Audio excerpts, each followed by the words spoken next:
Tantor Audio, a division of Recorded Books, presents Taste of Torment by Suzanne Wright. Narrated by Justine Eyre and P.J. Auckland. Chapter 1. Sam. Hearing a throat clear, I slowly turned my head and peered up at the fierce-looking vampire that was standing beside the sofa, glaring down at me. In addition to being my mate, Jared Michaels was my co-commander, and he didn't look happy, which was totally understandable given the circumstances. He had clearly teleported into our apartment using his very impressive vampiric gift, and now I was in seriously deep shit, as Jared's twin brother and fellow vampire Evan would say. Busted. I smiled awkwardly, knowing my expression was guilt-ridden. I wasn't expecting you home just yet. Oh, well, I can see that. Even scowling, Jared was still unfairly edible. He had a dark, raw masculinity that was so overwhelming it could make a girl feel drunk. I flashed him an apologetic smile. It had no effect. This isn't the first time you've done this, is it? Lying would be pointless, considering that our bond would allow him to sense it, a bond that had developed when we were joined through a vampire binding ceremony 5 months ago.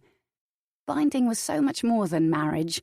The powerful bond that formed between the couple could only be broken by death, even if the couple no longer cared for each other. So, in addition to having a braille-like tattoo where a wedding ring might have been, I now also had an extra sense. It was solely focused on Jared, allowing me to know things such as his vitals, his thirst level, and his mood. I didn't need the bond to alert me of his current mood. He was undoubtedly pissed. Realizing that he was waiting impatiently for an answer to his question, I quietly admitted, no. He folded his arms across his solid, well-defined chest. How long has this been going on? Not long. Define not long. I shrugged. A week, maybe. Unfucking-believable. His snappy comment had my snake, Dexter, lifting his head from where he was curled up on the rug. In the beginning, he hadn't liked Jared at all. Thankfully, though, Dexter had gradually warmed up to him, as he came to understand that Jared was as equally protective of me as he was. Still, Dexter would bite him in a blink if he thought Jared was any threat to me. That wouldn't be good, given that Dexter's preternatural venom could cause temporary blindness, mental disorientation, and then muscle paralysis. 2 bites at one time could also cause excruciating pain followed by death. Sweet. Wes, who was the sire of the Grand High Master Vampire Antonio, had the remarkable gift of making his pictures come to life. When Wes drew an image of a snake on my arm, it automatically became a tattoo that could become a live snake. Dexter was a mix of a spitting cobra, a black mamba, a rattlesnake, and a garter snake. Wes had named the hybrid breed strikers due to how fast they attacked. An amazing thing about them was that they changed colour with their mood. At the moment, Dexter was jet black, which we had learned meant that he was alert and wary. I knew you were keeping something from me, continued Jared, not the least bit daunted by Dexter's shift in mood and the possible danger. There wasn't much that fazed Jared Michaels. I just couldn't figure out what it was. Look, I'm sorry, it won't happen again, I promised. I would have thought you had better self-control. So I had a moment of weakness, doesn't everyone? How am I supposed to trust you when you pull shit like this? A glint of amusement entered his intense hazel eyes, making me inwardly sigh in relief. I'd kind of expected the red tinges to his irises that marked him as a Pagori vampire to start glowing. It was something they did whenever he was angry, thirsty or horny. Pagoris were the most powerful of the 3 vampire breeds, having incredible speed and strength. Unfortunately for them, they easily became aggressive and had a very strong bloodlust. Answer me one thing honestly. Did you find it by accident, or did you go looking for it? My expression must have answered that, because he shook his head sadly. I just don't like surprises, I said defensively, which was why I had searched our entire apartment for my birthday presents. I decided against telling him that I'd also found the other 2 gifts. It was bad enough that he'd caught me playing with my brand new PlayStation 6, which hadn't yet been released in the human world, complete with a Vampire Nation game. Jared's shrewd eyes narrowed. You found the other presents, too, didn't you? Crap. I'm not comfortable with all these questions. Shaking his head again, he plucked me from the sofa. I instantly wrapped my limbs around him, melting into the kiss that he planted on my mouth. His deliciously spicy, masculine scent swirled around me, making me want to drag him to our bedroom and have my wicked way with him on the king-size bed that we'd moved here from his old apartment. He pulled back, smiling, and ran a hand through my long, dark hair. I can't believe I'm going to have to teleport your presents somewhere out of your reach. All you had to do was wait another 2 weeks. I pouted. You don't have to teleport them away. I already promised that it wouldn't happen again. His smile widened. Yes, you did. But I'm pretty sure there are loopholes in that promise somewhere. I sniffed haughtily. Fine, be that way. The randy bastard ground himself against me. Now you're just making me want to fuck that attitude right out of you. Smooth, I teased. He nuzzled my neck, breathing in deeply. Unfortunately, being inside you and hearing you scream my name with that husky voice and that British accent, we'll have to wait until later. He had a thing about my accent, but I happened to really like his Californian accent, so happy days. The guys are probably already at the bar. Thanks to vampire speed, we would be ready in less than 10 minutes to meet with our squad to celebrate the completion of our most recent assignment, which had ended 2 nights ago. The gated community in which we lived was referred to as the Hollow. It housed vampires and humans and contained plenty of stores, bars, and also a nightclub. It was situated on an off-the-map Caribbean island, surrounded by a tropical rainforest, and had a man-made beach in the centre for the residents to use. Antonio, his staff, and the Legion also had access to the private beach behind his mansion. Although I'd been made a commander on my first night here, it hadn't been the position I'd applied for when I arrived from London. Having been scouted by Antonio's tracker, Sebastian, I had participated in the tryouts for a place in the Legion. The majority of the people there, including Jared, had thought it completely ridiculous for a female to attend. Although I'd passed each stage and was rare in being a feeder, a vampire able to absorb and manipulate energy, I was denied a place. It was then that Antonio made me Jared's co-commander. Jared's issue hadn't just been that I was female. No, it was also that I was a Svente vampire, the weakest of the 3 breeds. Although Cager vampires weren't as strong as Pagoris, they were still powerful in that they were hypnotically beautiful. All 3 breeds had a preternatural allure, but Cager beauty was enchanting enough to bewitch people, ensnaring their prey. Also, like Pagoris, their vampiric gifts were often very substantial. Cagers were identifiable by their fangs and the amber tinges to their irises, tinges that glowed when they were angry, thirsty, or horny. Sventes, however, couldn't boast of much. Our vampiric gifts were mostly defensive rather than offensive, and we didn't have super strength or a bewitching allure. Still, we were stronger and faster than humans and had incredible agility. We didn't have visible markings, no fangs, no glowing irises, and our bloodlust wasn't overpowering. All of that enabled us to blend well with humans, and therein lay our power. But the other 2 breeds didn't perceive that as strength. To them, Sventes were inferior, and that we were tame and too human-like, as opposed to the ultimate predator. Although Jared overcame his prejudice and wasn't the narrow-minded arsehole he'd once been, the vampire community hadn't been keen on me binding with him. As Antonio's heir, Jared was destined to one day hold the position to rule and protect vampires worldwide. As his mate, I would share that position as ruler. The vampires needed to be secure in the knowledge that their rulers could protect them. As such, having a Svente as a ruler hadn't been an attractive idea for them. It was only the fact that I was very powerful as a feeder, a gift that should technically only run in Pagori lines, that had stopped a riot from occurring. Instead, the guests had spent the week approaching the ceremony, testing my patience and strength. Fate had decided it would be funny for me to be weak at the time. Yep, thanks to 2 vampire scientists, I had been gradually altering while at the same time weakening. No one had known how I was altering, or what the bloody hell would happen. We'd found out pretty quickly. The sociopathic scientists had been trying to create a hybrid, a mix of all 3 vampire breeds. The wackos had also succeeded. Thanks to them, I was now the only hybrid in the world. In addition to having the Svente manageable bloodlust, I also had the hypnotic allure of Acacia and the strength of a Pagori. Nonetheless, I was a Svente at heart. A side effect of this hybrid business was the new mercury tinges to my irises, tinges that glowed when, yes, you guessed it, I was thirsty, angry, or horny. Jared swore they looked beautiful. I personally believed he was talking tripe, and I rather missed having normal eyes.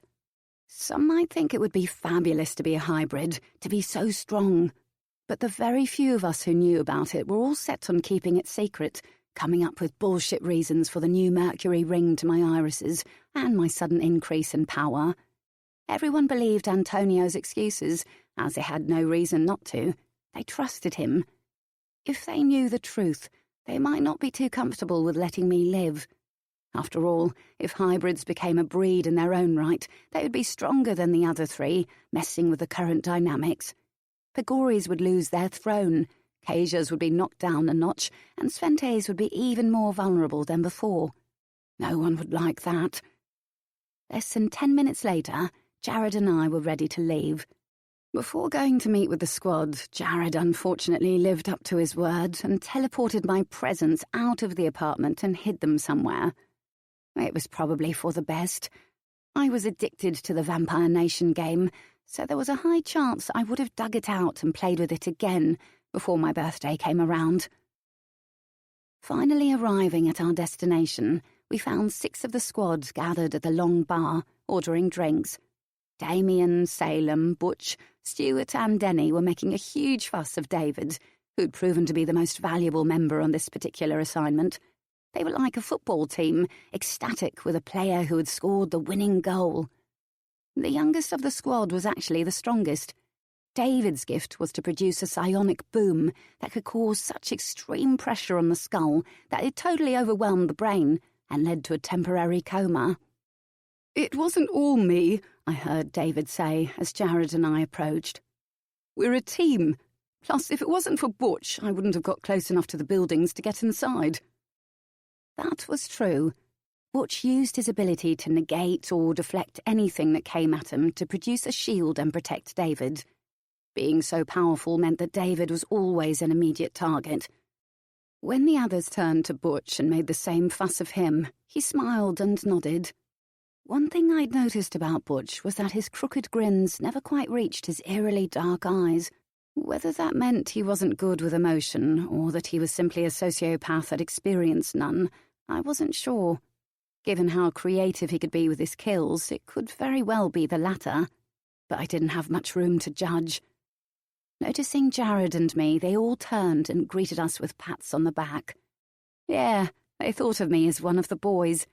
I wasn't sure whether to be offended or touched. Even out of work hours, they all called me Coach rather than Sam. Of course, that didn't stop Damien dishing out a compliment purely to annoy Jared. "Coach, you're looking good." Seeing the murderous glint in Jared's eyes, Damien's dark skin paled slightly, but he was still as amused as always by Jared's degree of possessiveness. Groaning at Damien, Salem nudged him.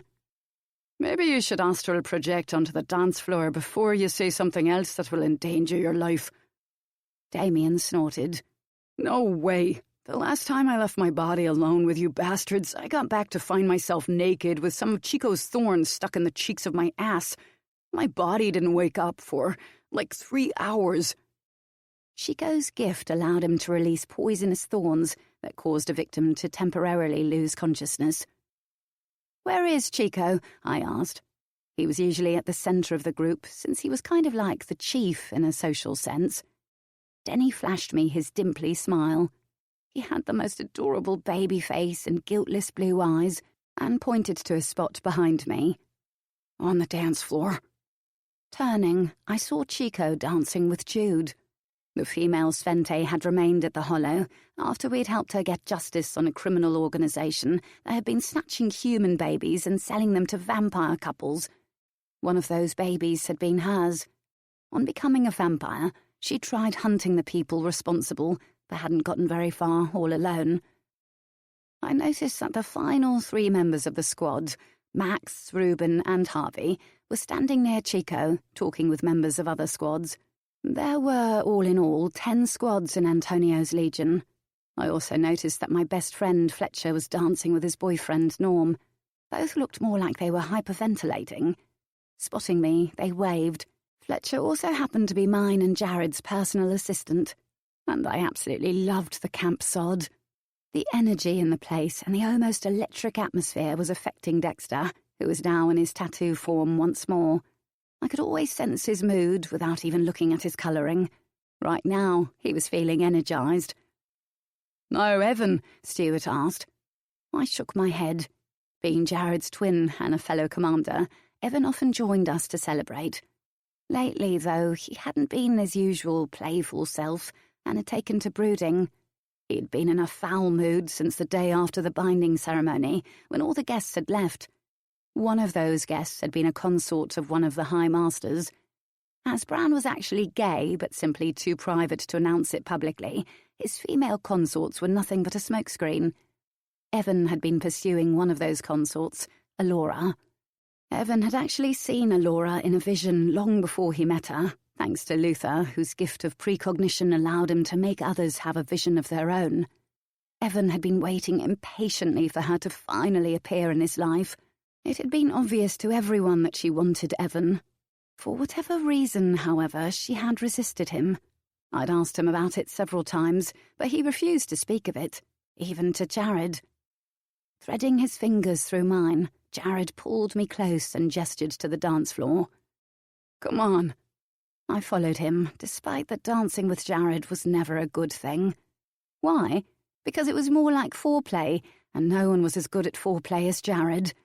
Swaying and grinding his body against mine, he fondled and caressed and teased, but none of his touches were invasive.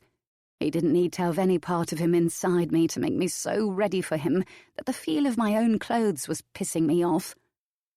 In no time at all, the entire squad was plastered. Vampires could only get drunk by drinking the blood of intoxicated humans. Some of those intoxicated human females had approached Jared, which was dumb of them, really, considering my homicidal tendencies. But Jared never drank from anyone other than me, and vice versa. Despite that I was sober as a judge, I felt drunk from Jared's teasing. Of course, he thought that was hilarious and was very pleased with himself. So I bit him. The thing about Svente's saliva was that it could spark the blood donor to have an orgasm if the vampire drank from them for more than 10 seconds. Despite that I was now a hybrid, that hadn't changed. I counted to 8 before releasing him, but the damage was done. He was as horny as I was and more than ready to fuck. About bloody time. I take it you're ready to leave now. His lopsided smile had me smiling back. "You're a tricky bitch, aren't you? I can respect that." He teleported us both to the living area of our apartment, where we instantly dived on each other, kissing wildly. A few seconds later, we froze. We weren't alone. Breaking apart, we pivoted to find Antonio and Luther sitting on the sofa, blushing and avoiding our eyes. A blush stained my own cheeks. Like Jared, I was fighting to contain a laugh. What a pleasant surprise." "Sorry to intrude," said Antonio with a forced cough, still looking everywhere but at us. "As Luther and I knew you would be returning home soon, we thought we would wait here. Rest assured that we will not be doing that again." It took everything I had not to laugh. "You can look now." Finally, the 2 cages met our eyes, still extremely embarrassed. "Don't take this the wrong way, but why are you here?" Usually when Antonio wanted to speak with us, he simply waited until the daily meetings he held at dusk in one of the conference rooms at his mansion. The fact that it was now approaching dawn made it even stranger for him to come to us. "This is not about an assignment. It is a personal matter." I exchanged an uneasy look with Jared. "Do not be alarmed. It is not bad news." The Latino-looking vampire's huge dark eyes were filled with reassurance. He was a very calming person to be around, which I wouldn't have expected from the ruler of all vampire kind. He was a very elegant, graceful and collected individual. Luther, his advisor, was just as elegant.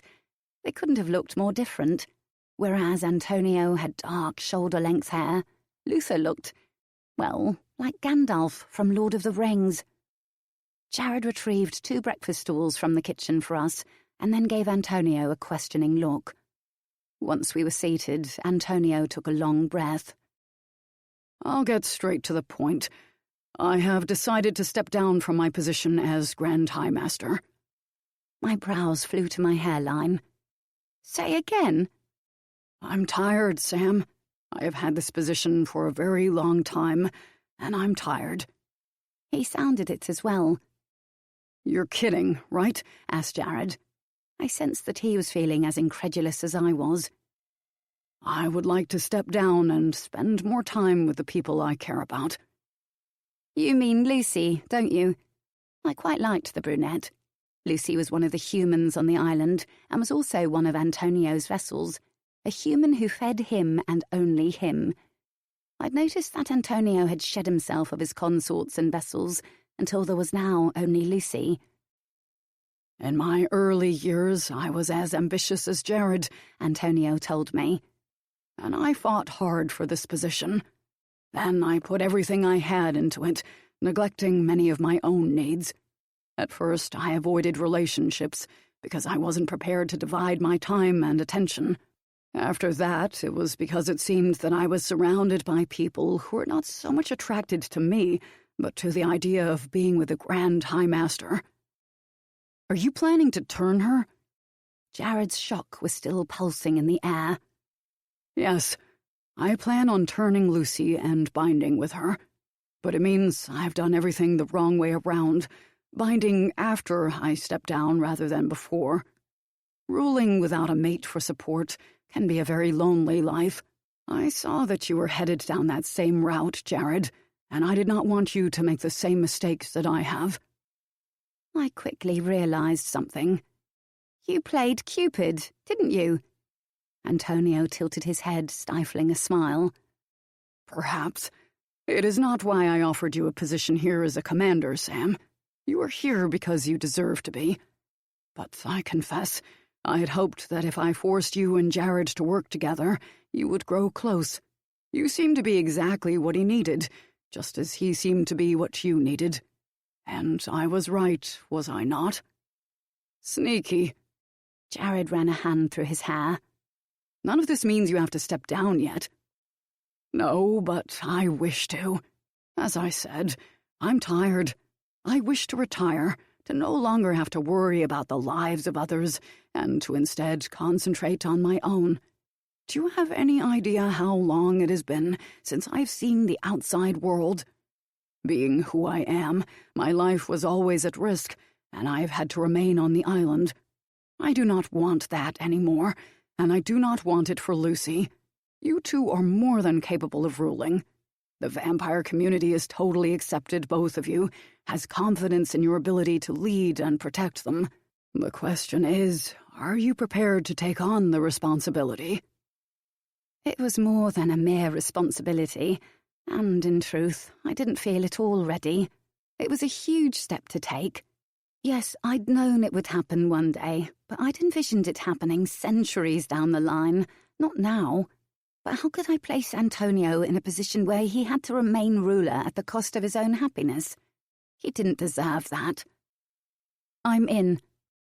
Jared's shock still hadn't eased in the slightest. I could sense through our bond that beneath that shock was a slither of unease. I would never have guessed that he would ever have any reservations about stepping up when the time came. Yet that unease was there. With anyone else, I would have said that was perfectly natural, but it didn't fit Jared in this situation. "I don't like that you're stepping down," he told Antonio. I think you're easily capable of ruling for a hell of a long time, and I can't imagine you not being Grand High Master. But I committed to being your heir, knowing this would eventually happen.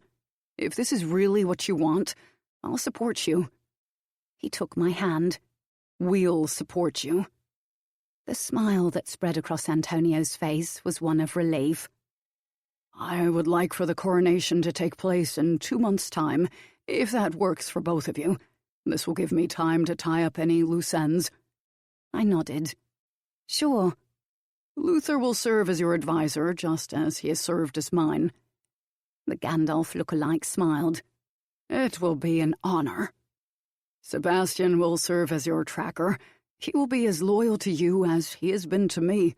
And do not forget that you'll need to appoint yourselves an heir at some point. It does not have to be immediately, but you will have to choose one eventually. And choose wisely." I wasn't sure what anyone would call wise, so that would be where Luther and his advice would come into play. "The tradition for the coronation is that only the High Masters and any immediate friends and family attend. The rest of vampire kind will watch via VTube." That was basically the vampiric version of YouTube that could be accessed using the VNet, which was the vampiric version of the internet. "In a few days, I will announce the upcoming coronation. For now, both of you get some rest." Once both he and Luther had left the apartment, I blew out a long breath and twisted in my seat to face Jared. Well, that was unexpected. And that was an understatement. He scooped me from the stool and brought me to straddle him. "I can sense that you don't feel ready for this yet." "It's scary," I admitted. There was no judgment in his hazel eyes, only understanding. "I can coach and command a squad of 10, but lead all vampire kind. In vampire years, I wasn't quite 4 years old. There wasn't really much experience of this life to have such a high position. I didn't envision this happening so soon." He cupped my throat with both hands. "You can lead. You can do anything." He gave me a soft, lingering kiss and slid his hands into my hair. "If you need more time, just say the word, and I'll talk to Antonio about it. He'll understand. This isn't showing weakness. It's showing that you're taking this as seriously as you need to take it." Unbuttoning the top buttons of his shirt, I snaked my hands under Jared's collar and rested them on his broad shoulders. I can't ask Antonio to wait any longer to step down, not after seeing how tired he is of all this. He's been on this island for so long. Every Grand High Master that had ever been appointed had remained concealed in order to be safe from any assassination attempts. He deserves to have a life of his own. He hasn't had one for a long time, has he? "No." Jared trailed kisses along my jaw. "You're a good person." "Say again?" He chuckled at the disbelief in my voice. "Oh, you can be merciless, ruthless, and vengeful. And we both know you're downright crazy. But you've got the biggest heart. And it's mine. All mine." His gaze blazed with a possessiveness that made me roll my eyes. Smiling, he gave me a pointed look. "Hey, don't think I haven't seen your reaction when another female comes anywhere near me. I really thought you were going to drown Joy in the pool that time. It was a shame that you didn't." Joy had been Jared's consort once upon a time, and she hadn't taken it too well that he'd ended his consort ways for me. When he'd been swimming in what I called the bat pool, it was shaped like a bat with outstretched wings. Outside Antonio's mansion last week, she had taken to strutting up and down the side of the pool in the skimpiest bikini imaginable. Coming upon the scene, I hadn't been a happy bunny. She was constantly trying to get his attention, pathetic though it was. Before I'd even thought about it, my energy whip had been in my hand. I'd wrapped it around her twig-like body and then plunged her into the pool. It had instantly become clear that anger management classes might be a good idea for me, because I'd kept her under the water for almost a full minute. In my defence, if she wasn't binging on slut flakes, there wouldn't be a problem. What annoyed me more than Joy's antics was the knowledge that she'd once been his consort, that she'd touched him, that she'd had him inside her. I hated it, and she knew that I hated it, thought it gave her some kind of power. But it was truly difficult to hate her, because she was so pathetic it was honestly saddening. It was impossible to feel anything other than pity for this girl who had absolutely no self-respect. Off that irritating subject. Are you going to tell me what's bugging you? Jared's brows drew together. What do you mean? You seem uneasy about something. I just wasn't expecting this so soon. It's the shock, that's all. Our bond told me that wasn't a lie, but I had the feeling there was more to it than that. Choosing to let it go for now, I said nothing. If his sense of unease didn't shift, we'd definitely be revisiting this subject.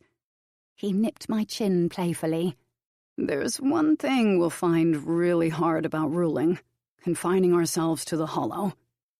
Now that was an extremely good point. I bit my lower lip. I really don't think I can do it. For one thing, I'll go crazy, or at least I'll go crazier than I already am. But for another thing, I like the life we have now.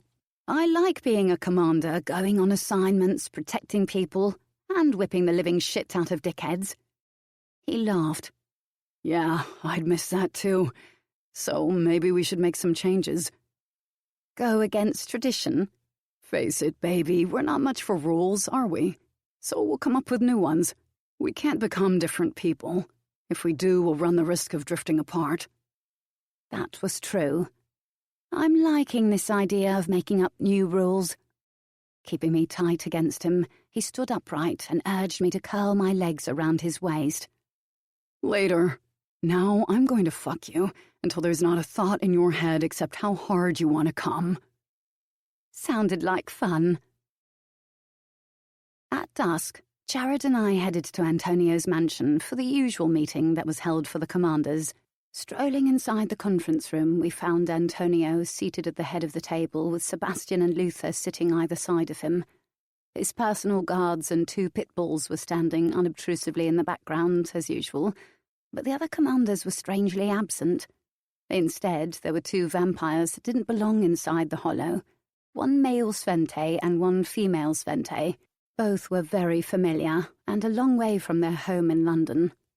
The cute, tiny brunette leaped from her seat, dashed around the table, and was suddenly hugging me so tight that I was worried a rib would crack. Not the most affectionate person in the world, I awkwardly returned the hug, patting her back. Entertained by my discomfort, Jared smiled. I take it you know her? Thanks to Antonio's ability to impart power, thus allowing vampires to develop additional gifts, Jared had 3 gifts: teleportation, electrokinesis, and telepathy. He wasn't able to read minds, but he could hear any thought that was directed at him. Antonio had once rewarded me with additional power as well, and I developed a 2nd gift. But the ability to merge wasn't a gift I liked to use much, as it wasn't exactly comfortable to join your body with someone else's. Quick warning, the girl is like the Energizer Bunny, I told Jared. Pulling back, I went to speak, but she beat me to it. Oh my God, it feels like it's been years since I last saw you. How are you doing? I'm doing just fine. You look absolutely amazing. I heard through the vampire grapevine that one of your binding presents was the Casia Allure. In my opinion, you didn't need it, but it must be nice having it. Oh, and I love the mercury ring in your eyes. I'm so sorry that I missed your binding. My brother will explain why. Everything had come out in a rush in the sweetest voice filled with excitement and optimism. See what I mean? I could easily pick up on Jared's amusement. Ordinarily, someone like Ava would annoy the shit out of me, but there was something very endearing about this female. I'm great, thanks. I turned to Jared, who was clearly holding back a laugh. Jared, this is Ava Sanchez. Ava, this is my mate, Jared Michaels. As I'd expected, Ava had the same response to him that every female did. She went jaw-slacked and wide-eyed. I couldn't really blame her. His alluring eyes demanded a person's full attention, practically took them hostage. It was impossible not to wonder just how it would feel to run your fingers through his short, tousled chestnut hair, or to skim your hands over his tall, perfectly sculpted body. Most males would relish and bask in that kind of attention, but Jared hated it. He resented the fact that he got his looks from his deceased, twisted mother. Also, it annoyed him that much of the reason females flocked around him was that he was Antonio's heir. He didn't find being wanted for his looks and position particularly flattering. Although I'd repeatedly told him that he had more to offer than this, he didn't agree. He didn't see himself clearly. To Ava's credit, she snapped out of her daze quicker than most did. "It's nice to meet you. It was wise of you to choose Sam as your mate. She's the best." "I can agree with you on that," he replied. As the pit bulls Achilles and Nero dashed to my side, I gave them a quick stroke before meeting the gaze of the smirking, dark-haired male seated next to Sebastian. "Can't say it's particularly a pleasure to see you again, Cristiano." "Now, that's not very nice, is it?" he said, amused. The bloke wasn't bad as vampires went. In fact, he was relatively decent and was extremely protective of his sister, Ava. He had actually helped me on a number of occasions back when I'd lived in London. But he was also a taunting prick who lived to annoy people just for the fun of it. He could actually be quite charming, which I'd learned the first night I met him when I was still human. As his expression turned nostalgic, I had the distinct feeling that he was remembering that night. I could sense that Jared was a mixture of suspicious and agitated by the way Cristiano was looking at me with such familiarity. Glaring at Cristiano, Jared spoke to me. "Tell me nothing happened between you two." "Nothing happened?" "Exactly." "Define exactly." "I'll give you the long version later. The short version is that he once kissed me and he drank from me." I felt jealousy and anger zoom through Jared, which was understandable since drinking blood was an intimate and sexual act for vampires. "Why don't you sit down?" Antonio suggested with a smile, his eyes warm. Having exchanged greetings with him, Sebastian, Luther and the guards, Jared and I took seats opposite the two Sventes. Jared draped a possessive arm over the back of my chair, staring hard at Cristiano. Every muscle in Jared's body seemed coiled to strike. Not wanting him so tense, I patted his thigh. It didn't seem to help. He briefly massaged my nape, but didn't otherwise react. Cristiano gave Jared a respectful nod. "My name's Cristiano Sanchez. Ava is my younger sister. We shared the same sire as Sam, and we were once all part of the same nest. I took Victor's place as leader of the nest after Sam killed the bastard here at the Hollow." And Victor really had been an absolute bastard. "Why didn't you attend the binding?" asked Jared. Most of the vampire community had attended the ceremony, particularly any leaders, masters, and high masters. "It wasn't out of any disrespect. 2 other vampires had wanted the position of leader. A voting was held, and I was eventually pronounced leader, but there were still some who were sour about it. I knew that if I left the nest before my position had been properly established, one of them would have taken it while I was gone." "And your position has now been accepted and established?" Jared began gently playing with my hair in a very possessive move. "Yes."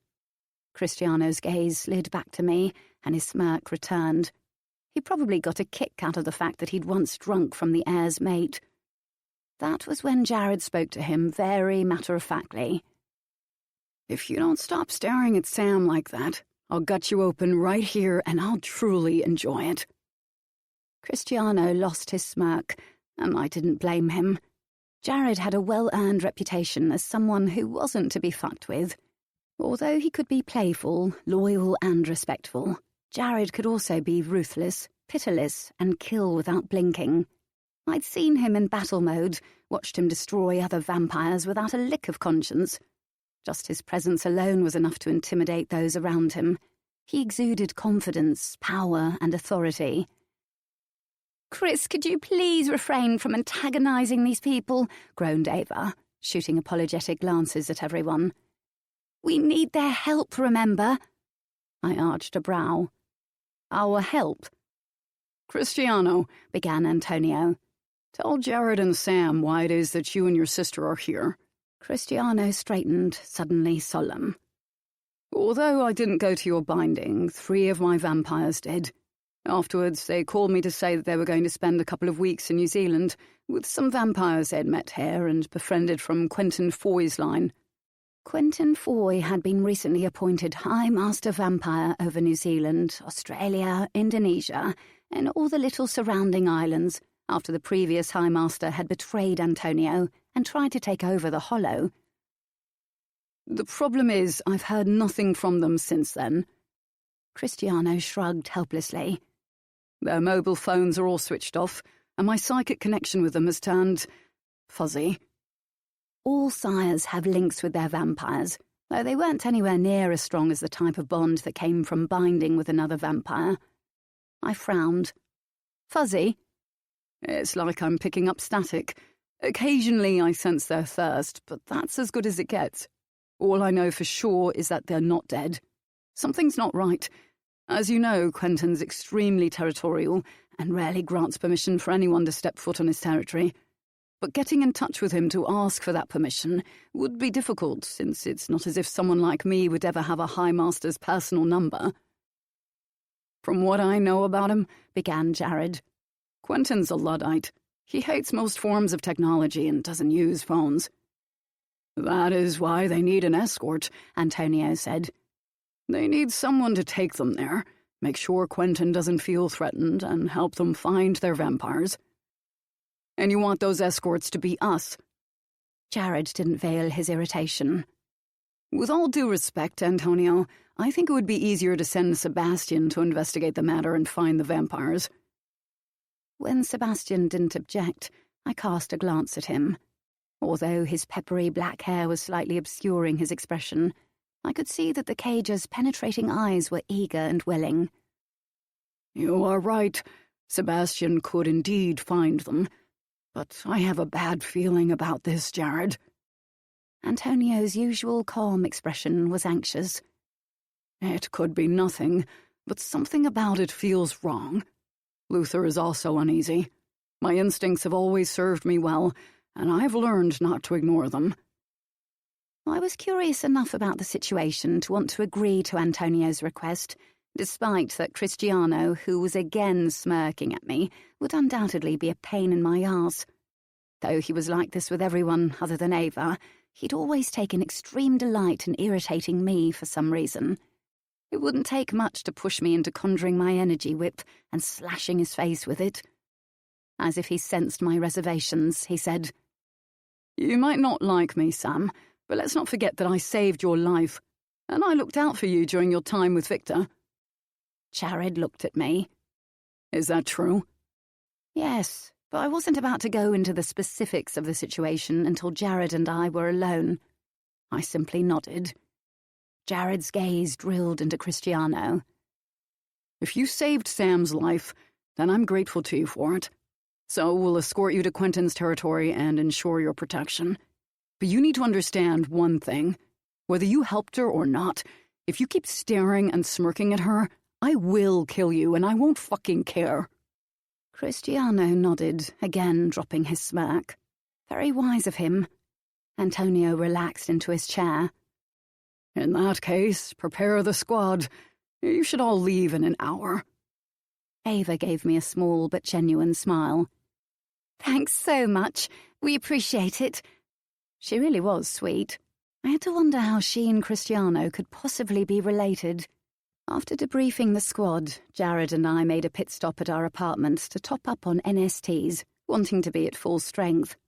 Otherwise known as nutritive supplemental tonics, NSTs were a mix of blood and other vitamins. The second we arrived in the kitchen, Jared unexpectedly began interrogating me. Now that we're alone, you can tell me what the deal is with that guy, Cristiano. Having retrieved a couple of NSTs from the refrigerator, I handed him one and then leaned against the counter. I was still human when I met Cristiano. It was back when I was a student in college. My friends and I often went out to the local student bar. Vampires love student bars because most students are eager to have fun, like getting drunk and aren't fussed about memory gaps. All part of getting rat-arsed, right? So if they wake up feeling weak with a vague recollection of flashing irises or fangs, They're simply going to blame the alcohol or believe their drinks were spiked, just like I had.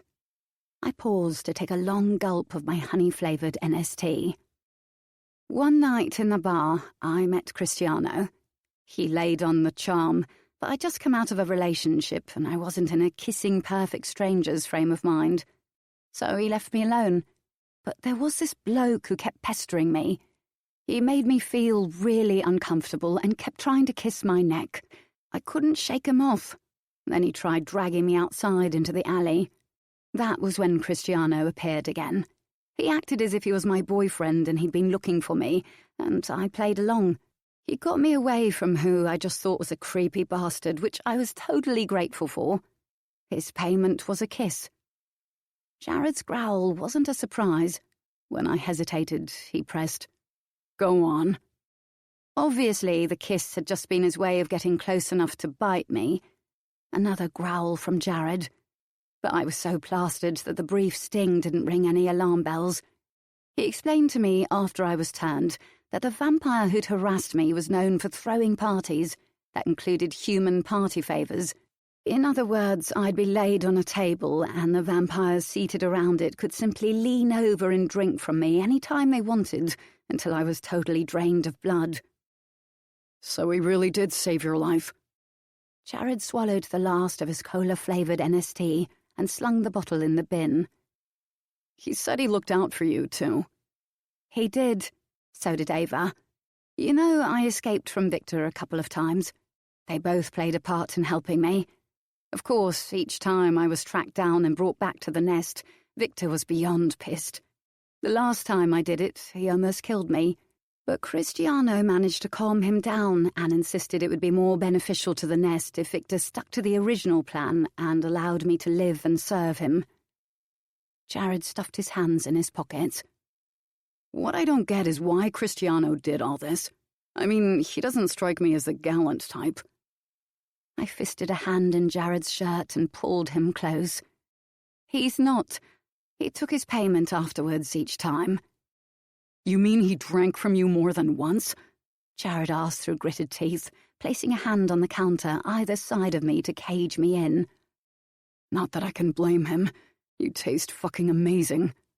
He delivered a sensual lick to my neck. But I hate him for doing it. I hate him for touching you.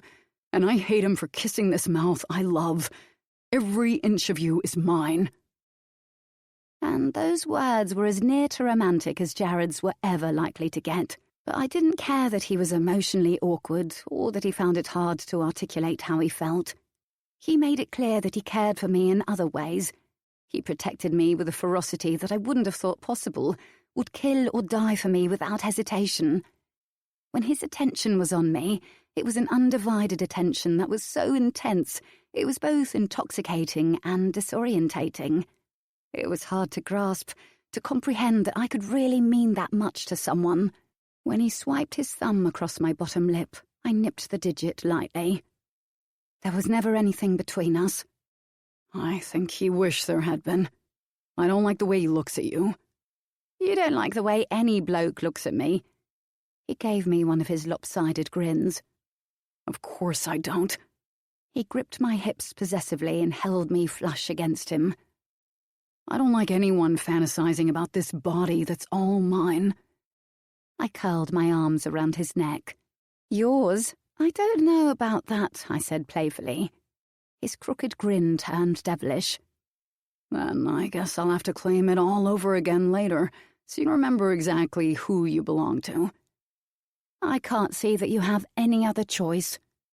Chuckling, he scooped me up and kissed me hard. Chapter 2.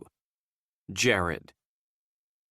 Exchanging a look with Sam as we stood only 100 yards away from the caves where Quentin Foy and most of his nest resided, I knew she was thinking the exact same thing that I was.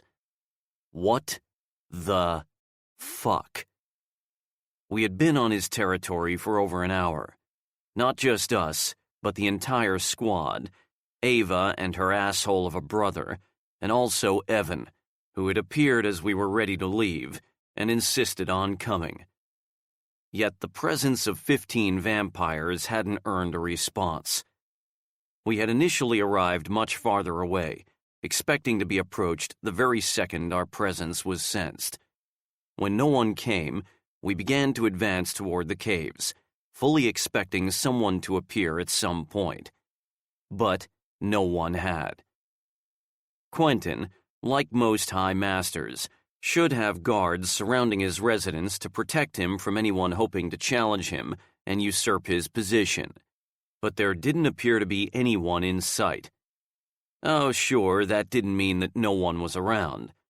There were vampiric gifts impressive enough to allow people to conceal themselves. But it wasn't just that it looked deserted. The place was quiet. Too quiet. I don't like this. Sam was biting her lip, scanning our surroundings once more. What High Master in their right mind would leave themselves vulnerable this way? Quentin's not exactly popular. It would be downright stupid of him not to have spies at the very least. Seeing that Sam was rubbing the Celtic-looking tattoo that surrounded the base of her third finger, I smiled. It was something she often did when she was confused or anxious, as if the binding knot gave her strength. Several times since we returned from our honeymoon, I'd been asked how I found life as a bound male. Over the years, I'd heard some say that being bound could make a person feel trapped. Back then, I'd supposed that was natural, considering there was no divorce or get-out clause. But being bound to Sam didn't make me feel trapped or restricted. Instead, I felt centered, more relaxed. I even felt strengthened, which was ironic given that she was my weakness. The power of it all wasn't frightening. It was energizing. It meant that she was mine, that she'd always be mine, and that I was connected to her in a way that no one else ever could be. That knowledge was like an anchor. And yeah, I was possessive enough to feel a bone-deep self-satisfaction about it. As deeply linked as we now were, I knew and understood Sam much more. Every single layer of her was more intriguing than the last. I liked the idea that the longer the bond existed, the more interconnected we would become. I liked that I would always know where she was.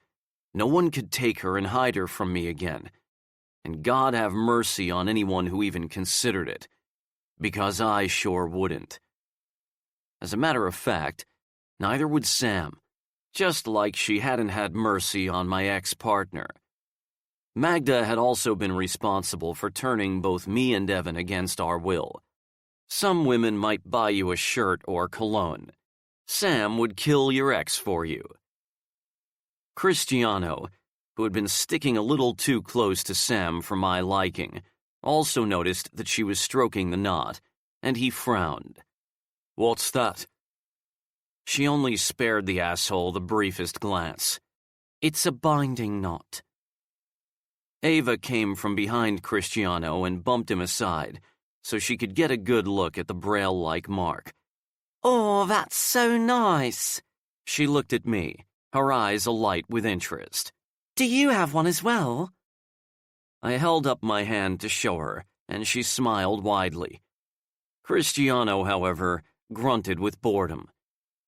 If it hadn't been for the fact that he'd saved Sam's life, I'd be beating him with his own spine right now. Not simply because he seemed to be constantly at her side, but because he looked at her with a longing that made my blood boil. It was a longing that was both emotional and sexual. Oh, he was doing his best to conceal it, so much so that Sam hadn't noticed. But I'd noticed, and I wanted nothing more than to watch the bastard die, slowly and painfully if possible. "The design of your knot matches Sam's," Ava realized. Every bound couple has their own unique design. Sam's will only match mine and vice versa. "Oh, how romantic and sweet is that? I want one. But how did it work? I thought vampire skin heals too quickly for us to get tattoos." It just appeared there when we exchanged vows, Sam told her, smiling. Her aquamarine eyes met mine, and I knew she was recalling that moment, just as I was. Turning back to Ava, Sam said, I actually have another tattoo as well. The vampire who gave it to me has the gift of making his pictures come to life. Sam lifted the sleeve of her long-sleeved t-shirt to reveal the black snake twined around her upper arm. When the tattoo wiggled slightly, Ava gasped.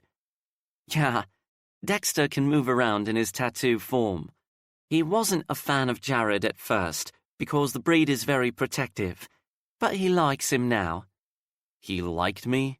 Ha. He tolerates me, but that's pretty much it, I grumbled. He'd stopped hissing at me whenever I touched Sam, which was progress. But he always seemed to wear this cautioning, I'm watching you look. It was weird and damn annoying. Ava clapped her hands a little. I want one of those as well. Do you think I could get one? Standing behind Ava, Salem sighed down at her. Shouldn't you be at the rear? His tone was vibrating with impatience. Ava twisted to look at him. Her little face was scrunched up in confusion as she cocked her head. Why? The question was asked with an almost childlike innocence. A muscle in Salem's jaw ticked.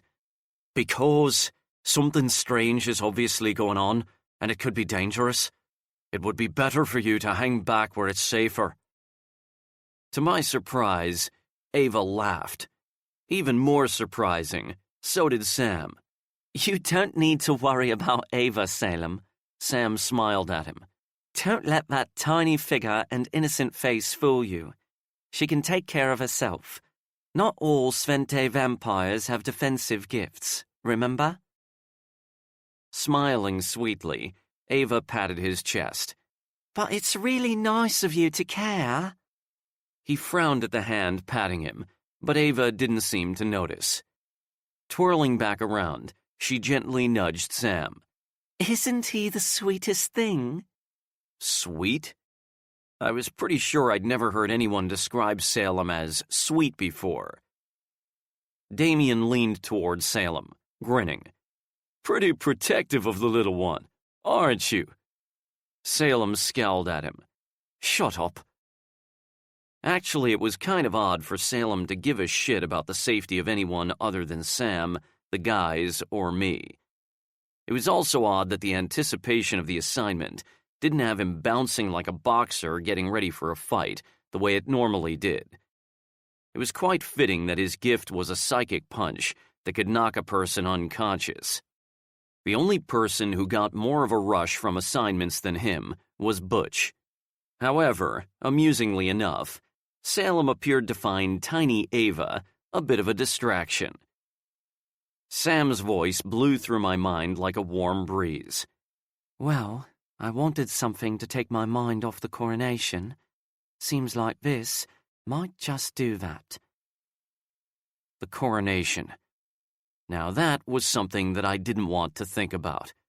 Thinking about it meant thinking about the vision that I'd had through Luther a very long time ago, back when I'd first been made a commander within the Legion. I knew that I'd have to tell Sam about it.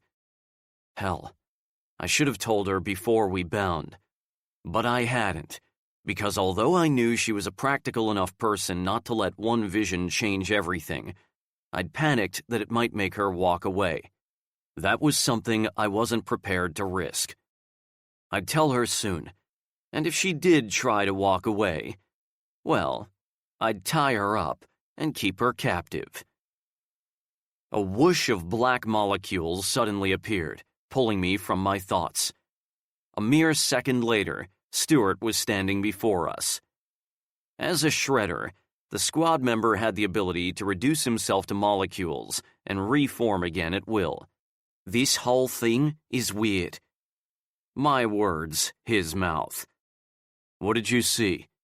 Nothing. I circled the entrance of the caves, but there are no guards anywhere. Sam shot me a worried look before asking Stuart, Could you hear any sounds coming from inside? There were noises, voices coming from the rear of the caves, but I couldn't make out any words. The tone was kind of flat, drone even. So people are in there, but they're ignoring us. Max pulled a face, clearly baffled. You're right. This whole thing's weird. Ordinarily, it would be Max who lingered around Sam the way Cristiano was doing. In Max's case, it was simply to irritate me, as, fortunately for him, he no longer lusted after her. That meant I could let him live, which was good for the squad, since Max's gift of causing temporary sensory paralysis made him a valuable member. Could they be hiding? Hoping we'll leave?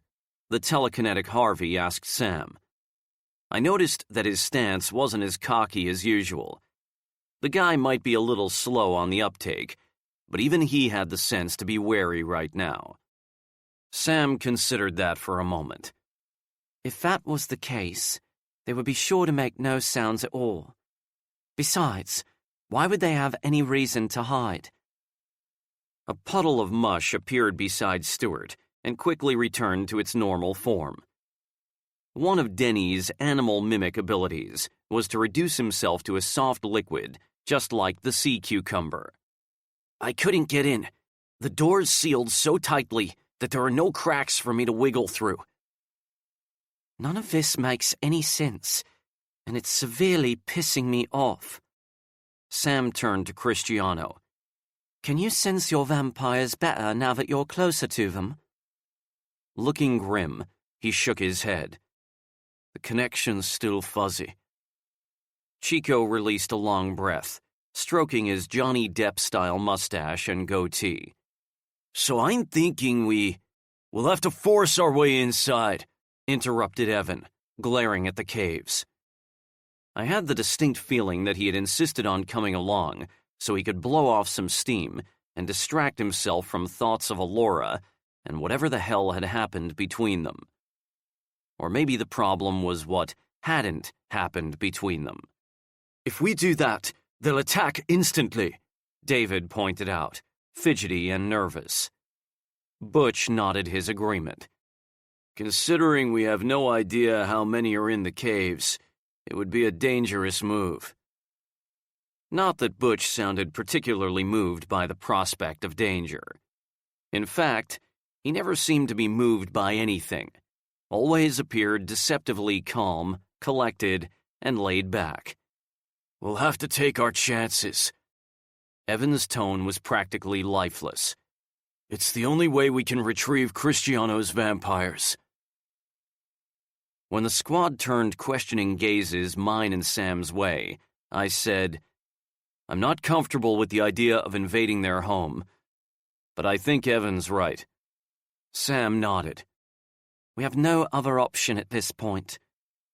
She turned to the heavily muscled Pagori who was currently tying back his brown shoulder-length hair.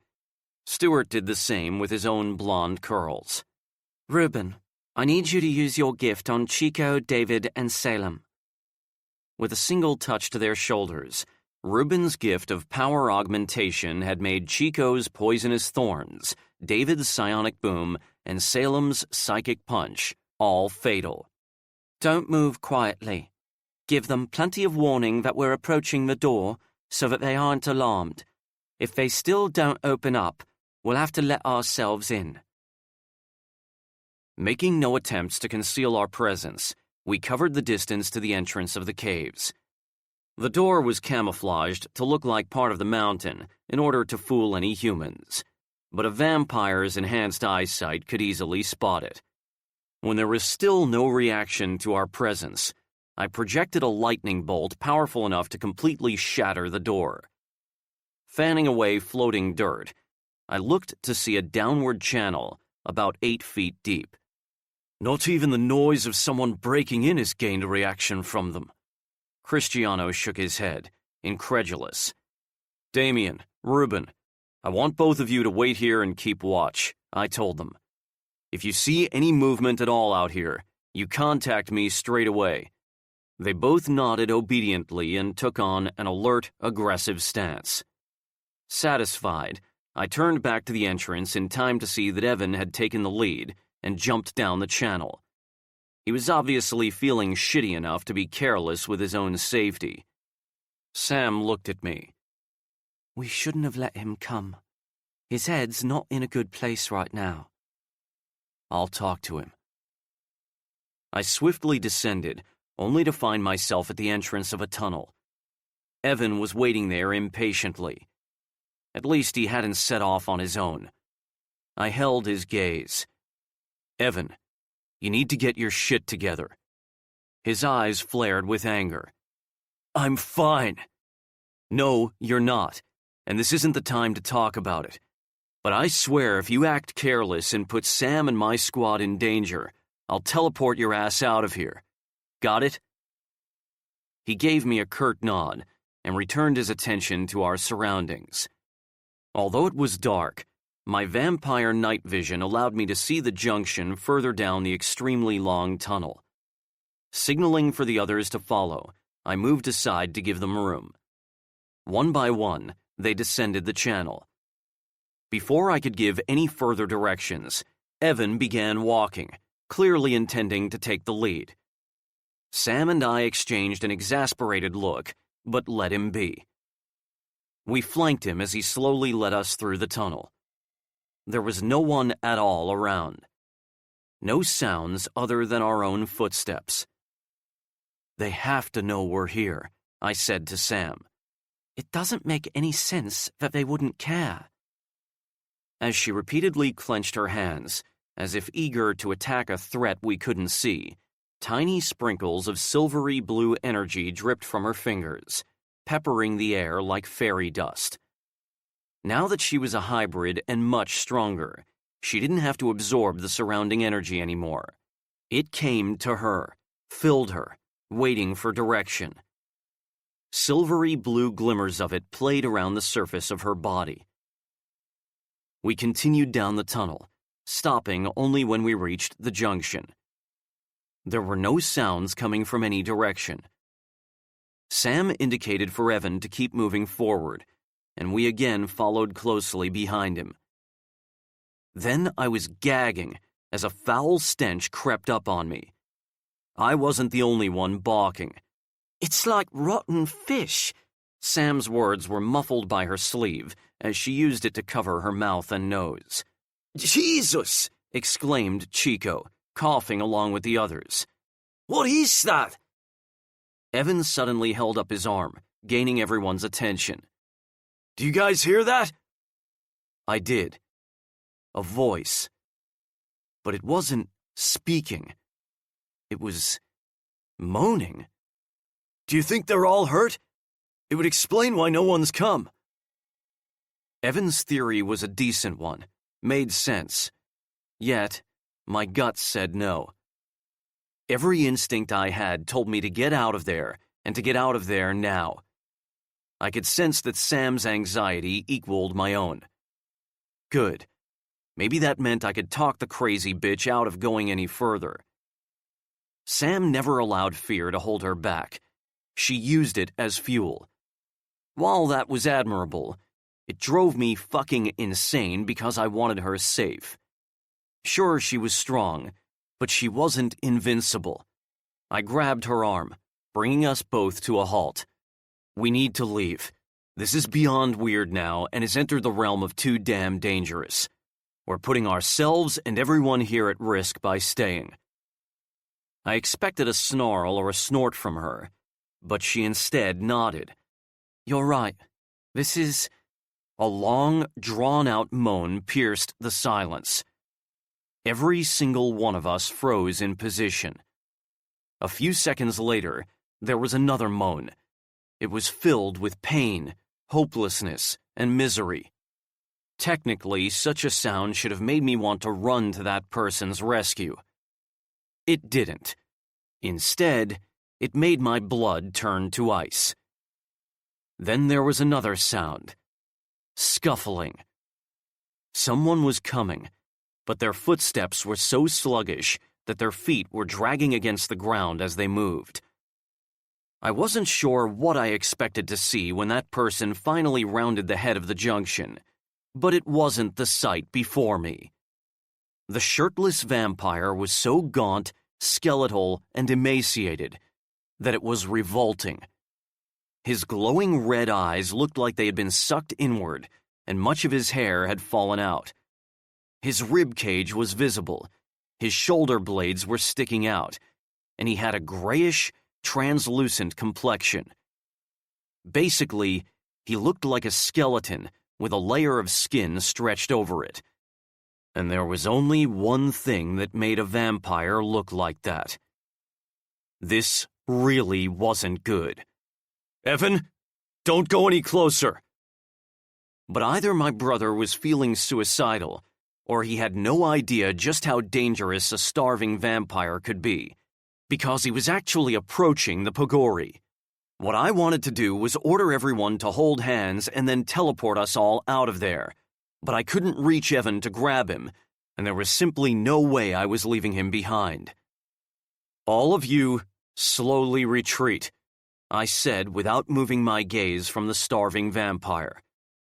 "We need to get the fuck out of here. Don't take your eyes off him. And whatever you do, unless he leaps at you, don't run." They each followed my commands instantly, except for Evan. He was instead continuing to move forward. "Evan? What the fuck?" "He's starving, Jared. He needs blood. Get over here." Clearly, Evan had never been near a starving vampire before. I had. "Yes, he's starving. That makes him dangerous. He'll attack you." "Attack me? Look at him, he's practically falling to pieces. He doesn't have the strength to take me on." That was where my brother was wrong. You'd be surprised just how strong and fast a vampire can be when it's desperate. Right now, he's desperate. So move your stubborn ass away from him. I thought he'd keep ignoring me, but instead Evan sighed and took a step backwards. That was when the vampire lunged at him. He knocked Evan to the ground, his mouth latching onto his throat and gulping down his blood so strongly it was sickeningly audible. Before I could react, one of Sam's powerful energy balls struck the vampire, making him burst into ashes with a scream. Then we were both at Evan's side, helping him from the floor. As I'd expected, the bite was bad. The vampire had almost taken a chunk out of Evan's neck with his overriding thirst. "You okay?" Evan put pressure against the badly bleeding wound with his hand. "No." Well, that explained why no one came. When a vampire went into starvation mode, their senses gradually dulled until they were even less acute than human senses. Furthermore, their predatory drives increasingly took over as their need for survival made them operate on an almost animal instinct, losing rationality, reason, and civilization. That was why they were also unable to focus enough to use their gifts. I tensed as the ground seemed to rumble beneath us. Worse, it sounded like a freaking stampede was heading our way. Clearly, the racket we'd just made and the sound of the vampire's scream had gained us some attention. If that was the rest of the nest coming toward us, we were doomed if we didn't get out of there now. I turned, intending to order everyone to hold on to one another so I could teleport us all outside. That was when I noticed that not only was there a big gap between us and the others, who had clearly continued following my order to retreat, but none of them were looking at me. They were staring at the horde of vampires that were charging down the other end of the tunnel, heading for them. Fuck. We were boxed in.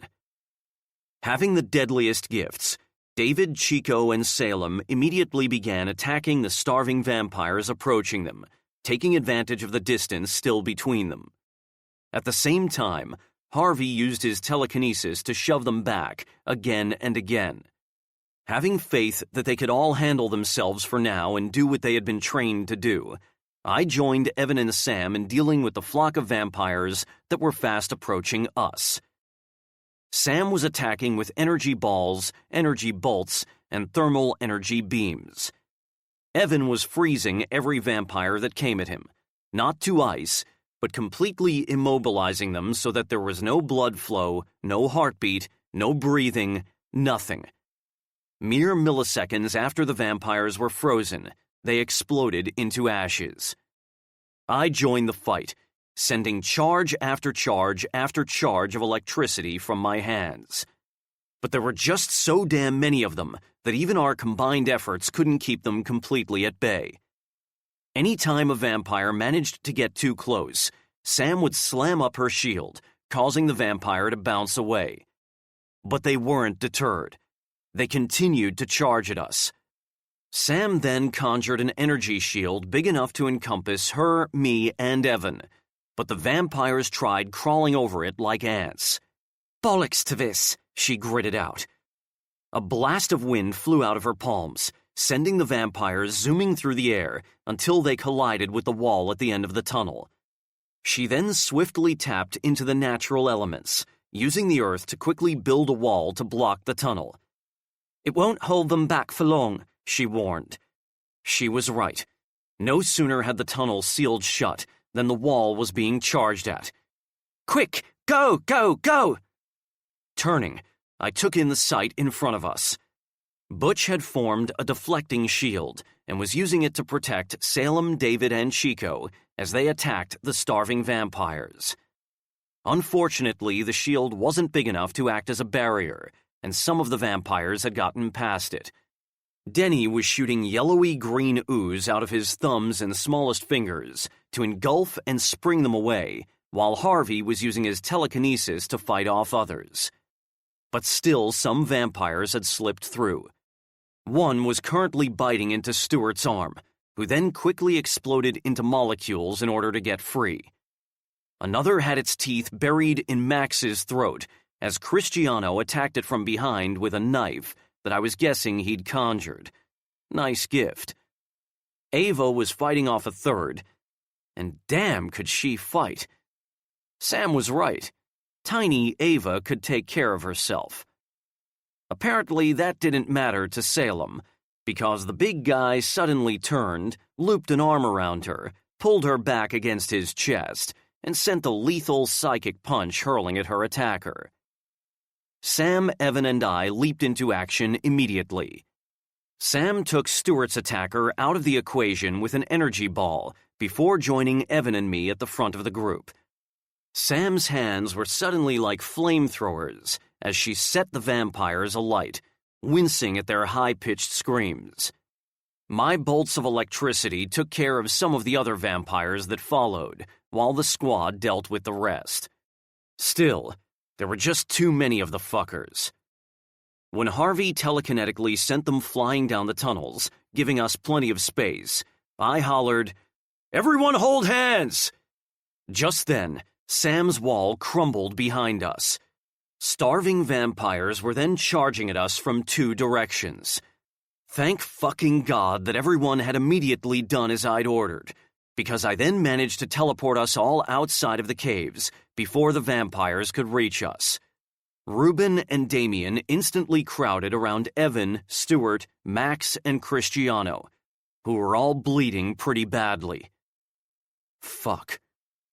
We need to make sure they're all destroyed.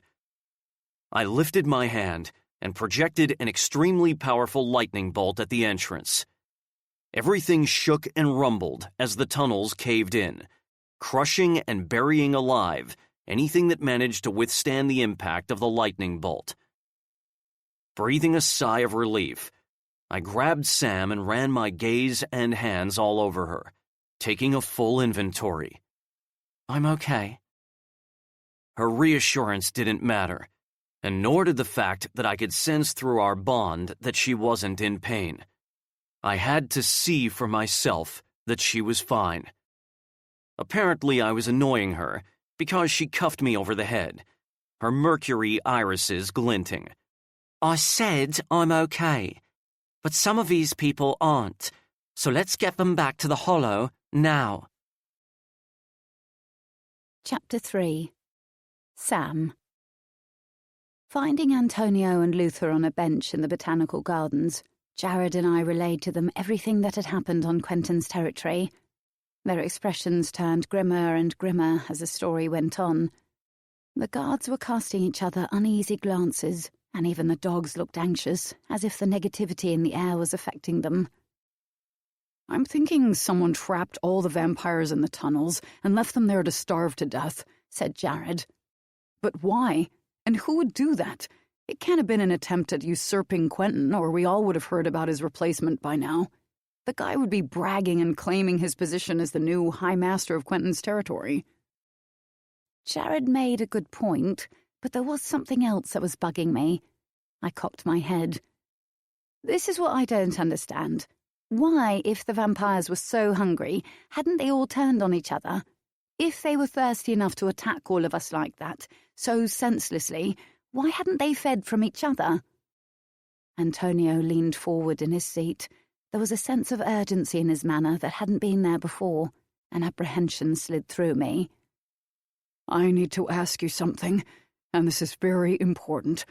In the tunnels, was there an awful smell? Yeah. Jared's elbow brushed against mine as he folded his arms across his chest. Like rotten fish. Both Jared and I tensed when Antonio and Luther exchanged a frantic look. They actually paled, which was hard for two extremely pale-skinned vampires to do. What does that mean? Demanded Jared. It means that this was not a case of them starving due to having been trapped there, said Antonio, worry etched into every line of his face. And it perfectly answers Sam's question. Jared sighed with impatience. Antonio, you're losing me here. Have you ever heard of the Reaper's Call? It is often abbreviated to the Call. When both Jared and I shook our heads, Antonio explained. As you know, vampires are immune to illnesses. But like with many species, vampirism has a natural killer designed to keep the population down. Throughout human history, there have always been diseases or viruses that have done much damage to their race. When cures are found for those viruses, others later develop. Some theorize that their purpose is to keep the human population under control, which makes sense. It is the natural way of things, and the same happens for vampires. If it did not, we would outnumber our prey and quickly die out. The call is not an illness, more like a preternatural poison that travels like a bug. And it is a killer. There is only an outbreak every few centuries, began Luther. It seems that it occurs whenever nature feels that the population of vampires needs a tweak. It is a perfectly natural cycle, and this cycle helps maintain a balance in the population. But it does not do so cleanly. The call works by stopping the vampire from being able to digest anything. Not blood, not food, nothing. As such, the vampire will regurgitate anything it tries to consume and slowly starve to death. A vampire can only survive starvation for 4 weeks. Jared rubbed at his nape. I could actually feel the crick in his neck. How does the poison spread? Luther took a brief pause before answering with sympathy. It can only taint its victim by traveling through saliva or blood to open flesh. In other words, a bite would do the trick. Jared's eyes fell closed, and then he was pacing in front of me. Shit. Antonio nodded. Yes, darn. An ache suddenly struck my chest. I wasn't sure whether it was mine, Jared's, or a combination of both our pain. If Antonio was right, then Evan, Max, and Stuart were now tainted. Does this mean it's possible that Ava's brother isn't tainted? He was clawed at badly, but not bitten. Currently, all the injured were in the infirmary. If he has not been bitten, he is not tainted. Unless, of course, they somehow exchanged blood. I was pretty sure that the latter hadn't happened, so Antonio's news would certainly calm Ava down. The girl was a nervous wreck at the moment, worried she would lose her brother, much like my mate was. Jared halted. Okay, so how do we stop it? How do we remove the taint from Evan, Max, and Stuart? You can't. Antonio looked utterly distraught. Nothing can stop the Reaper's call. Luther's voice was sensitivity itself. As the name suggests, death comes for them. Eventually it will stop spreading through the vampire population and remain dormant for another few centuries. Everything Jared was feeling, all the panic, the anger, and the helplessness, hit me so hard that I almost lost my balance. He was vigorously shaking his head, pacing again. No. My brother is not going to die, and neither is Stuart or Max. I could sense that he felt he'd failed them all. Stop tormenting yourself, I told him. It wasn't your fault. He ignored me. There has to be a way to help them. Pausing in his pacing again, he took a deep breath to steady himself. If it spreads through bodily fluids, then it's almost like a human virus, right? If we follow that logic, then surely there's an antivirus. There has to be some kind of counteragent. If there is, I've never heard of it, said Luther. Where did it first originate? Luther shrugged. I have no idea. Okay, so who do we talk to? You must know someone who studied this. No one dares get close enough to a tainted vampire to study it. A string of curses flew out of Jared's mouth. Aching for Jared, I turned to Antonio. What now? We need to contain Evan, Stuart, and Max. Although the symptoms may not show for a few days, it is still important to isolate them. It would be safe for them to be contained together as opposed to separately, since they will not attempt to feed from each other. Tainted blood will not appeal to them on any level. We'll help them somehow, Jared. Again, he ignored me, but I had the feeling that he was simply too trapped by his own panic to focus on anything else. We can't afford to allow this to spread any further. Antonio's gaze danced from Jared to me as he asked, Are you positive that none of the others were bitten? I nodded. Positive. Jared gave him a nod as well. Luther's brow creased, as if something suddenly occurred to him. Did you see Quentin Foy down in the tunnels? No, but I'm not sure I'd have recognized him anyway. Not when they had all been more like skeletons. I have to wonder if Quentin sealed them in there, leaving them to die. Why would he do that? Jared asked. Maybe he couldn't find it within himself to destroy them. You know that you would find it difficult to kill any vampires from the Hollow, no matter if they were tainted. After a short silence, Antonio rose from the bench. I need to hold a teleconference and alert the High Masters. They need to be aware of the outbreak so they can take precautions with their vampires. Before he and Luther could walk away, Jared held a hand up to stay them. Wait, what about Quentin? I mean, if we find out from him when the call first became an issue in his nest, could we find some way of understanding it better, of fighting it? Antonio sighed heavily. I would like to say yes, but this is something that has been around for a very long time, Jared, and nothing has ever been able to stop it. If there was some way of fighting it, I would imagine that someone would have discovered it by now. But not if the only response to the outbreak that vampires have ever made is to kill anyone who became tainted and then hide away, right? Maybe, was all Antonio said, but there was no hope in his voice. I must get things in motion now. Antonio and Luther hurried away with the guards and dogs, leaving Jared and I alone. I went to Jared and slid my arms around his waist. He was trembling with fury and hurting so badly, and I felt so helpless. Oh, sure, I was worried about Evan as well, and the thought of him dying was too much to bear. Similarly, knowing that Stuart and Max were tainted was intensifying the ache still in my chest. But considering that one of the victims was Jared's twin brother, this whole thing had to be 1,000,000 times worse for him than it was for me. I'm not dropping this. I kissed his throat. Neither am I. We basically have 4 weeks to find a way to help them. That's the longest they'll last. I nodded, but I had no clue whatsoever where to start.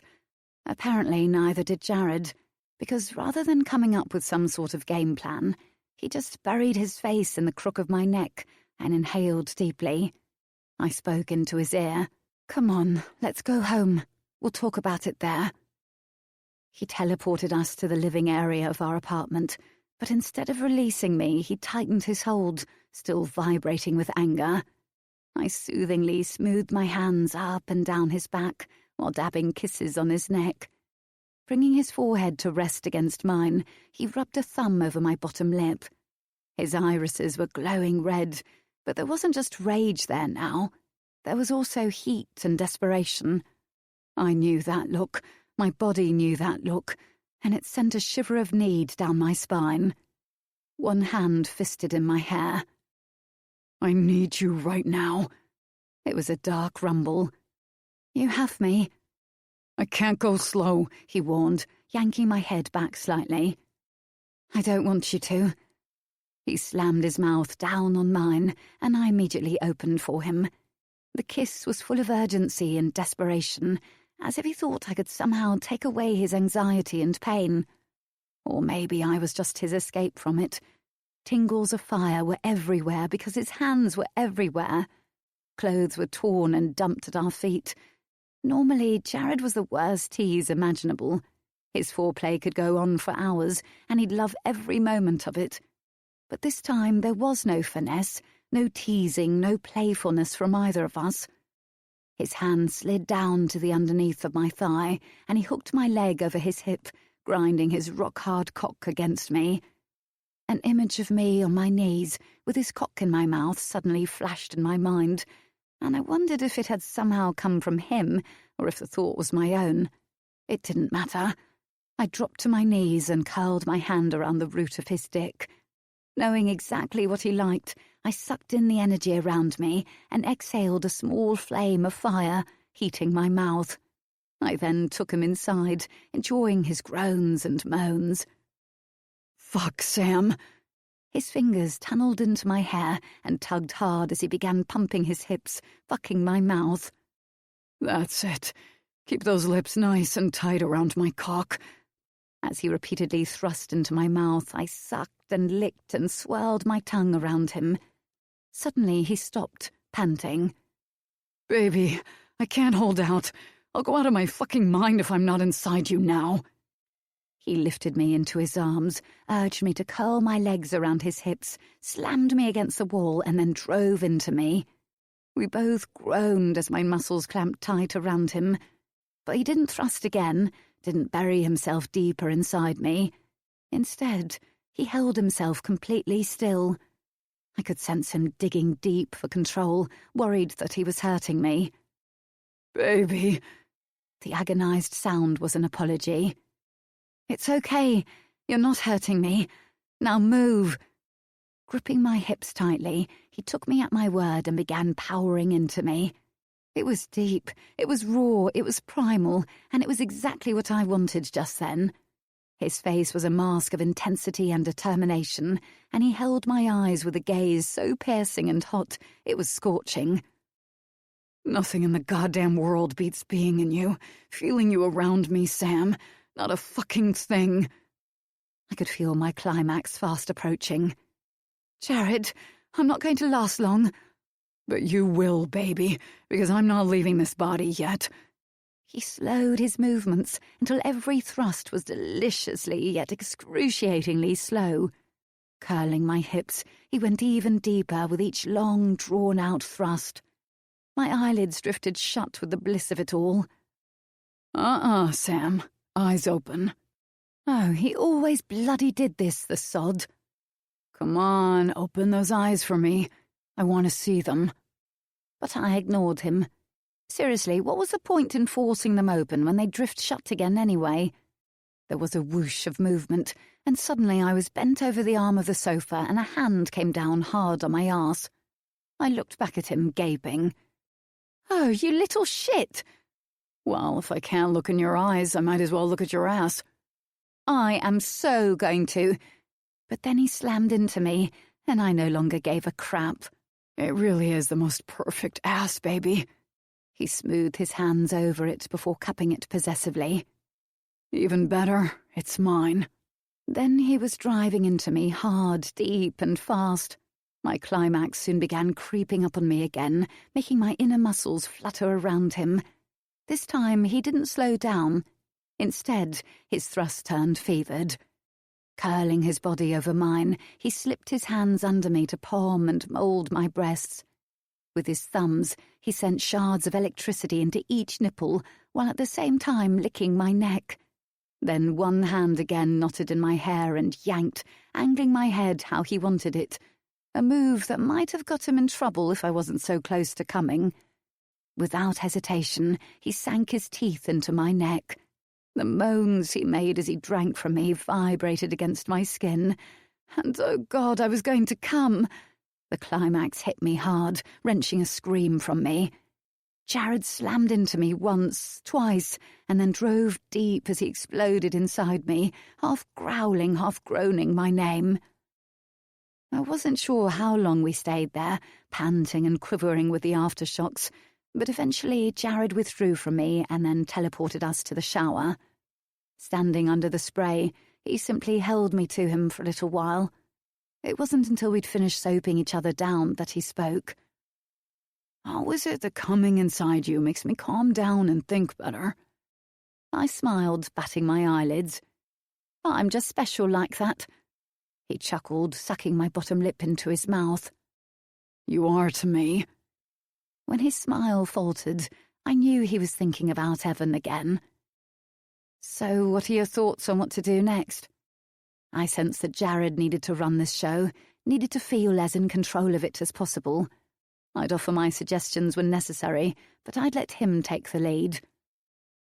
I'm thinking we need to speak to someone who knows about viruses. Yeah, I know this isn't a virus, but it's something similar. Maybe if we know more about how they work, how antiviruses are developed, we might get an idea of how best to approach the situation. That wasn't bad, as ideas went. So we should kidnap a human scientist. Not such a good idea. Obviously, we won't let them meet the guys or reveal that we're not human, he continued as we rinsed off the last of the soap from both our bodies. But we can pick at the scientist's brain for as long as it takes to come up with something. Or we could just find and talk to one. The whole kidnapping part could be optional. As if he realized that his plan was slightly on the dark side, he groaned at himself. I'm just worried about Evan, Max, and Stuart. You won't particularly care if it turns out that Cristiano's tainted as well, will you? He shrugged, turning off the spray and stepping out of the shower. If he is, I'll simply think of it as karma for ogling my mate and constantly giving me smug smirks because he knows how you taste. Yeah, that had been pretty mean. As we patted each other dry, I said, Still, it wouldn't be fair to Ava to let her brother die simply because we think he's a dickhead. After a pause, he inclined his head, conceding that. I noticed you were right about her. She sure can fight. Who the fuck trained her? Jackie Chan? Her gift is muscle memory. It's a little like having a photographic memory. Whereas someone with a photographic memory can remember in detail anything they've seen, Ava can perfectly replicate any move she's ever seen.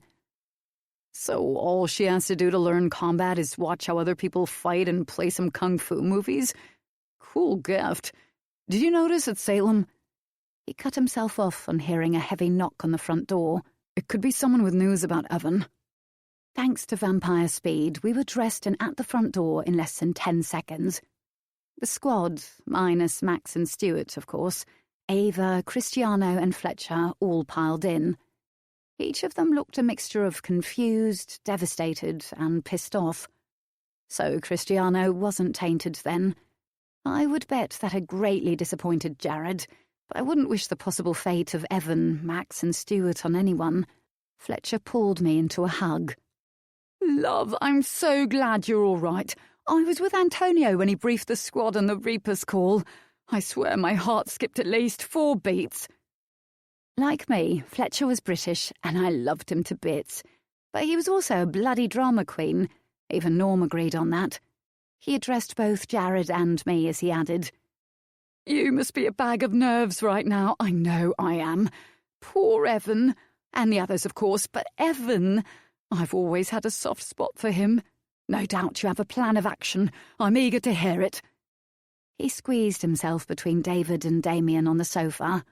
Reuben had perched himself on one arm of the sofa, while Chico perched himself on the arm that Jared had bent me over not so long ago. I had to fight a smile, and I saw that Jared was doing the same. Antonio put Evan, Max, and Stuart into a containment cell. Chico traced his goatee. They are not pleased about it, but they understand. The containment cells were located beneath a large mansion and made of unbreakable glass. A cell was, therefore, the best place to put Evan, Max, and Stuart, but I still couldn't help balking at the idea of them locked up like that. Antonio's news scared the crap out of all of us, continued Chico. I'd never even heard of the Reaper's Call before. Have you? I shook my head. My attention went to Cristiano and Ava, who were clearly devastated to know that their vampires had fallen victim to the call and died in those tunnels. Ava was cuddling herself, while Denny kept a comforting arm over her shoulders. I couldn't help but notice that Salem, who was standing behind them with Cristiano, was scowling at Denny's comforting arm. As if he sensed someone looking at him, Denny turned his head.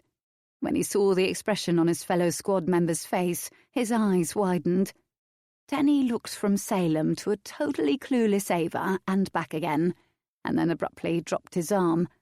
Salem simply grunted, in what could have been satisfaction. He wasn't an easy one to read. Antonio said that you and Jared are planning to search for a way to help them. Ava's voice was surprisingly strong, considering she looked like a small wind could knock her on her arse. Do you really think you can find one? No other outcome is acceptable, Jared told her.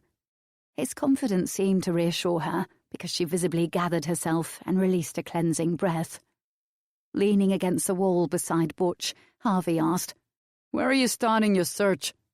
Our plan is to learn as much about viruses as we possibly can, replied Jared. David arched a brow. It's a virus? No, but it follows the same logic as one. Hopefully we can learn something from a scientist who specializes in viruses. Salem pursed his lips. And if we don't, then we look elsewhere, and we keep looking until we find answers of some kind. Cristiano suddenly piped up. Ava and I would like to come with you. When Jared opened his mouth, most likely to object, just like Salem appeared ready to do, Ava quickly spoke. You lot must all know how my brother and I are feeling right now. If we help defeat the call, it will be like getting vengeance for what happened to our vampires. You'd want to do the same in our position. Jared exhaled heavily. Fine. Salem didn't look pleased by the decision and was frowning at Ava's back. Well then, began Butch, let's go find ourselves a scientist. Wait a minute. We all turned our attention to Fletcher. Now tell me if I'm overstepping my boundaries here by interfering. Like he really cared about boundaries. But wouldn't it be much simpler to talk to Bran's heir? I cocked my head. Bran's heir? Harry Covington was a doctor during his human life. It's different from a scientist, I know, but surely he'll know something about viruses that could help you. Seeing that everyone was staring at him, wide-eyed, Fletcher squirmed under the attention. What? He, a PA, had come up with a better plan than 2 commanders and a squad from the Legion. That was what? Fletch, have I ever told you how much I love you? He gave me a playfully scathing look. Not often enough, but I try not to take it personally. Jared, who was filled with a newfound enthusiasm, turned to me. We might have to return to the whole kidnapping plan. Bran isn't going to want us visiting Covington, knowing we've been in contact with people who are tainted. He won't risk it in case any of us are tainted too. Again, though, the kidnapping part can be optional. I say we just ask Antonio if we can join in on the teleconference. Ridiculously, they all looked disappointed that no one would be being kidnapped. Unreal. Chapter 4. Sam. It took a while for Antonio to finish the teleconference.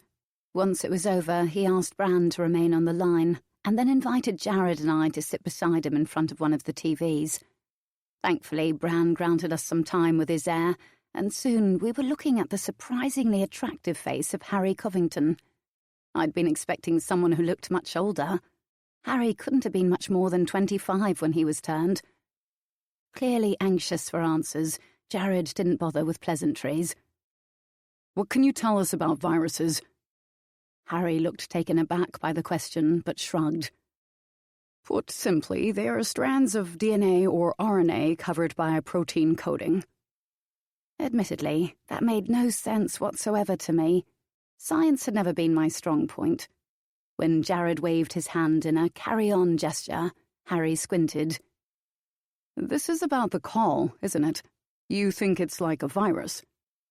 "It seems to be similar." "That's what I thought in the beginning. I was wrong." I arched a brow. "You've been in contact with people who are tainted?" "No, but I've researched it. As you can imagine, it intrigued the medic in me. It's in my nature to want to treat something, to cure it. I've done my best to understand the call over the centuries. What I've learned isn't good." Beside me, Antonio softly cursed. Gritting his teeth, Jared urged, "Go on." "My opinion is that it's entirely different from a virus. You see, viruses aren't alive, but nor are they dead. They exist somewhere in between. In effect, they are parasites. Without a host or a group of host cells, they can't thrive or survive. The call, however, is very much alive." That didn't sound good. "What do you mean by alive?"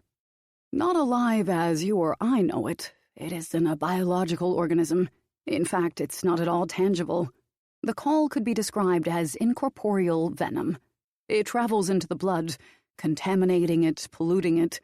It is nothing you could see, nothing you could fight, because it has no physical properties.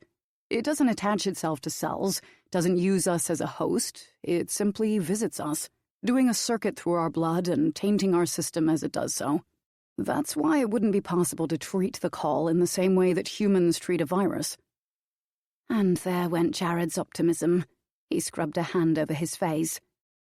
"In other words, there's no point in looking for a counteragent." "No. So we're fucked." Harry's eyes slid away. "Well," Jared straightened in his seat. "What?" "There is someone who might be able to help your vampires. She wouldn't be able to come up with some kind of counteragent, but it's possible that she could help the tainted." "Who?" Jared and Antonio asked in unison. "Her name is Paige West, and she's a cage of vampire who is part of my line. Her gift, she can heal, but she's not a healer." Frowning, I shook my head. "I'm not following." "Her gift is actually offensive. If you were to harm her, she could take her pain or her injury and give it to you, and it would be 3 times worse when revisited onto you. Her gift is more about inflicting pain and avenging herself than about healing." Well, call me odd, but I found that gift kind of intriguing. It was pretty much a karma-like gift, and I was a big believer in tit for tat. "And she can do that for others?" asked Jared. "Yes, she can take their pain or injury, but she must have someone to give it to. Without that, the hurt will almost instantly return to the person it came from. I imagine it would work on tainted vampires, but I can't be sure. We'll take our chances." Jared shrugged. "At this point, we have nothing to lose anyway." And if there was even the slightest chance that she could help Evan, Max, and Stuart, then Paige West was now my new best friend. "Where do we find her?" Harry gave us a grim smile. "That's the tricky part. Nobody actually knows where Paige is." "Well, crap." "She doesn't particularly enjoy this life and has cut herself off from all vampire kind?" asked Antonio. It wasn't an uncommon thing. "No. It was, in fact, her decision to turn. Her sire sent her on an assignment. I'm not sure exactly what it was, but instead of coming back with the information he wanted, she killed the vampire who had the information. After that, she disappeared, along with the information, and no one has been able to find her." "Well, great. Just great." "Surely her sire has a vague idea of her location," insisted Jared. Possibly, but I'm not certain. Antonio tilted his head. Who is her sire? His name is Robert Langley. I can give you his contact details. After consulting his smartphone, he rattled off an address and a cell number. Jared entered it all into his cell phone, while Antonio scribbled it down onto a piece of paper. Warning, Robert's not the most pleasant of people. That's okay. Jared smiled, looking a little evil, to be honest. Neither am I. Antonio briefly bowed his head at Harry. You have been a huge help, Covington. I appreciate it. Jared nodded. Yeah, thanks. Don't thank me yet. Even if you find Paige, it won't be easy to convince her to help you because she clearly wishes to be left alone. Jared's evil smile widened. Don't worry about us finding a way to make Paige cooperate. We can be very persuasive. Ending the call, Antonio swerved in his seat to fully face Jared and me. I've never heard of Paige West. Perhaps that is because she has isolated herself from our kind. In any case, I will have Sebastian locate her. He is the best tracker there is. He is, agreed Jared. And I appreciate having his help, but I won't rely on him. Not with this. Finding her is too important. This woman might be our only chance of saving the guys. Sam and I should still go see Robert Langley, find out what he knows about her. Understanding that Jared needed to feel that he was actively helping, I clasped his hand and gave it a supportive squeeze. Then we leave at dusk. Yes, it is important for you both to rest first. Antonio sighed. I can only speculate on how exhausted you must both be, physically and emotionally, after this evening's events. I'd like to briefly speak with Evan before we head home. Jared massaged the palm of my hand with his thumb. He'll be glad to hear Harry's news. Antonio grimaced. Would it be wise to give him false hope? For all we know, Paige West's gift will not help with the call. It has to, stated Jared. There are only 3 people in this world I care about. Sam, Evan, and you. I absolutely refuse to lose any of you. My chest was literally aching with the echoes of his pain that were running through me.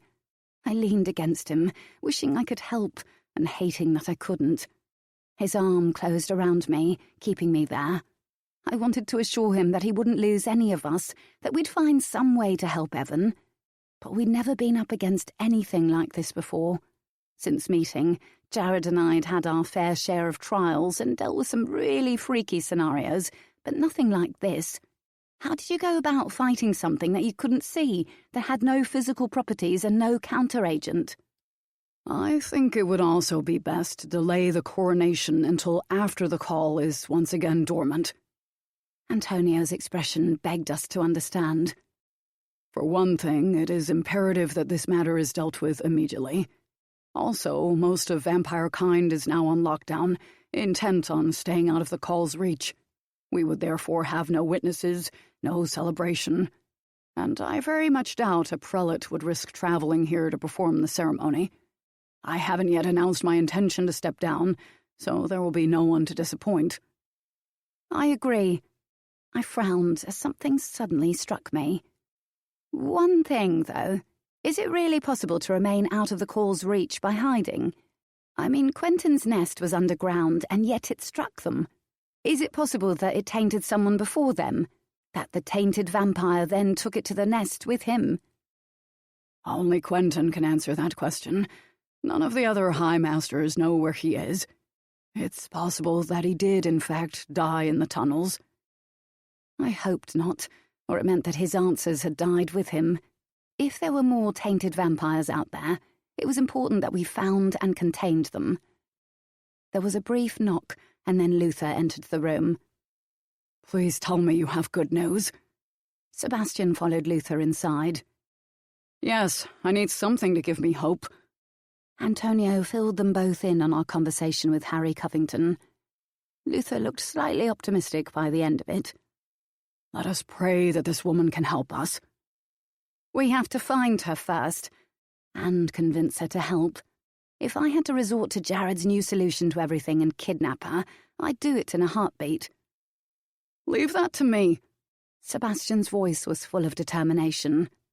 There is no place the Caja can hide where I will not find her. Sam and I will be doing our own investigations too, Jared informed him. Between all of us, we should be able to find Paige West in time to help the guys. Luther gave him an encouraging smile. I have faith in you all, and so will Evan, Max, and Stuart. He lightly touched me on the shoulder, but then he stiffened, and a gasp flew out of him as his eyes took on a faraway quality that meant one thing: he was having a vision. Oh, this was never good. When Luther finally snapped out of it, his gaze ran along everyone in the room, who were all now standing. Most likely in response to the sheer fright on his advisor's face, Antonio tensed. What is it, Luther? Please don't talk in riddles, I begged him. He had a habit of being very vague with his warnings, and it drove me bloody mental. Luther inhaled deeply. They will come for her. Paige West, they will come for her. Who? Who will come? Demanded Antonio. There were so many of them in the vision. So many. If you bring her here, they will do whatever it takes to get to her. He looked at me then. Oh, bloody wonderful. And it could mean that you were forced to make a very difficult decision, Sam. A decision no one should have to make. Well, fuck a duck. I massaged my temples. I don't suppose you're going to tell me what that decision is, are you? I wish I could. But as you know, sometimes a vision can be just a feeling, a knowing. I could feel the weight of a painful, frightening decision bearing on you. A decision that affects so many that your safety rests on. Jared, who was feeling kind of numb, as if he didn't really know how to feel about all this, spoke. So what you're saying is that if we bring Paige West here, there's a distinct possibility that things will go tits up and Sam could be harmed? Yes. Sebastian sighed. The question is, are we willing to risk all that happening in order to save the lives of Evan, Max, and Stuart? Cursing a blue streak that had everybody's eyes widening, Jared dropped back down into his seat and buried his face in his hands. So many emotions were flickering through him so quickly that I couldn't even identify what they were. We will give you both some time alone. With that, Antonio led the others out of the room. I sat beside Jared, placing a supportive hand on his back. We have to do this, Jared. We have to help Evan, Max, and Stuart. He lifted his head, gazing at me with eyes that were filled with so much turmoil that it hurt to maintain eye contact.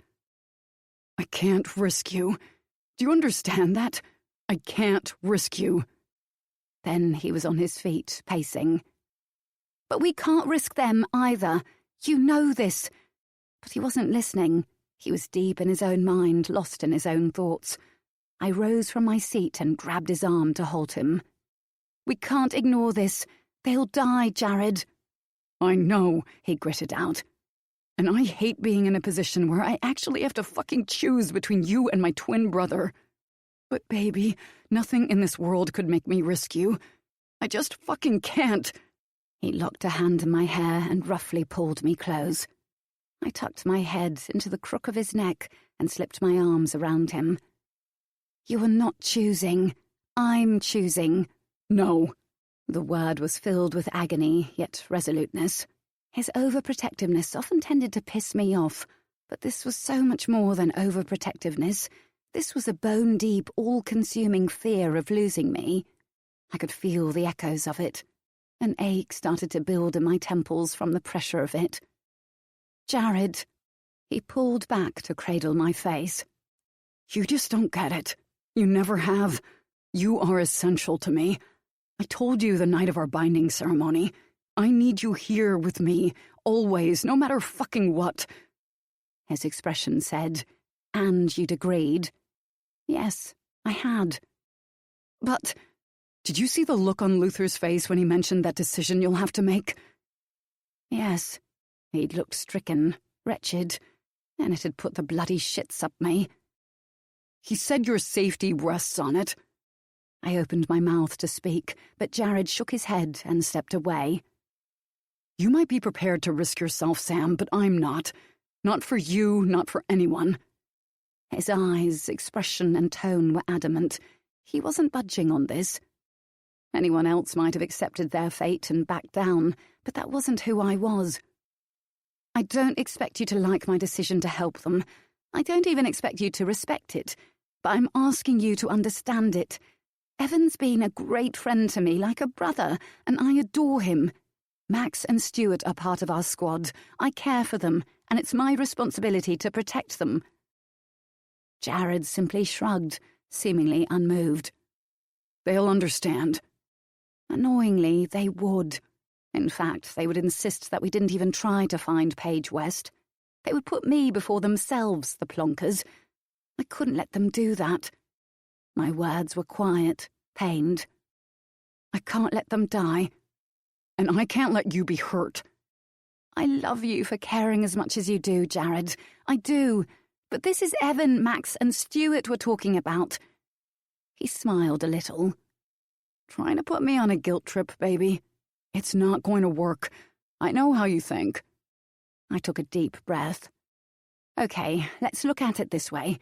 Luther said the whole me being faced with the decision thing could happen, not that it definitely would.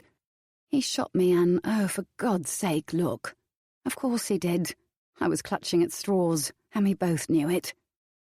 His vision means we've got a heads up. It means we know we need to be even more vigilant and careful than usual. That puts us a step ahead. He shook his head, incredulous. In fact, he looked like he was considering throttling me. You're just not getting it. Maybe that's my fault.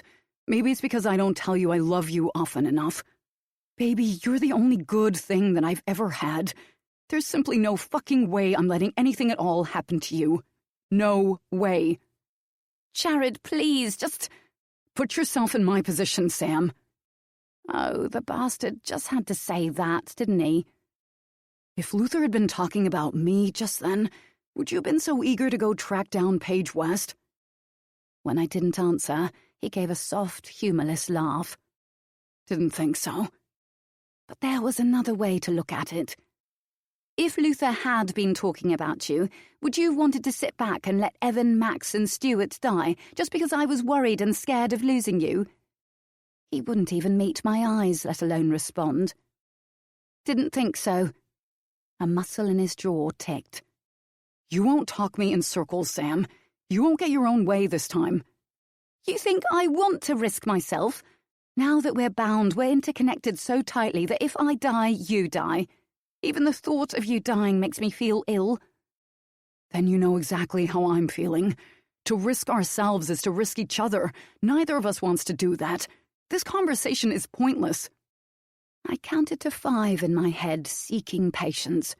It didn't work. You are twisting what I'm saying. My point is that you can count on me being on high alert and having a distinct sense of self-preservation simply in order to keep you alive. His smile was rueful. Touching, but I will not risk you. And I will not risk them. There was still no hint of compromise in his expression at all. Stalemate, baby.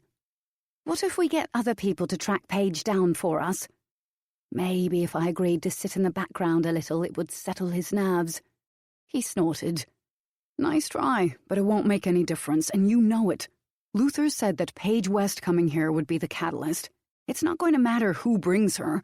So we are just going to sit back and watch Evan, Max, and Stuart die? Hell no. I'm not giving up on them, but I'm not bringing Paige West to the Hollow, and that's final. We couldn't even take Evan, Max, and Stuart to see her instead. They needed to remain contained. How about a compromise? I held up a hand to halt any attempts he might make to object. Just hear me out. We spend the next few weeks trying to find some way of helping them.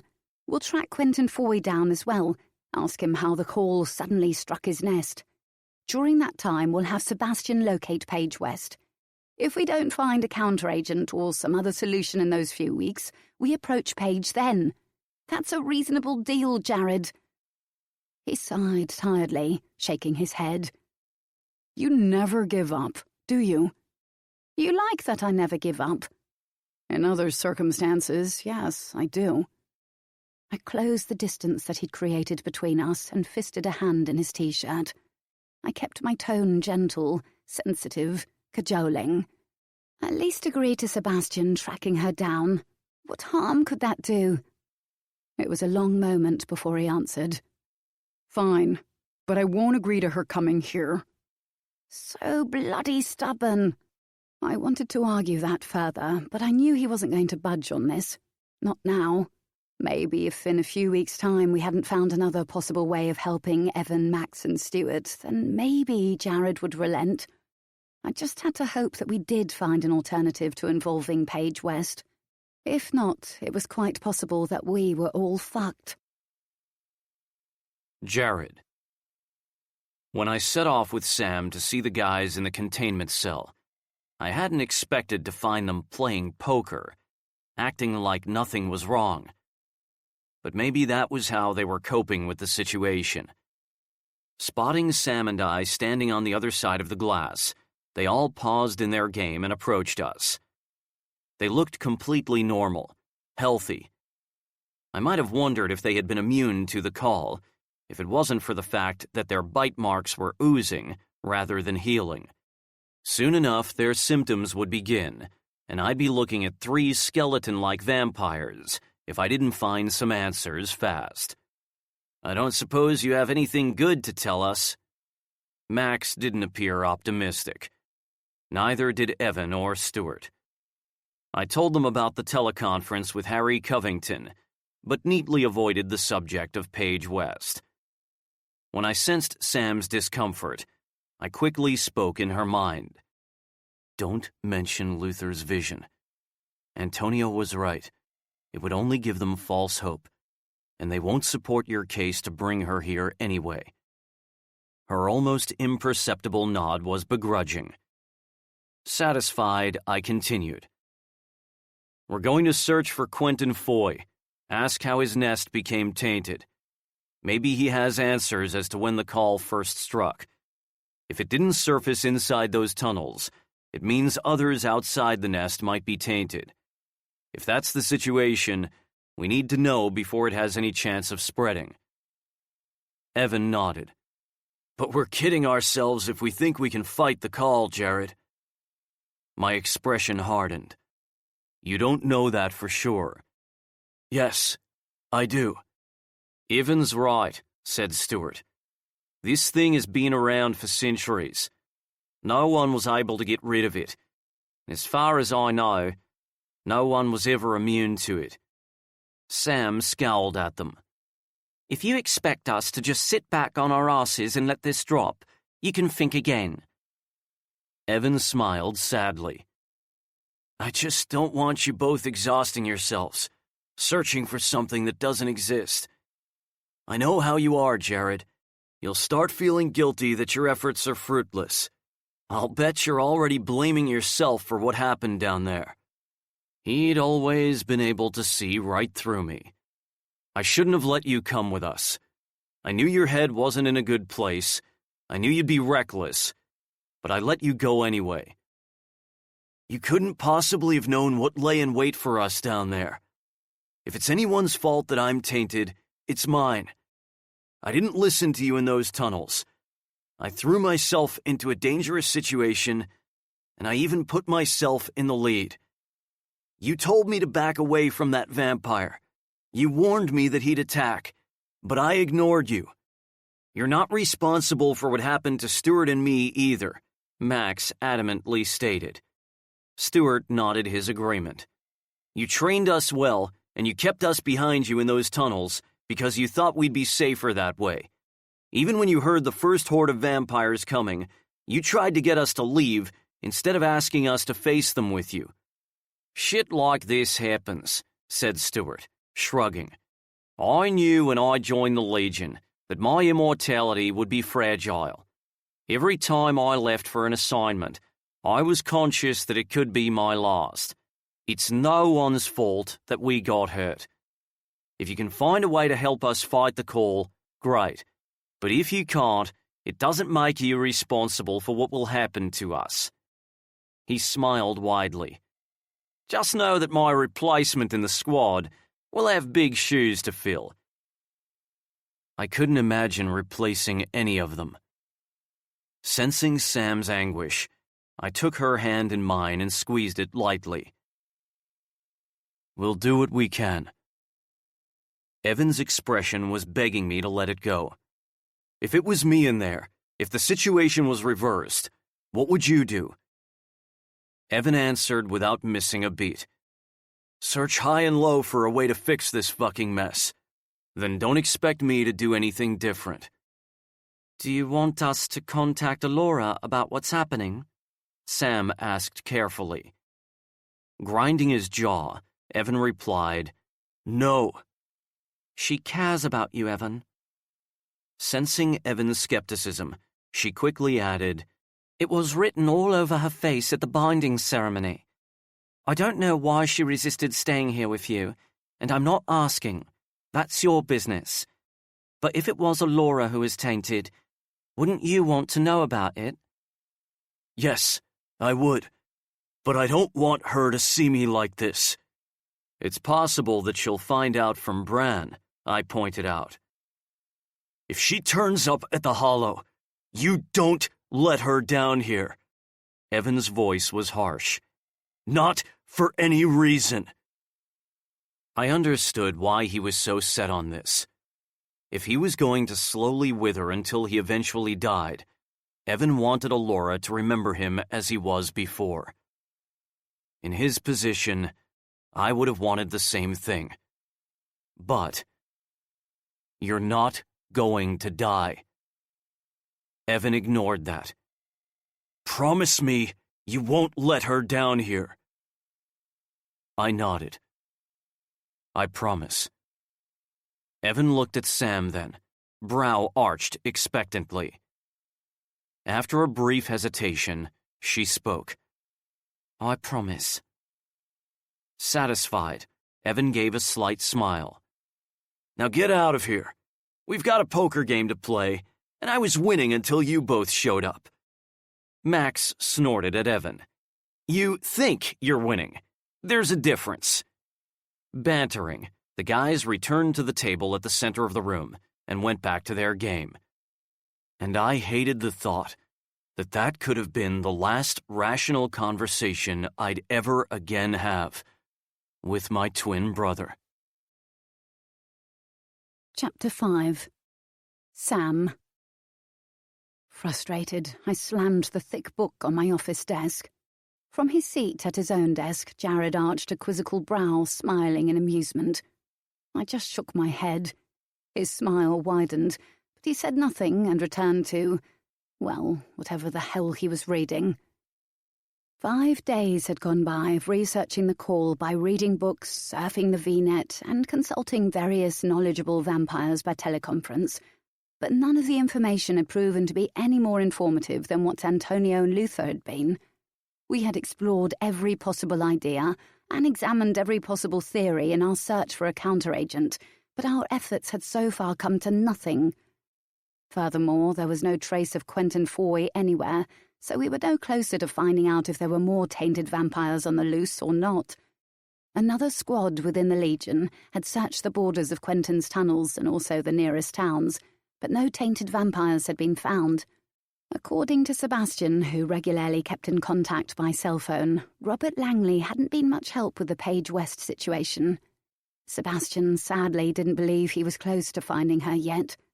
Jared was still refusing to even consider bringing her to the Hollow, but I was just thankful that he had at least conceded that there was no harm in Sebastian attempting to locate her. Conscious that we'd been badly neglecting our usual duties, Jared and I had given the squad the rest of the night off and then retreated to our office. Although the squad were in top shape and had amazing control of their gifts, we still worked with them each week, Monday through to Friday, in order to ensure that things stayed that way. Unfortunately, recent events had messed with that schedule, not to mention the morale of the squad. Still, to their credit, they hadn't slacked off. Unable to concentrate on the work matters in front of me, I'd again read through many of the huge, old, musty-smelling books that contained information on the call, on the off chance that I'd missed something. but it quickly became apparent that I hadn't. So I'd inhaled another whirlwind's worth of dust for nothing, and now I was utterly pissed. A knock was quickly followed by the entrance of Fletcher. He hardly ever waited for a come in. Humming to himself, he placed an NST and some crisps on first Jared's desk and then mine. Busy reading, Jared merely gave Fletcher a nod of thanks. It still made Fletcher melt on the spot. Yes, my PA had a thing for my mate. Who didn't?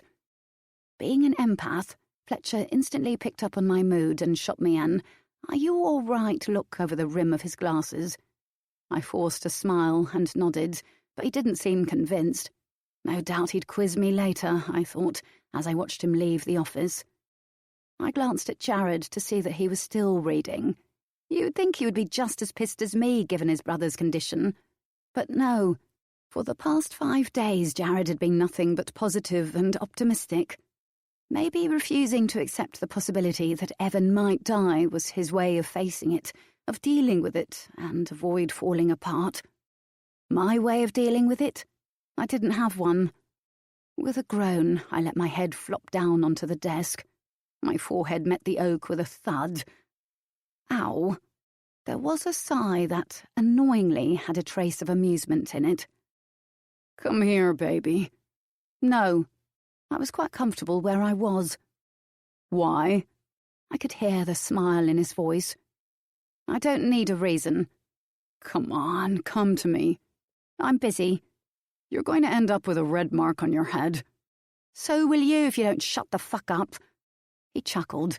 That's my girl. Now come over here.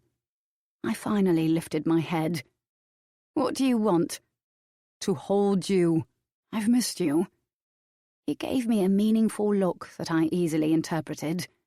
It was fair to say that I'd been snappy and impatient with everyone, even him, for the past few days. Rather than taking the let's face this together approach and allowing us to be each other's strength, I had emotionally pulled away. It was in my nature to deal with things alone, to disappear into my own head while I worked it out. I was a thinker, my dad had always said. I'd silently ponder over things, explore the matter in my mind rather than confide in anyone. It was a good thing, really, since my parents hadn't exactly been interested in anything I was thinking or feeling. My conception had been an accident, a bad accident, and they had never let me forget it. But retreating into my own head wasn't fair to Jared, was it? Not now that we were bound. What made me feel even guiltier was that he hadn't complained, hadn't even commented on it, despite that he must have wanted me with him 100% right now. He'd given me that time, that space. But that time was apparently over. With a heavy exhale, I rose from my seat and went to him. He swiveled his chair to face me and gripped my hips, pulling me to stand between his legs. "Hey," he said gently. Resting my hands on his shoulders, I bit my lower lip. "I'm sorry." Slipping his hands under my t-shirt, he pressed them against my back to pull me closer. "So you're done?" No judgmental words or looks, only total understanding. Now I felt even guiltier. "I know you're worried about the guys. I wouldn't expect anything different. But you're letting the stress of it all get the better of you." Again, there was no judgment there. "I hate seeing you like this." I understood, since, likewise, I'd hated seeing him an absolute wreck after the wacko brothers had kidnapped me. He squeezed my hip gently. "You don't have to go it alone when shit happens, Sam. Not anymore. I'm here." It's like a mental reflex, but I'll work on it. Good, because I want my mate back. I miss her. I miss her giving me attitude and teasing me and cursing me to hell and back. My smile mirrored his. And she's missed you. That's an extremely good thing, because I plan to... He paused at the knock on the door. "Yes?" "Antonio is here to see you," announced Fletcher. There was an odd note to his voice that made me frown. Jared rose to his feet. "Let him in." Antonio breezed into the room with his guards and pit bulls in tow. He also had 2 unfamiliar cagers with him. Sam, Jared, I would like you to meet Eloise Montana and Frederick Collins. Really? Because he didn't sound as if he'd like us to meet them at all. In fact, he didn't appear pleased about their presence either. Frederick is also one of my vampires. I'm the first vampire he ever sired, added Collins, cocky and self-satisfied by that fact. I hadn't met many vampires that had been sired by Antonio, so I was instantly curious about him. The impeccably neat Collins was average height, had short, mousy hair, watchful, beady eyes, and looked like he'd be right at home in a corner office. And I didn't like him. It was an immediate feeling that I couldn't explain. Every instinct I had severely disliked this bloke.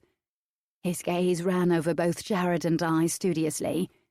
Something not wholly on the side of the angels glinted in those eyes as he focused on Jared.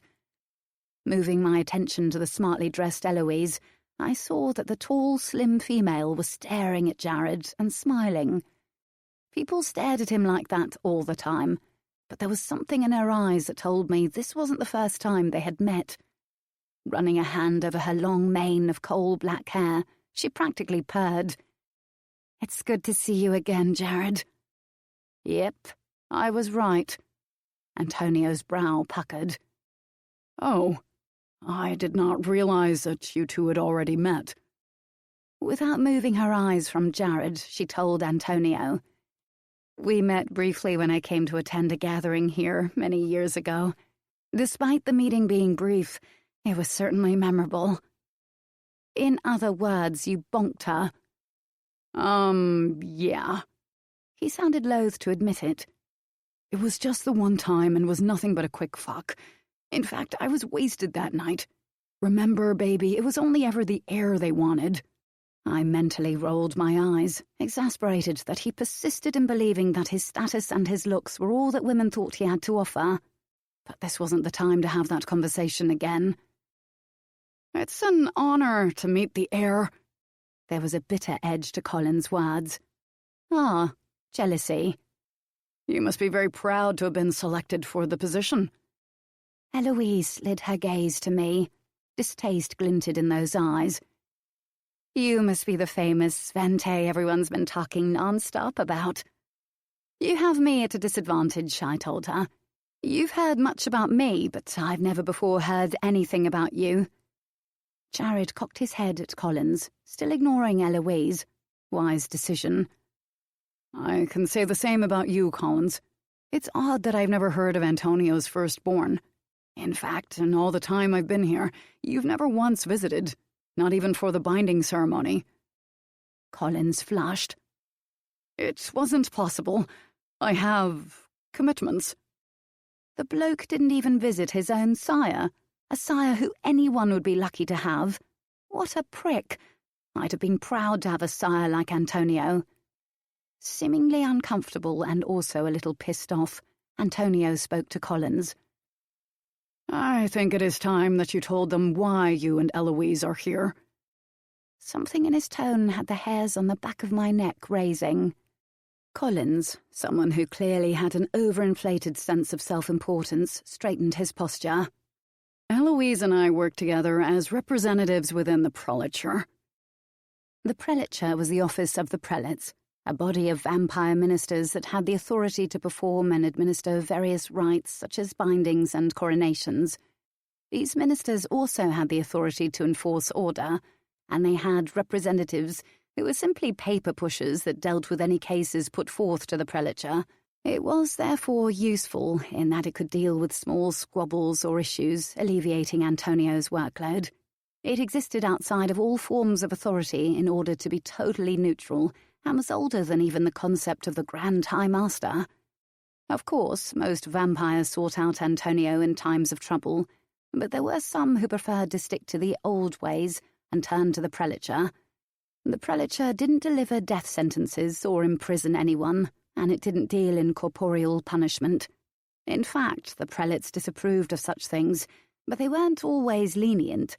The prelature's punishments came in the form of official reprimands, simply public warnings, exile, banishing vampires from their nests, monetary fines, even so far as taking away all the vampire's belongings. For those who had spent their very long lives accumulating wealth, this hurt, or even dismissal of their positions in case of gross negligence. As Eloise shot me a smug smirk, unease slithered up my spine. "There have been complaints," Collins informed me. "Complaints?" "A member of your squad has made complaints about you, Commander Parker."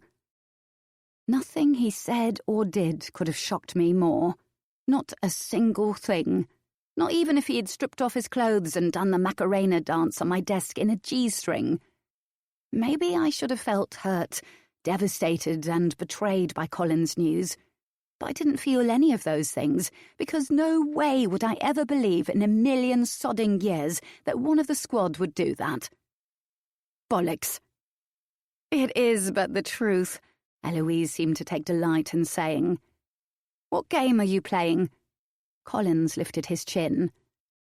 "I realize this must be difficult for you, Commander Parker, but this particular member voiced a number of serious concerns. They didn't feel they could go to Antonio with this matter, as they feared he would not be impartial, being as fond of you as he so clearly is." "Concerns? Like what?" "That you work them too hard and for very long hours. That you use unorthodox methods to train them, methods that involve subjecting them to pain. That you take them on more dangerous assignments than any other squad is taken on by their commanders. That you have harmed and even killed many humans on your assignments.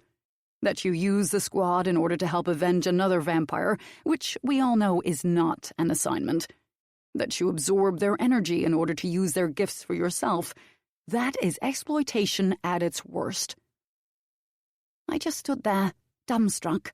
I had no words. And that didn't happen often. Jared bristled. "Tell me you're not serious." Colin's tone was grave. "On the contrary, I am very serious, Commander Michaels. So is this matter. It is not just one complaint, it is a whole list of them."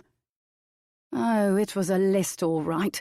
It was a list of things that had been twisted into sounding dark and cruel. Yes, I worked the squad hard, but I didn't work them any harder or longer than other commanders did their own squads.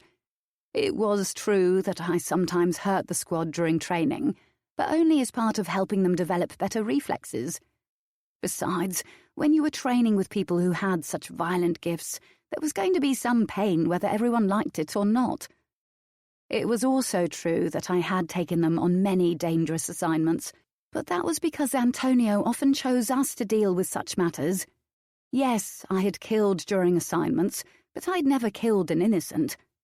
It was also accurate that we had helped Jude avenge what had happened to her, but that had only been insofar as allowing her to come along while we dealt with the matter. We would have crushed that criminal operation in any case. And yes, I had absorbed each member of the squad's energy at one time or another to use their gifts, but it was only during training so that I could help them learn to better use and control those gifts. Yet all those things had been twisted in such a way as to make me indeed sound exploitative and cruel. What bugged me was that whoever had made these supposed complaints had to have had inside knowledge of how I worked in order for them to have any knowledge to twist. Other than Evan, Antonio, Sebastian or Luther, I never let people observe training sessions. The only people outside of the squad that I'd taken on assignments were Jude, Ava and Cristiano. None of them would have any reason to do this. But I didn't believe for even 1 second that any member of my squad had anything at all to do with it. Who really made these complaints? Collins was the image of snootiness. "As I told you, it was a member of your squad." Jared narrowed his eyes. "Oh, yeah? Then who?" "They wish to remain anonymous." I snickered. Well, of course they do. "I heard that 2 of your squad members are currently tainted.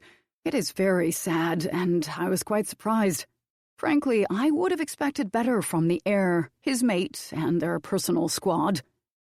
Oh, the little fucker. "Frederick, that is enough," snapped Antonio. "I have a valid point. These people should be powerful enough to protect and lead all vampire kind one day, Yet they could not even lead and protect their own squad. Commander Parker is supposed to be particularly powerful, and yet 2 of her squad are now dying. My investigations show her to be hot-headed and reckless. One only needs to listen to tales of what occurred during the week of the binding ceremony to know that. I believe 2 vampires went to the event and never returned. If you're talking about the woman who turned me and came here with her consort, they almost had Sam killed. Jared's tone was dark and menacing, vibrating with a barely controlled rage. No one was going to let them leave here alive. Collins straightened his tie. The prelature does not condone violence. You may perceive it to be excusable, but her firstborn, who reported her disappearance, would not agree with you. The fact remains that Commander Parker is reckless. And that is not the only problem. Show them, Eloise. Still smiling smugly, Eloise dug out a newspaper from her briefcase and handed it to Jared. Her irises were glowing amber with lust, and all I wanted to do was bitch-slap her. Jared didn't even look at her as he took the British newspaper that was opened on a particular page. Oh, bugger. My stomach sank as I saw the photo of Jared and me strolling around in London. It was one of the places we had visited during our honeymoon. The headline of the article was, "New Lead in Missing Persons Case." There was then a detailed account of the day I disappeared, and an appeal from the police for more information. "If the police try to identify Jared," began Eloise, "imagine their reaction when they find a missing persons report from 19 years ago that shows he hasn't aged." Jared snorted contemptuously. "They'll just think it must be someone else. They certainly aren't going to scream, 'Shit, he's a vampire.' And I strongly doubt my mother bothered filing a report about me," he told me. "She only ever cared about Evan." "Perhaps," allowed Collins. "But that isn't the point." "What about me? I'm on that photo too. You're not calling me reckless." Collins ground his teeth before speaking. "The squad member was clear that you are an extremely good trainer, and that they have no issues whatsoever with you or your techniques." He sounded annoyed by that. "What is it you intend to do?" It was more of a dare by Jared. A clear, just fucking try to harm her in any way and I'll kill you. "Eloise and I intend to spend the next few months observing Commander Parker." I double-blinked. "Say again?" "We will observe you as you train your squad. Observe you as you work. When we are done, we will make a report recommending whether or not we believe you should be allowed to keep your position as a commander." Jared gawked. "You can't do this. You don't have the authority to pull this shit." Collins looked sincerely affronted. "I can and I do, Commander Michaels. I am a representative of the prelature. Even the heir's mate is not immune to its authority. It operates outside any other vampiric laws." Scrubbing a hand down his face, Jared inhaled deeply. "I don't believe this." "Believe it. Now, I'd like to meet your squad." I arched a brow. "And why is that?" "Eloise and I need to interview each of them separately and ask them some questions about you and how they feel about having you as their commander." I shrugged one shoulder. "That's fine." He and the Kasia bitch seemed surprised. Clearly, they had expected me to object. "Why would I have an issue with it? There's nothing negative for you to find. Come on, they're probably in the basketball court." With Jared hot on my heels, I rounded the desk and exited the office. Collins, Eloise, Antonio, the guards, and the pitbulls all followed closely behind us as we led the way to the court. I buried my rage as best I could, determined to keep a hold on my temper, but it wasn't easy. If it hadn't been for Jared's warm presence beside me, it might not have worked. I had been right about the squad being at the basketball court. Jude, Ava, and Cristiano were also there. Hearing us approach, they turned as a unit, suddenly alert, and probably hoping we were there to give them some good news. "Everyone, this is Frederick Collins and Eloise Montana," announced Antonio reluctantly. He looked totally defeated. They are representatives of the prelature, and they are here to investigate Sam and judge her suitability as a commander." Ignoring the gasps, curses, and mutters, he continued. "They will explain everything. It is a pleasure to meet you all." Smiling widely, Collins stepped forward, seeming both awed and excited. He made me think of someone who is in the presence of their favourite rock band. "Eloise and I would like to take each of you aside and ask you some questions." Chico's expression was hard. "Yeah? Fuck that." Collins seemed taken aback. Prick. That was called loyalty. It strangely hadn't seemed to occur to him that they might be a little pissed off by all this. "We're not talking to either of you." Salem turned to me, gesturing at the newcomers. "Coach, what the hell is going on?" "Oh, do elaborate, Mr. Collins," I said with a smile. There was no chance I was giving explanations for him. He clearly didn't want to answer, probably because he didn't want to be the focus of the squad's anger. "A number of complaints were made about Commander Parker." David gaped. "Made by who?" "One of you, of course." Harvey shook his head madly, slashing a hand through the air. "No fucking way." "None of us would do that," maintained Denny. "It is so," said Collins shakily. "The complainant wishes to remain anonymous, so I will not be revealing their name." "It is protocol for us to interview each of you." Eloise went to Collins' side. "We need to get a distinct picture of what it is like to have Samantha Parker as a commander." Butch snorted. "Then I'll draw you one." Collins licked his lips nervously. Who wouldn't be nervous having a gang of powerful, pissed-off vampires rounding on you? "As Eloise said, this is purely protocol." "No, it's bullshit," snapped Damien. "Total and utter bullshit," agreed Reuben, so wound up he was close to crushing the basketball he was holding. I had the feeling he was imagining that it was Collins' head. "I'm not having any part of it," declared Denny, wearing a mutinous look. Realizing that the squad was close to attacking the representatives, I sighed. "It's fine. Talk to them." Chico looked at me like I was simple. "You're kidding me, right?" "We've got nothing to hide, have we?" It wasn't a question from me, it was a confident statement. "There's obviously been some kind of misunderstanding. The sooner we get it cleared up, the better. We've got more important things going on right now." After a long silence, Chico ground out, "Fine." He pointed hard at Collins. "But then you stay the fuck away from me. You got that?" Still somewhat nervous, Collins gestured at Eloise, who gave Jared a secret smile as she passed him. "If you could follow Eloise, she will take you to the mansion where we intend to—" "Great, thank you." Grumbling and scowling, each of them practically stomped after her. Seeing that Ava, Cristiano, and Jude, who were clearly seriously pissed, hadn't moved, Collins turned to them. "I'm sorry, are you all members of the—" He let his sentence trail off when Salem came up behind Ava and glared down at Collins. The bloke swallowed hard and forced a smile, taking a step backwards. Ava peered up at Salem. "Oh, it's my hero again." His sudden scowl didn't seem to bother her in the least. "You really are too sweet." Salem growled, but again Ava didn't appear to be affected.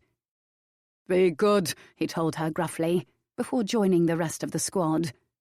It was hilarious watching big bad Salem turn protective and possessive of small bubbly Ava. I would never have expected the two to match, but just maybe Ava was what Salem needed. He was too serious and work-focused. Ava's personality wouldn't allow for that. Oddly, though, despite that Salem behaved so protectively, he was also very distant with her and brushed off her attempts to talk more intimately with him. Jared went to follow Collins. "I'll come too." He was seemingly just as worried about the squad being alone with prick number 1 and prick number 2 as I was. Collins' eyes briefly glistened with anger. "Actually, I'm going to need time alone with them. They might feel pressured or intimidated if you are nearby." His tone was pleasant, but his eyes were cold. You don't have a problem with that, do you, Gerald?" I gave the bloke a sad smile that said, "Oh, you really don't want to play like that with Jared." My mate had been raised by someone who played mind games, which meant 3 things. 1, Jared could spot those games a mile away. 2, he had absolutely no tolerance for them. And 3, he knew exactly how to handle people who played them. "Why would it be a problem?" Jared looked sincerely confused.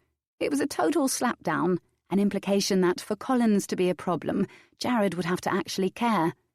Translation: "You're not important enough for me to give a flying fuck what you do." For someone who clearly thought they were extremely important, it had to have chafed. Collins' face turned crimson with both embarrassment and anger as he marched away. A gaping Jude approached with Ava and Cristiano. "Tell me I imagined all that." I sighed. I wish I could. As Antonio appeared beside me, I asked him, "All right, what's the deal with these 2? Please tell me it's some kind of sick joke." His grim expression confirmed that it wasn't. Cristiano, who came to my other side and shot me a brief look of concern, asked Antonio, "Seriously, is all this for real?" "I'm afraid it is," replied Antonio sadly. "But you don't believe there's been a complaint?" Jared detected, pulling me close to him and, in effect, away from Cristiano. "If there has, I do not believe it has come from the squad."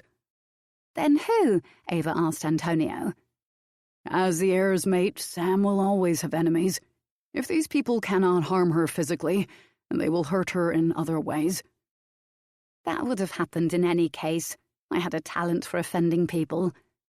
I'm pretty sure the answer is no, but I have to ask if there's any chance you can put this crap to an end. "I'm sorry, Sam, but for the prelature to be impartial, it has to be immune to all authority. One of my predecessors once tried to challenge it, and that did not end well. If I was to interfere, it would look bad for you, as though you are not confident that their decision will clear your name. Frederick would certainly see it as such." "Not to be a bitch, Antonio, but what possessed you to choose him as your firstborn?" "I turned him centuries ago, when he came to me with evidence of not only the existence of vampires, but of my being one. Back then, people were much more superstitious, and they often staked perfectly innocent humans who were simply ill. Collins promised to withhold the evidence if I turned him.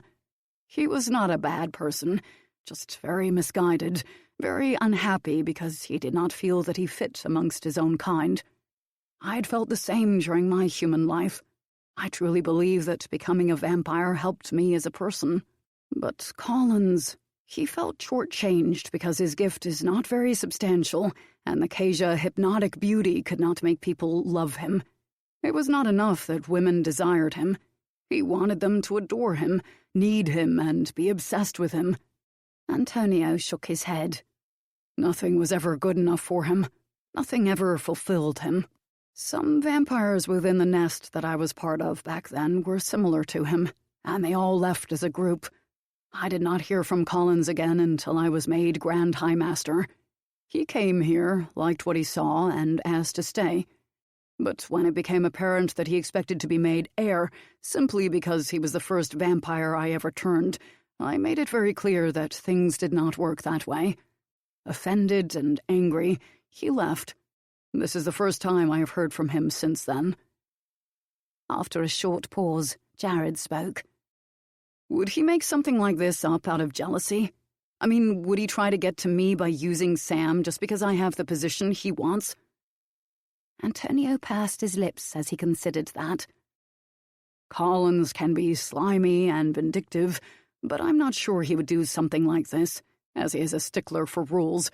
I will contact the prelature and find out if this is an authentic complaint. In the meantime, be careful, Sam. Do not give them anything to use against you. You are a fantastic commander.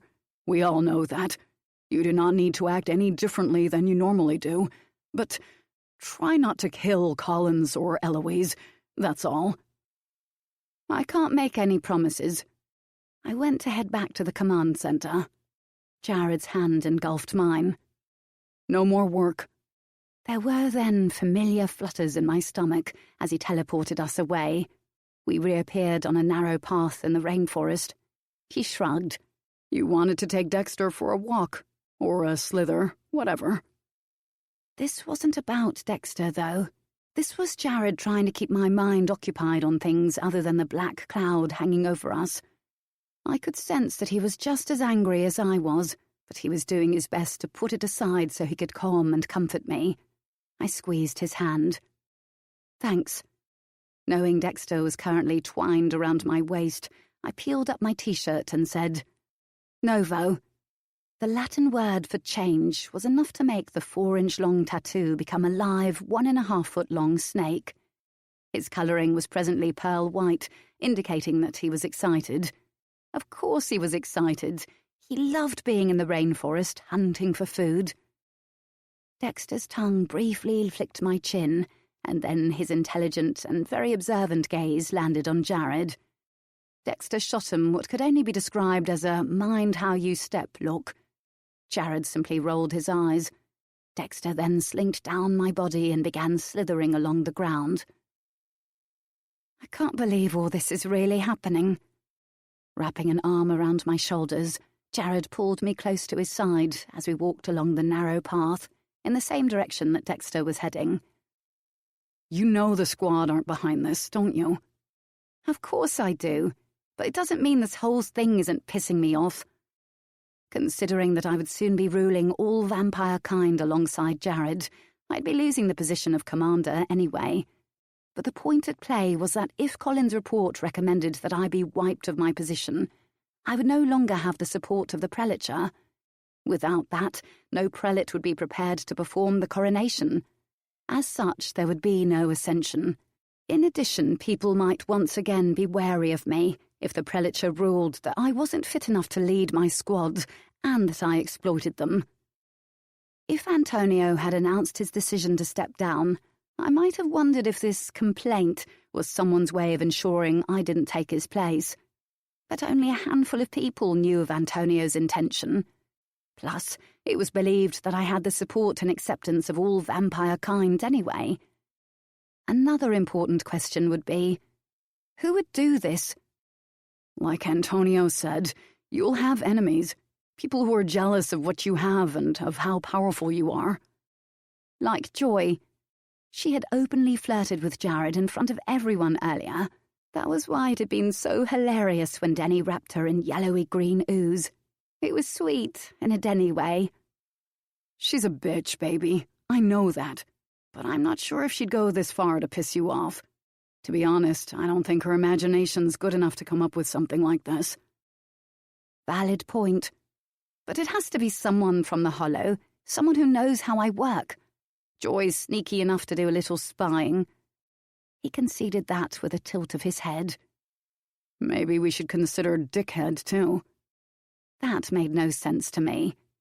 Sure, he likes to poke at you, and he finds some dark amusement in the fact that he drank from me in the past. There's nothing amusing about it. But he's not so much of a prick that he would try to make me lose my job. What possible motivation could he have to do it? Maybe he's bitter about us. He wants you badly, baby. You don't see it, just like you never see when anyone wants you. But it's true. I rolled my eyes. Whatever. Hey, what about Magda's firstborn?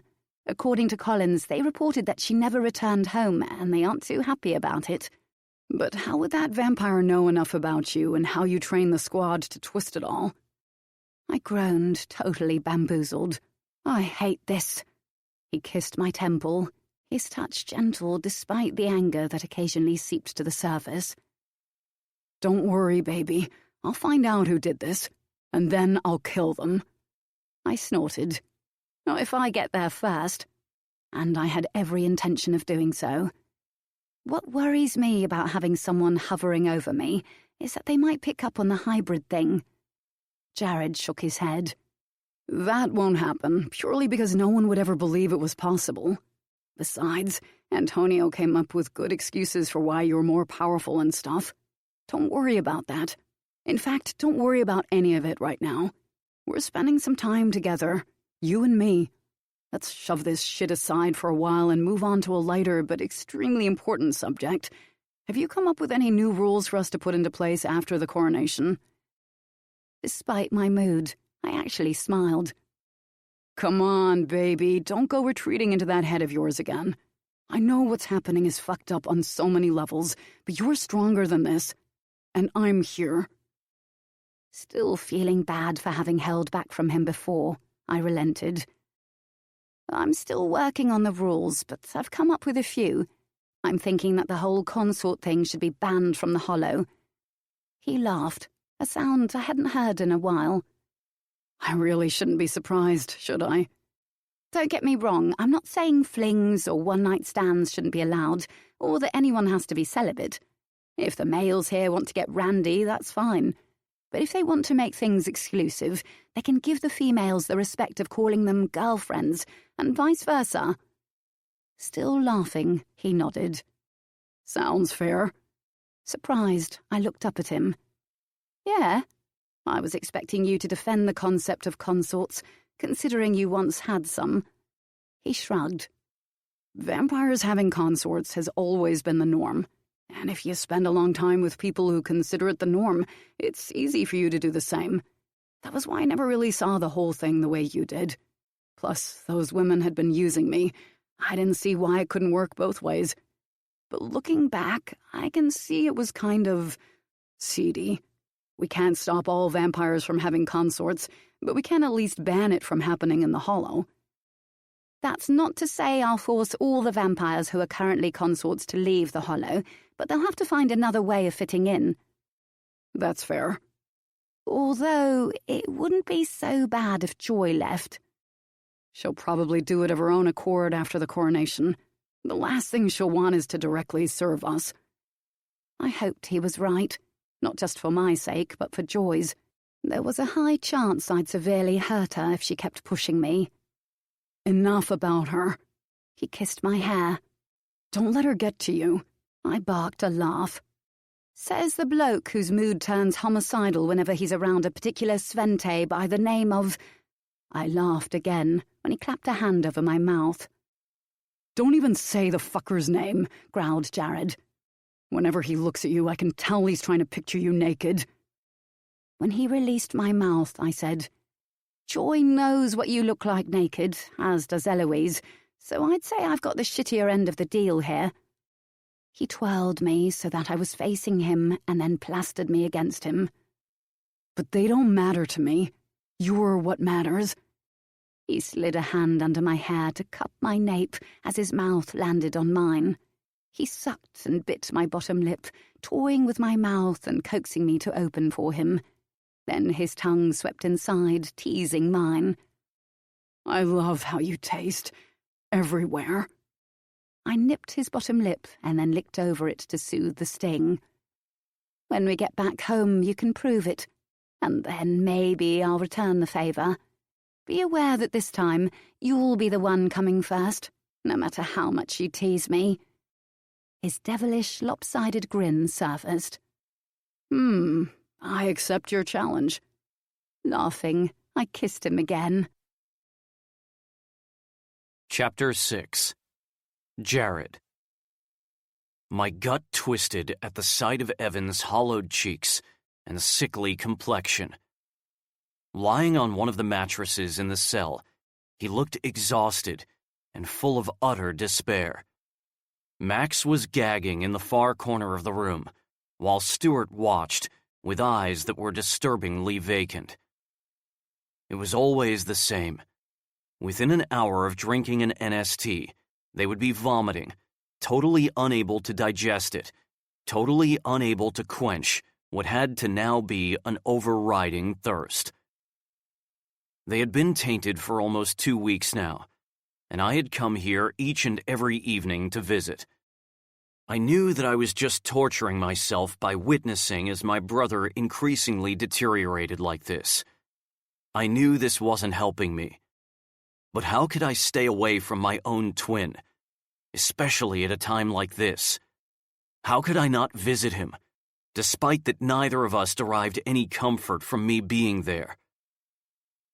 I didn't want him to feel alone. Being away from him at a time like this made me feel guilty, like I was abandoning him, even if that didn't make an awful lot of sense. Right now, though, he wouldn't even look at me. I wasn't sure if he was pretending that I wasn't here, or if he was simply hoping that if he ignored me, I'd leave. Maybe he didn't like that I was seeing him like this. While I understood that, it couldn't keep me away. Not from my twin brother. I wished I was there to give them some good news, but the truth was that neither Sam nor I had found anything that could help. I'd forced myself not to even think of giving up and to remain hopeful. For a while it had worked, but I could feel my original optimism beginning to fizzle away, leaving me with only pain, fear, and anger, all of which I had buried so deep that Sam couldn't pick up on them through our bond. Hiding my pain and fear was a childhood habit that had stayed with me. My narcissistic mother had practically fed on those things, so I'd done my best to deprive her of them. I hadn't wanted the twisted bitch to see just how much she could hurt me. As a kid, it had been my way of fighting back, and it was the ultimate form of revenge if your foe got kicks out of any pain that they could cause you. Really, it was no wonder I was pretty fucked up. For Sam, I had been doing my best to snap out of that habit of burying everything deep. She wasn't my mother. She wouldn't use my emotions against me. She wasn't someone who I needed to protect myself from. For once in my fucked up life, I'd allowed myself to need someone. And I did need Sam. Hell, without her, my optimism might have disappeared altogether. But I couldn't share my deeper emotions on this subject with her. Couldn't lean on her this time. We were too at odds on what we believed was best to do in this situation, and I didn't want to give more weight to her solution of involving Paige West by revealing that my optimism was beginning to dwindle.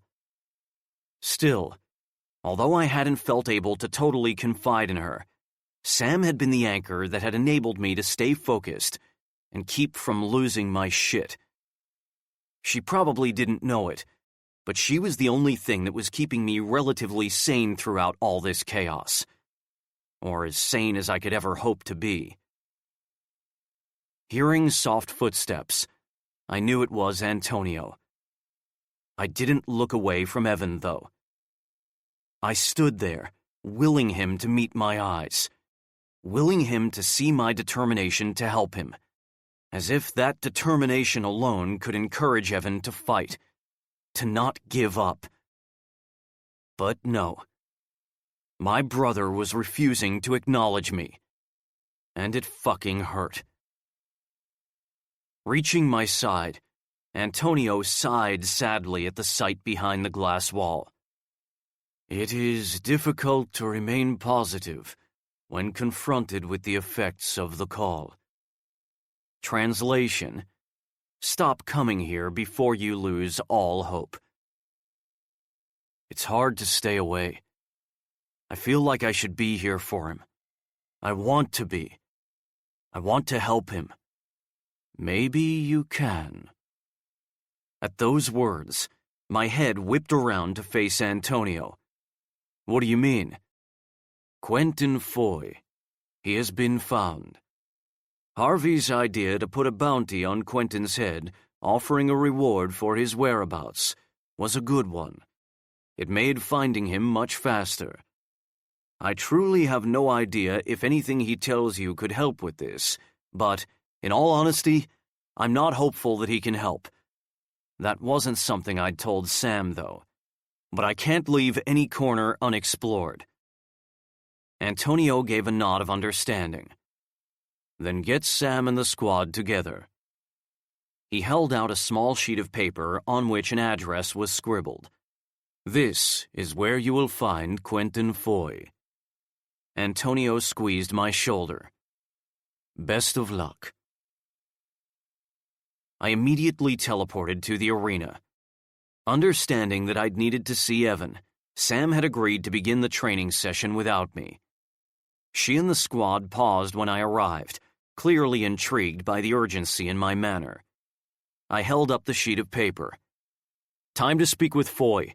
He's still in New Zealand and— "You're going on an assignment?" Collins called out from the spectators' seats. It took extreme effort to stop grinding my teeth.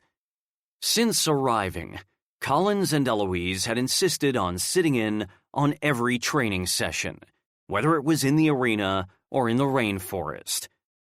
Collins always took notes the entire time, but he was never silent. No, he always had lists of queries. He repeatedly questioned Sam's decisions, and he even criticized her techniques. I felt as fury whizzed through Sam each and every time. It was the same fury that filled me. But her responses were always brisk, formal, and businesslike. It was true that she didn't have much patience when it came to assholes, and could happily whip the living shit out of them. But Sam was also very controlled when she needed to be.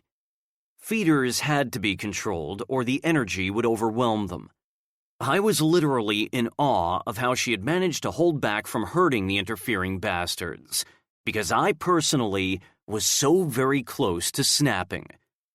Whenever she sensed that my own control was slipping, Sam would immediately calm me, reminding me telepathically how important it was not to give the assholes anything to report that could be used against her. As Collins began descending the steps, I finally replied to his question. "Yes, we are." "Is that such a good idea, Jared?"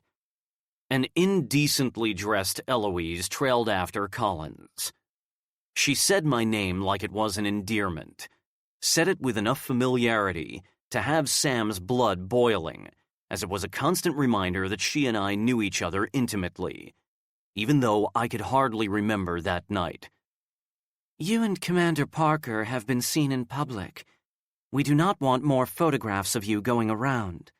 It would be best if you both laid low for a while." "I'm not letting the squad do this alone," I stated firmly. My tone left no room for negotiation. Eloise came closer. Too close. "Then perhaps, Jared, you should go without Commander Parker. The appeal was for information about her." I was always Jared, and it was spoken in such a warm tone. By contrast, Sam was always Commander Parker, and the words were pure frost. It was designed to annoy Sam, and it did. But it also annoyed the shit out of me. I stepped away from Eloise. Not a fucking chance. Unfortunately, she wasn't deterred by my irritability. "But Jared, Sam, cool and businesslike, interrupted. Let's remember that you and Mr. Collins are here to observe, not to give advice." Eloise clenched her fists, but said nothing. "Ava and Cristiano will want to talk to Quentin," David pointed out, dismissing the presence of Eloise and Collins. He was right. The siblings would want to find out what had happened to the vampires from their nest. "We'll take them with us," I said. "You cannot!" At Collins's words, everyone slowly spun on their heel as one to look at him with their brows arched.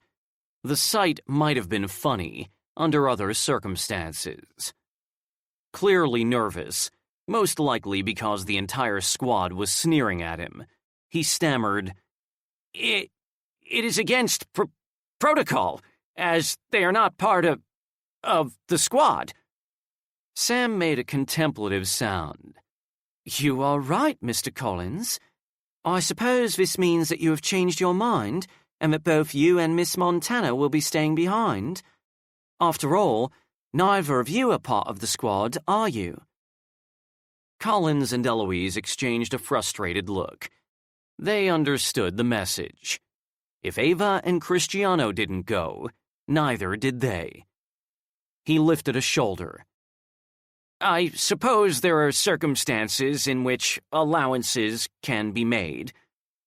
How freaking kind of him. Yes, Eloise begrudgingly agreed through her teeth. Sam joined her hands, faking a smile of pure delight. Excellent. Glad that's all cleared up. As she intended, her enthusiasm nettled Eloise, who then turned to me so fast that her hair swished around her face.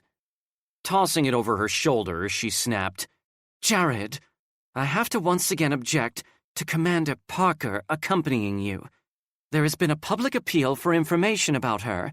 In London, Sam inserted pleasantly, holding up her index finger.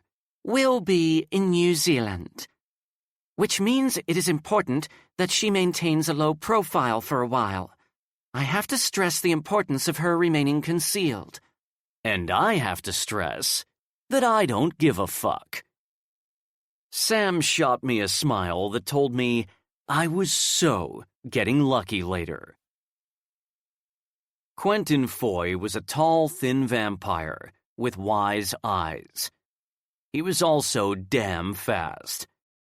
The second we burst into his hotel room and he spotted me, he sped through the suite so quickly that he actually managed to dodge Sam's whip as it attempted to trap him. But there was no avoiding Harvey's gift.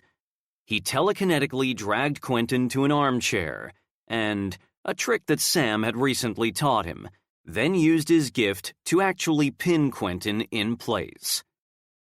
As Quentin's eyes swallowed the sight of me, Sam, David, Denny, Butch, Harvey, Salem, Ava, Dickhead, and, unfortunately, Collins and Eloise surrounding him in a semicircle, he looked ready to hyperventilate. Who could blame him? We're not here to kill you. I took a non-threatening step forward. Sam mirrored my move, so that we presented a united front. Unconvinced, Quentin snorted. Right. That's why Antonio put a bounty on my head. Where are my vampires? If you mean the ones in the neighboring suite, they're perfectly fine. Other than having been shot with poisonous thorns to make them sleep for a while, that is. 3 of my squad members are watching over them. Chico, Ruben, and Damien were under strict orders not to hurt them, unless it was totally necessary. Is it typical for your commanders to request for some of you to disable a suspect's companions like that? Collins asked Salem. His response was a growl that made Collins edge away from him and involuntarily bump into Butch, who snarled at him. Admirably ignoring the prick's presence, Sam spoke to Quentin. Antonio put a price on your head so that you would be found, and found fast. That's all. Her tone was reassuring, but grave. We have questions that only you can answer. Quentin's expression went from panicked to wary. Questions? About the nest of tainted vampires you left behind in your tunnels, I explained. He sighed heavily, suddenly looking defeated. You killed them, he surmised. He didn't sound judgmental, just sad. I might have felt bad if Evan, Max, and Stuart weren't now dying after being attacked by them. We had no choice. If you agree to answer our questions and don't try to run again, we can free you from the telekinetic hold. Your choice. When Quentin nodded his agreement, I signaled at Harvey to release him. Once he did so, Quentin rolled his shoulders and shifted in the seat. Thank you. Hearing the sound of paper flicking, I turned my head to see that Collins was scribbling his observations down in a notepad. Was the telekinetic hold uncomfortable? Collins then asked Quentin. Unfucking real. The guy just stared at Collins blankly. I had yet to meet anyone who hadn't taken an instant dislike to the asshole. Coming up behind Collins, Eloise gave Quentin an encouraging smile, urging him to answer the question. He didn't. "Why didn't you kill your tainted vampires yourself?" Sam asked Quentin, still ignoring her observers. I honestly didn't know how she did it. "Don't get me wrong. I can understand why you would find that hard. It would be the very last thing I'd want to do in your shoes. But if you were going to give up on them, why not save them weeks of suffering?" I didn't trap them there to die, snapped Quentin, offended. I didn't give up on them. I left them there hoping I could find some sort of cure that I could take back to save them. I arched a brow when he didn't elaborate. And? His shoulders fell. He was the image of hopelessness. And nothing. What everybody says is true. You can't stop the call. That was not what I'd hoped to hear. More of the little optimism I had left began to fizzle away. "When did your vampires become tainted?" At least Sam was staying focused. Right then, my spirits were plummeting so fast I could hardly think straight. Most likely sensing that, she reached out and briefly clasped my hand. The energy clinging to her skin buzzed against mine. It was strangely comforting. Using that to center myself, I swiftly pushed down the dark feelings of anger, pain, and fear that were trying to surface. The last thing I wanted was for Sam to sense them. One of my vampires came home with a huge bite, said Quentin. He said that he was attacked by another vampire in a town that was miles away from our own. His opinion was that his attacker had been a newborn vampire who was a little undernourished. He'd felt guilty for killing him. We didn't think it was anything odd, as many newborns are kept isolated and weak by their sires while they get their bloodlust and gift under control. He was right about that. It had happened to Sam. "So you just figured that it had been a newborn who escaped his nest?" "Yes," replied Quentin. "But my friend's bite wouldn't heal. It just kept getting worse. I didn't know enough about the call to realize that it was a symptom.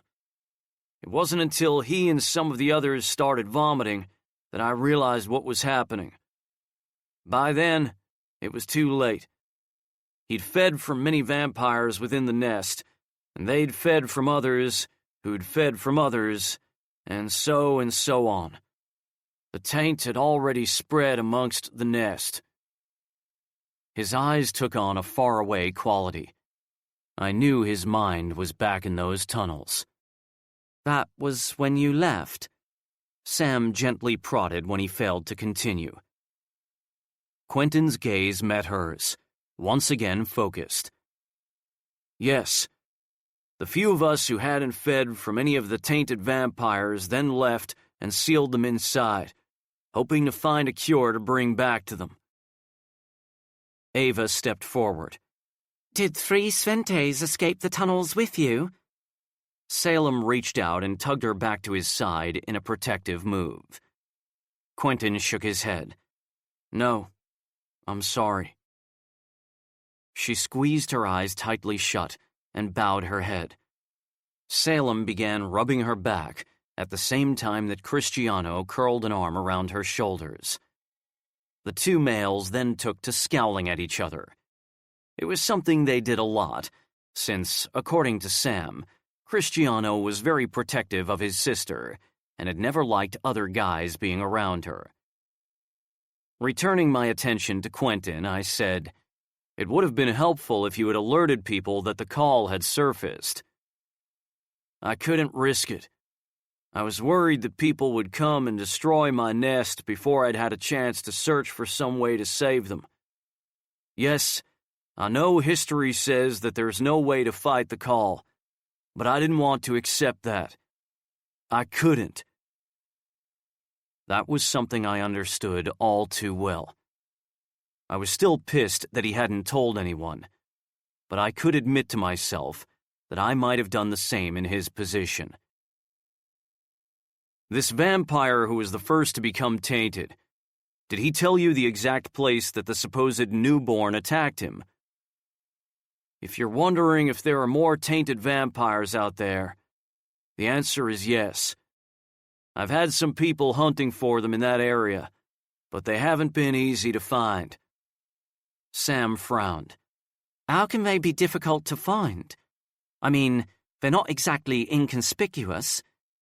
Surely the taint should be widespread in that area by now, if some are loose in society. Not if the bitten vampires realize they're tainted in the early stages, and then isolate or kill themselves. It is what many tainted vampires have done throughout history to prevent the call from doing too much damage to the population. And of course, because they feared attacking those they cared for. My people have found the occasional lone one roaming in that area, but there haven't been many. Each one they found has been destroyed. Well, that was good news. Just not the good news that I'd wanted. His astute gaze landed on me. Some from the Hollow are tainted, he guessed. Antonio? I shook my head. No, he's fine. But I can't say the same for my twin brother or some of my squad. Quentin's face softened. I'm sorry. I understand your pain. My sister was tainted. Trust me when I say that if there was a cure out there, I would have found it. If I were you, I'd end their suffering now. I can't, I choked out. You're not prepared to give up. It does you credit. But there really isn't anything you can do to save them. You cannot fight the call. Collins's voice had me gritting my teeth again. Butch's lopsided grin slowly surfaced as he again glared at the prick. You'd be surprised what he can do. Such simple words, and yet they carried a dark threat that made Collins audibly gulp and Eloise back away slightly. Yeah, Butch unnerved everyone. Give us the exact location where the tainted vampires are loose, Sam said to Quentin. We can have a squad from the Legion help your people hunt them down. He nodded. I would appreciate the extra help. If you need a place to stay for a... Quentin shook his head. Thank you, really. But I won't rest until the call is dormant once more. Because that was the only form of revenge for him, I understood. It was the same reason that Ava and Dickhead had stuck around. I knew that if Evan was ever to be killed by anyone or anything, no revenge would ever be good enough for me. Do you have the authority to make such a decision, Commander Parker? Eloise perched a hand on her hip. You're a commander. For now, she didn't say, but it was clear in her voice. But you do not command the entire Legion. Surely such a decision should be for Antonio, and Antonio alone, to make. I knew that Eloise truly wasn't concerned about that. She simply wanted to slap down Sam in front of everyone, undermine her authority, and embarrass her. Sam cocked her head. This makes you happy? Really? She shook her head, like she pitied Eloise. Her posture almost regal, Sam gave the bitch her back. Thanks for being so forthcoming, Quentin. After all, he could have given us the silent treatment for destroying his nest and his home.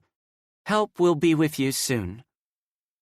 The dismissal of Eloise's concern had the woman turning an amusing shade of purple. When we returned to the Hollow, Sam and I found Antonio and Luther in one of the parlor rooms, where we recounted the night's events. They didn't seem surprised that we hadn't obtained a lot of helpful information, but they were saddened by it. At Sam's suggestion, Antonio agreed to arrange for one of the squads to aid Quentin in locating any loose tainted vampires, rolling his eyes at our tale of Eloise's behavior. No doubt she and Collins will come to see me soon enough to complain about it. Then he revealed something that neither Sam nor I wanted to hear. According to the vampires I spoke to from the prelature, the complaint made about you, Sam, is in fact authentic. I still do not believe that it was made by anyone from your squad, but someone made it. No doubt Collins is enjoying the idea of hurting you, Jared, by upsetting your mate, but he truly believes that the complaint was made by someone from the squad. What about Eloise? Sam asked from her seat on the sofa facing theirs. I mean, I know all she and Jared did was bonk on one occasion. Luther stifled a chuckle. But it wouldn't be the first time that someone got a little jealous about my relationship with him. Sprawled beside her, I ran a hand through her hair. If I wasn't the heir, they wouldn't give a shit, baby. How many times do I have to tell you that you underestimate your own worth? I didn't respond. She'd said this to me over and over, and had also told me that I was wrong in thinking that women had always thought I had no more than a high position and a pretty face to offer. It didn't matter anyway, because the only person I cared about having anything to offer was Sam. If she was under the illusion that I was all those things, that could only be good. But it's obvious that Eloise would like to put me on a drip of bleach, continued Sam. And she's clearly enjoying all of this. Could she be behind it somehow? Surely she could have made it look like an authentic complaint. Antonio pursed his lips. It's possible, but I have the feeling that there is more to this. He paused and exhaled a heavy breath. On another note, Alora has been in touch. Sam and I both looked at each other and groaned. We didn't need more complications. She wishes to come here. She heard from Bran what has happened to Evan, and she wants to see him. You can't let her. I shook my head. Evan made us promise not to let her see him the way he is now. I thought as much, but I was not sure. After a pause, Antonio added, She was a mess when I spoke to her by teleconference. Luther nodded. Distraught. I wasn't feeling particularly sympathetic toward her right then. Yeah, well, she had her chance to be with him and she fucked it up. Maybe if she hadn't, he wouldn't have insisted on going on the assignment and he wouldn't be dying. Sam gave me a pointed look. Jared, no one's to blame for what happened to him. Not Alora, not Evan, not you, no one. Antonio sighed. What occurred between Alora and Evan? As she told me in confidence, I cannot repeat the details. But I will say that she had good reason to hold back from him. I would not have entertained her request to see him if that was not true. I care for Evan, and I do not want people around him who would wish to hurt him emotionally or physically. You know that. She simply wants the chance to help find a way to save him, Luther said carefully, obviously very much aware I wasn't in the best mood. Oh, hell no. Don't even suggest bringing her in on this. Evan made us promise.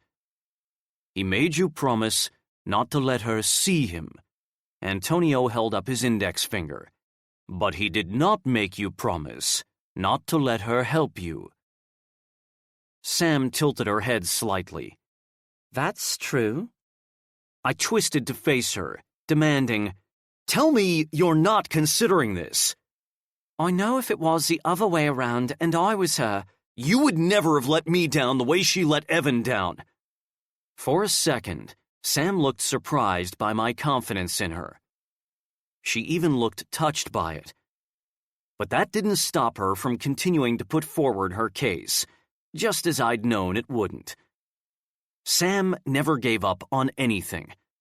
I admired it, even as it annoyed the shit out of me. People make mistakes. Her voice was soft, low. We've both made our fair share. We've hurt each other. But we've always fixed those mistakes. She wants to fix hers. She wants to help. I snorted. Her gift is to communicate with animals. That's not going to help us fight the call. No, agreed Luther. But you understand the need to feel as though you are helping, even though it is possible that you cannot. Alora can do that without coming here. Sam shook her head at me. You are so bloody stubborn. Was she kidding? Baby, 3 words. Pot, kettle, black. I'm not stubborn. I'm tenacious. It's a gift and a curse. It's a pain in my ass, that's what it is. Like earlier when I said, why are you bringing up old shit? You're always doing it, like a plunger. I scrubbed a hand over my face. I can't have this conversation. Thinking has never been your strong point, has it? She looked at Antonio then. The pressure gets to him every time. You'll pay for this. I had to battle a smile. She didn't bother to hide hers. If you mean you're going to tie me to the bed again and make me come over and over until I can't think straight, come and give it to me. I did. You swallowed it, remember? Ooh, good one. Antonio rose from his seat. I must go now to arrange for a squad to join Quentin Foy's hunting party. Think on the Alora matter a little more. Not interested in having that conversation again, I simply took Sam's hand in mine and teleported us to the bottom of the pool, for maybe the 3rd time this week. The subsequent bitch slap wasn't a surprise. Chapter 7. Sam. It was the sound of a moan that woke me the next evening. A moan filled with desperation, need, and bliss. I quickly realized that it had come from me. A talented tongue lashed my clit, making another moan slip out. Without opening my eyes, I reached down and threaded my fingers through Jared's hair, tugging hard. He growled and began what could only be described as a sensual assault, flicking my clit with the tip of his tongue, fluttering that tongue through my folds, swirling it inside me, and stabbing me over and over with it. Then he was licking, nibbling, suckling, and sipping. God, he was good. Soon enough, I came hard. But he didn't stop. He continued his assault until he'd pushed me into another orgasm. Still, though he didn't stop, I tried to wriggle away. No, I want you inside me. Give me one more, he demanded. I hadn't thought it was possible to come again, but when he zapped my clit with his thumb, I was gone. Good girl. While I lay there being racked by aftershocks, he trailed the tip of his tongue up my body, tracing the dips and hollows. Then his mouth latched onto a taut nipple. Nope, he wasn't done teasing me yet. Typical. I wasn't sure whether I was pleased or annoyed. Maybe a bit of both. He sucked hard and raked my nipple with his teeth the way I liked it. He gave the other breast the same attention, not stopping until I was squirming and moaning once more. "Jared," I gasped as I was roughly flipped onto my stomach. Looking back at him over my shoulder, I scowled. "Oi!" He just smiled, licking along my spine. I knew that impish look. It meant that the teasing still wasn't over. Just as he had to my front, he traced the dips and hollows of my back with his tongue, occasionally pausing to deliver a sharp nip. The downside to you healing instantly is that I can't mark you. He licked the curve of my shoulder. I want you all marked up. His teeth sank into my shoulder just as 2 fingers plunged inside me. Swallow, thrust, swallow, thrust. The rhythm was driving me insane. Just when I was ready to start cursing him, he withdrew his fingers and his teeth and flipped me onto my back. He loomed over me, his face a mask of utter resolve. One hand scrunched in my hair, while the other gripped my hip. I smiled into piercing hazel eyes that were huge pools of need. "Good evening." Jared's sensual mouth curved. "Happy birthday, baby." Then he slammed home, wrenching a gasp out of me. I was so wet that he was balls deep in just one thrust. We both groaned as my muscles clamped around him. He didn't give me a moment to adjust, and I hadn't wanted him to. Instead, he tightened his grip on my hip and began ruthlessly pounding into me. "You feel so fucking good, Sam." Locking my limbs around him, I scratched at his back and arched to meet his thrusts. Each one was hard, fast, and powerful, making me feel totally and utterly taken. His pace was relentless and frantic, building the friction inside me. But I wanted more of him. Reading my body well, he hooked my legs over his shoulders and shifted his angle, going even deeper. "I need your mouth," he growled, curling over me. I reached up to meet his kiss. It was as dominant and possessive and drugging as always. I drew his tongue into my mouth and sucked on it, smiling at the throaty groan that escaped him. "Bite me." I raked my teeth over his shoulder and then bit down, drinking deep and loving the masculine, spicy taste of his blood. He upped his speed as the effects of my Svente saliva fed the tension building in him. I could actually feel his orgasm approaching, and it was speeding along my own. "Come with me," he breathed. Then he groaned as he buried his face in the crook of my neck and bit down hard. With each gulp of blood that he swallowed, my body wound that much tighter, until after only mere seconds I exploded around him with a scream. His teeth sank deeper as my body milked him, shoving him into his own climax. Finally, his teeth released my neck, and he delivered a sensual lick to the swiftly healing bite. "I don't know how it is that you make me come so hard, but I'm not complaining." I chuckled. "Right back at you, Michaels." He let my legs fall from his shoulders and nipped my bottom lip. "As you already found your gifts, I don't have any birthday surprises for you," he grumbled. "That's okay. I don't like surprises. So, did you teleport the gifts back here?" I asked casually. He wasn't fooled. Shaking his head, he sighed as he slid out of me and rolled us onto our sides. "You can't wait to get back to that game, can you?" "It's addictive." "I thought you might like it, since it features lots of violence, gore, and combat." "My character has more depth than that, you know," I snapped playfully. I guess I should let you get back to your game before you seriously hurt me." I clapped a little. "Yay!" I literally shoved him away as I jumped out of bed and dashed into the bathroom.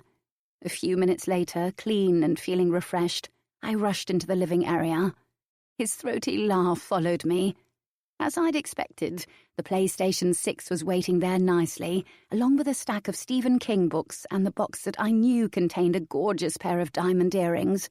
But there was something else, too. It was smallish, rectangular, and gift-wrapped. Sensing Jared behind me, I turned and arched a questioning brow. He just smiled mischievously and lounged on the sofa. "Well," I normally detested surprises, but I was strangely excited as I retrieved the gift from the table. It was roughly the size of a DVD. Or a video game, I quickly realized. I tore off the wrapping paper. Then I could only gawk. No, this seriously couldn't be what it seemed. It just wasn't possible. The gift was in fact a video game, but it wasn't one I'd ever seen before. It was called The Hollow, and it was actually a game based on The Hollow. Fascinated and stunned, I gave Jared a what-the-fuck look. His smile widened. "I wanted to get you something that you would never have guessed in a million years. Something unique. I had a team of people working on this, including vampires whose gift is technology-based. As you can see, you have the option of playing as different people within the Hollow, including me, you, and members of the squad. They each have the gifts, strengths, and weaknesses in the game that they do in real life. Even Dexter's in it. There are lots of potential assignments and mysteries. The special effects are absolutely amazing. You could even think of this game as a method of training in... He grunted as I suddenly dived on him. Does this mean you like it? Straddling him, I kissed him hard. I bloody love it. I noticed that one of the baddies in the game is Magda. This means I get to kill her over and over again, doesn't it? At his nod, I was so touched I almost cried. This is the sweetest, most thoughtful thing that anyone has ever given me. He laughed, and I wrapped my arms around him. Thank you. When I finally pulled back, he slid a hand under my hair and squeezed my nape as he tugged my face to his. He sucked my bottom lip into his mouth, coaxing a contented sigh from me. Then his tongue boldly swept inside, stroking mine as his hands slid down my back to cup my arse. Releasing my mouth, he just stared at me, like he was drinking me in, like it was perfectly normal and acceptable to stare at someone. And it always annoyed me. Stop it, or I'll let Dexter spit venom in your eyes and temporarily blind you. He smiled, running his fingers through my hair. No, you won't. Is it really so bad that I like to look at you? Like to look at you knowing you're mine, and that I've tasted every single inch of you? Yes, it is. Now, can we play this game or what? I'm not going to be able to pull you away from it without a fight, am I? Nope. He just rolled his eyes. Antonio has a birthday meal planned for you later. That means you can play the game until then. I have a feeling that the squad will want to play it too. Jared had been right. When the squad, along with Jude, came to wish me a happy birthday, and each gave me a present, they joined me in playing the game. It was so well thought out. The first level was the tryouts. The second level featured a number of training sessions in the arena. Then each level thereafter was an assignment, with a different baddie each time. And of course, things got harder and harder as the game went on. It even had bonus levels such as paintballing and swimming in the bat pool. The players were so lifelike that it was almost freaky. The structure of the Hollow was picture perfect. Even the surrounding rainforest was amazingly identical to the one here. The squad took turns at playing as other people, boasting that they had better control of that person's gift than they did. That caused some arguments. Even Antonio and Luther had a turn when they came to pay me a visit. I would never have guessed that they were so competitive if I hadn't seen it for myself. Some of the curses that flew from their mouths even had my eyes widening. Fletcher and Norm also had a turn. Fletcher played me, delighted to be able to use an energy whip. Of course, they all asked if Jared could have one made for them, even Antonio and Luther. But Jared refused, telling them that he wanted me to have something that nobody else had. Fletcher and Norm thought that was extremely sweet. Everyone else whined about it. I couldn't blame them. It was even more addictive than Vampire Nation. So addictive that I played it until my eyes hurt, and I actually moaned when I realized that it was time to attend the birthday meal that Antonio had organized. Forcing myself not to be an ungrateful bitch, I came away from the game and changed into a little black dress that Fletcher had given me as a birthday gift. "Ready to go?" I asked Jared as I exited the ensuite bathroom. His hands landed on my hips as his gaze explored every inch of me. "If it wasn't your birthday meal, I'd say skip it so I could roll this dress up and bury myself inside you." He nuzzled my neck, inhaling deeply. I smiled, skimming my hands down his chest and wishing the shirt wasn't in the way. "You can do that later." "You can bet your sweet little ass I will." He dropped a kiss on my mouth. "Come on, everyone will be waiting." To my surprise, Jared didn't teleport us to Antonio's huge parlor room. Instead, he took us to the beach, a strangely empty beach. I frowned. "Where is—" He twirled me around, and I gasped at the sight ahead of us. "You look amazing," Jared whispered into my ear as he started to lead me across the sand. No, what I could see ahead of us was amazing. Several tables were set up on the sand, all with white tablecloths, lanterns, champagne glasses, and flowery centerpieces. I loved the beach at night, loved the way the moonlight played off the water. That was clearly why they had done this for me. God, I was spoiled rotten by these people, and I probably didn't deserve it. With the exception of one table, all the others were seated with guests. On the first table sat Antonio, Lucy, Luther, and groan, Collins and Eloise. On the second were Fletcher, Norm, Ava, and Cristiano. The third seated Butch, Salem, David, and Denny, while the fourth seated Chico, Jude, Harvey, Damien, and Reuben. My heart squeezed as I thought of the 3 people who couldn't be here. Everybody stood, smiling, as Jared and I went to the empty table in the centre. "Oh, my God," I said a little breathlessly. "I can't believe you all did this." Fletcher looked at me like I was daft. "Of course we did this. We love you." "We wanted to make your evening special." Antonio smiled. "I hope we managed to do so." I found myself wishing I was better at receiving things because I wasn't sure what to say. "Thanks. It's really amazing." That seemed to satisfy everyone because they all grinned and sat down. Most likely sensing my relief, Jared laughed silently as he sat opposite me and laced his fingers through mine. "Neither of us is good at the whole expressing gratitude thing, are we?" I shook my head. Luckily, they like us in spite of it. "You're wearing your earrings," he observed, leaning forward to gently finger one. "Once again, thank you for them. See, I could do gratitude sometimes." "You're welcome. I'm just relieved you like them. You're not really a jewelry person. In fact, you're pretty hard to buy for. And you're even harder to surprise since you insist on hunting your gifts down. I swear, you've got a nose like a bloodhound." I chuckled, feeling ridiculously happy. A twinge of guilt immediately followed the feeling. Here I was celebrating when Evan, Max, and Stuart were stuck in a cell dying. Jared squeezed my hand. "Hey," he said gently. Of course he'd known where my thoughts had taken me. "They'd want you to celebrate your birthday." He was right, they would. That was exactly what I needed to hear. I was about to flash Jared a smile of thanks, but then his face morphed into a scowl as his eyes focused on something over my shoulder. Confused, I turned to track his gaze. Ava and Cristiano were approaching us.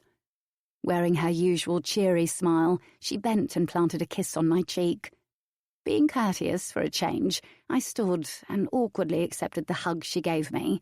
I wondered if I'd ever be much good at physical displays of affection. Probably not. "Happy birthday!" She handed me a gift-wrapped box. "Don't open it yet. Wait until you're alone." Leaning in closer, she added in a whisper, "Well, wait until you're alone with Jared." Her cheeky grin made me laugh. "This is from me and Chris, by the way, although it was me who picked it out. He'd blush if he knew what it was." Well, that certainly had me intrigued. "We just want to wish you a happy birthday," Cristiano said, his voice uncharacteristically rough. "You look beautiful."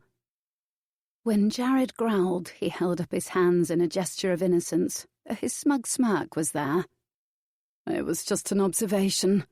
"There you are," drawled a familiar and very unwelcome voice. Then the bony form of Joy was lounging all over Cristiano. In Fletcher's words, Jared's old consort was a cross between a whippet and a witch. I'd honestly never seen anyone so thin. My brows arched in surprise at the way she was petting Cristiano. Ava rolled her eyes while he sighed tiredly and tried to shift away from Joy. She just moved with him. After licking her lips at Jared, Joy gave me a sickly, sweet smile. "Happy birthday." She had said it in the same tone as someone would say, "I hate you." "Hope you're having a good time. Did Jared get you anything nice? I'm surprised he let you out of the apartment. When it was my birthday, he never let me out of the bed." How could I not pity her when this kind of crap gave her a kick? "Aw, such a precious little brat, aren't you?" Her smile faltered slightly. "Black is very slimming on you. Good thinking, wearing that. Curves don't look good on everyone. Groan. As for you, I see you're still a fan of the, starved look. Honestly, if she swallowed a sprout, she'd look pregnant. Jared, Ava, and Cristiano chuckled quietly. Such a joker, Joy spat bitterly. I was actually deadly serious, but sure. Personally, I wouldn't be so happy if the guy I was bound to would never be totally satisfied with me. Jared likes a little variety in his sexual diet. Even 3 consorts couldn't keep him completely satisfied. Maybe right now he's happy enough with just you, but that will change. Once the novelty wears off, his interest will wane. I was really supposed to believe that. Snort. I gave her a pitying look. Jealousy isn't attractive, you know. You don't wear it well. Jared, who I could sense was totally riled, went to say something to the bitch. But then Denny, my very own personal saviour, appeared at her side and held up his index finger. A sting suddenly appeared at the tip, making Joy gasp. 2 things can happen, began Denny. You could walk away of your own accord, or I could stab you with this and drag you away. I wouldn't recommend the latter. It itches like crazy and you'll have an oozing spot tomorrow. So what will it be? Joy shot me an ugly scowl, shoved away from Cristiano, and then marched off. I sent Denny a smile. You know I adore you, right? He laughed and returned to his table. Cristiano gestured at Joy's retreating form. I think she thought she'd find an ally in me. Confused, I asked, why would she think that? Cristiano frowned, apparently surprised by my question. Then he looked at Jared, arching a quizzical brow. She doesn't see it, Jared explained with a sigh. Ava blinked rapidly, looking just as surprised as her brother. Really? But he always... She stopped as Cristiano took her arm and began to literally drag her back to their table. Wearing her cheery smile again, she waved at me. Enjoy your meal, and happy birthday again. I noticed that Salem followed the cute little thing with his eyes as she moved. She presented him with a bright, flirty smile to which he grunted. For whatever reason, she seemed to find that hilarious. Sitting once again, I asked Jared, what did you mean when you said, she doesn't see it? See what? That dickhead wants you, of course. He rolled his eyes, taking my hand and tracing over the binding knot. I think he's right. I think Joy thought he'd be as jealous as she is about us, and then they could be buddies who together made our lives miserable. He pinned my gaze with his. You know Joy was talking shit, don't you? You're all I want. Now it was my turn to roll my eyes. If I thought you wanted anyone else, I'd plonk your bare ass on a cactus. He winced. Fair enough. Okay, no more talk about other people. I think we should talk about how great I am and how hot you are for me.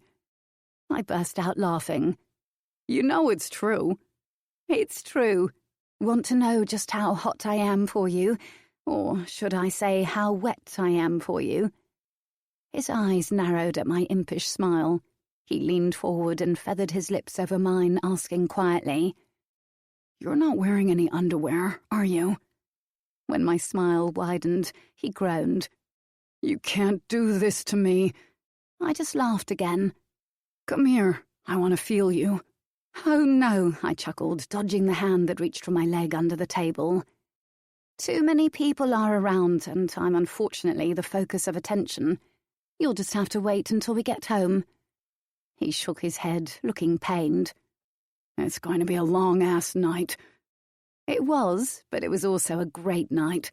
The meal was delicious, and the atmosphere was so jovial that it was almost effervescent, making energy cling to my skin and sprinkle from my fingers like fairy dust. Jared sucked chocolate sauce from my finger at one point, just for an excuse to taste my energy-coated skin. According to him, my skin fizzed like sherbet or honeycomb whenever energy clung to it like that. Eloise spent most of the night scowling and sneering at me from her seat, but that just made things even more fun. Collins was more interested in trying to get pally with the squad, but they only seemed interested in growling or snarling at him. Surely he'd worked out by now that they pretty much despised him. Could he not take a hint or something? Antonio made a toast, once again wishing me a happy birthday, after which everybody then asked me to make a speech. Ha! As if. They simply laughed at my refusal, knowing that I wasn't much of a public speaker. When people asked for music, Fletcher, always prepared, plugged his iPod into a set of speakers. Everyone danced on a kind of makeshift dance floor on the sand. Considering Fletcher's taste in music, it was no surprise when YMCA came on, or Oops Upside Your Head. He actually dragged Luther onto the dance floor and taught him the moves. As usual, I never danced to the slow songs, although it wasn't for the lack of trying on Jared's part to get me up there. It was when he left me alone for a moment to go and speak to Antonio that a soft voice spoke. "Hi, Sam." Looking up, I found Antonio's future mate smiling down at me. "Lucy, hi. Sit down." Her expression was grateful, and if I wasn't mistaken, contained a hint of relief. "Thanks." She perched herself gingerly on the chair, as if ready to bolt at any moment. Whether she suspected I would send her on her merry way soon, or she was just edgy because she knew that Jared would be back at any moment, I wasn't sure. Many people found him intimidating. "I wanted to say happy birthday. I love that dress." "I can't take the credit. Fletcher picked it out." Knowing I was a bit of a tomboy, he always selected dresses for me. "But I get the feeling that you haven't come to chat about my dress." Her smile turned sheepish. Antonio told you that he plans to turn me soon, didn't he?" "He did, yes. Are you having second thoughts?" "I'm not having second thoughts about turning, but I know a lot about the different breeds of vampire and, well..." Her voice lowered. "If I'm honest, being Acacia doesn't appeal to me. The bloodlust isn't as strong as that of Pagori's, but it's strong enough that it would take the best part of a year for me to have it under control. I'm not keen on being isolated for that length of time. But Svente's? Well, you guys are more human-like. It takes you less time to gain control." I could see where this was going. "You were wondering if I'll turn you?" Biting her lip, she nodded. "I'd rather be a Svente." There were a number of potential issues with her request. "Have you spoken to Antonio about this? If I'm honest, I don't think he's going to want any vampire other than him to turn you. It would be hard for him to know that she had a blood link with another vampire. I certainly hadn't liked knowing Jared was linked to Magda, but ding-dong, the witch was now dead." "I know it might offend him. That was why I wanted to ask you first. It's not worth even bringing it up to him if it's not something you would be prepared to do. I'll have offended him for no reason. Have you turned anyone before?" "No. Until I came to the Hollow, I hadn't been living the kind of life that I'd happily bring someone else into." The biggest issue at play here, however, was that I was no longer a Svente. I was a hybrid, and anyone I turned would become like me. That was if it even worked. For all I knew, I wasn't able to turn anyone, considering my new genetic status wasn't natural for vampires. But that wasn't something I could reveal to Lucy. Aside from all that... Really, though, I've never wanted to turn someone, and I'm not sure that I ever will. The idea has just never appealed to me. It's a big responsibility to begin a line, a little like beginning a family. Ruling alongside Jared would bring me enough responsibilities. And my being linked to someone else would most likely drive Jared mental. Lucy gave me a half smile, though she was clearly disappointed. "I understand. If I were you, I wouldn't talk to anyone else about your reservations. It's something that you and Antonio need to work out between yourselves. He'd never force you to be Acacia if he thought that it would make you unhappy. Trust him to do what's right for you. And trust me when I say that communication is really important if you're going to be bound to someone." "You're right." Seeing that Jared was returning, Lucy quickly stood. "Thanks, Sam. I really appreciate you hearing me out. And thanks for the advice." Then she was gone. Clearly Jared did intimidate her. Frowning, Jared tipped his head in the direction of a quickly retreating Lucy. "What was all that about?" girl stuff." He abruptly pulled me out of my seat and into his arms, grinning. "In other words, mind my own business?" "Something like that." Noticing that his irises were glowing red, I narrowed my eyes. "Why do I have the feeling that your thoughts have turned X-rated?" His grin turned devilish as one hand slowly glided down the bare skin of my back that was revealed by the dress. "You know, I've always wanted to fuck you on the beach." He ground the hard bulge in his pants against me. Intriguing, but it's not happening while there are witnesses. "No, it's not. No one gets to see this body but me. It's all mine. But it will happen soon." He tugged on my bottom lip with his teeth. Taking advantage of my gasp, he swept his tongue into my mouth. The kiss was slow and leisurely, teasing me and coaxing me into wanting more. It worked. "Let's go home." I had no objections, although it would be rude to leave my own birthday meal early. "Why? We did the same at the after-party of our binding ceremony. Plus, everybody's eaten and most of them are—" He cut himself off and released a low growl as something behind me caught his attention. I swiveled my head and groaned at the sight of Collins and Eloise heading for us. My evening is now complete. As they stopped beside us, Collins smiled at me, though it was forced. "Happy birthday, Commander Parker." "Thank you." I was surprised I didn't shudder. Even if he hadn't been making my life so hard, the slimy sod still would have made me feel uncomfortable. Colin's smile faded as he looked at Jared. He gave him the tiniest nod. "Commander Michaels?" He'd somehow made that sound like a profanity. "Collins." And Jared had done the same. Eloise raked her gaze over Jared, standing a little too close to him for comfort as she played with her hair, something she did often. You're looking very smart tonight, Jared. Weren't you wearing that shirt the night we first met?" What a little bitch. I knew that he hadn't worn it then because I was the one who'd bought him that shirt. Obviously, she was looking to piss me off on my own birthday and potentially ruin the night. Surprise, surprise. Sadly, it was working. Most likely sensing that, Jared kissed my forehead and soothingly caressed my back. He tossed Eloise an annoyed glance. "Since my memory of that night is pretty vague, I really couldn't say." Well, that made me smile, particularly as it looked like steam might come out of her ears at any moment. Collins held his hand out to me. "Perhaps you could join me for a dance, Commander Parker." Jared answered for me. "Not even in an alternate dimension."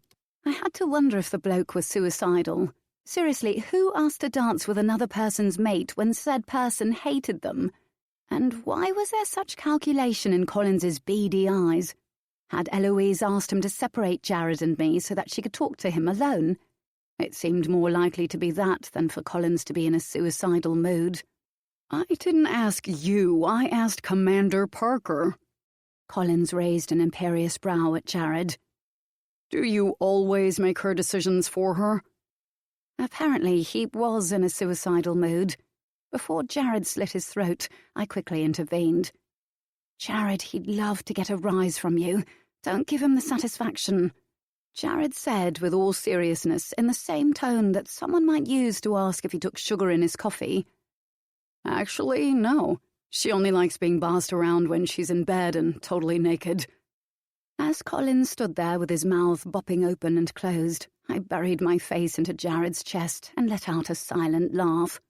The bloke was a total prude, and Jared knew it. Jared leaned in closer to him, speaking quietly. "Personally, I blame the 50 Shades trilogy.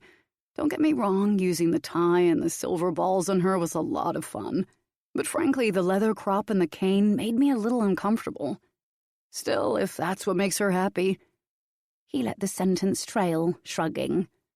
I risked a glance at Collins to see that his cheeks had turned crimson. Eloise was curling her upper lip at me, the picture of bitterness. Clearly uncomfortable and itching to get away, Collins said, "Oh, I think Antonio's signaling for me to return to the table." "Shame," sighed Jared. Well, I guess you better go. He couldn't seem to get away fast enough. After shooting me one last snarl and flicking her mane over her shoulder in a dismissive gesture, Eloise followed him. Peeking up at Jared, I smiled. He really has no idea who he's messing with, does he? Thinking he could outwit Jared was just plain dumb. I almost feel sorry for him. Jared just shrugged. I'm not interested in him. I'm interested in finding out what Ava bought you. Her mischievous smile has me intrigued. Same here. All right, let's go. But if there's a crop in there, it's going to be a hard limit for me, just so you know. I could only laugh at the prat. Chapter 8. Sam. Some people seem to have a talent for making you want to strip them naked, lather them in fish guts, and throw them into a pool full of hungry piranhas. Frederick Collins was one of those people. Sitting at my office desk with Dexter curled up on the table beside my laptop, I pointedly ignored Collins as he hovered over me while I again surfed the VNet for information on the call. When I'd agreed to fully cooperate with him, I hadn't realised just how much of a pain in the arse he was going to be. Every training session he watched and took notes the whole time. Every session he was full of questions, despite that he didn't need to know the answers to most of those questions. And every session, he repeatedly attempted to undermine me and persisted in criticising me. For someone who was there to observe, he had an awful lot to bloody say for himself.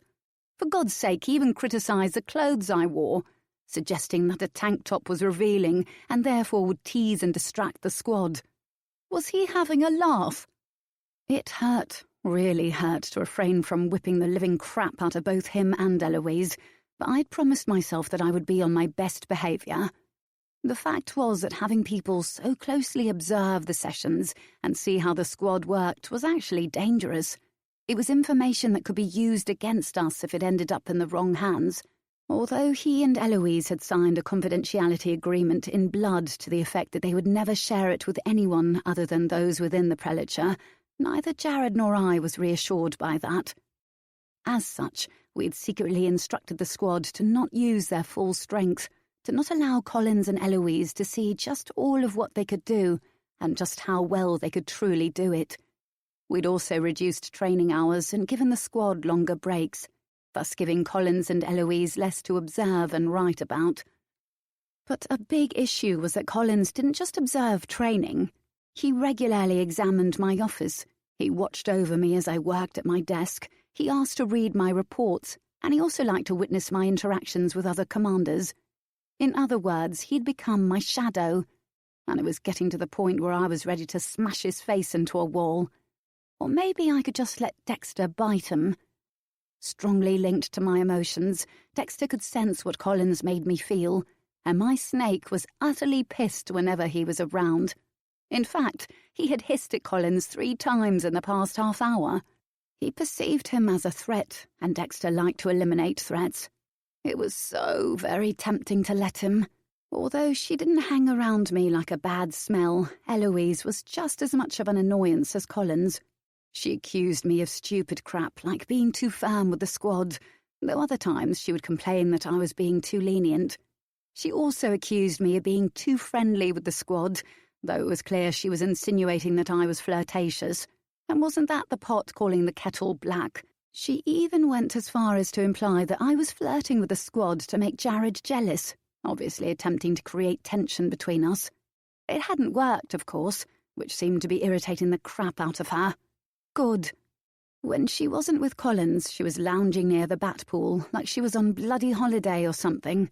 When she was with Collins, she divided that time between nitpicking at me and staring lustfully at Jared, making me want to rag out every strand of that mane she seemed to love. She persisted in wearing low-cut tops and cut-off shorts. Collins had suggested a number of times that she change into more appropriate clothing, but his suggestions had been ignored. She flirted so much with Jared that even Joy was pissed with her. I'd actually come across them arguing a few evenings ago. Joy had ripped her a new one and then winked at me conspiratorially.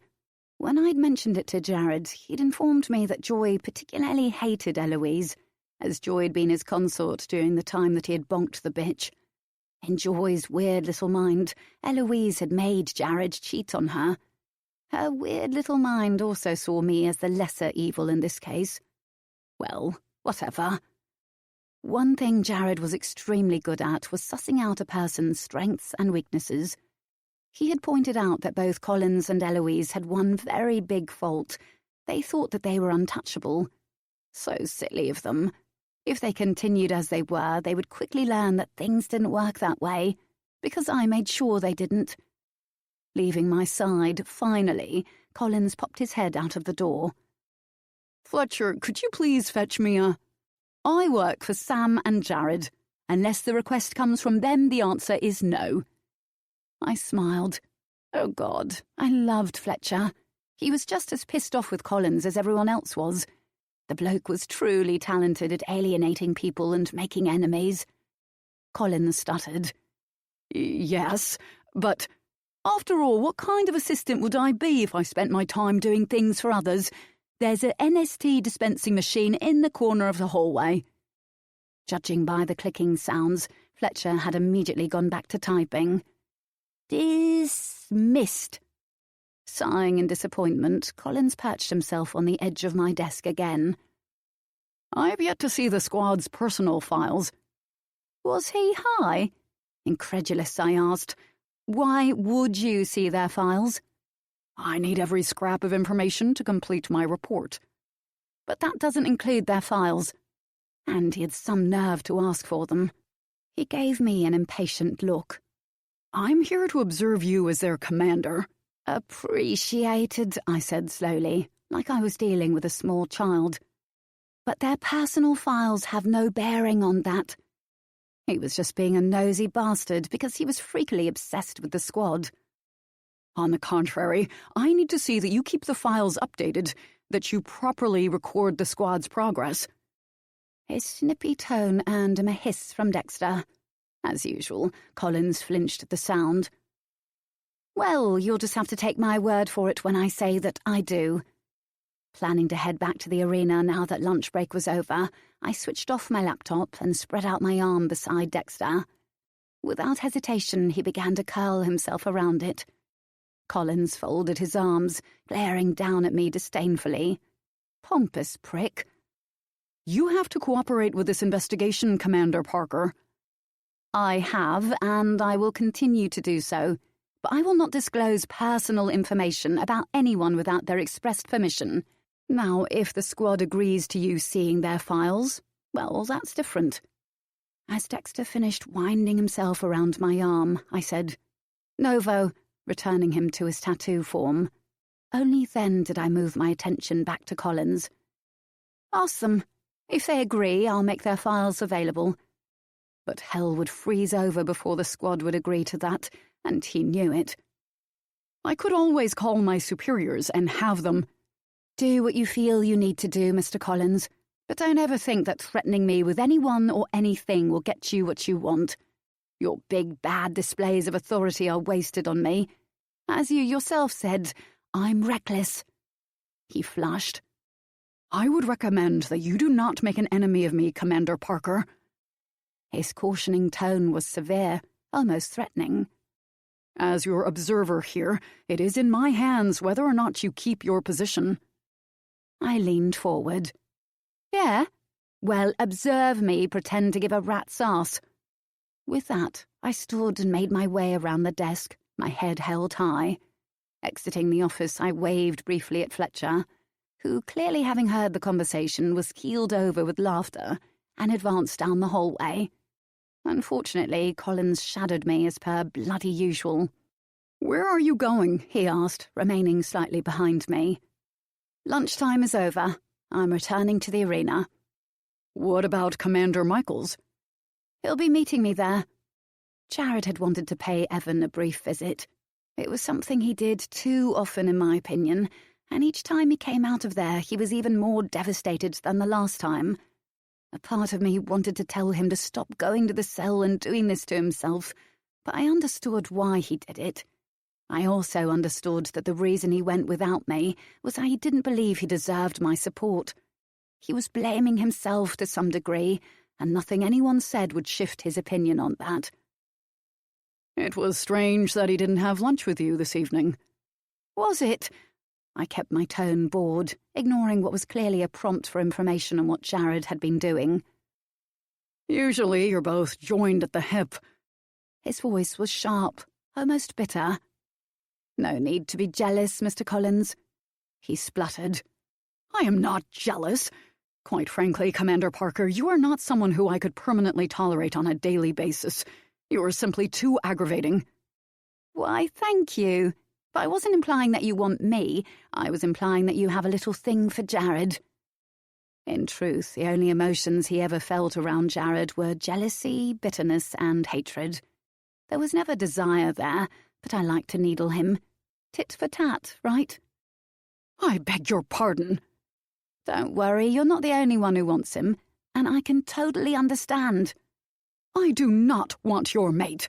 I do not even enjoy his company. And if you must know, I am 100% heterosexual. Without turning to look at him, I wagged a finger. Now, there's really no need to lie. I am not lying, he stated through his teeth, his temper rising. Sure you are. How dare you? That is a very... I stopped dead and twirled to face him, almost causing him to crash into me. Oh, so you don't like it when someone makes incorrect judgments about you? Join the fucking club. He didn't say another word as he followed me inside the arena, which was a very good decision on his part.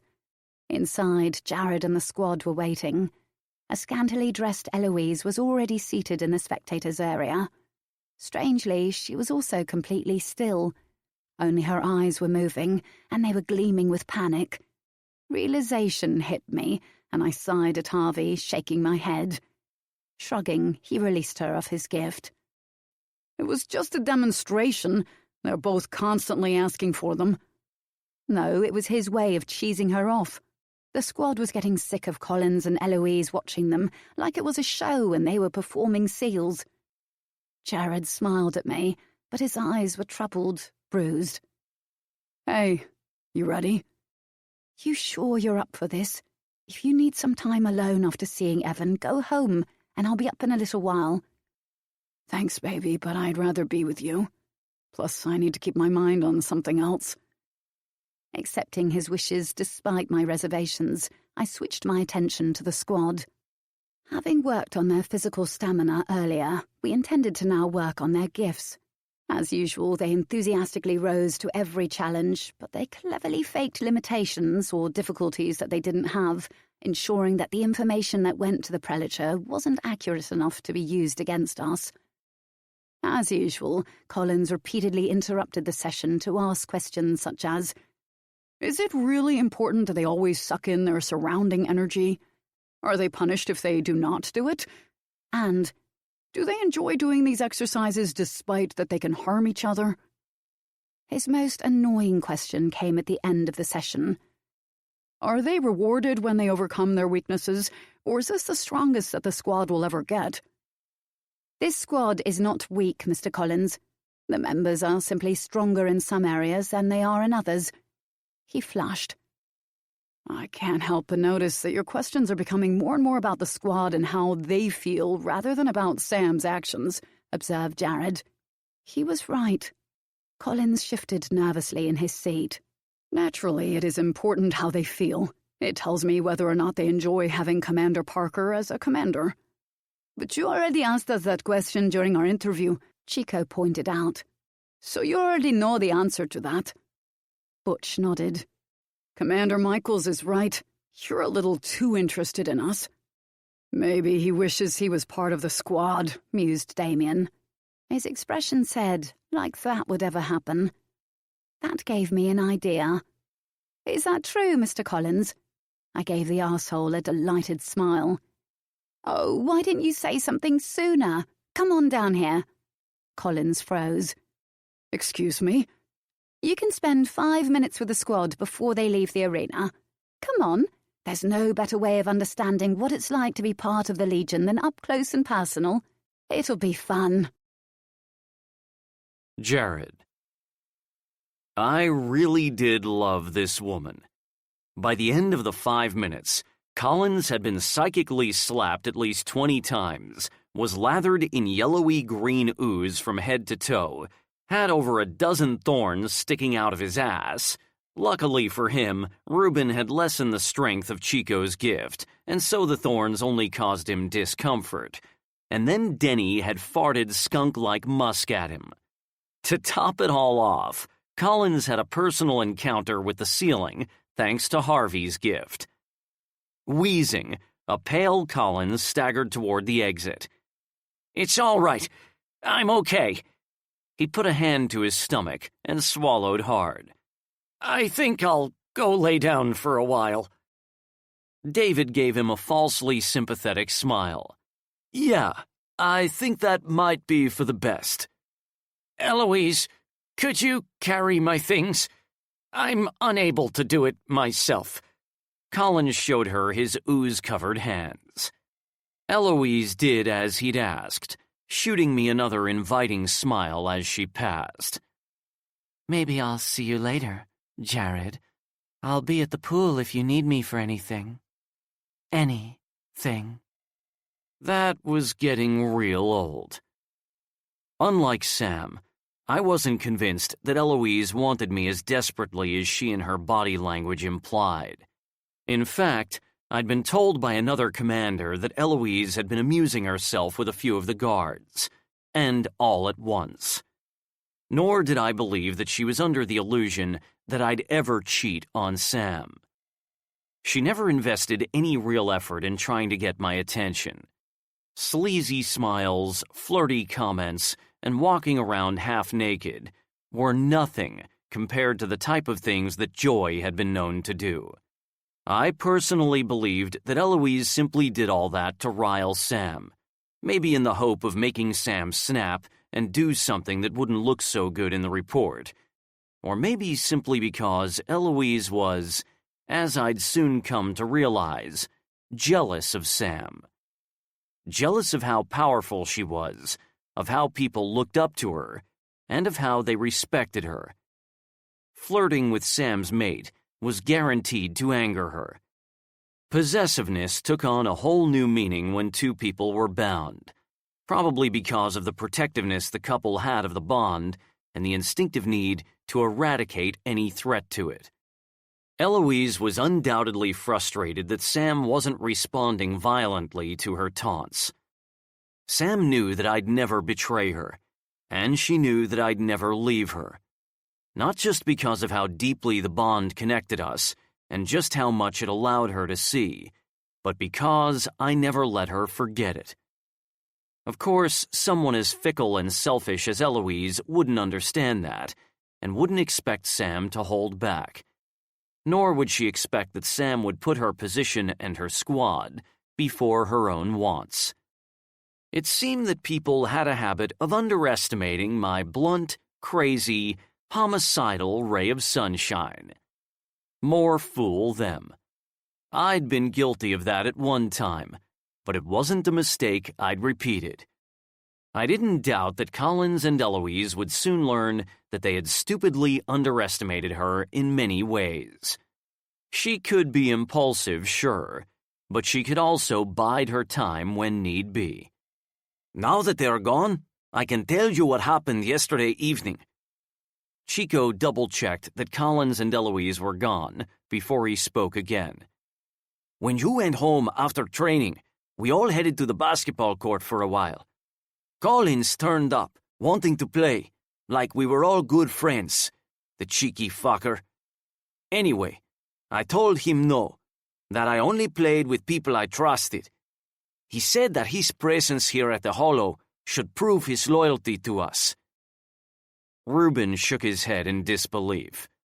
"He really thinks that investigating the complaints that have been made against you is good for us, Coach, that he's helping and protecting us from potential harm and exploitation." Harvey smirked. Butch cleverly took advantage of that.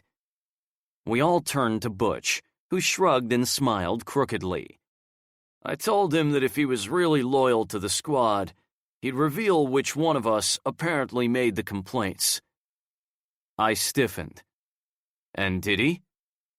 At first, he said the complaints were made anonymously, replied Butch. But I reminded him that he'd already told us the first night he came here that he knew their name and that he was respecting their wish to remain anonymous. We were just about to walk away from him when he blurted out their name. There was a long moment of complete silence before Sam asked, "Who?" Butch didn't respond. Damien sighed, rubbing the back of his neck. "Max." Sam shook her head. "I don't believe that." "Good, because neither do we," stated Salem. "Max is a convenient person to blame it on, since he isn't in any state to defend himself." "Do you think Collins might be blaming someone who can't object because he believes it's his way of protecting the person who supposedly made the complaints?" asked David. "I don't know." I turned to Reuben. "I agree that Collins truly believes he's helping here. He honestly thinks these complaints are genuine." Chico looked at Sam cautiously. "You know that none of us would ever do that, Coach, don't you?" "We respect you, and we look up to you," began Damien. "Hell, we owe what we've become to you." I wasn't offended that I wasn't being given equal credit. Sam had helped them dramatically, in the sense that they'd had no idea of the things they could do with their gifts until she came along. Without her, they may never have learned to use their gifts to their full potential, may never have attained such control over them. "You don't need to try to convince me of that," Sam assured them, rolling her eyes. "I've never, not even for 1 second, believed any of you would do this. If I wasn't confident in your loyalty to me, Jared, and each other, I wouldn't have you with me on assignments, watching my back, would I?" That clearly settled them. "We just wanted to be sure." David gave her a half-smile. "No one could blame you for wondering." "Well, I don't wonder. We'll find out who's behind all this, and we'll deal with it. Until then, we need to keep handling Collins and Eloise the same as we have been doing since they arrived. Give them nothing to whine about or use against any of us." "It occurred to me," began Harvey, "that if someone came up with a plan like this, it might not be to make you lose your job or to discredit you. That might not be the true goal." Sam's brow furrowed. "What do you mean?" "Coach, this is eating up your time and attention. It's restricting, too. You need to constantly be on your best behavior, and you can't afford to push us hard during training. In short, this whole case that's been made against you is distracting you from researching a way to fight the call. Maybe that's the goal." I cocked my head. I never thought of it like that. At Sam's skeptical look, I added, "Don't get me wrong. I think Collins does truly think this is a real complaint, and he would like to see you lose your position purely because he's an asshole. But it's still possible that the motivation behind the complaint isn't what we thought it was." Sam twisted her lips. "Okay, so let's say that's true, and someone wants to keep me distracted. Why? Why would they want me to find it even more difficult to fight the call than it already is? Why would they hamper our attempts to find a counteragent?" Harvey shrugged. "I didn't say I had all the answers. My brain is good with strategies, but that's pretty much it." Yes, by his own admission, he lacked common sense. "It could be that someone is hoping that the call spreads around the hollow, killing many of its inhabitants." Chico waved his hand. "This place will always have people trying to take over it. It's happened too many times to count." "Yeah," said Damien. "And if Evan, Max, and Stuart were to die, which won't fucking happen, it would mentally weaken us all, wouldn't it? Weaken us enough to put us all in a shit state of mind." And look what had happened to Evan when he'd been in a bad state of mind. Sam slowly paced up and down. To sum up, it's possible that someone wants me distracted, wants us all mentally weak and off balance, and wants to stop us from battling the call. And possibly because they fully intend to leap on that in order to invade the Hollow. But surely if there was going to be an attack, Luther would have foreseen it. Luther doesn't foresee everything, though, David shrugged. If he did, Evan, Max, and Stuart wouldn't be in a cell right now. Luther did say that a lot of people would turn up for Paige West, I reminded her. Yeah, for Paige, not for control of the Hollow. It's neither here nor there anyway, because there's absolutely no way that she will come here. Sam rolled her eyes at me, but didn't push me on the subject this time. Thank God. It caused disputes between us every time, and I was sick of having the same argument over and over.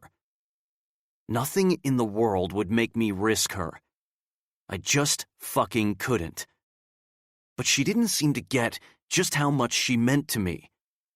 To her, I was being stubborn and unreasonable. To me, I was putting Sam before anything else and determined to keep her safe. Sure, a part of me felt bad for refusing to bring Paige West here when she could potentially save Evan, Max, and Stuart. But how the hell could I do that, knowing something bad could happen to Sam, to the thing that mattered to me more than anything?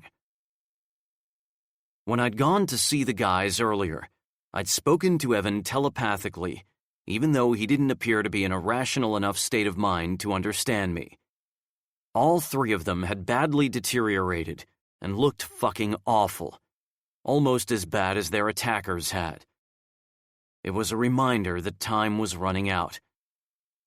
I'd told Evan a little about Paige West, told him about Luther's vision, and begged him to understand why I couldn't bring Paige here. Begged him to understand that I just couldn't be without Sam. I'd told him that if the situation was reversed, I wouldn't have wanted him to sacrifice Alora and his life with her just for me. It was true. If he had understood my words, he hadn't let on. Once Sam and I were finished talking to the squad, I teleported us both home. Sam took 3 steps toward the kitchen area and abruptly halted. So attuned to her that I sensed her outrage, I stiffened. What's wrong? Then she was strangely zooming through the entire apartment at vampire velocity before returning to me. Clenching and unclenching her fists, she ordered through her teeth, "Teleport me to the bat pool." "Baby, what's—" "Now, Jared." Not liking her tone whatsoever, I shot her a reprimanding look. Right now, I'd humor her, but I'll spank your ass for that later. Taking her hand, I teleported us out of there. The second we appeared beside the pool, Sam twirled as her shrewd eyes searched her surroundings. Her gaze landed on something. No, someone. And she made a hissing sound that would have made Dexter proud. Before I had the chance to calm Sam down and stop her from doing anything that she would later regret, she was stomping over to an unsuspecting Eloise. Well, shit. "Sam, "What the fuck do you think you're playing at?" Startled, Eloise lifted her head from where she was lying on a sun lounger. All vampires enjoyed moonlight bathing. "Excuse me?" Hands on her hips, Sam glared down at her. "You were inside my apartment." That sure surprised me. Eloise blanched. "I don't know what—" Sam laughed, but it wasn't a pleasant sound. "Sweetheart, did you really think that if enough time went past for your scent to fade, I wouldn't have known you'd been there? You can't hide an energy signature. Feeders like me are all about energy. And your energy signature was all over my fucking apartment. What I want to know is what you were doing in there." Eloise desperately looked around for some form of help. That was when I noticed that we were no longer alone. Antonio, Luther, and Antonio's personal guards all stood near the patio doors, clearly baffled. "Well," demanded Sam. I was looking for Jared. You know what? I don't believe you."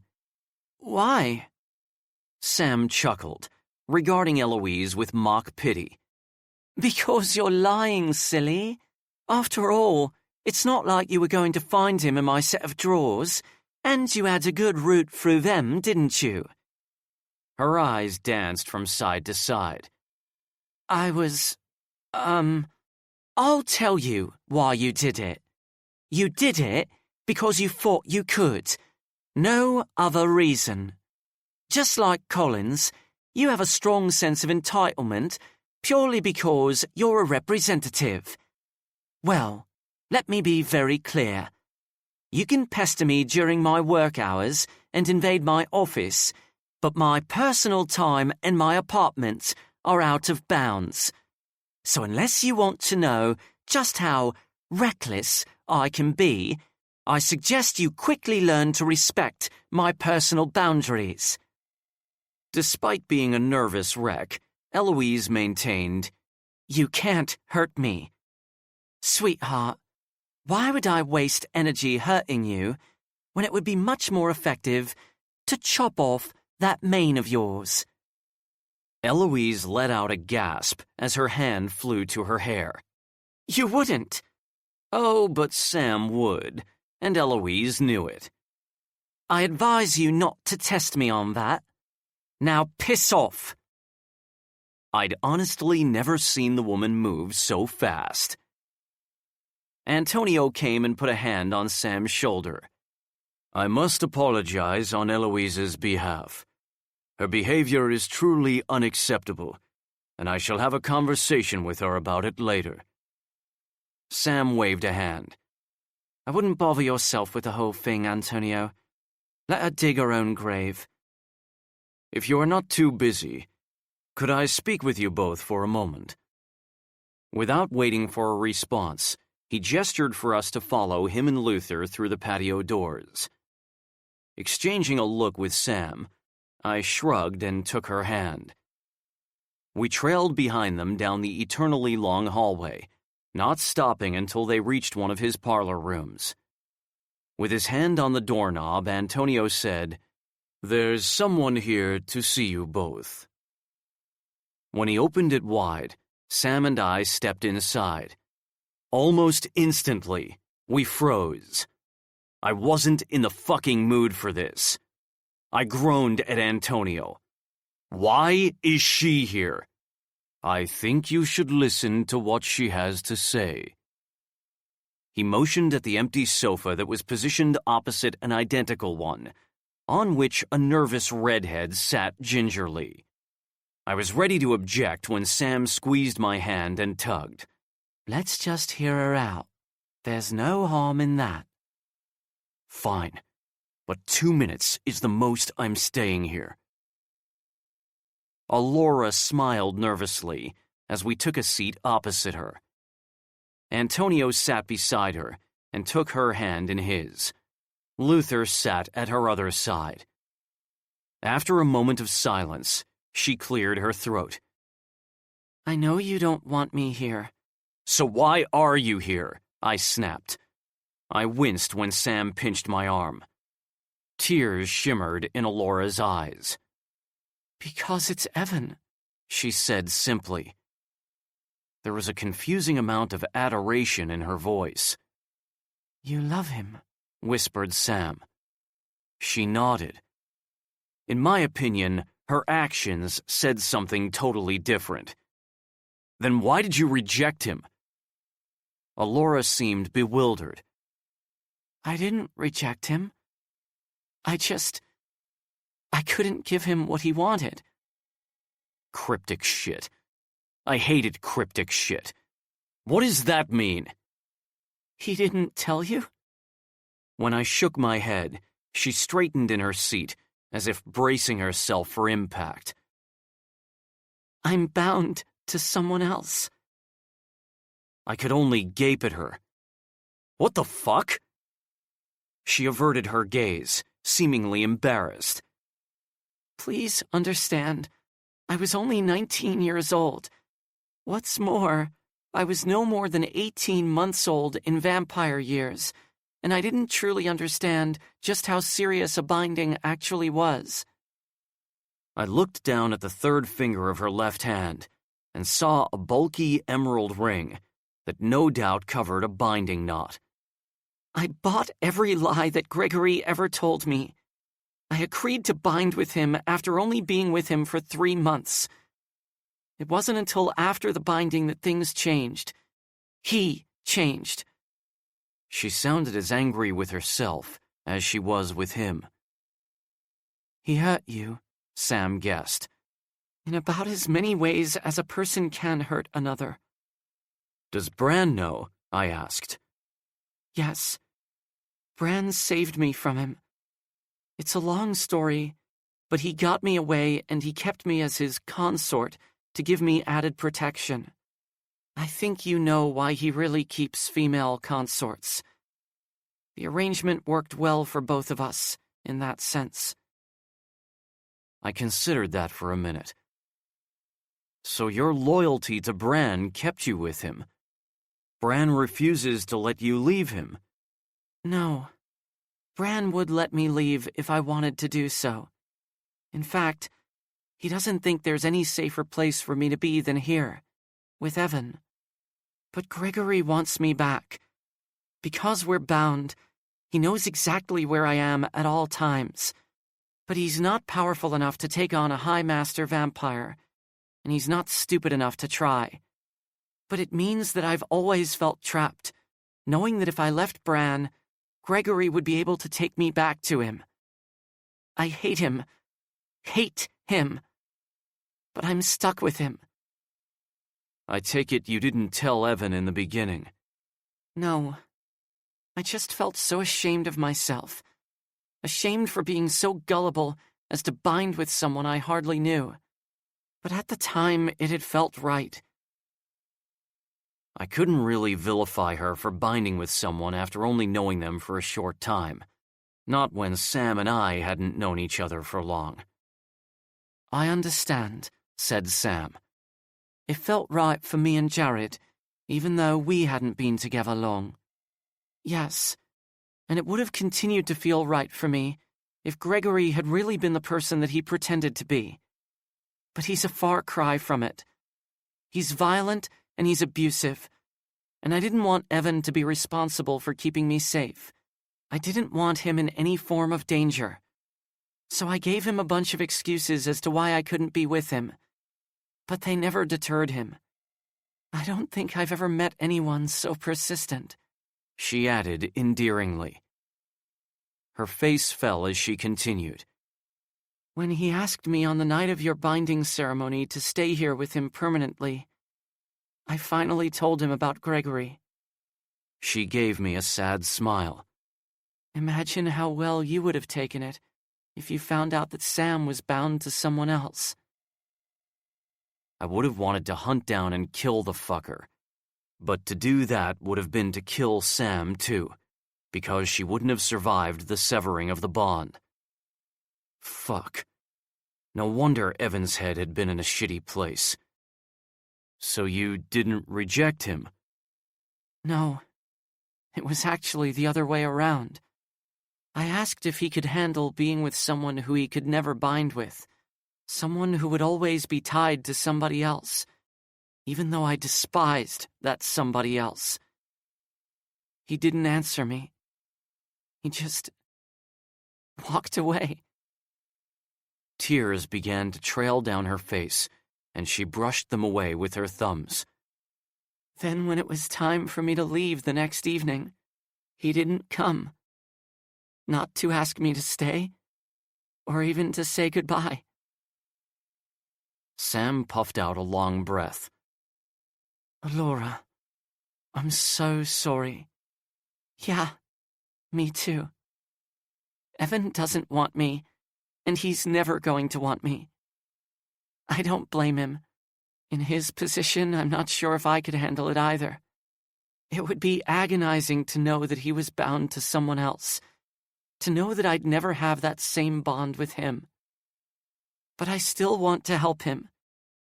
Maybe I can't, but I need to try. I need to do something.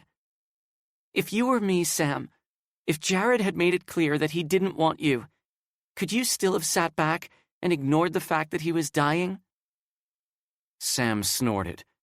I would have done whatever I could to help, whether he wanted me to or not. I might have smiled at that, if I wasn't so pissed with how things had worked out, or, more specifically, how they hadn't worked out, for my brother. I mean, really, could the situation be any more fucked up? I ran a hand through my hair, sighing heavily. Where is Gregory? Alora dabbed her wet cheeks with the tissue that Antonio handed to her. Canada.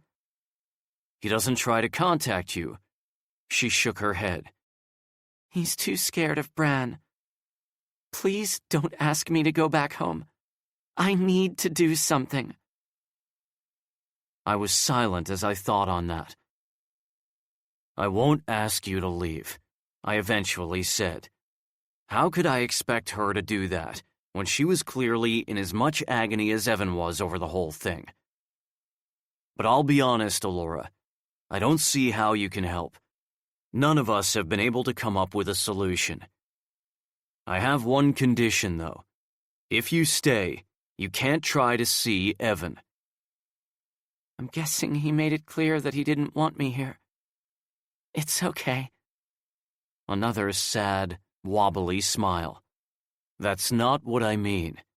Evan just doesn't want you to see him like that. Nice of you to try and spare my feelings, but I know he doesn't want me around. I wouldn't be too sure of that. My words didn't seem to affect her. After a short silence, Antonio smiled. I'm glad that is settled. I will have someone escort you to the guest house, Alora. He called out a name, and one of the guards stationed outside the parlor stepped inside. Please take this young lady to the room that I instructed to be readied for her. Thank you. Alora rose from her seat and flashed both Sam and me a grateful yet sorrowful smile.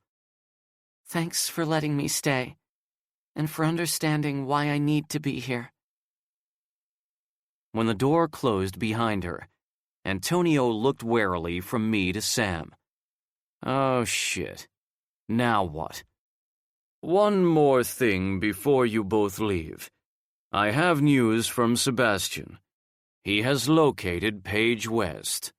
So, not what I wanted to hear. Chapter 9.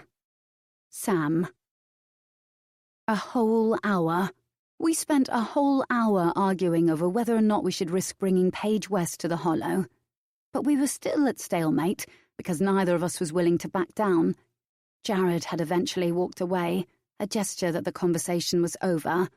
He was now lying in the hammock on our balcony, totally silent, and I bloody hated it.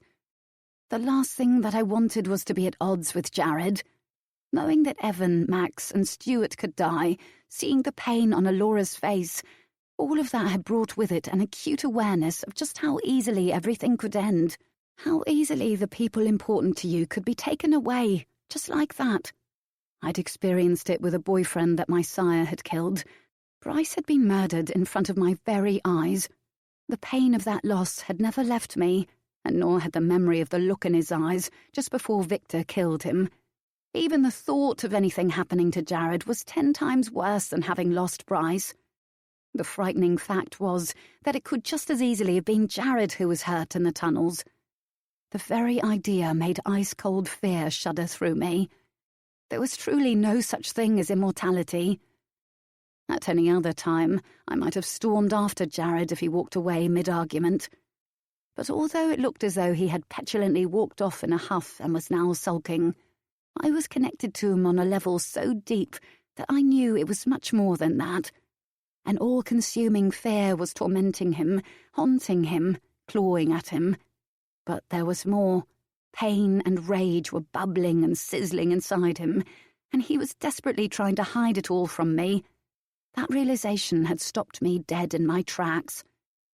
It was then that, having tapped fully into our bond, I'd realized something else. By fighting so hard with Jared on the subject of Paige West for the last few weeks, I'd caused him to pull back. Watching his twin deteriorate had swamped him with dark emotions, and by arguing with him, I'd more or less left him to deal with it all by himself. I'd made him feel that I wouldn't support him, purely because I disagreed with his decision about Paige. He thought that I'd tell him it was his own fault that he was feeling this way. In sum, I'd made him feel totally alone. Shit. Jared didn't function as others did. I knew that being raised by a narcissistic mother who emotionally and physically abused him had made him shut down in many ways. I knew that he didn't share his pain with others because, in Evan's words, emotions had always gotten Jared in deep shit. I also knew that, as a result, unless you literally dragged it out of him, Jared would bury it all deep. But I hadn't expected him to do that with me. I thought we'd gotten past that. I was wrong. He'd buried the extent of his pain as deep as he possibly could. Oh, I'd felt echoes of his pain and fear and anger through the bond at times, but I hadn't realized the extent of it until now. All that optimism he'd shown had been his smokescreen. I'd worked so hard since we got together to help him defeat this psychological impulse to hide his pain. I'd actually been making progress, but I'd clearly gone back a step, because by not being there for him through all this, I'd made him retreat. He'd once described me as his refuge. Well, I clearly hadn't been that this time. Maybe some would say that he needed to buck up and deal with his shit like an adult. But he'd become emotionally independent at a young age, was used to taking care of himself and not needing anyone. He'd let himself need me, and I'd gone and let him down. First by mentally retreating from him, and then by being pissed with him rather than being understanding. He hadn't sulked, he'd just withdrawn. That, for me, was even worse than being cursed at or given the silent treatment. Determined to ensure he didn't feel alone any longer, I went out onto the balcony. To anyone else, he might have appeared totally relaxed, lounging in the hammock, watching the waves lap against the shore. But I knew better. I could feel his turmoil, and it caused a hollow ache in my chest. I stood beside him, but he didn't say anything. He didn't look at me or acknowledge my presence in any way. Yes, he was trying to irritate me by ignoring me like this, but he wasn't being a hurtful prat.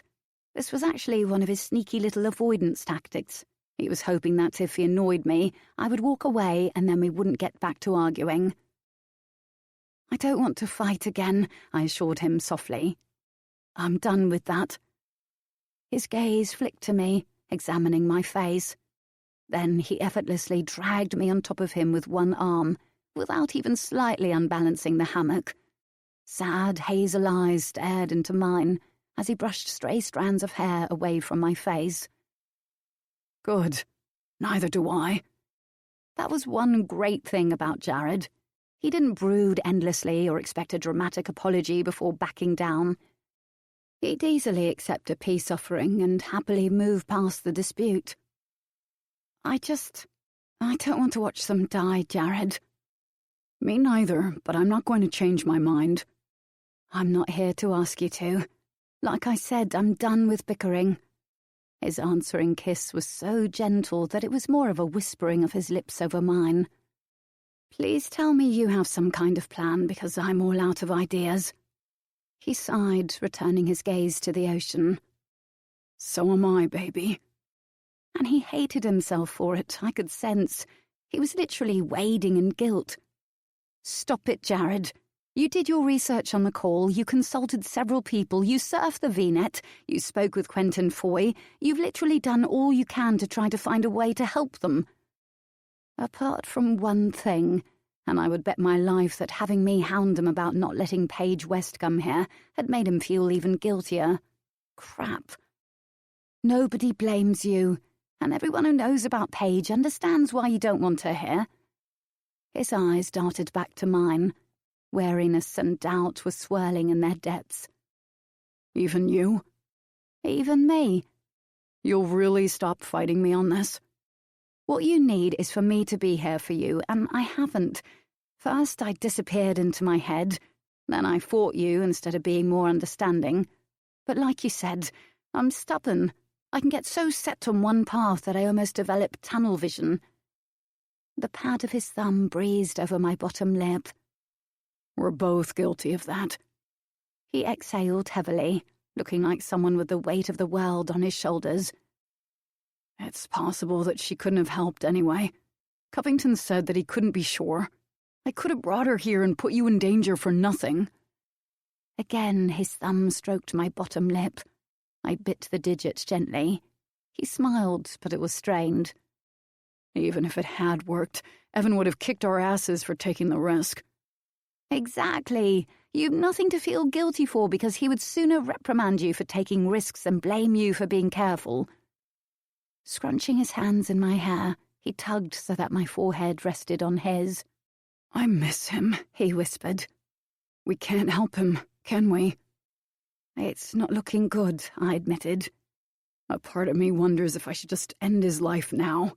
It isn't a life. He's suffering, he's in pain, and he's lost most of who he is. But I just can't. I still have a small bit of hope that I'll find something that will help him, and I won't stop trying. But I have to make peace with the fact that I might not be able to do anything, don't I? "We have to make peace with that," I corrected, knowing that without that peace the guilt would swallow us whole. "Stop shouldering all this. You told me I didn't have to go through shit alone anymore. Well, same here." I buried my face in the crook of his neck and snuggled into him the way he liked it. His arms closed tightly around me.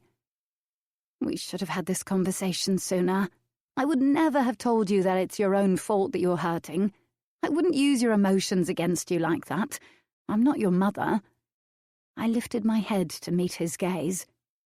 "I always want to know how you feel, even if it's about a subject that we're at odds on. Got it?" "Got it." Cupping my chin, he kissed me gently. "You're the only reason I haven't totally lost it. You're my only weakness, but sure my strength, too." "Right back at you, Michaels." He chuckled softly. "Stay here with me for a while." So I did. It wasn't until dawn that he teleported us both to bed, where he proceeded to make me come over and over. When he finally slid inside me, he kept every thrust slow and sensual, refusing to release my eyes. It was so fucking intimate. It was scary. As he exploded deep inside me, he gave me those 3 little words that he didn't often say, being the emotionally awkward person that he was. Unsurprisingly, I fell asleep with a huge smile on my face. I was still smiling when I woke up at dusk, although that might have been because the sneaky sod was suckling on a nipple.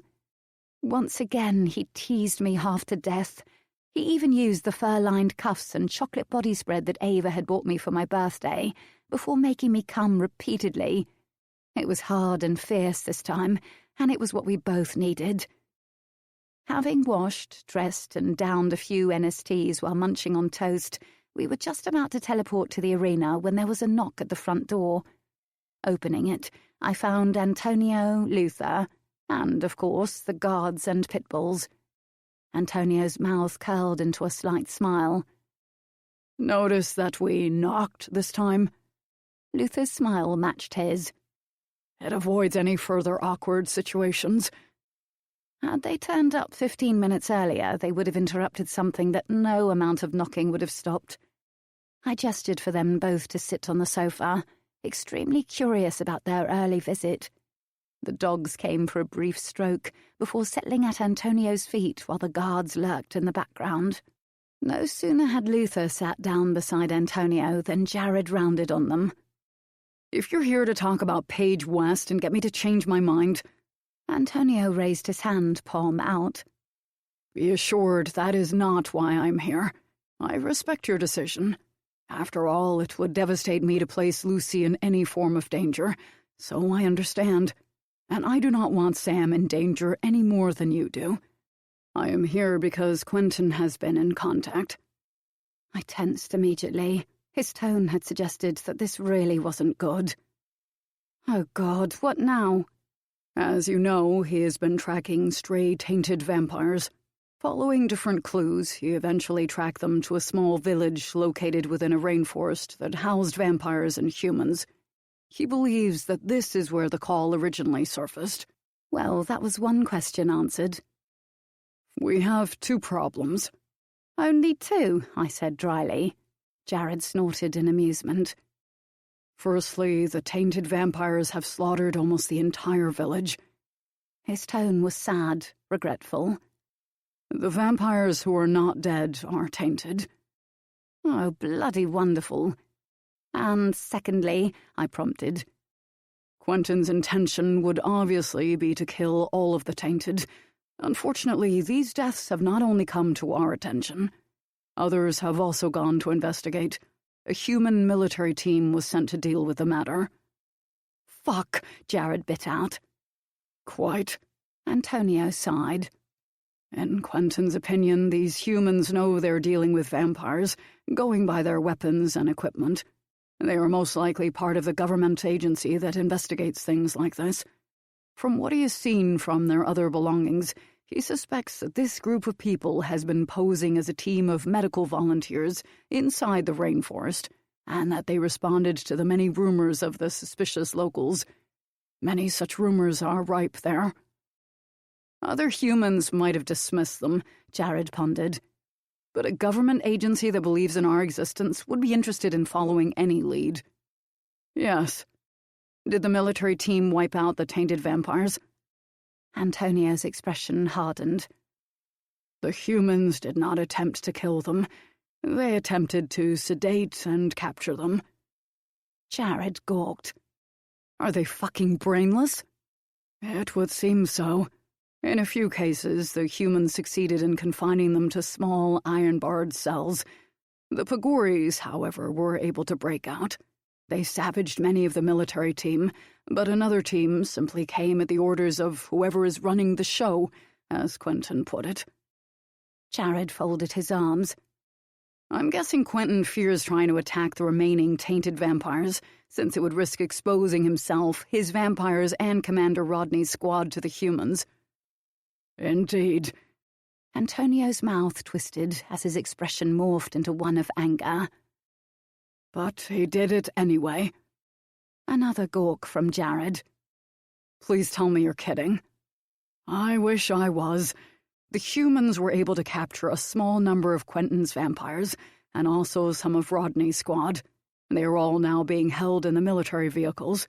The humans have not yet left the area because they want to capture more vampires first. That cannot be allowed to happen. Those humans cannot be allowed to keep any of the vampires that they are holding, not the tainted or the untainted." "No, they bloody well couldn't." "This whole thing just keeps getting better and better," Jared muttered sardonically, running a hand through his hair.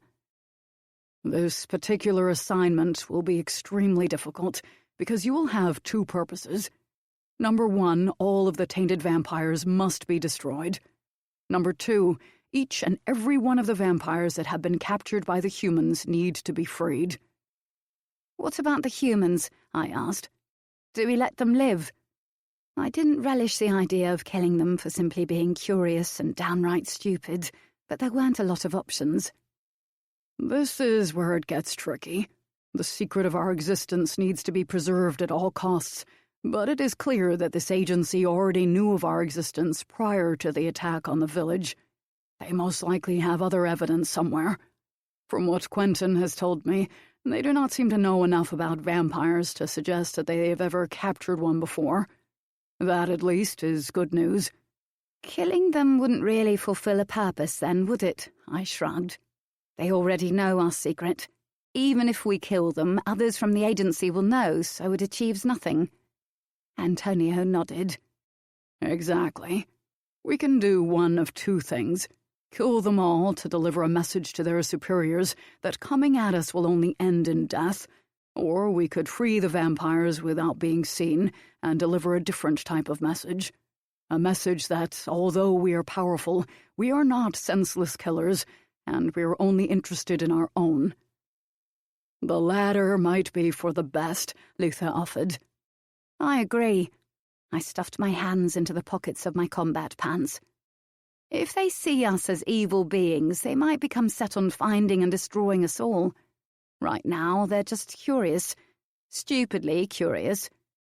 Quite right. It is imperative that every last tainted vampire is destroyed, stressed Antonio, his gaze intense. If not, the call will continue to spread, and soon enough we will have another situation like this on our hands. I know it feels wrong, in a sense, to kill them, but we have tried to find some way of helping them, and we've had no success. And there are so very many of them. The best thing we can do for them is end their suffering. Antonio's gaze danced from me to Jared. I would like to send you, your squad, and another 6 squads along with their commanders. I'm not taking any chances this time. Ava and Cristiano will insist on going, Luther pointed out. It was clear that the idea troubled Antonio, but he shrugged. It would be unfair to request that they remain behind when they wish to avenge what has happened to their friends. We all know a little about the need for vengeance.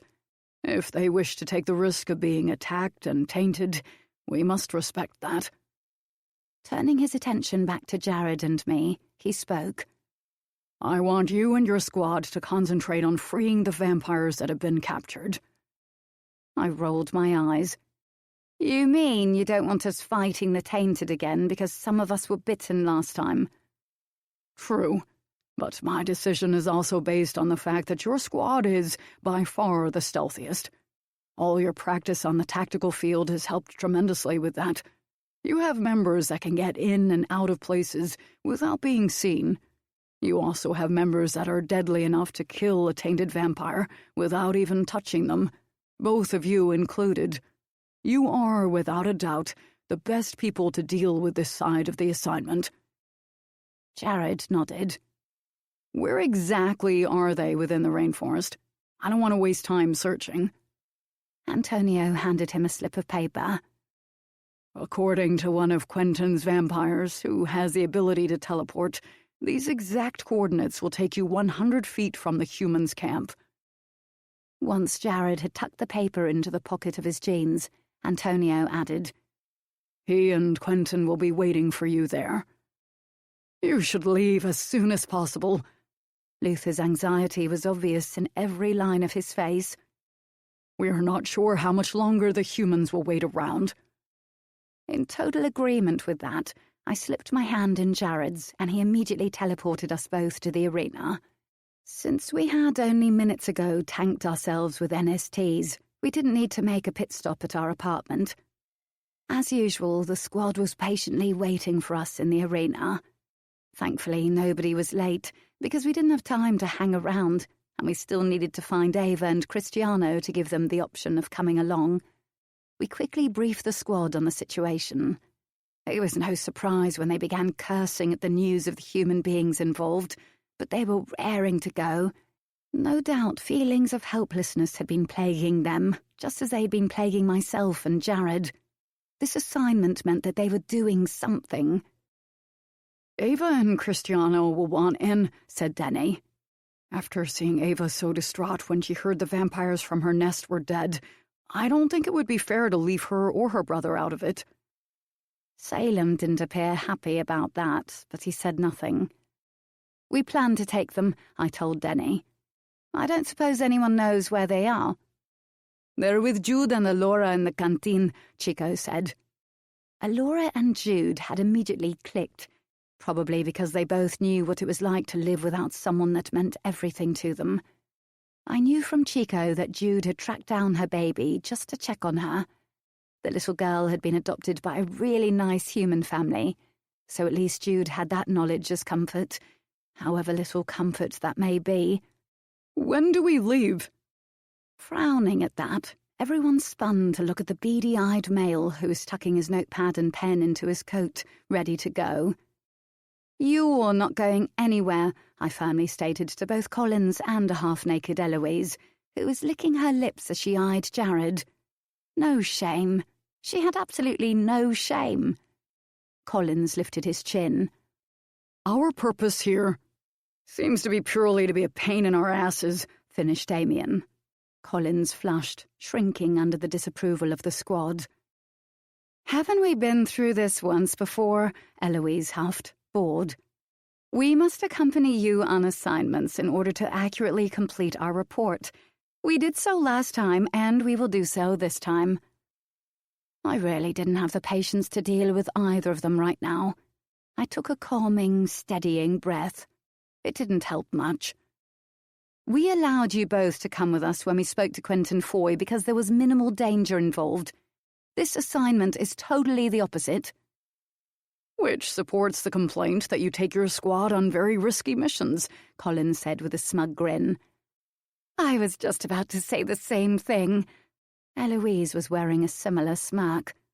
I could only shake my head at them. "It's pathetic that you think we have time for this crap." With that, I gave them both my back and marched out of the arena with Jared at my side. Everybody followed as we made our way to the canteen. Unfortunately, that included Collins and Eloise. "I won't set them on fire. I won't set them on fire. I won't. I won't." But I dream about it. Collins hurried to my side, breathless as he attempted to match my pace. "Commander Parker, it is important that I—" "Back off, Collins," Jared ground out. "We're not taking you or your colleague on this assignment. Deal with it." The bloke honestly looked like he was chewing on a bee or something. "I will be forced to contact my superiors." I smiled. "Good idea. Tell them I said hi." He gasped in outrage. "Commander Parker!" Ignoring his rant, I entered the canteen. The purpose in my strides made Ava, Cristiano, Jude, and Alora instantly tense. Cristiano stood. "What's happening?" I swiftly gave them a rundown on everything. "I'm coming," both Ava and Cristiano declared in unison. Salem scowled at her for that, but Ava gave him a cute smile and patted his chest. "I'm coming too," stated Jude, rising from her seat. When Chico went to object, she added, "It's possible that a human will spot one of you. Wouldn't it be a lot easier to wipe their memory than kill them?" Jude's gift would enable us to do that. She was only able to delete 20 minutes' worth of memory, but that would be enough. Alora got to her feet. "I want to come too. Like I said, I need to do something." When I hesitated to respond, she said, "You'll be surprised what a substantial gift communicating with animals can be. They can tell us things that we wouldn't otherwise know. It helped when the Hollow was attacked by Bennington and his supporters." Jared sighed. "Your mind isn't in the best state, Alora. I don't need someone there who's going to take unnecessary risks. Been there, done that." "I won't. I promise." She softly chuckled, though there wasn't much humor there. "Believe me when I say that I want to live, and I won't be leaving this life without kicking and screaming." After a brief silence, Jared spoke again. "Any rashness from you and you'll be teleported out of there. And I mean that. I hesitated with Evan. I won't make the same mistake again. Got it?" Alora saluted him. "Got it." "If these people are all going, there is absolutely no reason why Eloise and I cannot be taken along." Collins's superior, haughty, "I get to do whatever I want and you will obey me" tone grated on every nerve I had. "Oh, there's an extremely good reason," I told him in a menacing voice, invading his personal space. The snooty tosser immediately backed up. "As you repeatedly state, you're both observers here. Everyone on this assignment will be expected to protect themselves and the people around them. Passive people will simply get hurt. And if you think I'll be held responsible for anything that happens to you or Aphrodite here, you're very wrong. Besides, I only take along people who I trust to watch my back and the backs of those around me. I certainly don't trust either of you, which means you're staying behind. As Jared said, deal with it." Collins looked ready to explode, but then he sniffed arrogantly and adjusted his tie. "Fine. I must warn you that I'll be making a note of this in my report." "Ooh, a note! I'm trembling in my trainers. Note that as well." Laughing, Jared gripped my hand. Taking his cue, everyone grabbed hold of one another, and he teleported us all out of there, happily leaving behind a flushed Collins and a snarling Eloise. Chapter 10. Sam. Quentin and the bald, stocky vampire beside him jerked back in surprise as we all appeared in front of where they were crouched low in the rainforest. Quentin seemed a mixture of relieved and invigorated at the sight of us. After we had all exchanged nods of greeting, he gestured to the bloke with him. "This is one of my vampires, Geo." Jared was immediately all business. "What are we dealing with?" Quentin pointed to the camp that was set up 100 feet away. Our vampire-enhanced vision meant that we could see it quite clearly. "From what we've been able to gather, there are approximately 68 to 70 humans remaining in total. Almost all of those are roaming the village and the surrounding area, hunting vampires. The rest of the humans are based in this area. I didn't want to launch an attack until I had your backup." "Actually, there won't be an attack. We have a new plan." I relayed our conversation with Antonio. As such, the new objective is to kill every last tainted vampire, but to allow the humans to live. Quentin looked extremely disappointed, which was no surprise given that these humans had sedated and captured some of his vampires. "What about the captives? One of them is my brother. I want him out of there." "We'll deal with the vampires that are being held captive," Jared told him, perfectly understanding Quentin's distress. "Is your brother tainted?" "No, but the others are." "Then we'll get your brother out," I assured him. "But the tainted will be destroyed. Only the untainted prisoners will be freed, I'm sorry." Sad but resigned, Quentin nodded. "I understand." "In order to free them, we plan to not be seen or heard by the humans. Providing the other humans don't make their way back to camp, there's no reason that it shouldn't be possible." Quentin frowned thoughtfully. "I'm assuming it would help if we distracted the roaming humans and led them even further away?" "Yes." Jared glanced at the camp. "If the other humans return, everything could go to shit. Disable them if you need to, but do not attack them. One of my vampires can induce sleep, and another can cause hallucinations. Those gifts in particular would help here." Resolve blazing in his eyes, Cristiano spoke. "I want to go with Quentin." He needed his revenge, I understood. "Me too," declared Ava. When Salem growled, I shook my head at him and spoke quietly. "It's her choice. She and her brother need this. It's the only reason they've come." His response was a grunt. Jared spoke to Quentin. "While some of you concentrate on distracting the humans and leading them away, the rest of you need to silently hunt every tainted vampire before the humans can gain possession of them." Chico rubbed at his nape. "I'm surprised they aren't senselessly attacking." Quentin grumbled. "They are hiding. Their primal instinct for survival is taken over, with no rational thoughts, instincts are all they have now. Once you freed my brother, I'd like it if you could bring him here. Geo will be waiting for you once he's teleported me to the others." I gave him a nod. "Good luck hunting."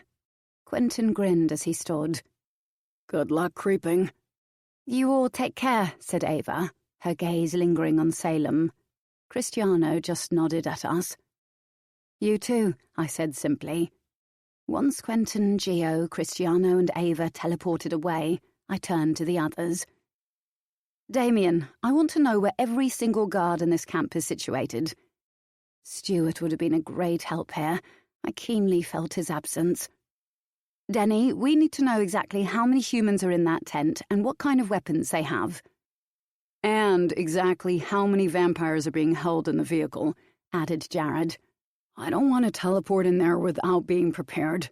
The second the tainted know they have company, they'll most likely cause a racket. We don't need that. Denny swiftly but silently advanced 50 feet through the forest before reducing himself to a puddle of goo and quickly slid toward the camp. Damien stilled and bowed his head, and I knew he had gone astral travelling to gather the information we needed. I was expecting to find myself in the middle of a war zone. Chico scanned his surroundings warily. The place is quiet.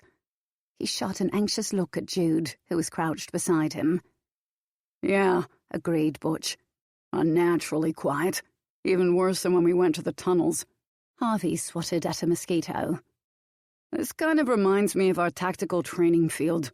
You know, being in an abandoned village that's deathly silent. Jared's mouth twisted.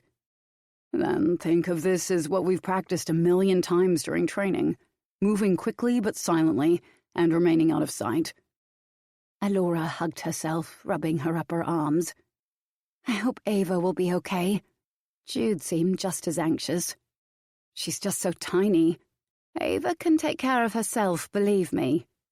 Feeling Dexter's cautiousness, I almost smiled.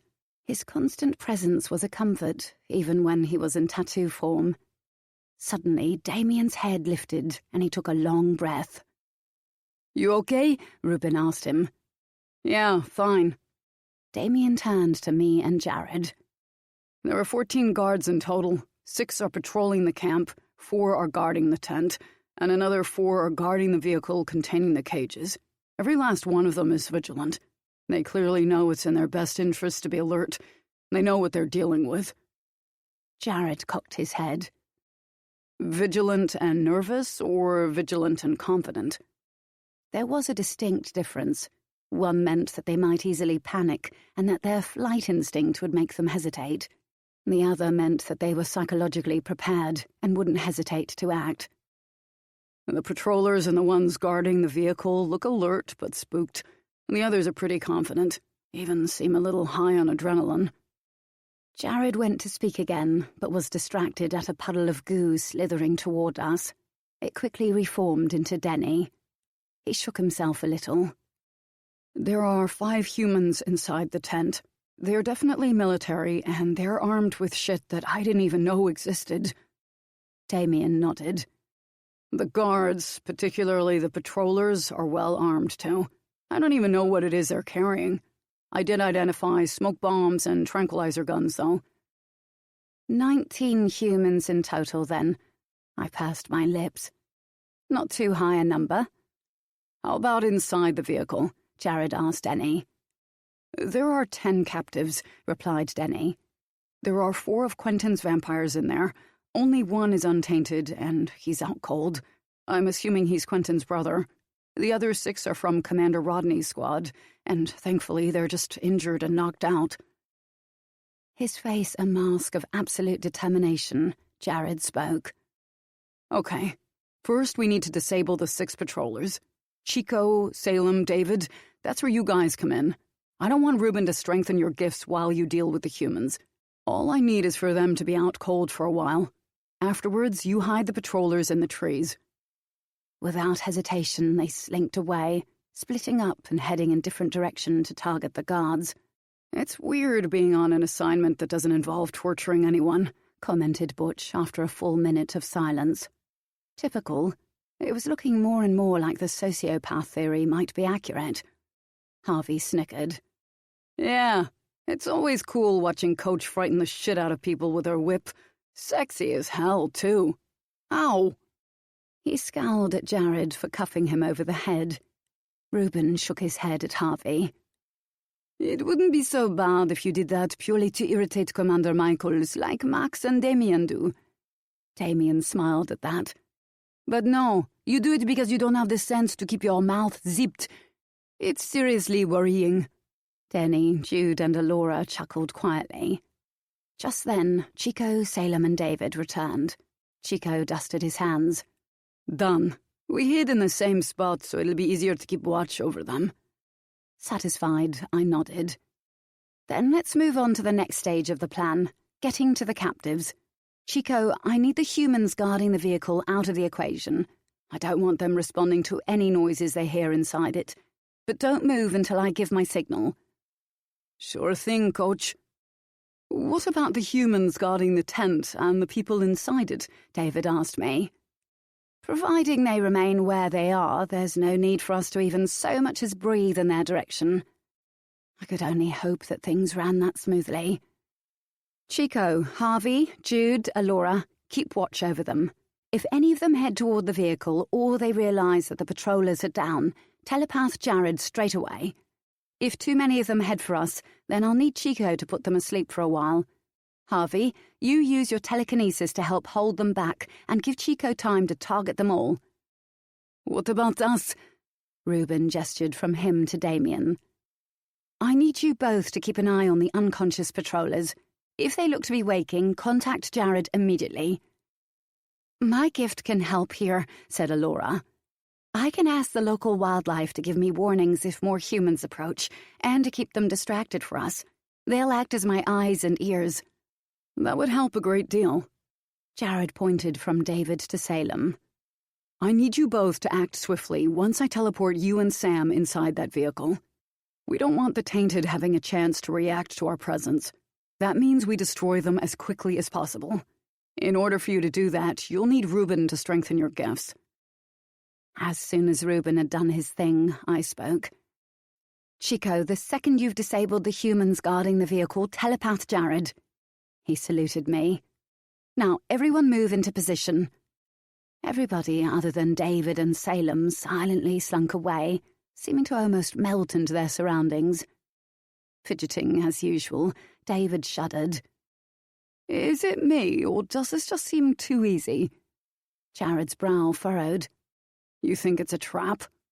David shook his head.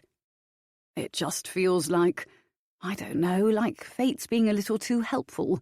And that's always odd." Salem shrugged. "Don't forget we're dealing with humans here.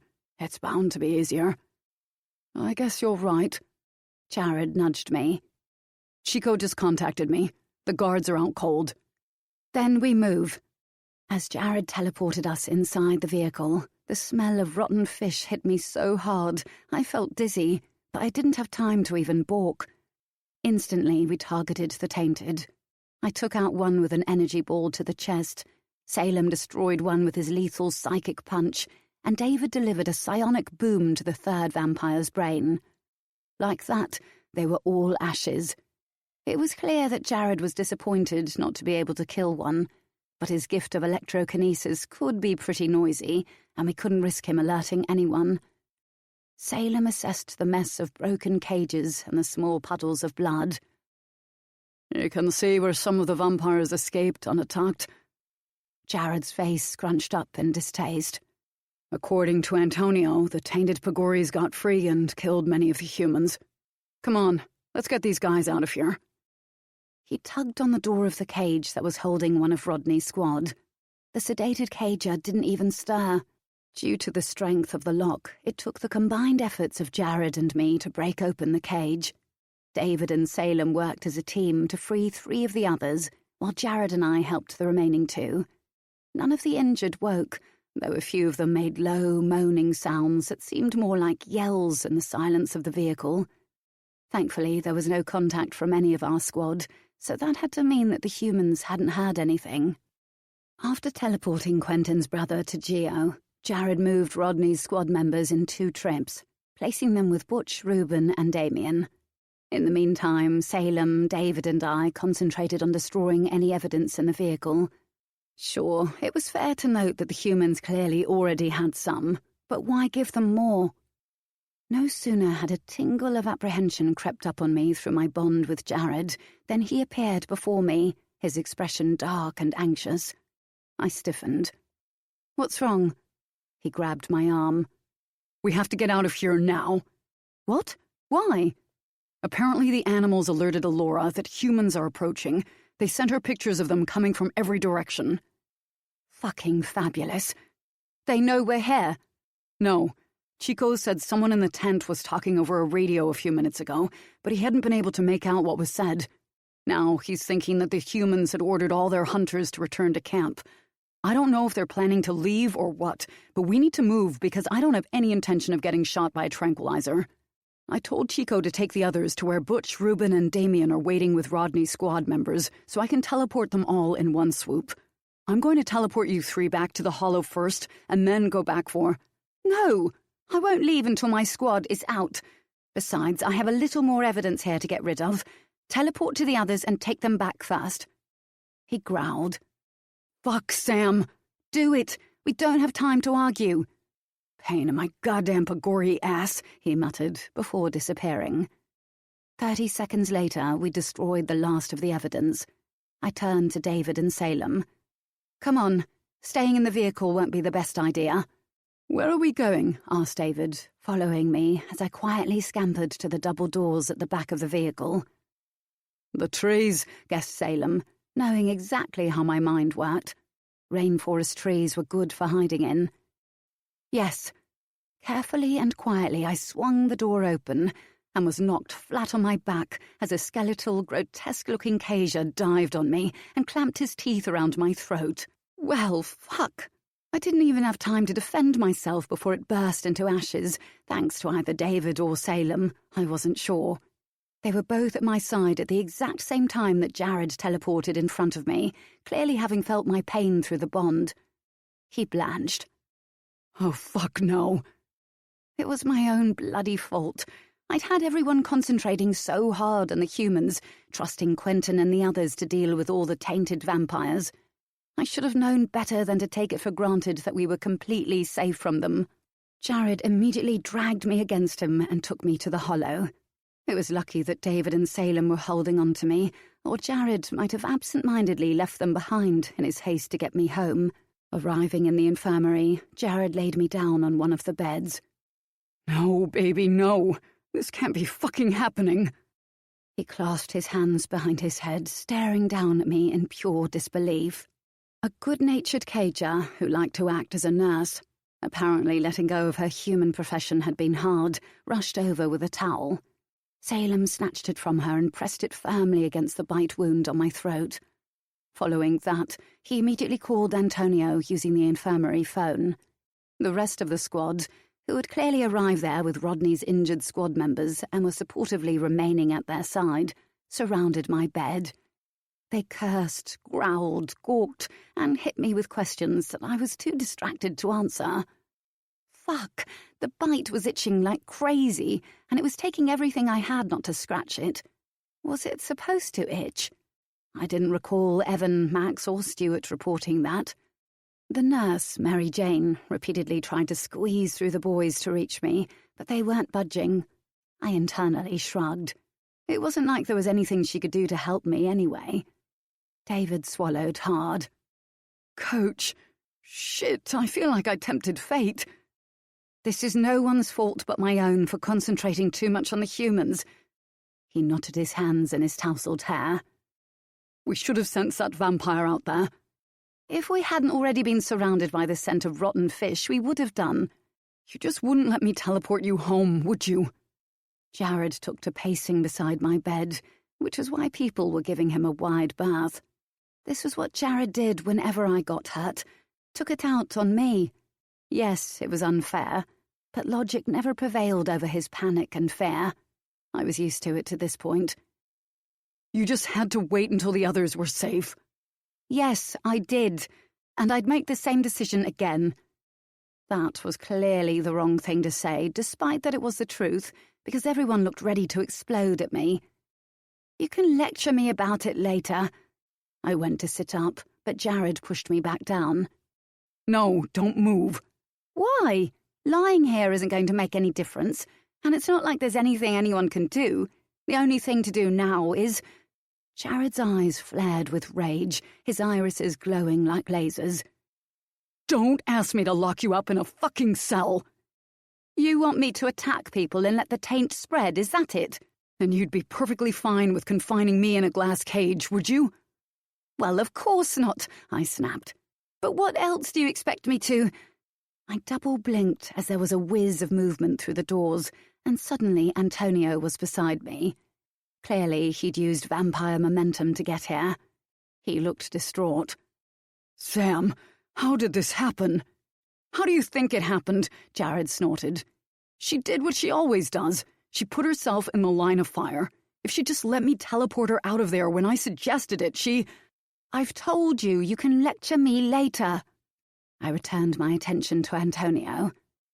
I need to know something. Will Jared become tainted too because of our bond? No. Antonio sighed, his voice low and filled with regret. But he will gradually deteriorate and weaken as you do. Then when you die, he will die also. Fuckity fuck. Let me take a look at the bite. Antonio gently eased back the towel. The combination of horror, repugnance, and confusion in his expression made my stomach plummet. David, I need a wet pad to clean the wound. In vampire speed, David was back with the pad. Here. Thank you. Each gentle dab only made the wound itchier. It was driving me bloody mental, and I had to ball my fist to keep from clawing at it. When Antonio was done, he gasped. David's mouth fell open. The others had similar reactions. Oh, God. Now what? What's wrong? Jared cupped my chin, turned my head and leaned over to get a good look. It's almost fully healed, he said incredulously. But not in a good way, warned Antonio. I frowned. How can it be bad if I'm healed? Antonio's gaze darted from me to Jared. This is something we need to discuss in private. So this was related to my hybrid status then? Well, there was no way he could clear the room since the injured were being tended to here. Then we talk alone, Jared stated. Understanding, Antonio held onto my hand while Jared lifted me into his arms. Then suddenly we were in our apartment and Jared was positioning me on the sofa. I tried to sit up, but he urged me to lie back down. Huffing, I humoured him. Now, what did you mean? Jared asked Antonio, keeping his hand on my shoulder. Do you remember how swiftly Sam healed during her duel with Magda? She had gaping holes in her shoulders. Thanks for the reminder, I grumbled. You shut up, Jared said, but his tone was surprisingly gentle despite the anger surging through him. My point is that she healed unnaturally fast, which we all attribute to her being a hybrid. Vampires have accelerated healing, but if our injuries are quite severe, we can take hours to fully heal. In the case of the call, the bite marks worsen. They do not heal at all. As you can see, Sam's wound has closed, but the teeth marks remain, and they look ugly and angry. Ugly, I echoed. Someone get me a mirror. I want to know what all the fuss is about. Truthfully, I wasn't as calm as I sounded. But if I was to express my panic, it would feed Jared's fear and make him 10 times worse. When no one moved, I pressed, "A mirror!" Cursing, Jared disappeared into the bedroom. He was back at my side in a blink with my handheld mirror. At the same time, there was a knock at the door. That will be my guards. I lost them in my haste to get to Sam. It turned out that Antonio was right. The guards entered with Luther and the pit bulls in tow. Jared arched a brow at Luther. You didn't foresee this happening? The advisor had been known to keep things to himself for fear of altering a person's path too much. Grim, Luther shook his head. Believe me, this is not something that I would have kept from you. In fact, I would have locked her away myself to keep her safe. Any other time, I might have scowled at him for that comment, but I was too busy panicking about the bite mark on my throat. Dear God, it looked disgusting. Just as Antonio had said, the mark was in fact seriously ugly. Although the skin had healed, it was in a weird zigzag fashion, like someone had done a really bad stitching job. Furthermore, the patch of skin around it was blotchy and a blazing red. "All right," I said shakily, placing the mirror on the coffee table. "What does this mean?" I can only speculate because I have never seen this happen before. Antonio sighed. But it seems to me that, although the skin has strangely closed, your system is tainted. That was my guess as well. I swallowed hard. You know what needs to be done. We're not locking her up, Jared quickly and vehemently stated. Luther laid a supportive hand on Jared's shoulder. I hate to agree with her, Jared. I truly hate it. I do not like the idea of her caged any more than you do, but it is important that she is isolated. He shook off Luther's hand and stepped away. Denial was pasted all over his face.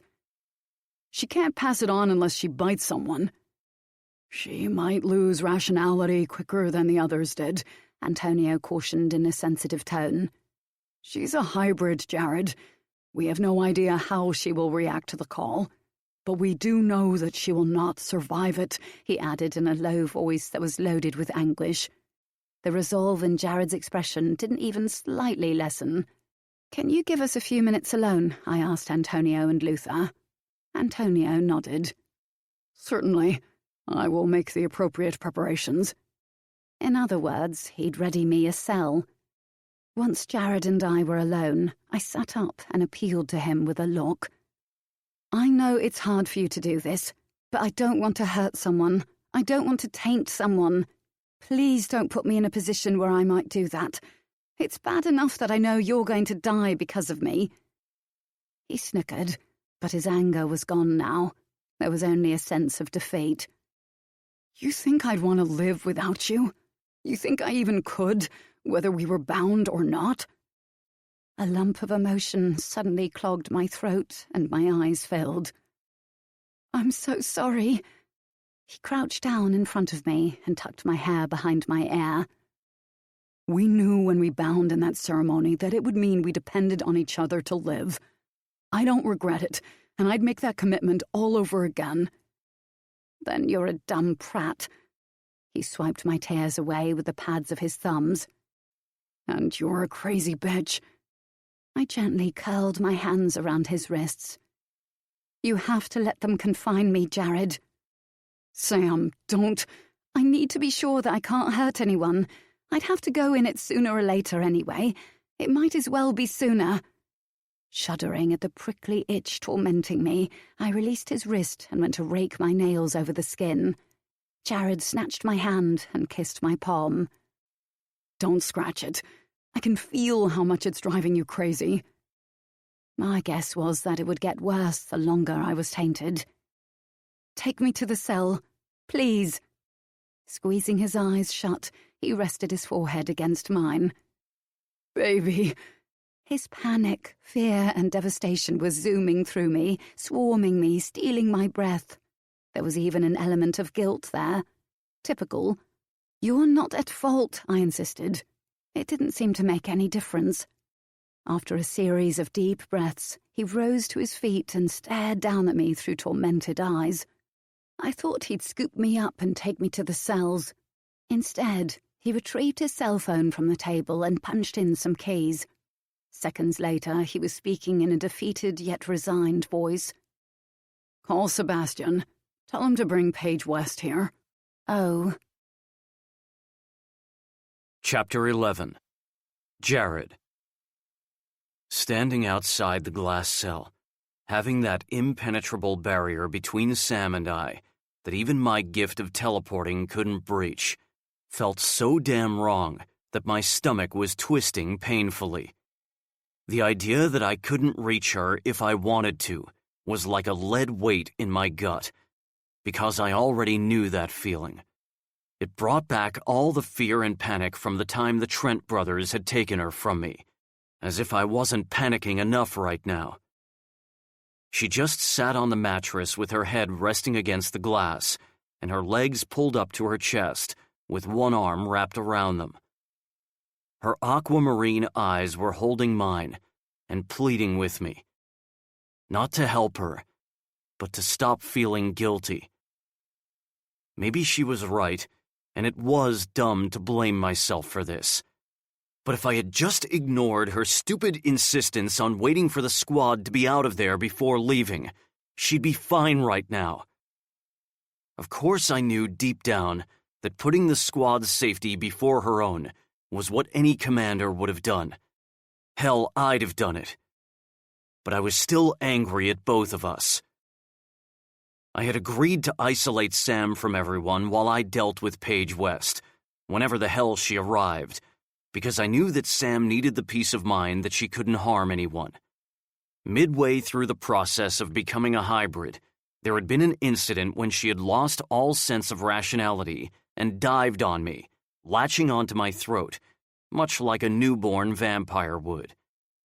That loss of control, that knowledge that she had hurt me, had never sat well with her. If she did it again now, she wouldn't just hurt someone, she would taint them. So yeah, I definitely understood why she didn't want to take any chances here.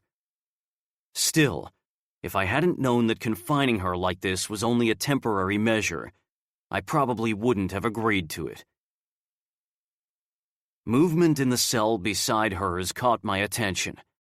Evan was staggering across the room with the most agonizing look on his face. How must it feel to literally starve, to feel as your body withered away? How must it feel to sense you were beginning to lose reason and rationality? Max and Stuart looked in much the same agony. There was nothing left of them there. They were all just shells now. Droning, skeletal, starving shells. It was fucking... shit. There were no words to describe what it felt like to see the two people that I loved most in the world dying.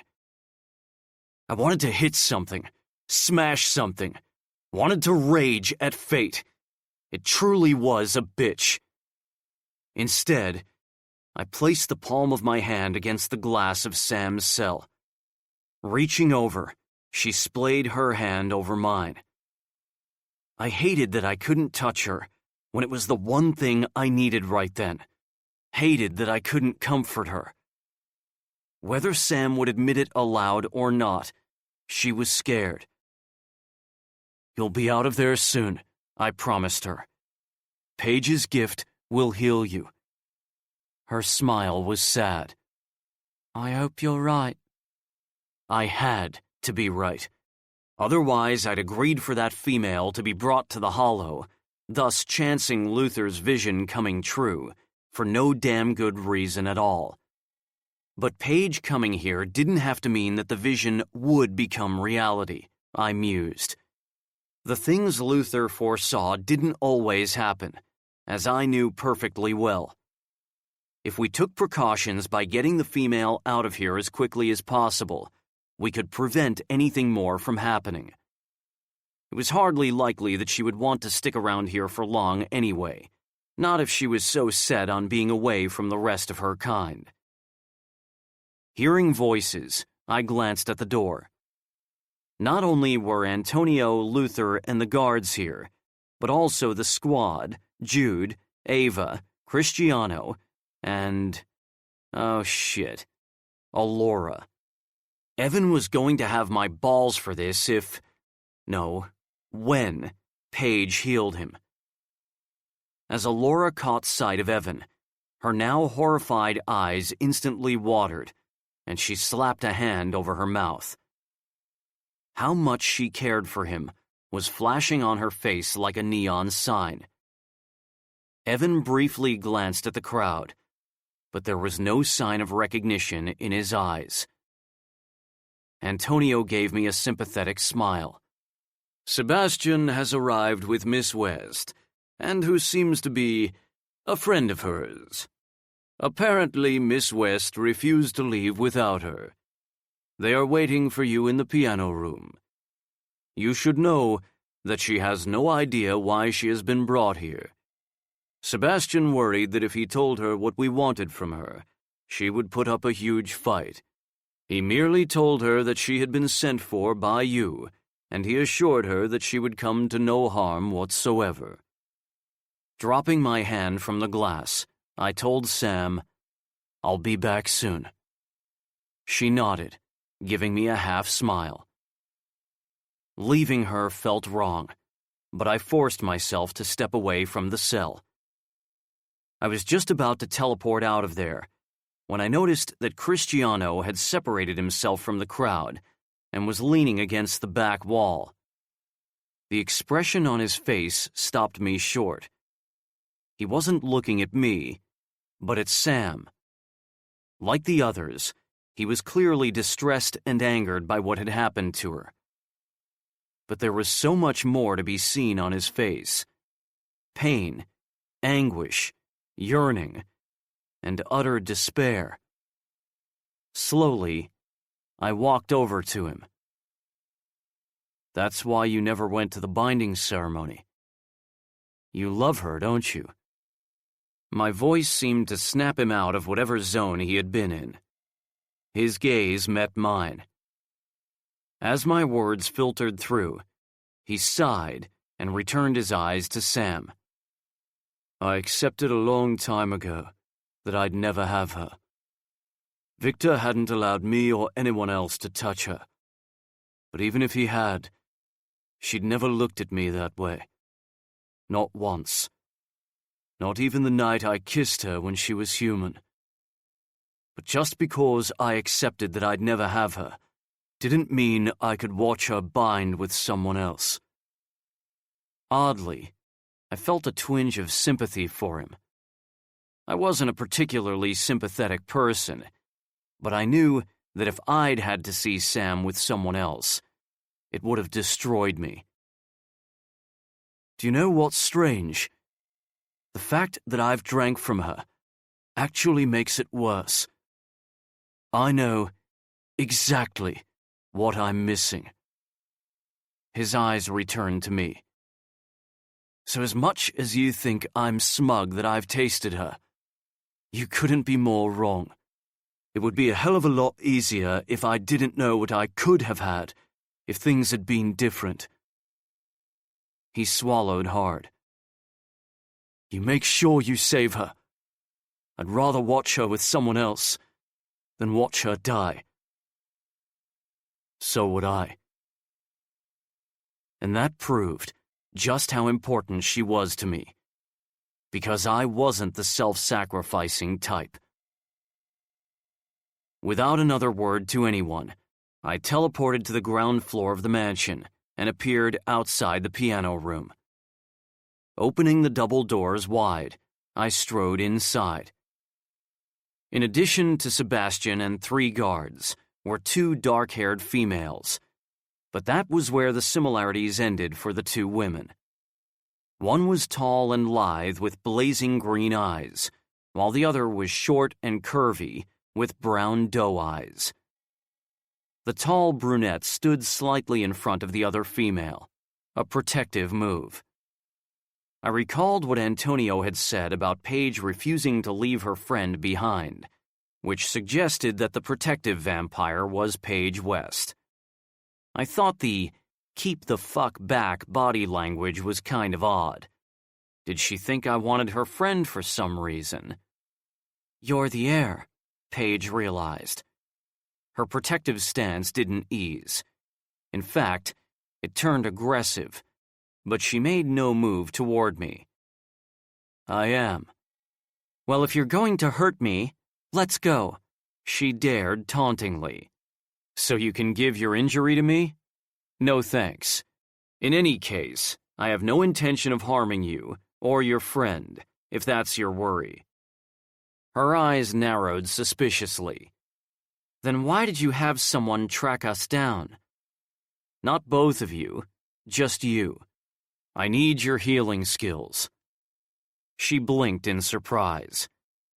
"I'm not a healer." "But your gift does heal, in a sense, doesn't it?" "Yes," she eventually allowed. "That's why you've been brought here." She was silent for a moment. "You just want me to heal someone for you. That's it."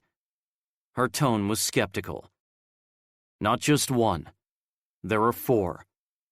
She snickered. "And then you'll hand me over to my sire, or, worse, execute me for whatever it is that he's accused me of doing, so that people will hunt me down." "I have no interest in anything that has happened between you or your sire." "You're the heir. It's part of your job to ensure that justice is found. Right now, I'm not talking to you as the heir. I'm talking to you as someone whose mate is so badly hurt, she's dying." Her friend gasped. "If you can heal her injury and that of the others, your crimes, whatever they are, will be instantly pardoned." Paige cocked her head, assessing me carefully. "If I heal them, you'll let us leave? Both of us?" "Yes. You have my word on that." Still seeming suspicious, she let her gaze dance from me to Sebastian and back again. After a moment of silence, she gave a curt nod. "Okay, I'll help them. But Imani stays with me. I don't want her leaving my side." "Fine." My disinterest in separating them appeared to surprise Paige. It also made her relax her stance slightly. "Good. I guess you better take me to them then so we can get this over with." I couldn't have agreed more. The quicker I got everyone healed, the quicker I could get both of these females out of the hollow before any shit had the chance to hit the fan. Sebastian gently took Paige's arm, who quickly clasped Imani's hand and teleported them away. I immediately followed, appearing outside the row of cells beneath the mansion.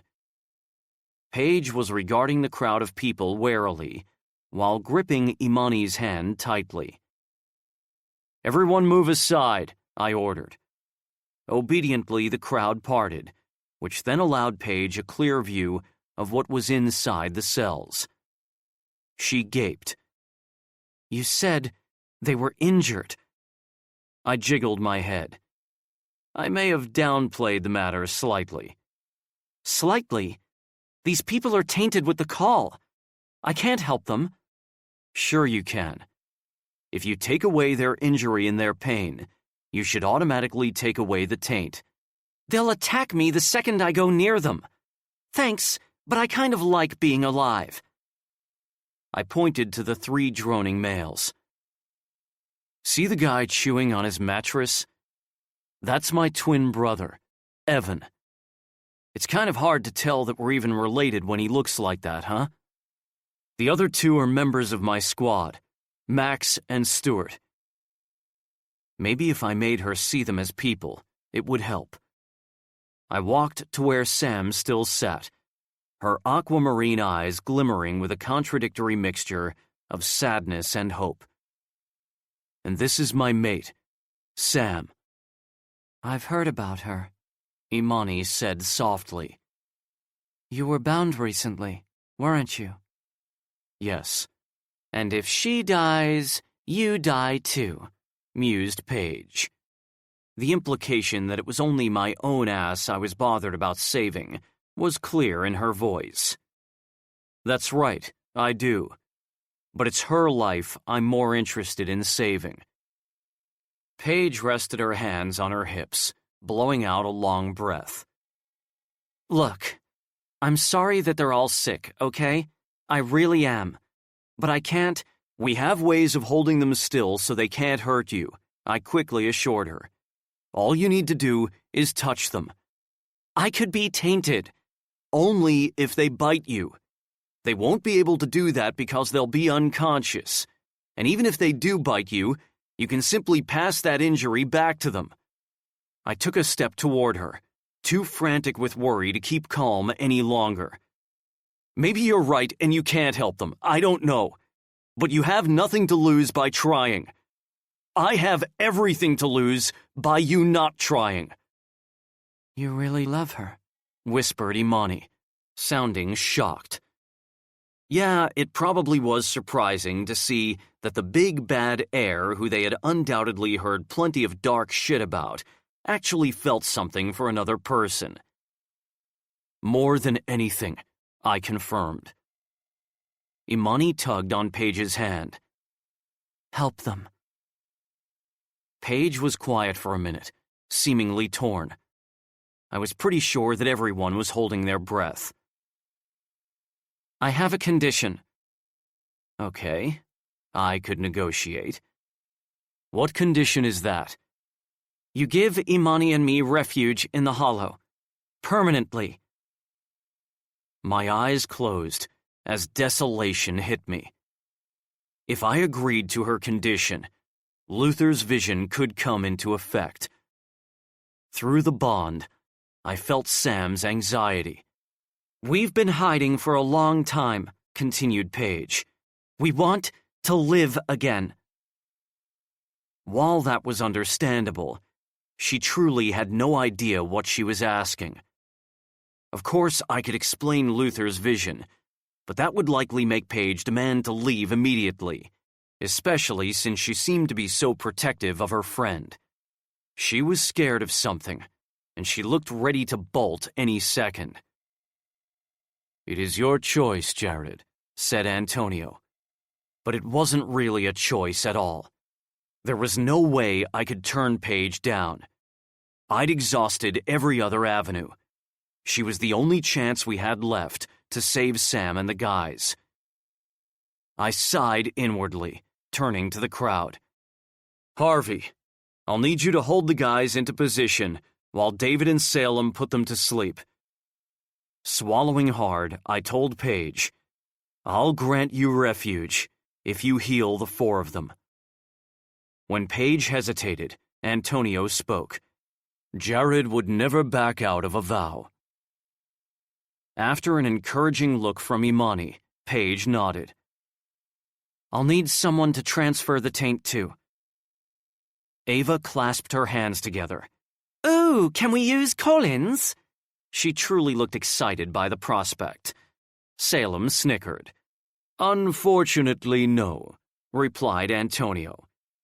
I have prisoners that have been here for some time who can take on the taint. You haven't executed them? Paige asked him. Antonio's smile was a little on the evil side. Why would I do that when it would make their punishment be over quickly? Ah. There was a wealth of nervousness in that sound. Paige cleared her throat. Do you have 4 prisoners? 1 will not be enough. When I pass on an injury, it's 3 times worse. In this case, it'll mean the taint will be 3 times more advanced when the vampire gets it. He'll have to be killed instantly. Well then, it is lucky I have 4. I could see that she wanted to ask just how many he did have, but she bit her tongue. Antonio pressed his hand on the imprint that was situated on the glass door of the cell. The door made a hissing sound as it unlocked, but Antonio didn't open it immediately. Everyone ready? Rolling his shoulders and clearly eager, Harvey said, Oh yeah. Salem and David simply nodded. The second Antonio opened the door wide, the 3 tainted vampires charged. Harvey stepped inside and used his telekinesis to send all 3 vampires crashing into the back of the cell. While he held them in place, Salem and David then used their gifts to knock each of them unconscious. Harvey, don't lose your grip on them. I wasn't taking any chances. Squeezing past him, I walked into the cell. Paige, Imani, and Antonio came in behind me, and were shortly followed by 2 guards, who were dragging in an unconscious captive. They placed him beneath where Evan was pinned to the wall. I looked at Paige, who was holding her nose. Yeah, the stench was bad. Ready? She answered by walking to Evan and reaching out to lay her hand on the oozing bite mark, balking at the repugnant sight. When her hand froze in midair, I assured her, even if he wakes up, he won't be able to move. Apparently those words satisfied her, because some of the tension left her body, and she placed her hand on his throat. What happened next was one of the weirdest things I'd ever seen. It was like something was rippling under her skin, circling her lower arm as it ran from her hand to her elbow. That was when she pulled her hand away and gripped the leg of the unconscious vampire at her feet. The rippling happened again, this time going from her elbow down to her hand and to the now tainted vampire. And it all happened in a matter of seconds. In a blink, he went from normal to being even more gaunt and skeletal than Evan had been.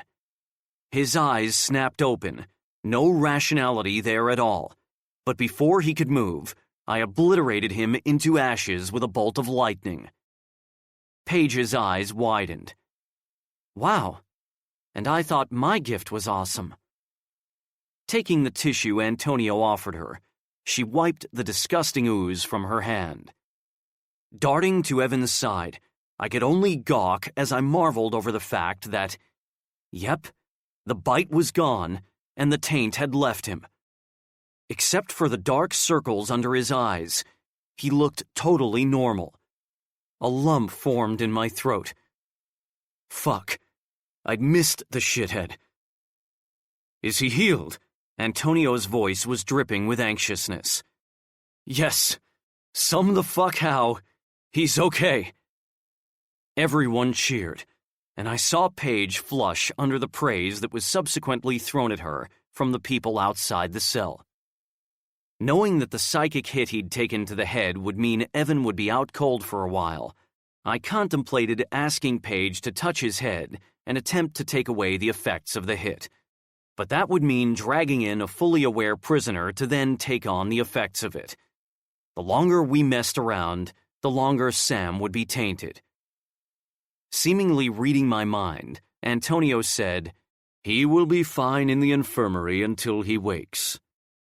Of course, I could teleport him there, but I didn't want to leave until Sam was okay. "I will take him," offered Sebastian as he entered the cell. Flashing Paige a thankful smile, he scooped up Evan and disappeared. The guards then dragged in another 2 prisoners. Just as with Evan, Paige healed both Max and Stewart by transferring the taint to the unconscious captives, who I then quickly disposed of using my gift. Afterwards, Sebastian teleported both Max and Stewart to the infirmary. That was when we exited the cell and moved to Sam's door. She was on her feet now and was leaning against the back wall, as if to reassure Paige that she was no threat. "Sam has only been tainted for a few hours," Antonio told Paige as he unlocked the cell door. "She is still completely rational." Tell her that if she feels more comfortable with Harvey pinning me in place, it's fine, Sam told me. She said that she's happy for Harvey to hold her still using his gift, if you'd prefer that. I won't have anyone knock her unconscious, but I'll agree to her being held in place. Paige tilted her head. You can talk to her through your bond. I'm telepathic. Panic flashed across her face. I quickly added, but I can only read thoughts that are directed at me. She seemed relieved by that, which made me wonder what she was hiding. Would you rather Sam was held still? Paige bit her lip and glimpsed briefly at her friend. I sensed that she was more worried about Imani's safety than her own. There was clearly a story behind that, but it simply wasn't important to me right then. All that mattered was getting Sam healed. If it's all the same to you, began Paige, I'd rather Harvey did his thing. Hesitantly, Harvey came forward, looking awkward. You sure you're okay with this, Coach? It was actually kind of nice that he didn't want to use his gift on her. She nodded and smiled encouragingly at him. As soon as Antonio opened the door, Harvey used his gift to keep her pinned to the wall. I then entered the cell. Hey, baby. I wanted nothing more than to drag her to me, but that would have to wait a minute. They're all okay. Evan, Max, and Stuart. I smiled. All 3 of them are now healed and in the infirmary, where they'll stay until they wake up. I moved aside to allow the guards to drop an unconscious prisoner at her feet. Now it's your turn. Sam switched her attention to Paige, who was gaping at her bite mark. It healed. Yep, Paige was totally freaked out. The skin healed, but I'm still tainted, said Sam. But how? Finally, Paige met her eyes. Sam shrugged. How can a Svente vampire be a feeder? How can a gift as offensive as yours actually do something as amazing as save a person from something that nothing and no one has ever been able to fight? Some things just are. After an encouraging nudge from Imani, Paige stepped forward and went to place her hand on the wound. But then she was gaping again. You have a snake tattoo wriggling toward the bite mark. No doubt Dexter was downright pissed to know that Sam was tainted by the call. It wasn't something that he could protect her from. Long story cut short, began Sam. Dexter is my protector. He can become a live snake at my command. He can't hurt you as a tattoo, so don't worry. Nodding at that, Paige finally touched the wound. The same thing happened as before, apart from one thing. At the same time as the rippling started to travel up Paige's lower arm, energy began to cling to the surface of Sam's entire body. It was almost like a protective blanket. Then those silvery blue trickles all shot to the bite wound, and a light flashed beneath Paige's hand, just as there was a loud crackle. Paige stumbled backwards, shaking her hand. Not taking her eyes from Sam, she transferred the taint to the unconscious vampire. Only when I'd destroyed the now tainted captive did she speak. What was that about? Again she shook her hand. She didn't seem worried or afraid, just fascinated. It was like getting a minor electric shock. Genuinely baffled, Sam replied vaguely. Working with energy always brings surprises. Harvey, can you release me now? Oh, sure. Sorry, Coach. As she sagged, I pulled Sam to me and held her tight.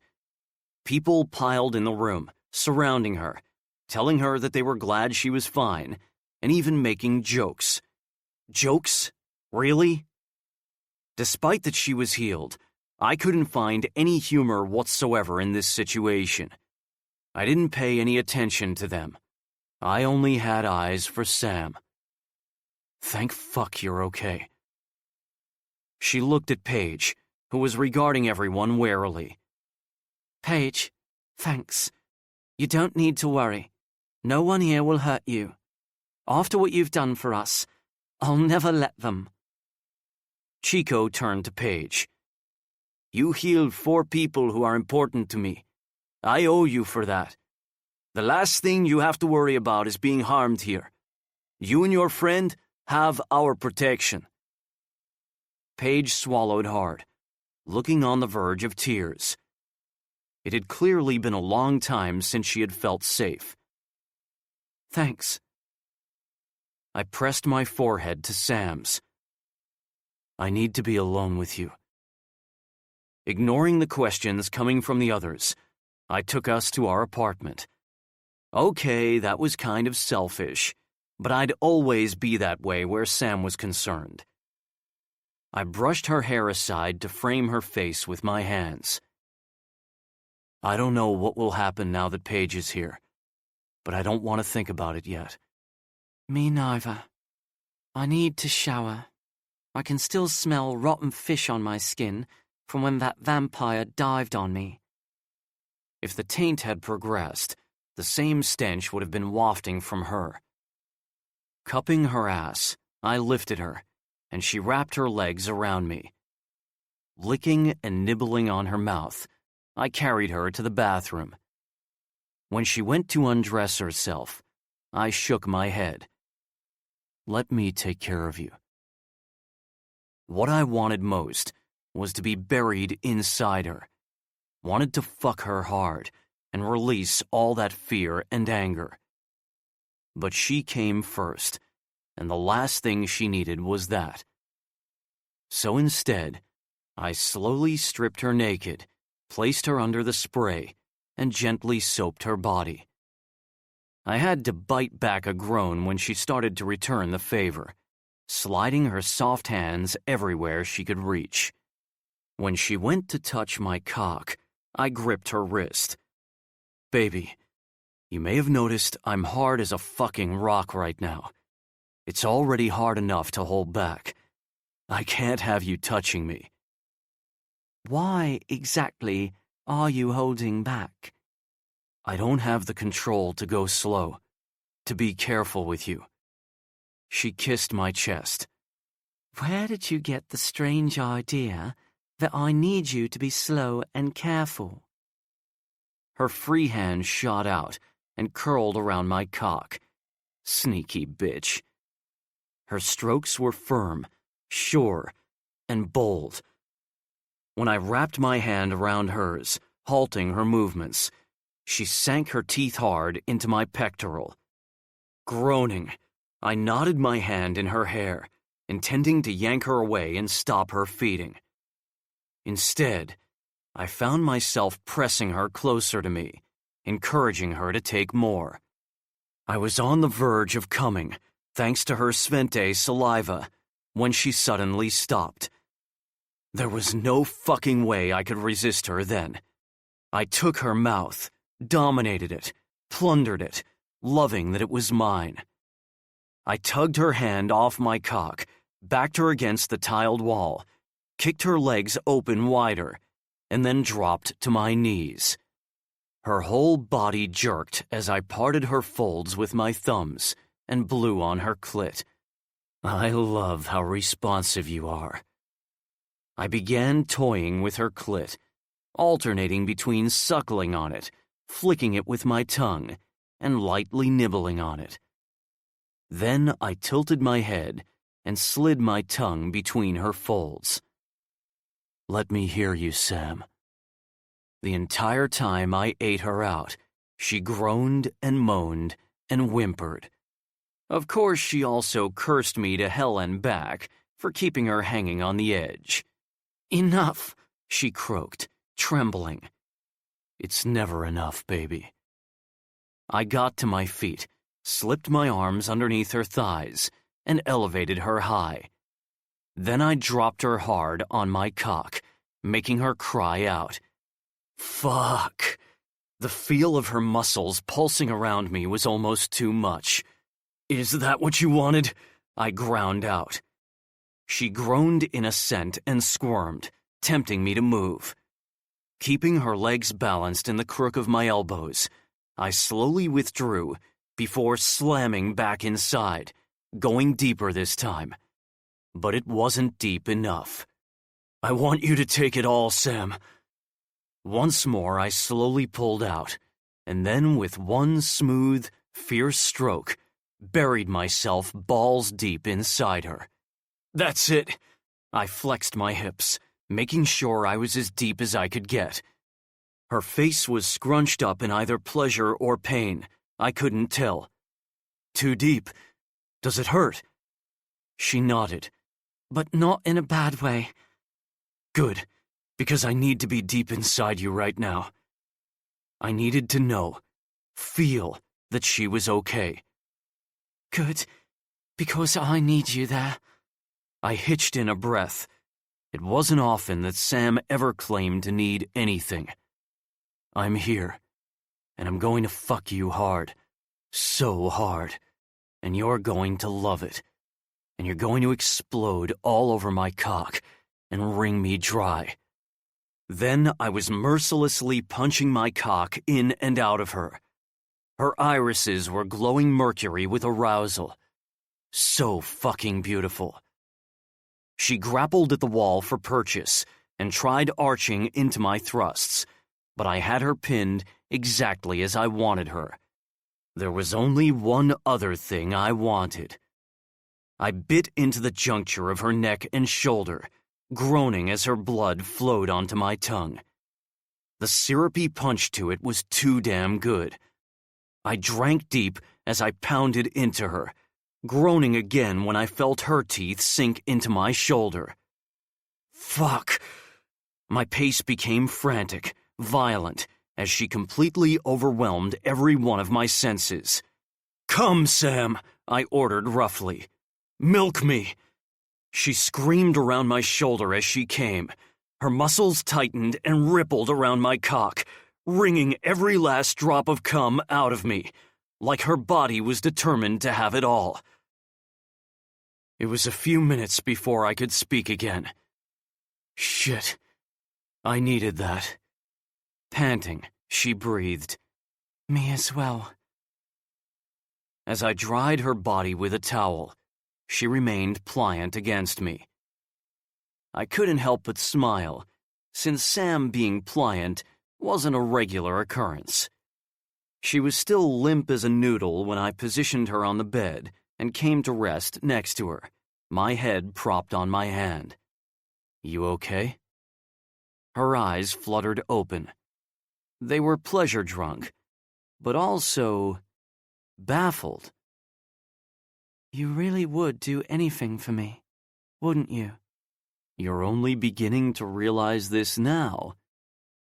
I gently ran my finger from the hollow of her throat down between her breasts and further down to circle her belly button. "You should already know that." My hand splayed possessively over her stomach. "You should feel it here, in your gut." "I really didn't think that you would bring Paige here. Not when it was possible that it would bring trouble to the Hollow and everyone here." She thought that I'd ever let her die for any reason? I shook my head, gazing at her with mock sympathy. I love this place, and I care about some of the people in it, and I consider it my responsibility to keep everyone who resides here safe. But you come before everything and everyone. Her brow furrowed as her expression suddenly turned vulnerable. I knew why it was so hard for her to comprehend. No one had ever put Sam first. Not her parents, who had been more interested in running the family business than caring for her. Not her sire, who had killed someone she cared for and then used her in every sense of the word. Not her nest, who had stood by and watched as she was used that way. Granted, many of them feared Victor, and a few of them had tried to help her, but it hadn't been enough. So even though she could feel how important she was to me, she still couldn't understand it. She didn't realize what lengths I'd go to in order to keep her or to protect her. She snuggled into me and pressed a soft kiss to my chest. "I really am sorry that I put your life in danger." I cupped her face, brushing the pad of my thumb along her cheekbone. "Baby, you don't need to apologize for that. You did your job. You looked out for our squad.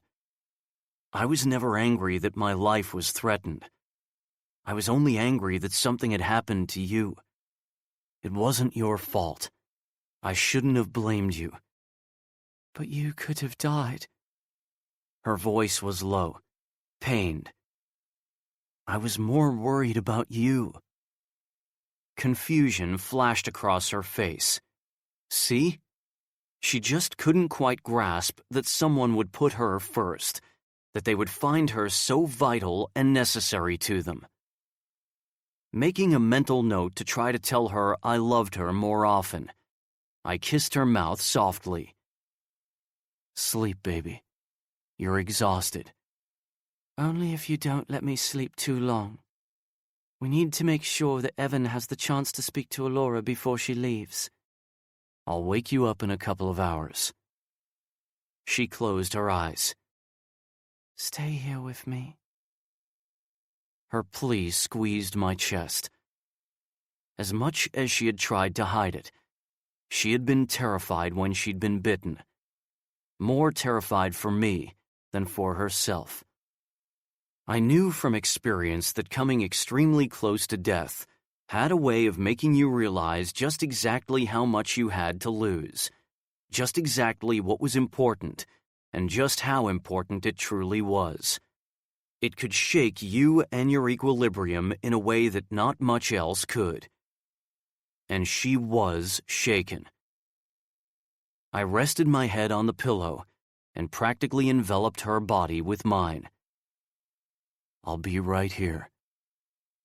She drifted to sleep with a smile on her face, and, just like I'd done the time she'd been unconscious after killing her sire, I stayed where I was and watched her sleep. Chapter 12. Jared. When I arrived at the infirmary a few hours later, it was to find that it was empty, apart from a still unconscious Evan and Mary Jane. She explained that Max and Stuart had already woken over an hour ago and had gone to their apartments to wash and change. A little worried that Evan hadn't yet woken, I settled on the chair beside his bed, intending to wait until he did. Mary Jane wanted to linger so she could tend to him when he woke, purely because she liked to fuss over people. But as I knew I'd need to speak to Evan privately, I asked her to leave. Besides, he was healed now, so her help was no longer required. It was over half an hour later that his eyes finally flickered open. Relief breezed through me. "Hey, shithead." Tired eyes landed on me, and his mouth slowly curved into an amused grin. "Hey, asshole."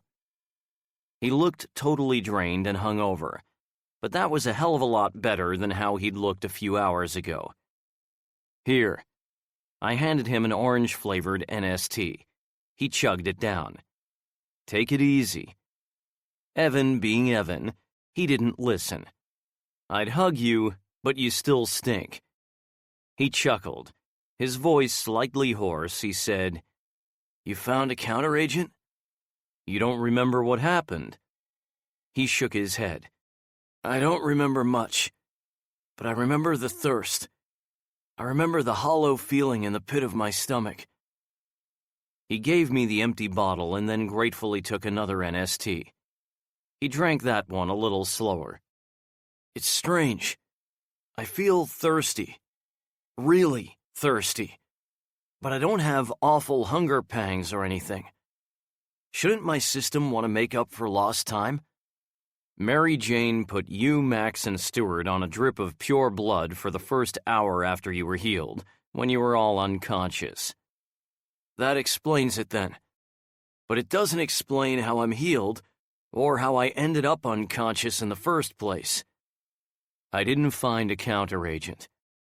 I found someone who, sort of, has the ability to heal.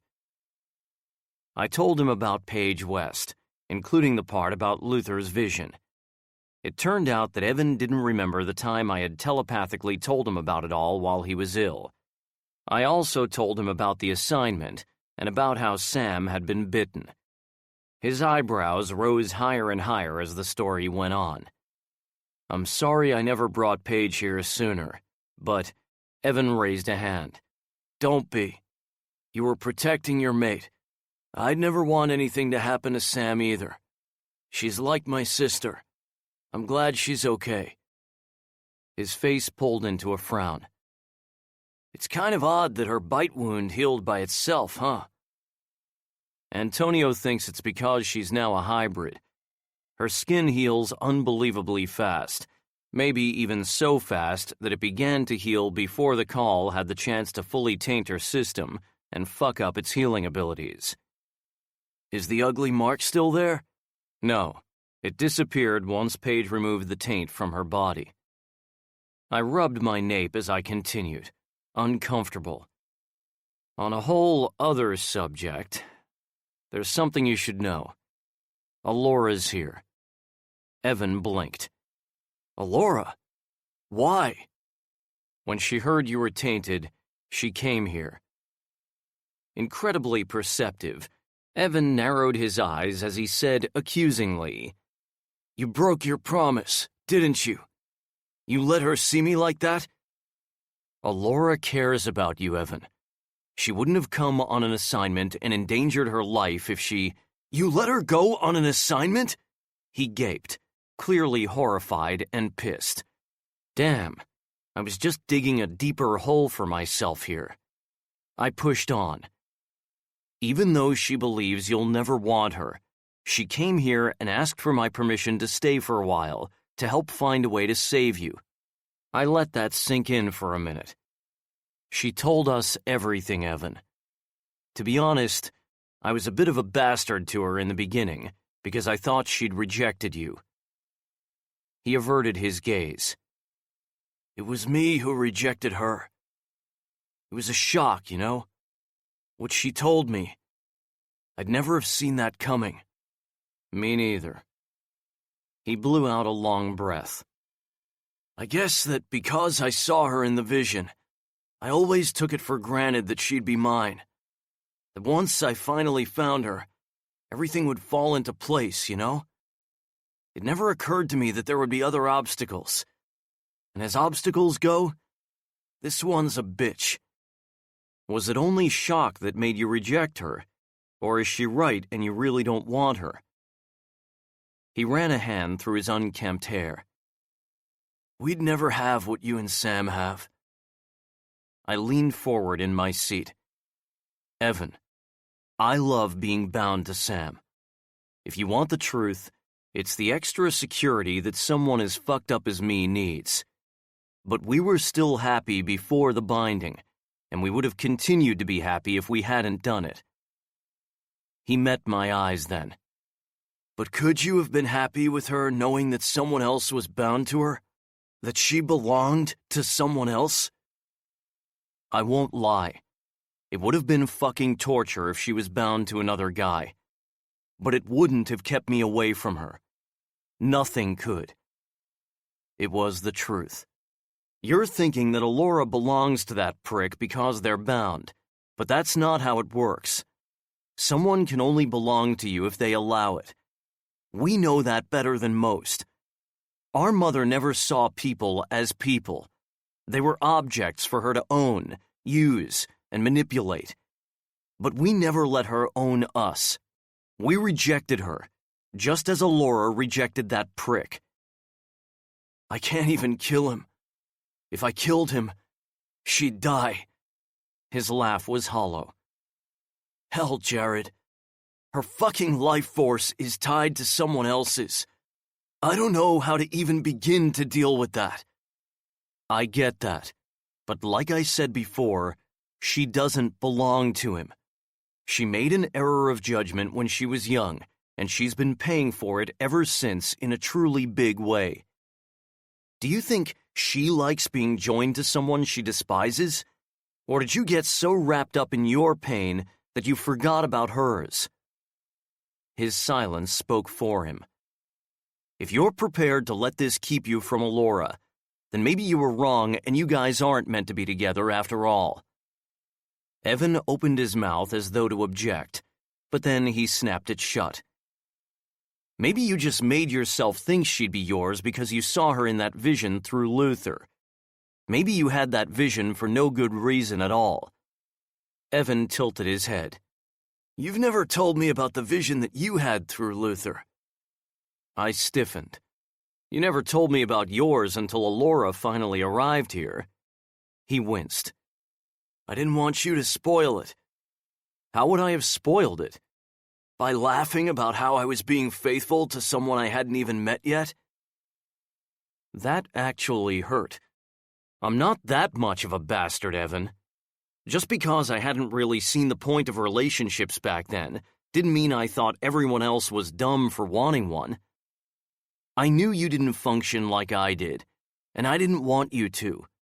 I envied the fact that you weren't fucked up about women and relationships despite our childhood. But I was glad for it too. His smile was a little sad. Oh, I'm messed up in my own special way. Trust me on that. But you went through a hell of a lot worse than I did. That kind of shit makes its mark. And don't think I didn't notice that you totally evaded the subject of your own vision, by the way. Yeah, well, that wasn't something I had any intention of touching on. If I was going to talk about it, then Sam deserved to be the first to know. That's not important at the moment. We're talking about you. About your future. Are you really going to fuck it up? The stubborn shithead said nothing. She only came here to help find a way to save you, I reminded him. You're fine now, which means she'll be leaving very soon, unless you stop her. It was clear how much the idea pained him. She's probably already gone. A smile slowly surfaced on my face. Sam's keeping her occupied. Of course she is, he said dryly, smiling. You're a pair of interfering little shits, you know. Yeah, I know. I stood. Come on, I'll take you back to your place so you can shower and change, because you really do reek. Then I'll take you to Elora. He sighed. I hurt her badly. So make it up to her. She cares about you, and you care about... The doors suddenly opened, and the entire squad piled into the room. Every one of them was so jovial and keyed up that they looked like a kid in Disney World. Stuart grinned at Evan. You're awake. In case you didn't already know, you look like shit. Max was also grinning. Yeah, like a tornado survivor or something. Evan snorted. You guys don't look like spring chickens either, you know. Glad you're both healed too. So was I, but not really good with emotional stuff. I simply said, yeah, it's good to see that you're okay. Max exhaled heavily as he turned to me. His expression was serious now. I wanted to talk to you about something. The guys told me about that asshole Collins. I've already told Sam, but I want you to know too that the fucker's lying. I did not make any kind of complaint about her. None of us believes that you did. He looked taken aback. Not even you? I mean, I know you don't like me, and you're still paranoid that I want Sam. I'm actually not. It was true. Sure, I could be possessive and jealous and overreact when someone touched or flirted with her, but I knew when someone wanted her and when someone was just trying to fuck with me for their own damn entertainment. The latter applied to Max. I've known for a while that you don't want her anymore. You even told me that, remember? Yeah, but I wasn't sure if you believed me. Well, I did. I snickered. If I thought you really had said that shit to the prelature out of bitterness and some kind of, if you can't have her, then no one can, I wouldn't have asked Paige to heal you. I'd have let you die and not given a shit. Max tipped his head, accepting that. Okay, I'm feeling left out here, said Evan. Who the hell is Collins? I'll explain everything before I take you to Elora. When Evan grimaced, I added, You'll regret it forever if you don't at least talk to her, even if it's just to say goodbye. After a moment, Evan nodded and got to his feet. I grabbed his arm, ready to teleport us away, when Chico suddenly spoke. Wait!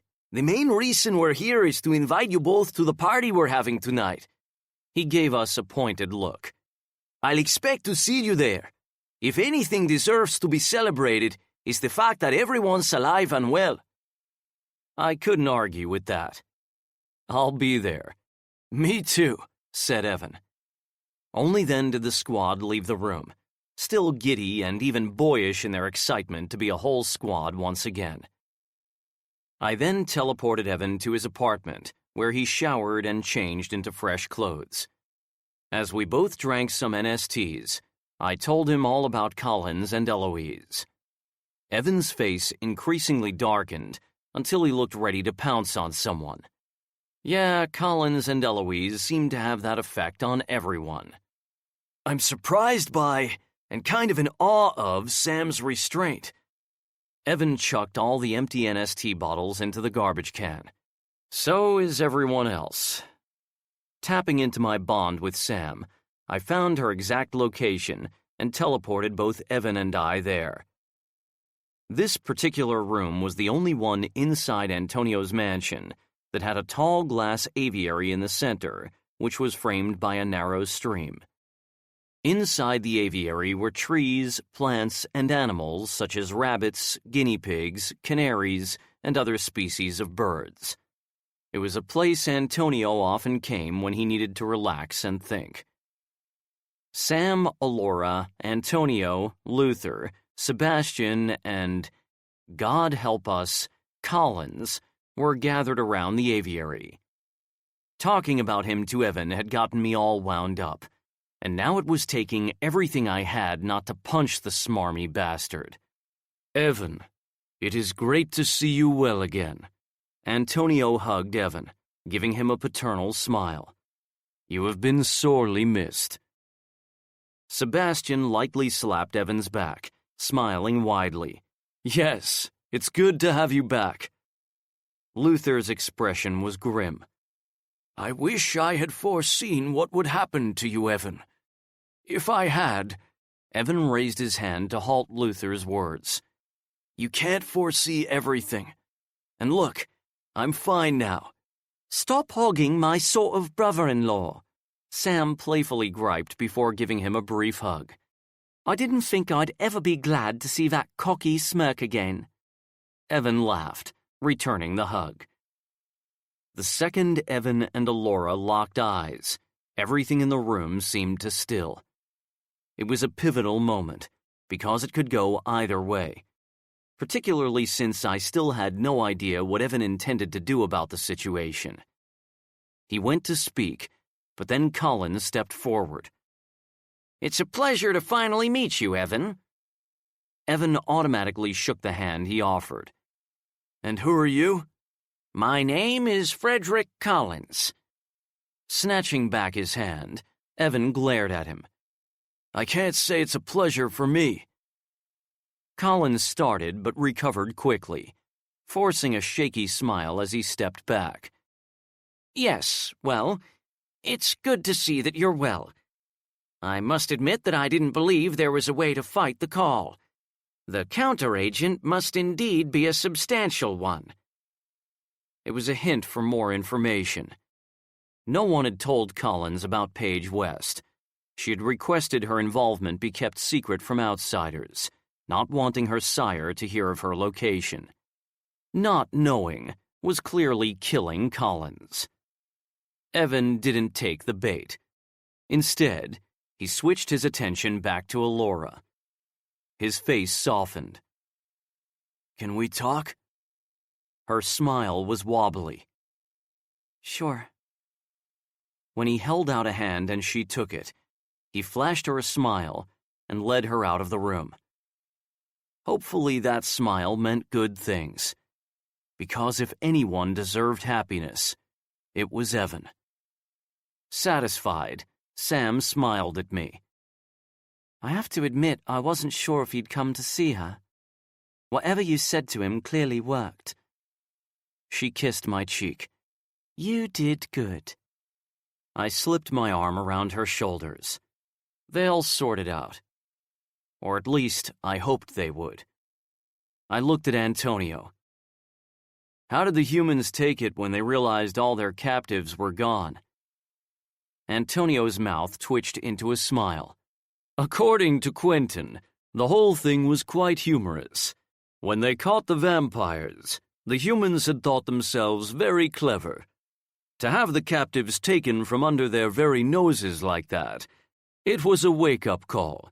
It told them that they truly had no idea what they were dealing with, and it was best to leave well alone. It's doubtful that they will give up on trying to catch and contain some of our kind, said Sebastian, but they will have received our message loud and clear. Antonio nodded, still smiling. They were certainly very fast as they packed up and left, or so I'm told. It would have been fun to watch. And all the tainted vampires? Quentin assures me that every last one has been destroyed.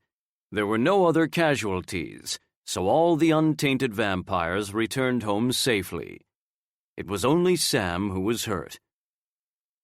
For a second, I recalled the moment she'd been bitten. The cocktail of dark emotions came back to me. I contracted my arm around her, incredibly thankful that she was okay. Collins twisted his lips as he looked at her. "At least your recklessness only got yourself hurt this time, Commander Park," he gurgled as my hand fisted in the collar of his shirt, and I slammed him against the wall. "Hurt? She could have fucking died. And that was because she put everyone else's safety before her own. That's the kind of person she is. Me? Not so much. I'm selfish enough to care more about her safety than anyone else's. Do you know what that means for you? It means that if you keep pushing like this, I'll push back. Know what else?" I placed my face close to his. He froze, and his eyes widened. "You won't even see it coming." "You cannot threaten me," he said shakily. "Oh, I can. And I just did. You're making the mistake of thinking that working for the prelature gives you some kind of immunity, that you can do and say what the fuck you like. No one will keep you safe from me if you keep spouting bullshit like that about Sam." He audibly gulped. "Release me." It was more of a plea than a demand. "But this is fun." Sam sighed tiredly. "Let him go, Jared. I'm sure he'd like to jot the incident down in his little notepad. Just remember to preface it with your aggravating, insensitive, callous, very disrespectful, not to mention totally unprofessional, comment, Mr. Collins." Sneering, I reluctantly released the mouthy prick and moved away. Fixing his tie and shirt, a trembling Collins cleared his throat. "I'll let this one slide." Because he knew Sam was right. He'd crossed a line, and my reaction was completely justified. "Good of you," muttered Sam. He practically scrambled to the door. As he reached it, I spoke again. "You should know one other thing. Max isn't very happy to hear what you said about him, but I'm sure you'll find out for yourself just how unhappy he is soon enough." Collins licked his lips nervously and scurried out. Sam shook her head incredulously. "It's almost like he wants to get hurt." "I can't guarantee he'll leave here in one piece," I told Antonio. "If I don't kill him, it's possible that someone else will, since it's not just me he's managed to piss off." Antonio glanced at the door, sighing. It had to be disheartening to know that one of his vampires, his firstborn for that matter, was such a damn asshole. And no doubt it was hard for him to see Collins behave this way toward people Antonio cared for, particularly knowing it could very well get Collins badly hurt. A part of Antonio had to feel torn about the whole thing. If something bad should happen to him while he is here, it will be safe to say that he dug his own grave. Fully aware that talking any more about the asshole would only worsen my mood, I quickly changed the subject. "Where are Paige and Imani?" It would be nice to hear that they had changed their mind and decided to leave, however selfish of me that might be, but I wasn't optimistic about it. "They are in the guest house, resting. It is sad that Paige's presence here could lead to something awful, but there is no denying that she did us the greatest service. It would be dishonorable to treat her badly." I knew that comment was for my benefit. I don't intend to treat her with anything but respect. I'm not pleased she's staying, but she saved Sam and the guys. I'll always be thankful to her for that. Of course, I hated the fact that Paige being at the Hollow could bring danger to Sam, but she would have died without Paige's help anyway. Sam frowned. "Was it just me who noticed that she seems kind of paranoid that we want Imani?" I began toying with Sam's hair, twining a long silky strand around my finger. "No, I noticed that too. It's odd how overprotective Paige is of her. I'm beginning to wonder if the girl needs protecting from something or someone." "When I first found Paige," began Sebastian, "she panicked and immediately ordered Imani to run. I'd say Imani is in fact in some sort of danger. But if there is some kind of secret, Paige is hardly likely to tell us what it is when she's as wary of us as she is right now." "True," said Antonio. "I'm sure Paige will explain eventually, as I'm assuming she will hope that we will be added protection for Imani, if that is indeed what the girl needs." On another note, do you think there are still some tainted vampires out there? I asked Antonio. "I held a teleconference with the High Masters a few hours ago," he replied. "They confirmed that they have tracked down all the tainted vampires from their nest, and also those in their vicinity, and that they have destroyed them all. As such, I am hoping there are no more." I ran my gaze along Antonio, Luther, and Sebastian. "Do you think the call will go dormant again now that all the tainted are dead? I mean, how much damage to the population does it usually do before it stops?" Luther delicately shrugged one shoulder. "It differs each time. And that could either be because all the tainted were destroyed, or because the call was ready to go dormant again," added Sebastian. "It's reasonable to assume that it is the first. That would be my guess." "We have another very big issue." Luther suddenly looked troubled. "Collins and Eloise will no doubt spread the news of how Sam, Evan, Max, and Stuart have been healed. In addition, Quentin is quite aware that Evan was tainted, so he will get quite a shock when he realizes Evan is alive and well. Others will want to know how they were saved. We need to have some sort of story ready." "Do not worry," said Antonio.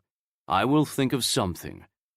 And I had no doubt that he would come up with something good, just as he had when explaining the changes that Sam had undergone. "Now that the tainted have been dealt with, I will soon be making the announcement about the upcoming coronation. I will schedule the coronation for in 3 weeks' time.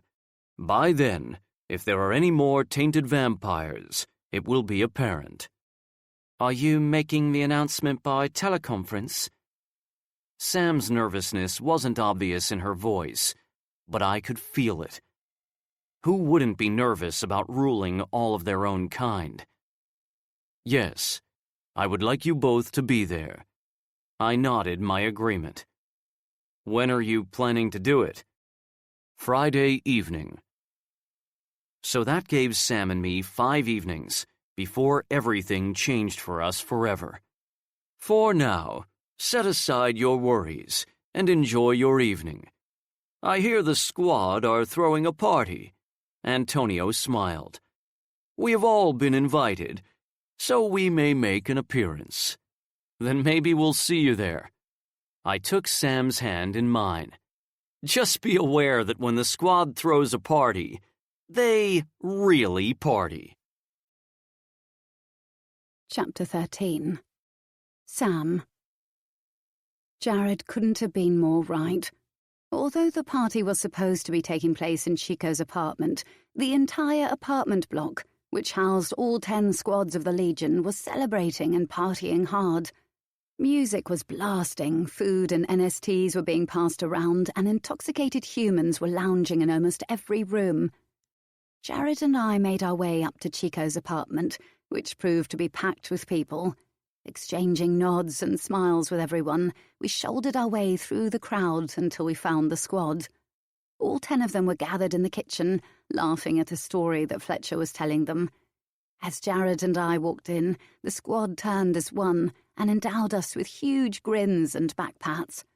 Of course, Max kissed me smack on the mouth just to piss Jared off. Predictably, Jared shoved Max across the room. Everyone, including Max, thought that it was hilarious. "I'm so glad you came," squealed Ava as she wrapped her arms around me. I realised then that Cristiano, Norm, Jude, Paige and Imani were also there. It was certainly a surprise to see the latter two. "And I'm so glad you're healed. When I heard you'd been bitten and then saw you in that cell, I was in tears. Yeah, I remembered seeing Ava so distressed. Touched, I smiled. I'm fine now, thanks to Paige. I shot the female a grateful smile. Her answering one was awkward and shaky. She and Imani didn't want to come to the party, Ava whispered. But Butch and Stuart dragged them here. As far as the boys are all concerned, those girls are the best things since sliced bread. Yes, it did look as though the squad was determined to make the new additions part of our group. Paige and Imani would find it incredibly hard to resist them, since Butch and Stuart weren't the type to take no for an answer. My darling girl, drawled Fletcher, pulling me away from Ava and into a huge hug. I swear I had palpitations when I found out you were tainted.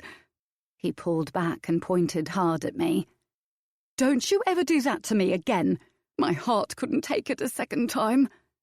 Rolling his eyes at his boyfriend's dramatics, Norm pushed him aside and kissed my cheek. I could make fun of him, but in all honesty, we were both bawling like babies when we heard what had happened to you. You should know better than to think I'd ever let her die, interrupted Jared, snorting. Both Fletcher and Norm melted at the sight of him. Oh, for the love of all that was holy. When Jared smiled at someone over my shoulder, I turned to see Evan and Alora coming over. He flashed me a wide smile. Thanks for being an interfering bitch and keeping Alora so busy that she couldn't leave until I talked to her. I was hoping that Jared would talk some sense into you. Does this mean that you're keeping her here?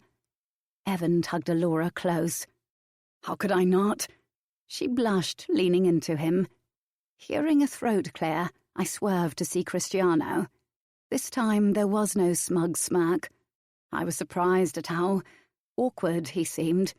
Cristiano was nothing if not terribly sure of himself.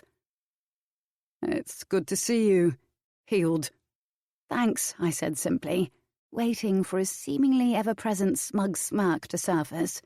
It didn't come. I wasn't sure whether to be suspicious or simply glad. It was a shock hearing that you'd been bitten, seeing you hurt. I suppose I've always thought of you as invincible after the amount of duels I witnessed you have for Victor. Gruffly, he added, Just be more careful in future. That had my brows flying up. I was expecting Jared to call him a dickhead and tell him to fuck off for giving me a warning like that.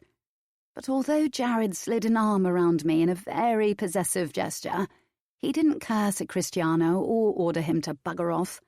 In fact, Jared nodded at him in greeting. Cristiano even returned the nod. They were practicing civility. What had I missed? Have you two reached a truce or something? I asked Jared. He kissed my temple. Nope. I've just decided to let him live. For now. Jude came forward, her expression oddly calculating. I just wanted to ask, would it be so bad if I slit Eloise's throat? She was totally serious. Jude did love her knife and would latch onto any excuse to use it. Before I could answer, Chico came up behind her and began pulling her away. Jude, remember that talk we had about... His voice faded as he moved away and the music overrode his words. I wasn't sure if I wanted to know what that talk had been about. Antonio, Luther and Sebastian turned up later on, and just in time to see Stuart, Max, Evan and I being perched on the other squad members' shoulders and paraded around while people cheered. I wasn't impressed, nor was I happy that Jared didn't rescue me. Instead, he actually laughed. Plonker. I shot him a look that swore revenge, but he just laughed harder. When Denny and Damien finally finished their circuit around the apartment and returned me to Jared, he gripped my hips and slid me down his body until my feet met the floor. He easily dodged my bitch slap and pinned my hands behind my back. Come on, baby. How could I not celebrate that you're healthy and safe? Well, when he put it like that. You are still a plonker. Laughing again, he mashed his mouth with mine and sucked on my bottom lip before giving it a sharp nip. I'll make it up to you later. And he did. Ignoring the "oh, for God's sake" sigh that came from my left, I concentrated hard on the very important matter in front of me. Jared knew that I needed to focus, so he could sigh all he wanted. I blocked him out, blocked out everything around me as I put every ounce of my concentration into dealing with the enemy in front of me. Almost. As much as I'm glad that you love my gift, we have to go. The squad will be waiting. Fine, I grumbled, saving my progress and switching off the game console. Jared just shook his head at me, smiling. I shrugged a shoulder defensively. Okay, so I get a little too engrossed in the game. He snorted. That's the understatement of the year, but whatever. Think Max and Stuart are definitely ready to return to training. They've had enough time off. We had given the entire squad 3 evenings off training, allowing Max and Stuart to fully recover from the exhaustion that had been riding them, and giving the boys some time together. According to Antonio, reconnecting would be good for them and for morale. It had also given me a nice break from my annoying shadow. Unbelievably, Collins had turned up at the squad's party, expecting entry.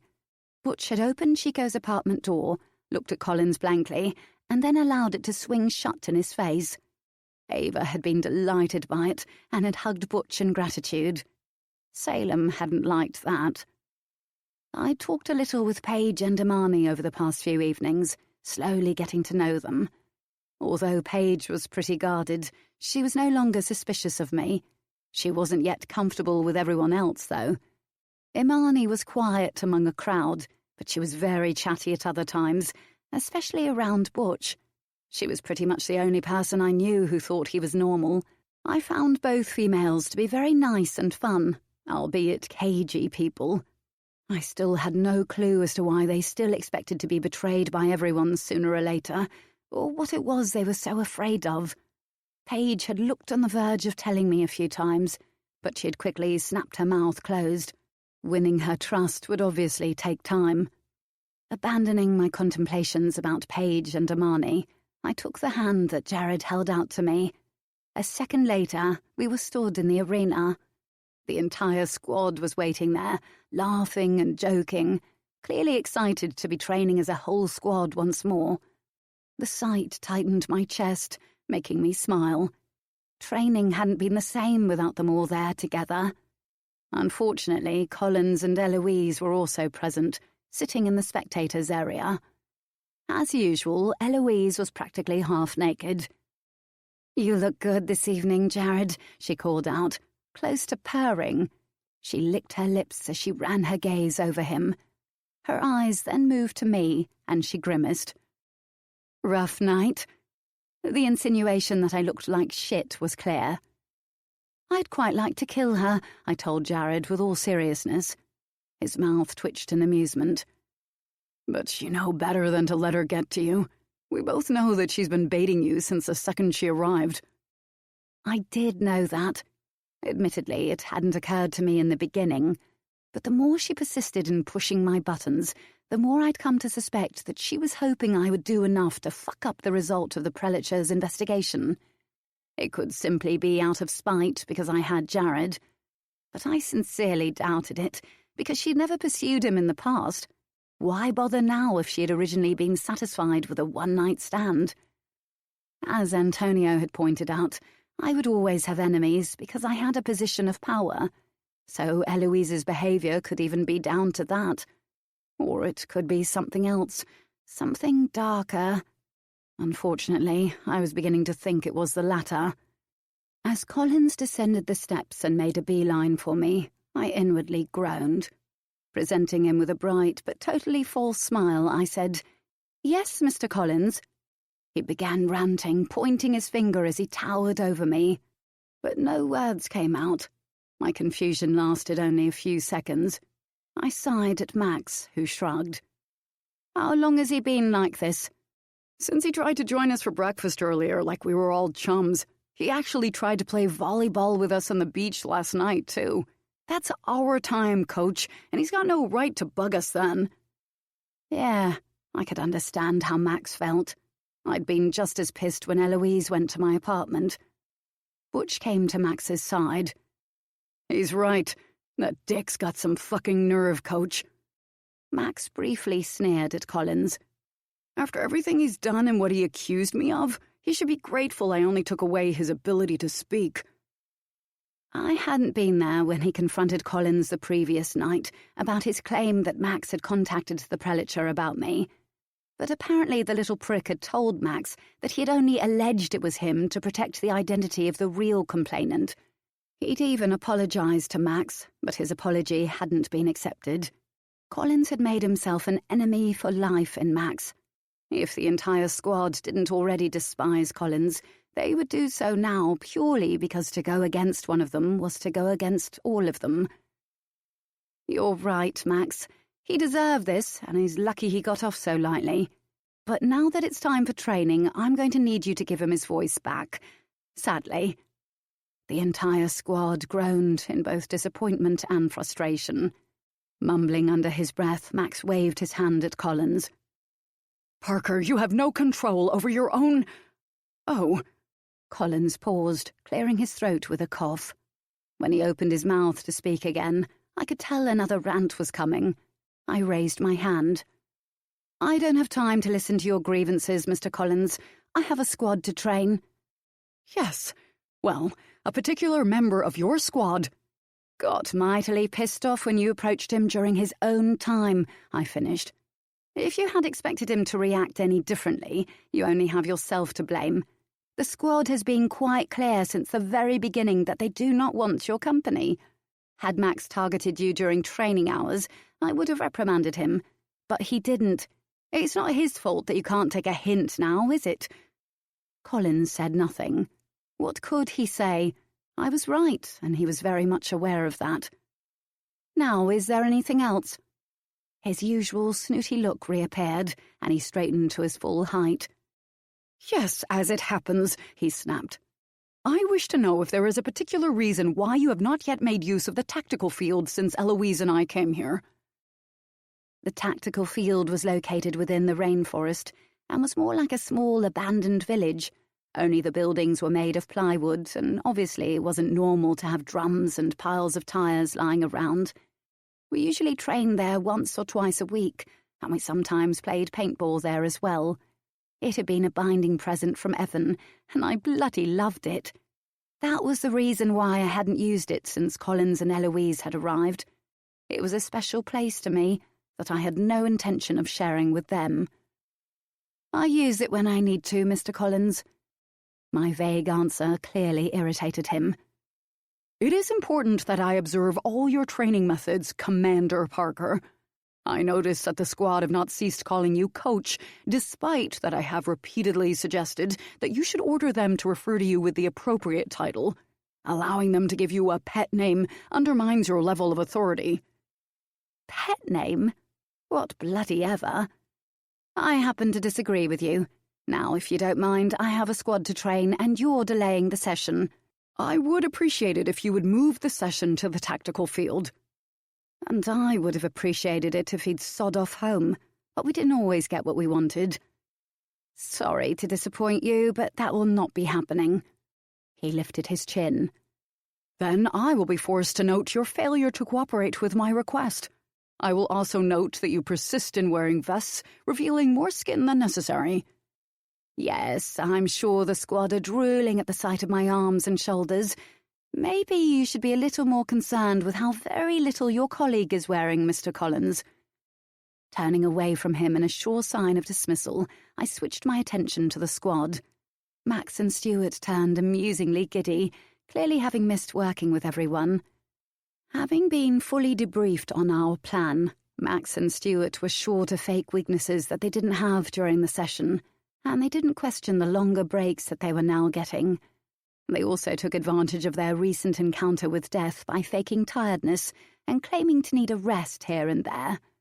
Although I knew it was for the best, it was still pissing me off because not only did it interfere with their training, but it meant that I couldn't push them harder. And I needed to push them harder. Paige's presence could cause a battle of some kind, and I needed the squad fully prepared. Of course, they were more than capable of protecting themselves and each other during battle without additional training, but I wanted to be sure that they were at their best.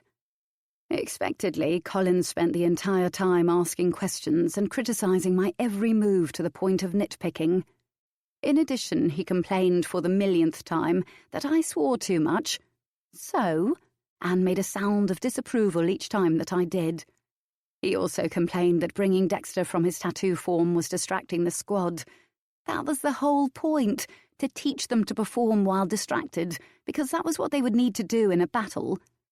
Furthermore, he complained that when I divided the squad for sparring, I pitted them against members who they were quite vulnerable to gift-wise. Well, duh. How else were they going to learn to rely on more than just their gifts to survive in a battle? The bloke was utterly clueless. Eloise also gave her penny's worth. I was condescending, I was too impatient, and I lacked room for error, all of which was simply to piss me off. But I didn't rise to her bait because I knew it greatly annoyed her. Maybe that was why at the end of the session, when the squad had left, and I just returned Dexter to his tattoo form, while Collins babbled at me about something or other, she reached out to touch Jared. In a split second, a dark combination of rage, jealousy, possessiveness, and a need to hurt whipped through me so fast and hard that I almost swayed. I wanted nothing more than to grab the bitch and throw her across the arena. But I didn't. However, something else happened. Just as her fingers went to touch Jared, a cold draft sliced through the air, raising the hairs on my arms. We all stiffened as the icy breeze built and built, until suddenly a silvery blue wind of pure energy formed around Eloise. What happened next was even more shocking. Like it was a vacuum, the whirlwind literally spat her across the wide space, causing her to collide into the far wall. What the fuck? The silvery blue energy wind then instantly disintegrated like mist. Jared's head whipped around to face me. How did you do that? I blinked. I didn't. Or at least I hadn't meant to do it. That counted, right? I kept my face carefully blank, not letting Collins or Eloise see my confusion. Coughing and dusting herself off, Eloise rose to her feet. You bitch! She marched toward me, and I half expected the wind of energy to appear again. It didn't, not even as she closed in on me. So I did the smart thing. Rather than attack her, and thus give her what she wanted, I called, "Novo." Like that, a jet-black Dexter was draped over my shoulders again. He hissed at Eloise, his scales turning red, and she stopped dead in her tracks. She was perfectly aware that he would attack her without hesitation if she attempted to harm me in any way. Eyes wide, she pointed at me, shaking. You just... What did you expected would happen? Jared's voice was calm, bored even. Sam and I are bound. You tried to touch me, and we all know that it was a flirtatious move on your part. Bound couples have gone to war over each other. You're lucky that all Sam did was send you on a little trip across the arena. Eloise swerved to face a gaping Collins. Do something! She attacked me! Outraged, Collins went to speak, but Jared beat him to it. No, she didn't. She defended our bond. Folding his arms across his chest, Jared glanced at Collins. You know how it works. Your colleague's behavior is considered a threat to the bond. She wanted a reaction. She got one. Collins clenched his fists. It was a most violent reaction that could have left Eloise seriously hurt. My report... Note it all down if you must, I told Collins, somehow still masking my shock at what had just occurred. But you'll need to also note her provocative behavior. Eloise curled her upper lip. All I did was try to touch him. Dexter hissed at her again, making her flinch. But it wouldn't have been an innocent touch, I pointed out. Flirting with a bound male is as good as signing your death warrant. That is no excuse for your actions, Commander Parker, maintained Collins. And I believe it is quite clear that you do not deserve that title. His raised voice earned him a hiss from Dexter. The session is over, rumbled Jared, scowling. So there are no more notes for you to take. I suggest you both go. The session may be over, allowed Collins as he marched toward the door. But this is not. He strode out of the building with an outraged, complaining Eloise in tow. Once they were gone, Jared turned to me. How did that happen? I honestly have no idea. He inhaled deeply. Then I think we need to have a chat with Antonio. So we did. Well, Jared did. I just sat next to him on the sofa in the parlour room opposite Antonio and Luther, who hadn't said a word. I was still in shock, and I was also shitting myself. My gift had gone haywire once before, and I didn't like the idea that it could be happening again. Sensing my unease, Jared shackled my wrist with his hand and massaged my pulse point comfortingly with his thumb. I hadn't returned Dexter to his tattoo form, wanting to calm his overprotective state first. Plus, he strangely had a way of relaxing me. Curled up beside me, he was currently a brilliant blue, indicating that he had calmed and was pretty content. Well, at least one of us was. Antonio looked at me. I cannot say I'm surprised this has happened. I blinked rapidly. Say again? You are an expressive person, Sam, but you've spent the past few weeks bottling up your emotions, despite how hard Collins and Eloise have tested your patience. Anybody who strangles their emotions will eventually get to a stage where they explode. A vampire's gift is tied to their emotions. As such, it was truly only a matter of time before your gift had an outburst, shall we say. One of Jared's brows slid up. You were saying that happened because she's stressed? Her gift had a tantrum? Taking into account recent events, I would imagine that Sam is a bubbling cauldron of various emotions, for want of a better phrase. Her gift of absorbing and harnessing energy is strongly linked to her emotions. As such, the energy inside her will be bubbling just the same. Pent-up emotions will manifest themselves some way or another. They eventually find an outlet. All right, I can accept that my gift ran riot because I've been keeping a lid on my feelings. But I've never formed a whirlwind of energy before. It was huge, and it was bloody powerful. I'd always been able to call on the natural element of air, but that was totally different from actually forming a whirlwind of energy. Jared shook his head in wonder. I swear it was almost like it was alive. Just as every human produces energy, every vampire produces preternatural energy, said Luther. Preternatural energy is the fuel that fires vampiric gifts. The preternatural energy that Sam now produces is hybrid energy. It is powerful, and it calls to the surrounding energy like a magnet. The two energies mingle together inside of her, creating one hell of a cocktail and strengthening her gift. Have you ever seen a mixture of chemical substances bubbling inside a corked bottle? Jared nodded in understanding. The cork came off. I would say so, yes. I massaged my temples. I blame the brothers. Jared gave my wrist a squeeze. I should have made their deaths more painful. I went to assure him that their deaths had been satisfyingly painful enough, but then the doors were barged open and in marched Eloise and Collins. Oh, bloody great. Jared. They truly couldn't have picked a worse time to piss around. Now that I fully understood the toll these assholes had taken on Sam, I didn't have the patience to deal with their shit. And of course Collins and Eloise had shit to dish out. What was new? Eloise stomped towards where each of us had risen to our feet. She snarled at Sam before addressing Antonio, her head held high.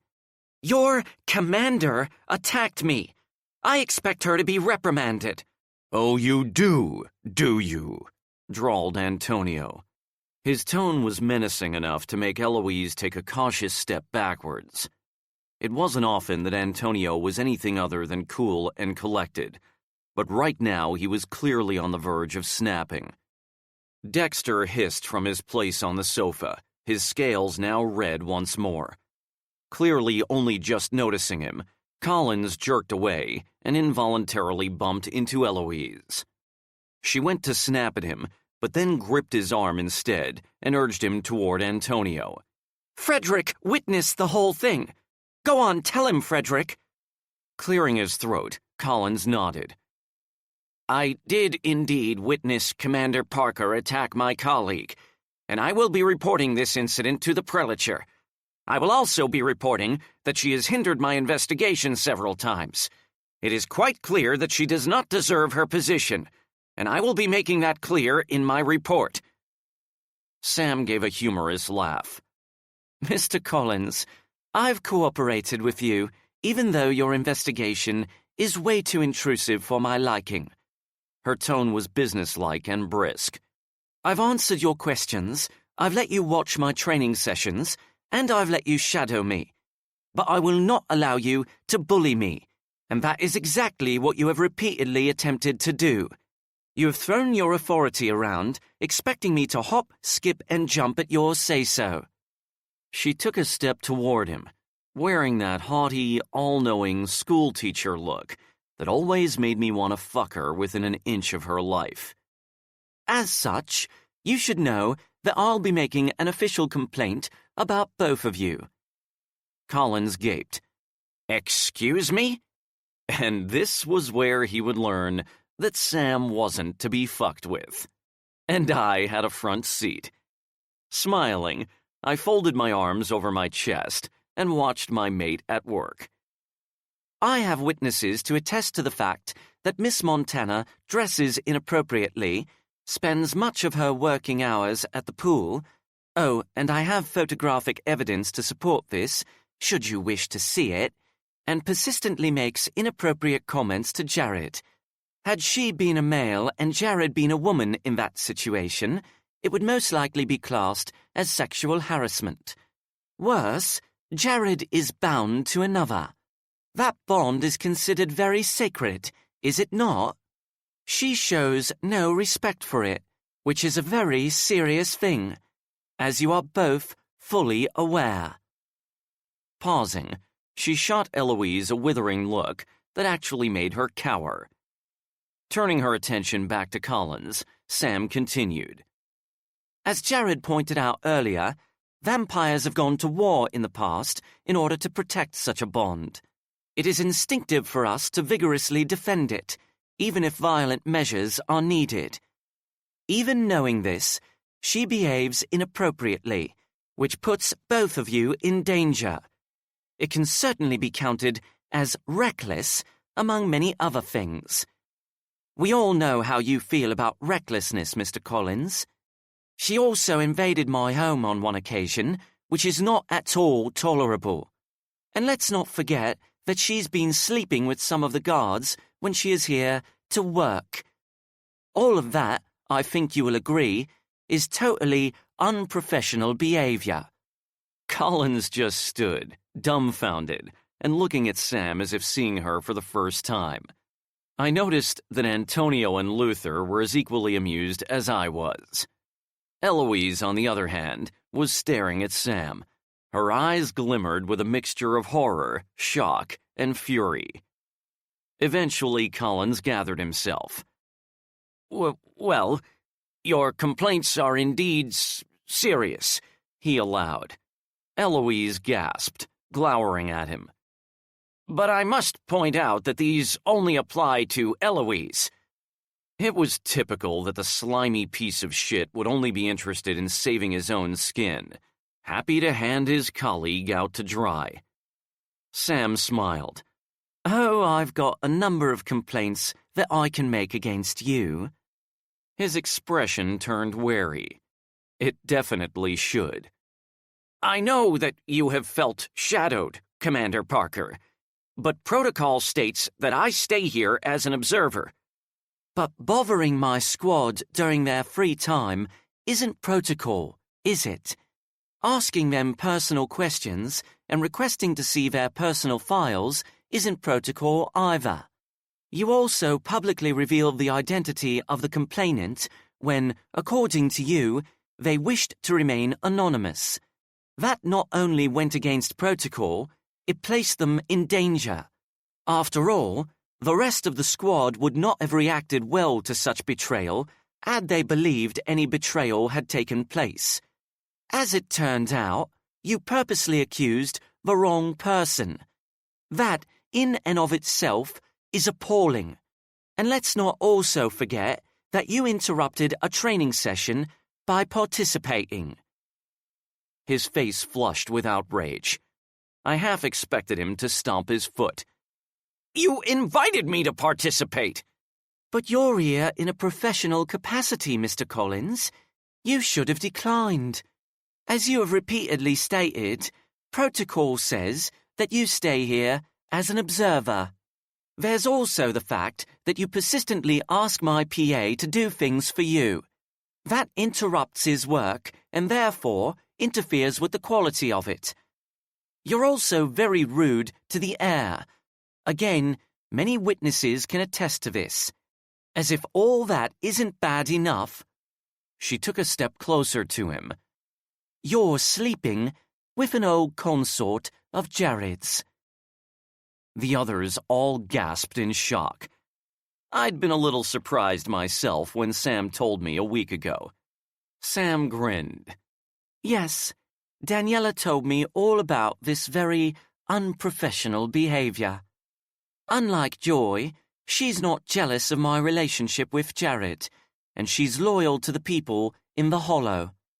You ask her a lot of questions about Jared, don't you? Personal questions related to his past, his behavior throughout the years, his relationship with me, and even his strengths and weaknesses. You've been using her to get information. No woman likes to be used, Mr. Collins.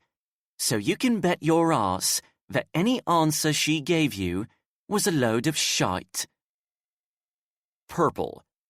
That was the only word to describe how he looked right then. "I have no interest in Commander Michaels."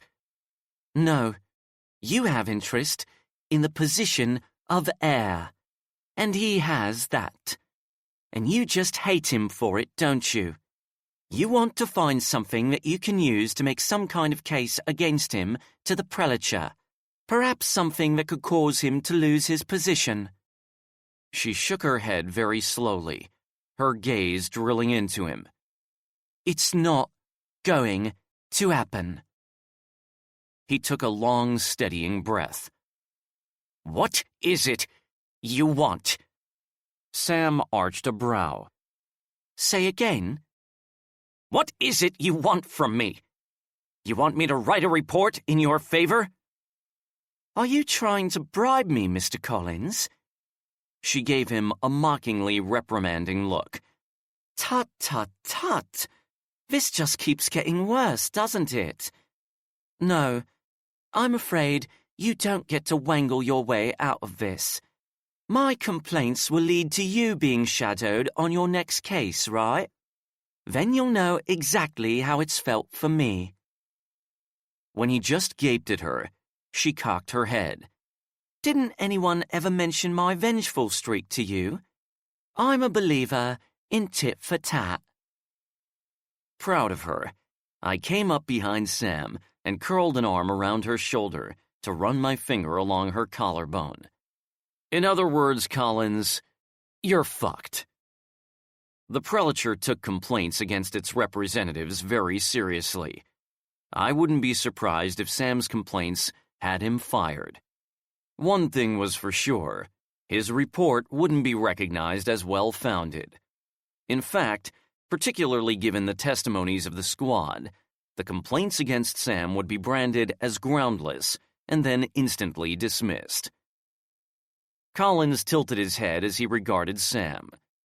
"I underestimated you." She just smiled. "It happens a lot," I told him. "People see her temper and overlook her intelligence. They're always sorry for it." "Jared's good at sussing out a person's weaknesses," said Sam, talking to both Collins and Eloise now. "And he quite rightly pointed out yours. You both thought you were immune to authority. Untouchable. And you went on a power trip. Wrong move. You basically set your own trap."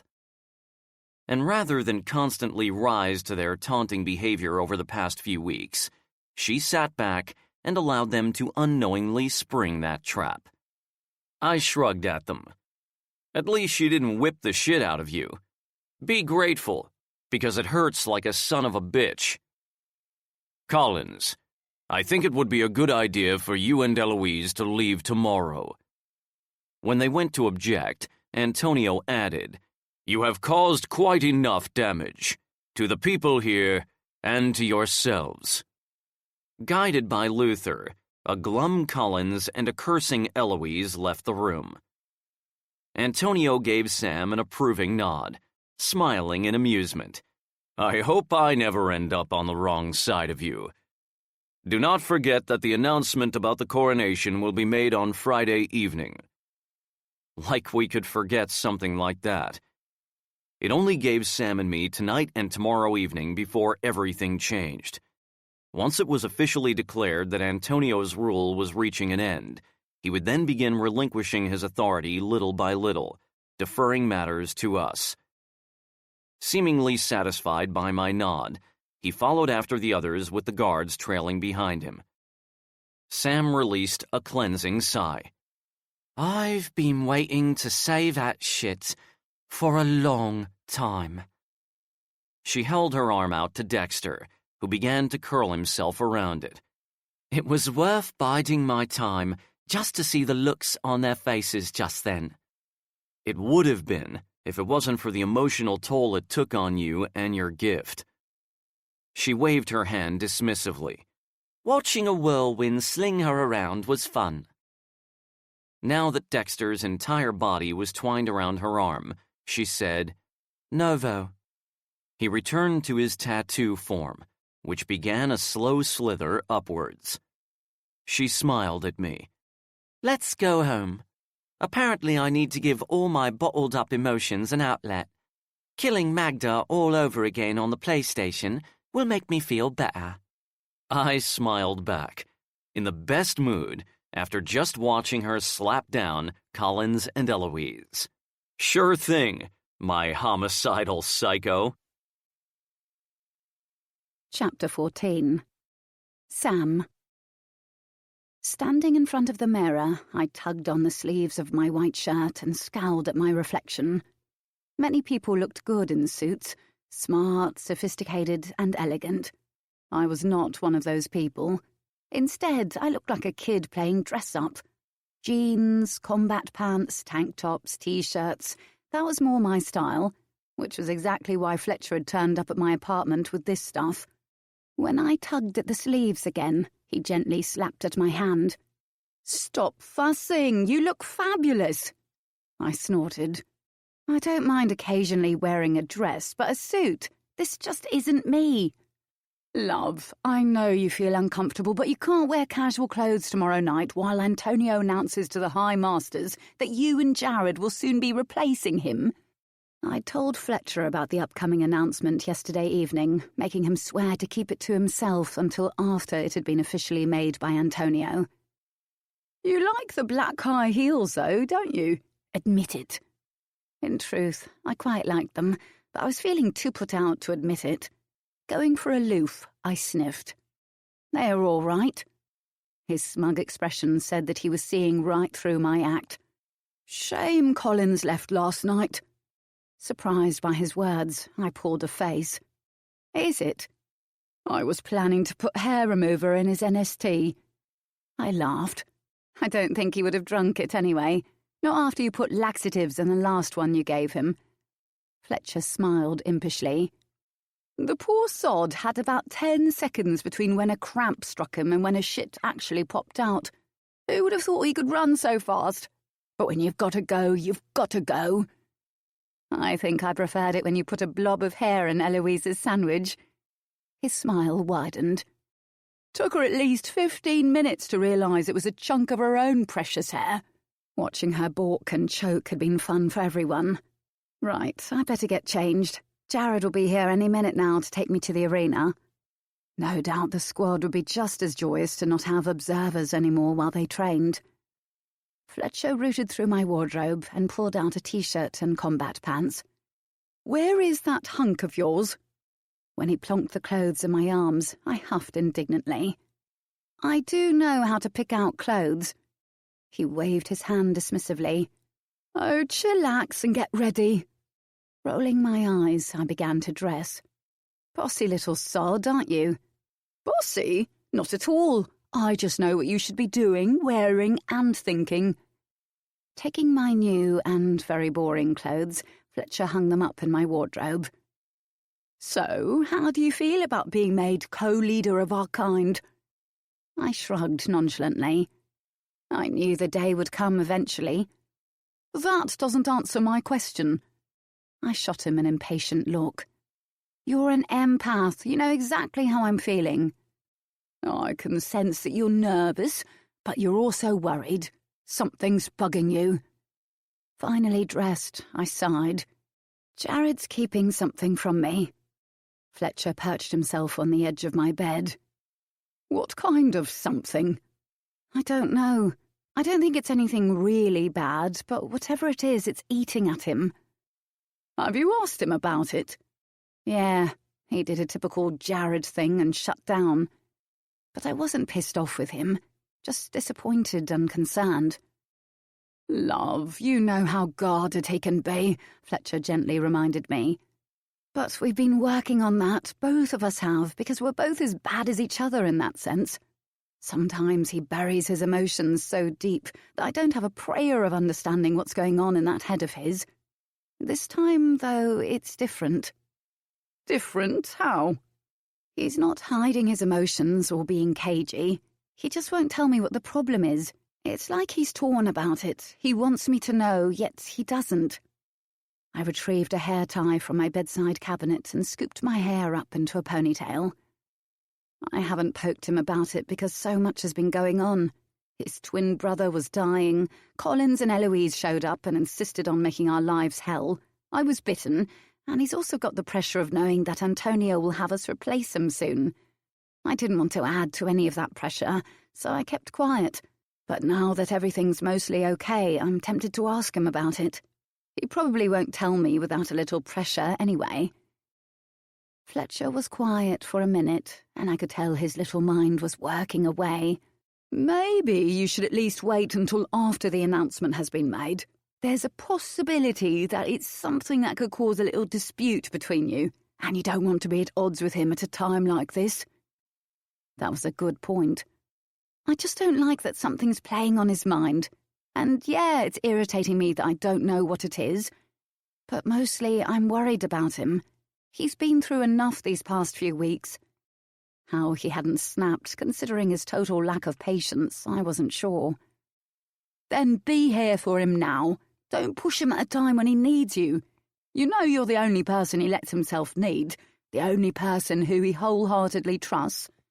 This is a time when you should be at each other's side, presenting a united front and facing all these changes together and all that stuff. Why did he have to be right? You can spare the poor little sod a little more time, can't you? Fine, I grumbled. Fletcher smiled, reaching over to pat my hand. That's my girl. At that moment, Jared appeared beside me. Speak of the randy devil. As usual, Fletcher melted at the sight of him. With a dreamy sigh, he got to his feet. Don't mind me, I'll let myself out. He gave me a look that said, remember what I told you. See you later. In vampire speed, he was gone from the apartment. Jared held out his hand. Ready? Smiling, I took his hand. Yep. In a blink, we were at the arena. The squad was filing inside, talking loudly and laughing. When Max glanced around the spectator area and found it empty, he turned to me. They've seriously gone? They left last night, I confirmed. The entire squad whooped at that. I felt like whooping along with them. I'd missed being able to work without having someone hovering over me, noting every itty-bitty thing that I did and criticising my every move.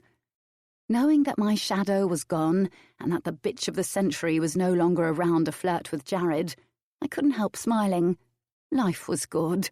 I heard that they'd left, began Denny, but I didn't believe it. I couldn't think of anything that would make them up and go like that. When Jared and I exchanged a smile, Reuben narrowed his eyes. What did you do, Coach? Are they still alive? Asked David. Affronted, I huffed. It would take more than annoying behavior to make me lose my cool enough to kill someone. Yes, they are still alive. Damn, muttered Damien. The others looked equally disappointed. Tell me you at least maimed them or something, pleaded Stuart. Beside him, Harvey seemed hopeful. Jared chuckled. It was tempting, but no, they're both still in one piece. Chico stroked his goatee. Then how did you get them to leave? I joined my hands behind my back. Let's just say that since the case will undoubtedly be dropped, there was no reason for them to stick around and observe us any longer. Which means we can work you as hard as we need to, said Jared, grinning impishly. So let's move on quickly from the subject of those assholes because they've wasted enough of our time as it is. The squad nodded, their expressions now determined. Sam and I expect you to give your all tonight. Anything less is unacceptable, because there is absolutely no excuse in the world why you can't give it to us after how average your recent training sessions have been. To their credit, they appeared to welcome the challenge as opposed to feel disheartened by it. But then, no doubt, holding back for so long had been frustrating. A little like driving a Porsche, but only being able to travel at 30 miles per hour. From the very first minute of the training session, Jared and I worked the squad hard. We had to. It was imperative that they were at their best, because the worry that lay in the back of my mind was that if something happened to me, Jared would instantly die too, and then the squad would be alone. As such, smack bam in the middle of a particular training exercise, I interrupted with, "Did you hear that outside?" The false panic that I'd injected into my voice had them all tensing, instantly alert. It sounded like an explosion. Wide-eyed, they listened intently. Jared frowned. "Baby, what are you doing?" "Trust me." When the squad heard nothing and their unease melted into confusion, they glanced at each other questioningly. "Coach, I didn't hear anything," said Butch. "That's because there was no explosion. But imagine if there was. Imagine if, while you lot are training or lounging around or playing basketball, you suddenly hear that the Hollow's defences have been breached. Worse, a battle is now ensuing. Furthermore, Jared and I have been captured and quite possibly killed. What do you do?" Shocked by my abrupt change in exercise, they didn't move or speak. Interrupting their exercises for any reason wasn't something that I usually did, but I was doing it to make a point. The last time the walls were attacked, we knew in advance thanks to a vision from Luther, and we were well prepared. But Luther doesn't foresee everything, and if you think that the next vampires who attack, and vampires will eventually attack this place again one day, will do so while you're alert and ready, you've got another thing coming. They'll want to use the element of surprise and catch you off guard.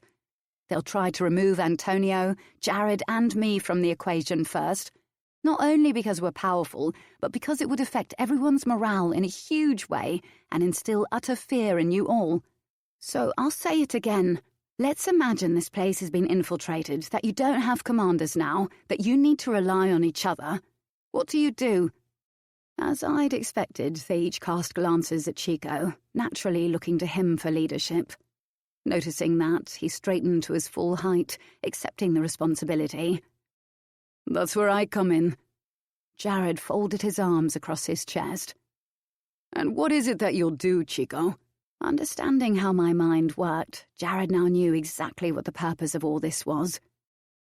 "You are now responsible for your squad's safety, and you have to lead them into battle. It's now down to you to guide them." "I'd pair us up, just like how Coach told us to pair up during the last battle. Salem with Ruben, me with Damien, Stuart with Denny, David with Butch, and Max with Harvey. That way everyone has someone looking out for them whose gift complements theirs in some way." The rest of the squad nodded, seemingly pleased with the plan. "You wouldn't decide to simply charge into the battle as a whole to compensate for not having us with you?" I asked, pursing my lips. "No, because we'll already be shaken by you guys not being there. The worst thing to do would be to deviate from what we've been trained to do. We'd stick to what we know." I smiled. "Excellent answer." I spoke to them all then. "We are your commanders and we're powerful, but we are not invincible. If something were to happen to us, you will still be expected to fight alongside the other squads. You cannot afford to dwell or to have a moment of doubt. You need to turn any emotions you feel into fuel, and you need to protect this place and the people within it. I know what it's like to suddenly find yourself without a commander, said Jared, beginning to slowly pace. It happened to the squad I joined when I was first accepted into the Legion. It's scary. It's a shock to your system. It can shake your confidence. And that's exactly what your enemy would be counting on in that situation. No other commander would try to lead you because they wouldn't know enough about you and your capabilities. It would mean that you guys were on your own. Unease snaked around the entire squad as they cast each other nervous glances. But that doesn't have to be a bad thing, continued Jared. You know each other inside out. You know each other's strengths and weaknesses. You know who the best strategist is, who is the fastest, who is the stealthiest, and who is physically the strongest. You know all of this information, and you can take advantage of it. We're going to try something a little different now. Tapping into the energy of the earth, I built a large wall near the far end of the arena. Following that, I added a few ledges to the rear of it before springing to the top and perching myself on the edge. Jared joined me. I want you to imagine that this wall is the entrance of a building. Commander Michaels and I have been captured, and you suspect that we are being kept behind it. For all you lot know, we could in fact be dead. Until we knew for sure, we wouldn't assume that you were dead, growled Chico. We do our damn best to get into that building. The others all nodded, looking resolute. I couldn't help be touched by that. The problem is that it's well guarded. The other issue is that you're being pursued from behind. Wouldn't it be best to concentrate on keeping yourselves safe? You wouldn't leave us behind, and we wouldn't leave you behind, Salem firmly stated. And I knew he was referring to the assignment that had led to me being tainted. Exactly, said Denny. So then what next? Jared asked Chico. Next, I'd do what you guys would do. I'd split the squad into 2. 5 of us would work on getting into the building while the other 5 covers us. I know it would mean deviating from pairing up, but that particular situation would call for it. Pleased, Jared gave him a nod of respect. How exactly would you split the squad? I'd have Harvey, Ruben, Damien, David and Butch cover Salem, Max, Denny, Stuart and me. I smiled. Good thinking, Chico. I'm going to ask you all to split up just like that now. Brows drawn together in confusion, they obediently divided into 2 groups. Chico, you and the 4 who you believe would be the best choice to invade this building are going to try to do exactly that. Are you and Commander Michaels going to fend us off? Asked Stuart, getting into position in the middle of the arena with the rest of his team. No, Harvey, Ruben, Damien, David and Butch are going to do that. I agree with you, Chico. They make a good defensive team. Now, it's up to you to get past them in order to save your commanders, assuming we're still alive, that is. If any of you receive what would be classed as a fatal hit, if Ruben hadn't weakened your gifts for the training session, you'll be expected to sit in the spectators area. Harvey, I'm making you leader of your team. He grinned at that and pulled his members aside. As both teams engaged in a huddle, Jared and I jumped down from the wall and sat in the front row of spectator seats. The commanders had now been removed from the equation, and the squad had to think for themselves. From where they stood in the centre of the arena, Chico's team made the first move. Chico aimed a spray of thorns at Butch, who was covering David, the strongest link, at the top of the wall. They both ducked by squatting on one of the ledges that I'd added to the rear of the wall. Instead of retaliating, David psychically zapped Max before he had the chance to rob their senses, taking him out. But it was no more than a minute later that a psychic hit from Salem removed Butch from Harvey's team. Salem had obviously thought that he would then have a clear shot at David, but he'd greatly underestimated him. David did very well at using the building as cover. Jared and I had trained him never to rely on Butch, to be prepared to protect himself if the need arose, and he had clearly listened extremely well. Each time anyone from Chico's team came near the wall, Ruben would dash from behind it. The bloke was seriously fast, and attack, simultaneously weakening their gift. At that point, Harvey would send their attackers flying away, never attacking from the same spot twice. Damien worked at diverting the attention of Chico's team by making them target his astral self, while he kept his physical body safe behind the wall. This then gave David a chance to eliminate those who were distracted by Damien. In no time at all, David had gotten rid of Salem and Stewart. Denny eventually snatched Reuben with his yellowy-green ooze, chucking him aside. That then left Harvey, Damien, and David against Chico, Stewart, and Denny. Stewart repeatedly did his best to get near the wall in particle form, but Harvey always managed to send those particles swishing away. Apparently determined to get rid of Harvey, Denny took a massive chance. Able to leap high distances like a copepod, he abruptly jumped to the top of the wall, where Harvey was currently situated. He wrapped himself around Harvey and took him to the ground, eliminating them both from the exercise, but giving his own team a better chance. Chico made a quick dash for the wall, shooting thorns at Damien's astral self. David managed to psychically hit Chico before he could reach them, taking him out. But Stewart, still in particle form, took advantage of David being distracted by Chico and literally swished around the wall, reaching Damien before he had the chance to return to his body. Despite that there was only one of Chico's team alive, all of them still cheered and made a huge fuss of Stewart. I was truly impressed. They had done a lot better than I'd been expecting. They hadn't had to work so hard in a while, and this was the first time that they had been instructed to act without any guidance from Jared or me. They had rose to the challenge, met it head-on, and given it everything they had. A commander couldn't ask for more. When Jared and I rejoined them, they instantly quieted and turned to face us. Each one of them looked extremely pleased with themselves, despite that technically only one of them had survived. The one thing I love about this squad is that it functions like a well-oiled machine. They almost flushed at my praise. If in a situation like this you do exactly as Chico said, and you stick to what you know, you'll continue to function this way and you will survive. I let a mean smile surface on my face. And you'll get revenge for Jared and me. Denny's smile matched mine. Coach, I can assure you that if, by some fluke, someone managed to kill you, they wouldn't live to tell the tale. That's a promise. Seeing their fierce expressions, I believed them. I just had to hope that it wouldn't come to that. Jared. Click, clack, click, clack, click, clack. The noise was driving me fucking insane.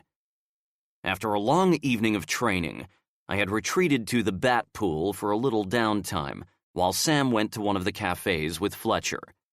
All I'd wanted was to have some time to myself, a little peace and quiet, in the hope of relaxing my hyped-up mind. Despite that I was excited about ascending, I was still nervous at the knowledge that Antonio would be making the announcement tomorrow night. It also served to remind me that my time was running out. I'd need to tell Sam about the vision soon. I could delay it until after the announcement, but it wouldn't be fair to go through with the coronation without telling her. As I'd swum length after length, the tension had begun to leave my body, and my thoughts had stopped running wild. But that had quickly changed when Joy appeared 10 minutes ago. She had taken to strutting up and down the side of the pool in a pair of stilettos, and not much else. I'd hoped that ignoring her would make her leave, but no such luck. She hadn't broken stride or ceased to attempt to draw me into conversation. I'd give it 5 more minutes, I decided. If after that she still, "This again?" a bored and very familiar husky voice asked. I peered up to see Sam approaching with her head cocked to one side, regarding Joy like she was a freaky, yet morbidly intriguing bug. She halted parallel to where I was afloat, but she didn't move her eyes from Joy. Fletcher sidled up to Sam, gawking at the sight of Joy. I take back what I said about her looking like an Azkaban escapee. Right now, she's making me think of a washed-up Playboy bunny who's surviving on a diet of paint chips and crack cocaine. It was actually a pretty accurate description. Sure, Joy had the Kasia hypnotic allure, but dark emotions like hatred and bitterness had a way of distorting a person's beauty, even making them look haggard and gaunt. I can't see why it should bother you so much, Sam. Joy did a slow strut toward her, hands on her hips, or where her hips should be. Unless, of course, you see me as a threat to your bond with Jared. Wearing a deadpan expression, Sam replied in a flat, toneless voice. Yes, that's what it is. Or maybe you're just jealous. Joy smirked at Sam as she stopped in front of her.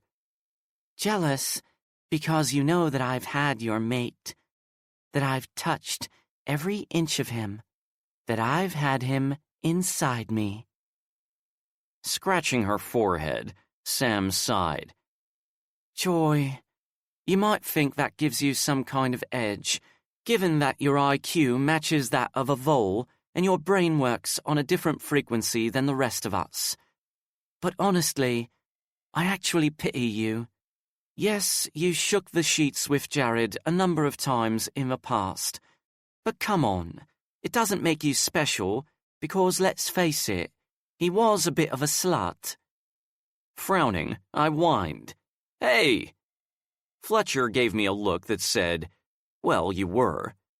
I opened my mouth to object, but instead I exhaled a resigned sigh. Yeah, okay. Joy was too focused on Sam to even register that I'd spoken. Her chuckle contained no trace of humor. Don't worry. I know that I was only ever a piece of ass to him. I know he doesn't care about me the way I care about him. But I also know that he'll never be satisfied with just one woman. He needs more than, yes, so you've said before, said Sam tiredly. And I'm sure he'll go running off to you when he realizes this. But until that happens, I can let you both live. So why not run along? Joy straightened her shoulders. I'm not scared of you.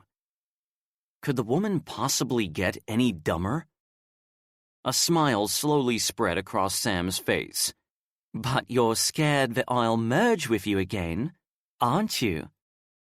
Fear briefly flickered in Joy's eyes. When Joy had once attacked Sam, my mate had retaliated by launching herself at her, only to instead accidentally merge her body with Joy's and completely take her over. It had left Joy drained and disorientated, not to mention pissed that she'd lost control of her own body to Sam. Not wanting Sam to have to listen to any more of this shit, I teleported to the sun lounger that I'd claimed, retrieved my towel, and patted myself dry as I came to stand behind her. But my gaze was on Joy. I'd tell you that I'm not going to leave Sam, but this is something you're already well aware of. Deep down, you know nothing that you or anyone else does will ever tempt me away from her. Joy's face hardened. You need more. I have what I need. It was true. We were happy until she came here. You didn't love me. I know that. I even know that you love her. But it doesn't change the fact that she'll never be enough. She shrugged her shoulders. It's not like you would be the only bound male who has a consort on the side, is it? Fletcher tilted his head. And you would honestly be happy to be someone's dirty little secret? It was clear on her face that no, she wouldn't be. I knew exactly why she wouldn't let that be an issue. You don't want me, Joy. You want to be the heir's consort again. That's all it is. It was the only reason that you ever wanted me. Her eyes flared. No, I care for you. Then can't you be happy for him? Asked Sam. Joy snorted. Are you really telling me that you would be happy for him if the situation was reversed? Oh, there's no denying that I would want to skin you alive and make a rug out of your flesh. But I'd stay away and let him live his life. I certainly wouldn't be so pathetic as to hang around him the way you do, trying to lure him back to me. How is it pathetic to remind him of what he's missing? Don't you have any pride at all? Fletcher asked Joy, shaking his head in amazement. Her eyes alight with hatred, she sneered at him. Says the one who prances around like a fairy. Fletcher seemed more amused than offended. I'm more of a woman than you'll ever be. Sam chuckled. He's got a point, Joy. A flush of pure anger crept up her neck and face. It might not be me that Jared comes to when he finally realizes what he really needs, but he will turn away from you at some point. You'd be a fool to doubt that. Then, in vampire speed, she disappeared. Fletcher swerved to look at me. The crank truly believes that, doesn't she? Chuckling again, Sam answered for me. Of course she does. I know it seems weird, but think about it from her neurotic point of view. Jared didn't just have her as a consort. He had 2 others as well. Joy probably wasn't too happy about it. Then there's the fact that, even with 3 consorts, he still bonked other females when the mood struck him. Her mind had 2 choices.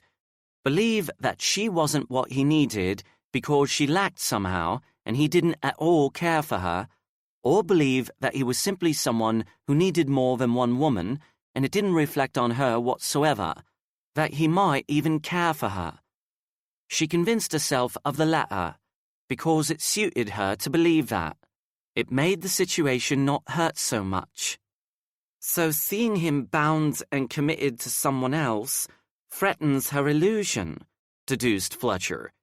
If she accepted that you're all he needs, she'd have to accept that what she's always believed in the cause of emotional self-preservation is untrue. Sam nodded. And who would want to accept that the person they care about has never cared about them? It would certainly piss me the fuck off. It would piss me off, too. I'd want to know what the fucking point was in finding and caring for this person so much if they would never feel the same. To then have that person leave me for someone else and be so happy with them, happy enough to join with them for life, would be the final twist of the knife. Wanting to fend off the dark feelings threatening to surface at just the idea of that, I slipped my arm around Sam to pull her close. Okay, so I could feel a teensy bit sorry for Joy, just as I did for Cristiano.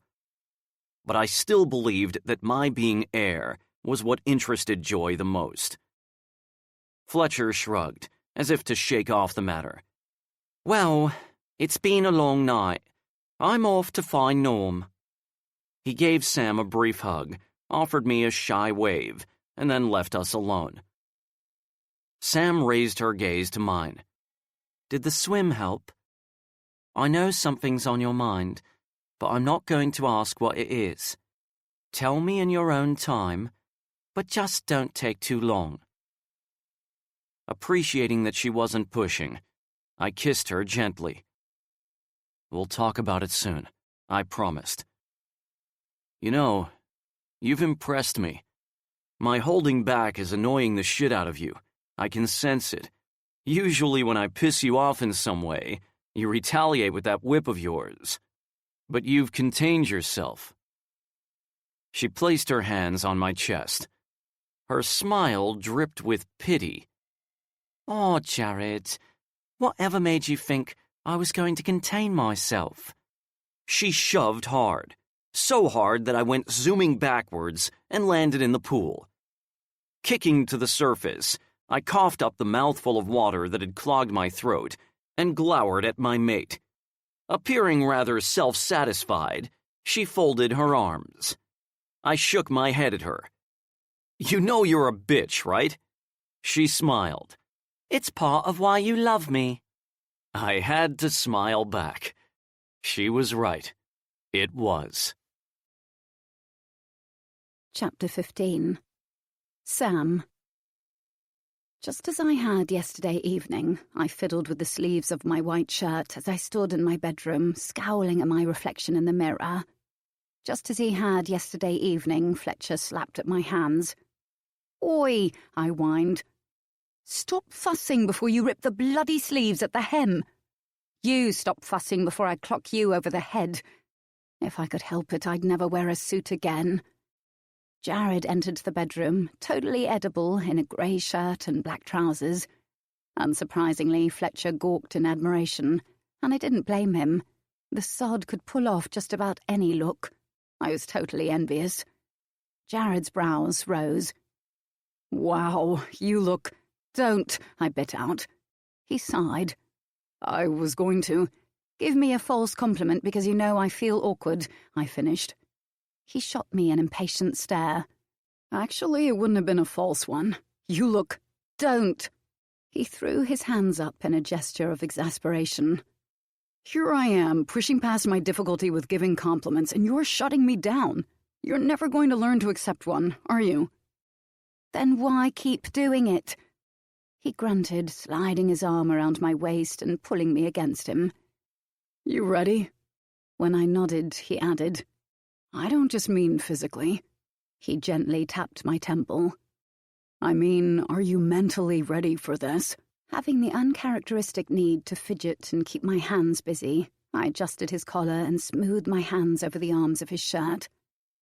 "About as ready as I can be," but there was a nervous tremor to my voice.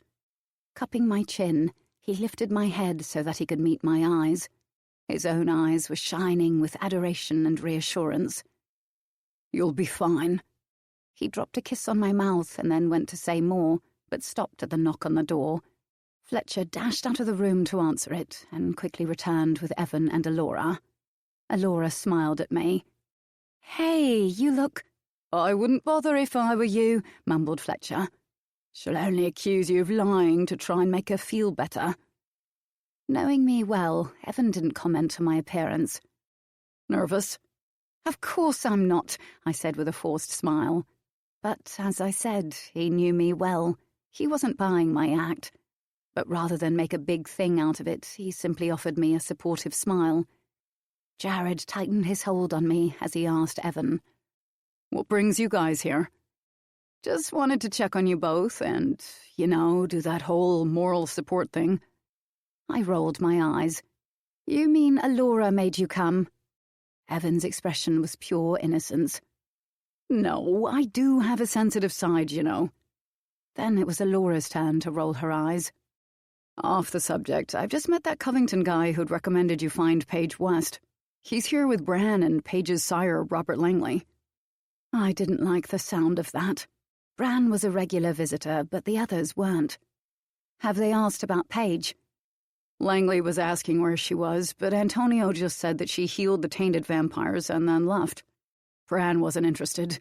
He only came here to see Alora. She invited him." "I wanted to tell him that I would be leaving his line and why," she explained. "After everything he's done for me, it would have been insensitive not to do it face to face." "True. And he's okay with it?" "Yep." Evan grinned. "He even offered us his best wishes for the future." Fletcher gently tapped his watch.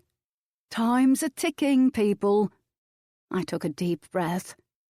"Then let's go," before I vomited with nerves. "See you three later." They each gave us a smile just before Jared teleported us both to the mansion. Standing outside the room in which the teleconference would take place, he took both my hands in his and searched my eyes. "You sure you're okay about this?" I knew that if I said no, he would teleport me straight back home. No hesitation, no judgmental comments, and no temper tantrum. He would put me before what Antonio wanted, and even before what he himself wanted. And that was what gave me the strength to nod and reply, "I'm fine. Let's do this." Flashing me a smile filled with pride, he dropped a kiss on my mouth. Then, keeping one of my hands in his, he opened the door and led me inside. From their spot in the corner, Antonio's personal guards gave us a nod.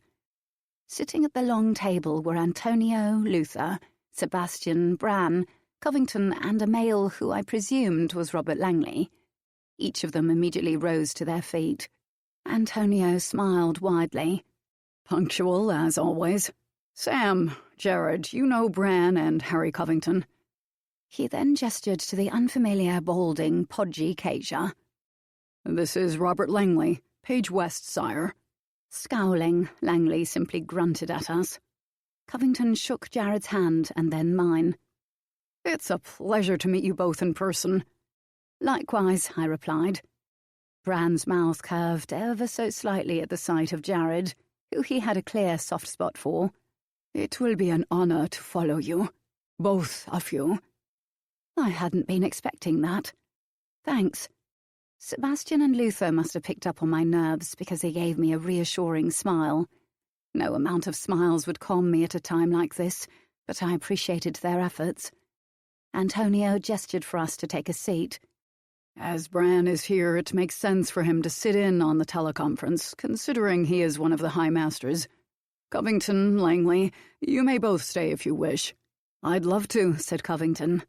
Langley gave a grunt of affirmation. Seemingly satisfied, Antonio swerved to face the wall, which displayed several TV monitors. He pressed a button on the platinum remote control in his hand. With that, each of the screens switched on, and we were then looking at the faces of all of the High Masters. Good evening. They each returned his greeting. As you can see, I'm joined by Jared, Sam, Luther, Sebastian, Bran, his heir, Harry Covington, and one of Covington's vampires, Robert Langley. The rest of us then exchanged greetings with the High Masters, who all looked extremely curious. I am calling because I have an announcement to make. Here we go. I had to hope that Antonio was right, and I truly had won them all over, or this could be bad. Jared's reaction would be creatively violent if someone even hinted at me not being suitable for the position. In 3 weeks' time, Antonio continued, I intend to step down from my position as Grand High Master. He gave everyone a moment to absorb that, and I watched as surprise and a hint of sadness entered their gazes. Everyone liked and respected Antonio. I, too, was sad that he was stepping down. It would be weird not to have his guidance. At that point, Jared and Sam will replace me. I am confident that you will all support this, and that you will follow them as you have followed me. I hadn't been so confident, but it appeared that Antonio was right. They were now all smiling at Jared and me, and nodding supportively. Well, that was a relief. One of the High Masters began to speak, but not a word registered in my brain, because a shard of pain lanced through my forehead. But it wasn't really my pain. It was coming from Jared. What is it? He rubbed at his temples. Something's wrong. I've got over a dozen voices shouting at me all at once. Saying what? He took a moment to concentrate, and then his face paled and his eyes widened. Jared, what's... The door behind us suddenly burst open, and strange vampires rushed into the room, surrounding us in under the time it took to blink. Instinctively, I slammed up my shield, sheltering both Jared and me. But I couldn't shield the others. Couldn't because Luther and Sebastian were now contained in some kind of jelly-like bubble. Antonio's guards were a clump of ashes. Bran was being held in a chokehold by Langley, and... so much worse, Covington had a curved, jagged-edged knife pressed to Antonio's throat. In addition, over a dozen vampires were boxing us all in. Well, fuck. Move and your Grand High Master is dead, rumbled Covington. Going by the way the knife in his hand glowed, it was enchanted in some way. His once kind face was now a mask of callousness. Jared narrowed his eyes. You wouldn't. Wouldn't I?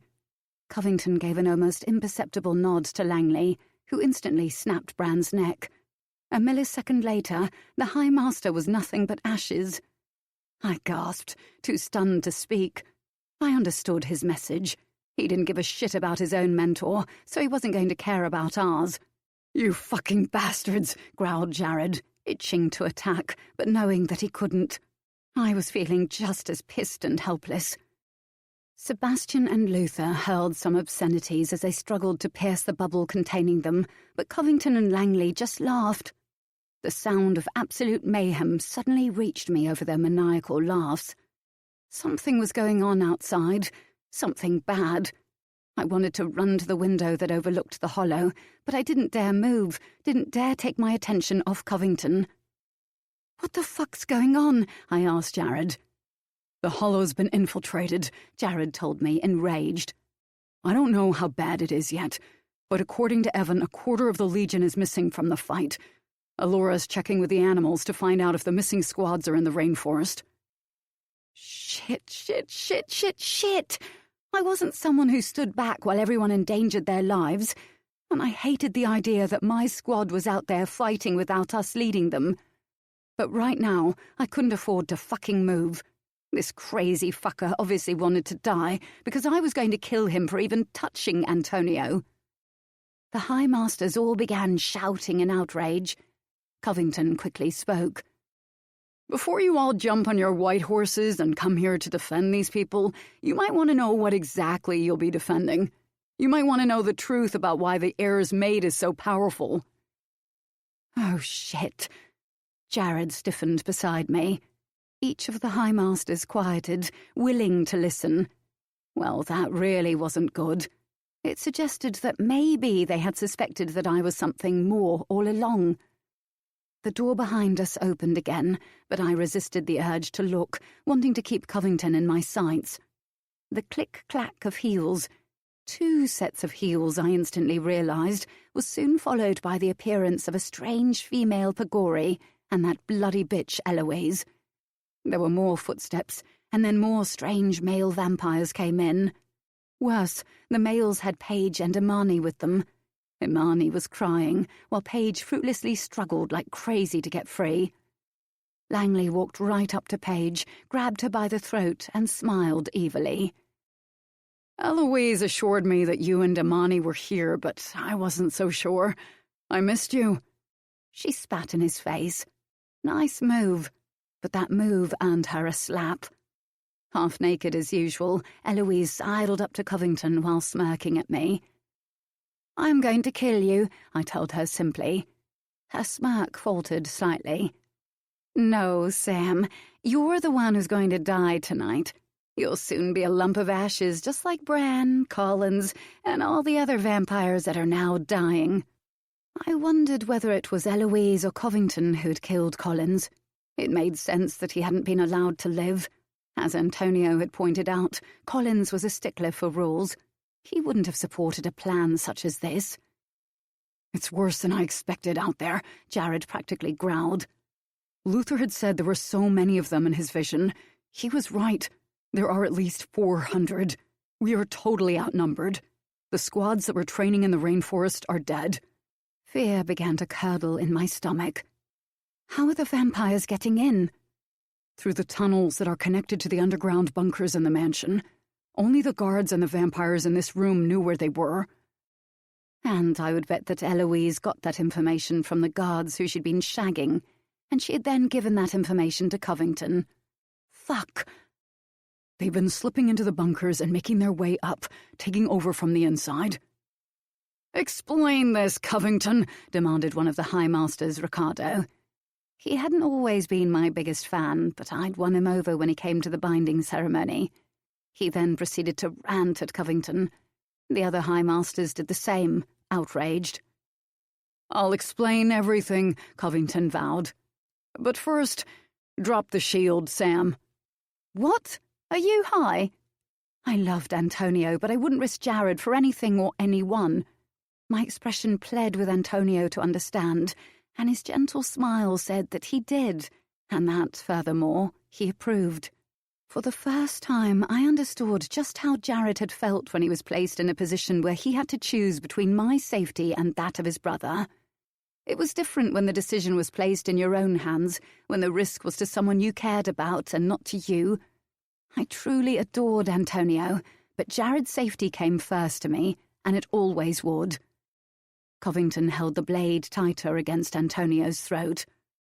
"Now!" Jared reflexively made a move toward them, but I grabbed his arm and held back. Don't let him trick you into moving out of the shield.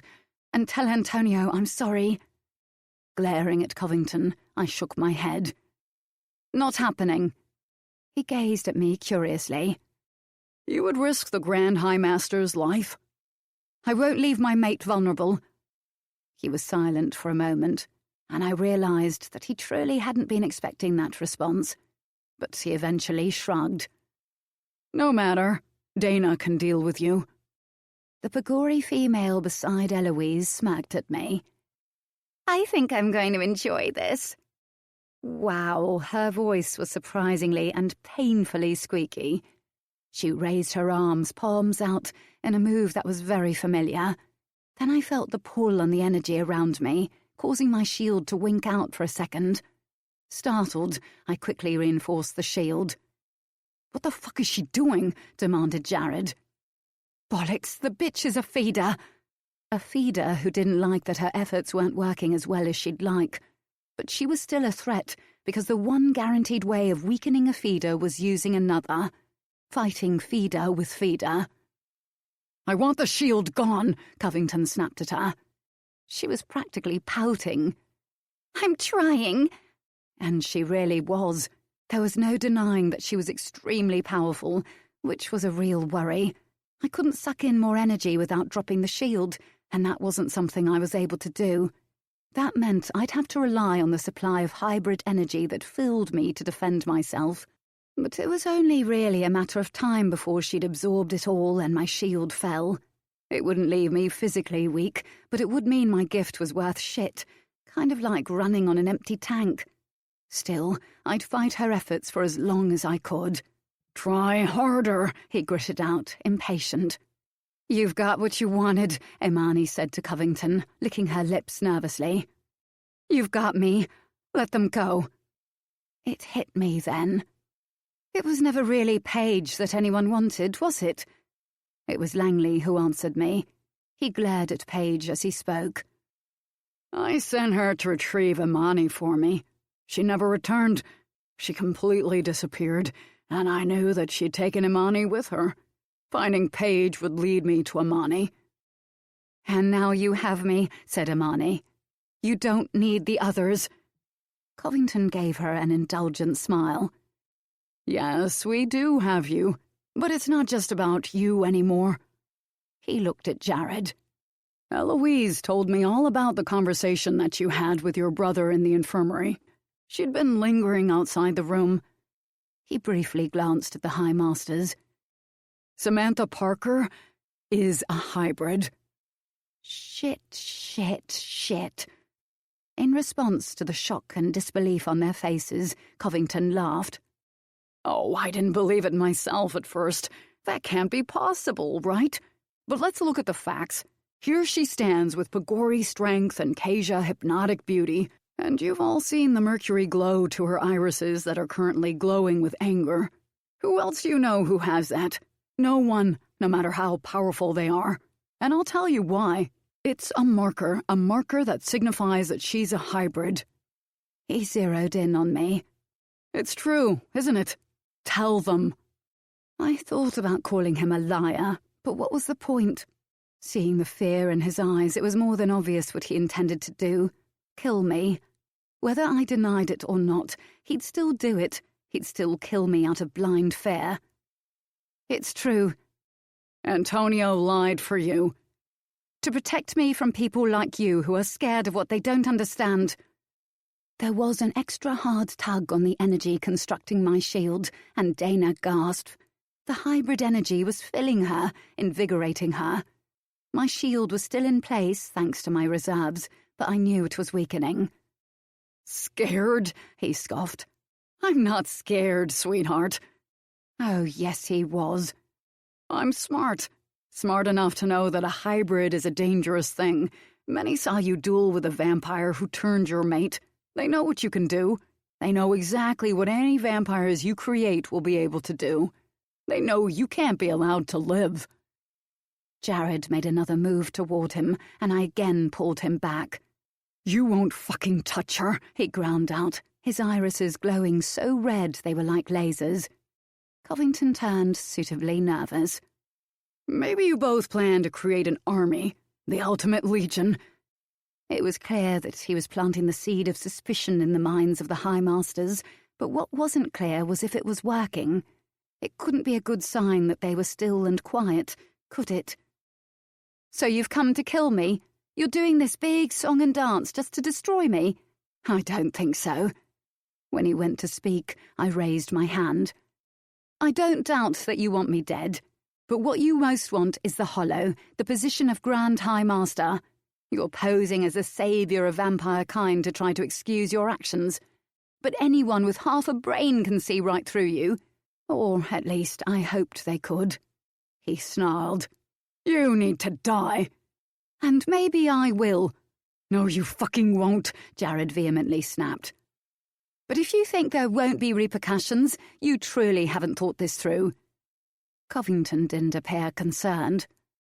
The Hollow was considered impossible to infiltrate, and yet I am now in total control of it. Come see for yourself. Very slowly, still holding Antonio hostage, he edged toward the balcony and gestured at one of his vampires to open the doors. The sound of utter chaos filled the room. Take a look. When Covington's vampires moved slightly to let us pass, Jared and I cautiously moved to the balcony with my shield still encompassing us. My stomach plummeted as I glimpsed the vision below us. Buildings were on fire, people were bleeding and screaming, the bodies of dead humans dotted the ground, and the man-made beach was littered with ashes, the remains of so many dead vampires. Right now, all hell is breaking loose in the Hollow because of me, claimed Covington.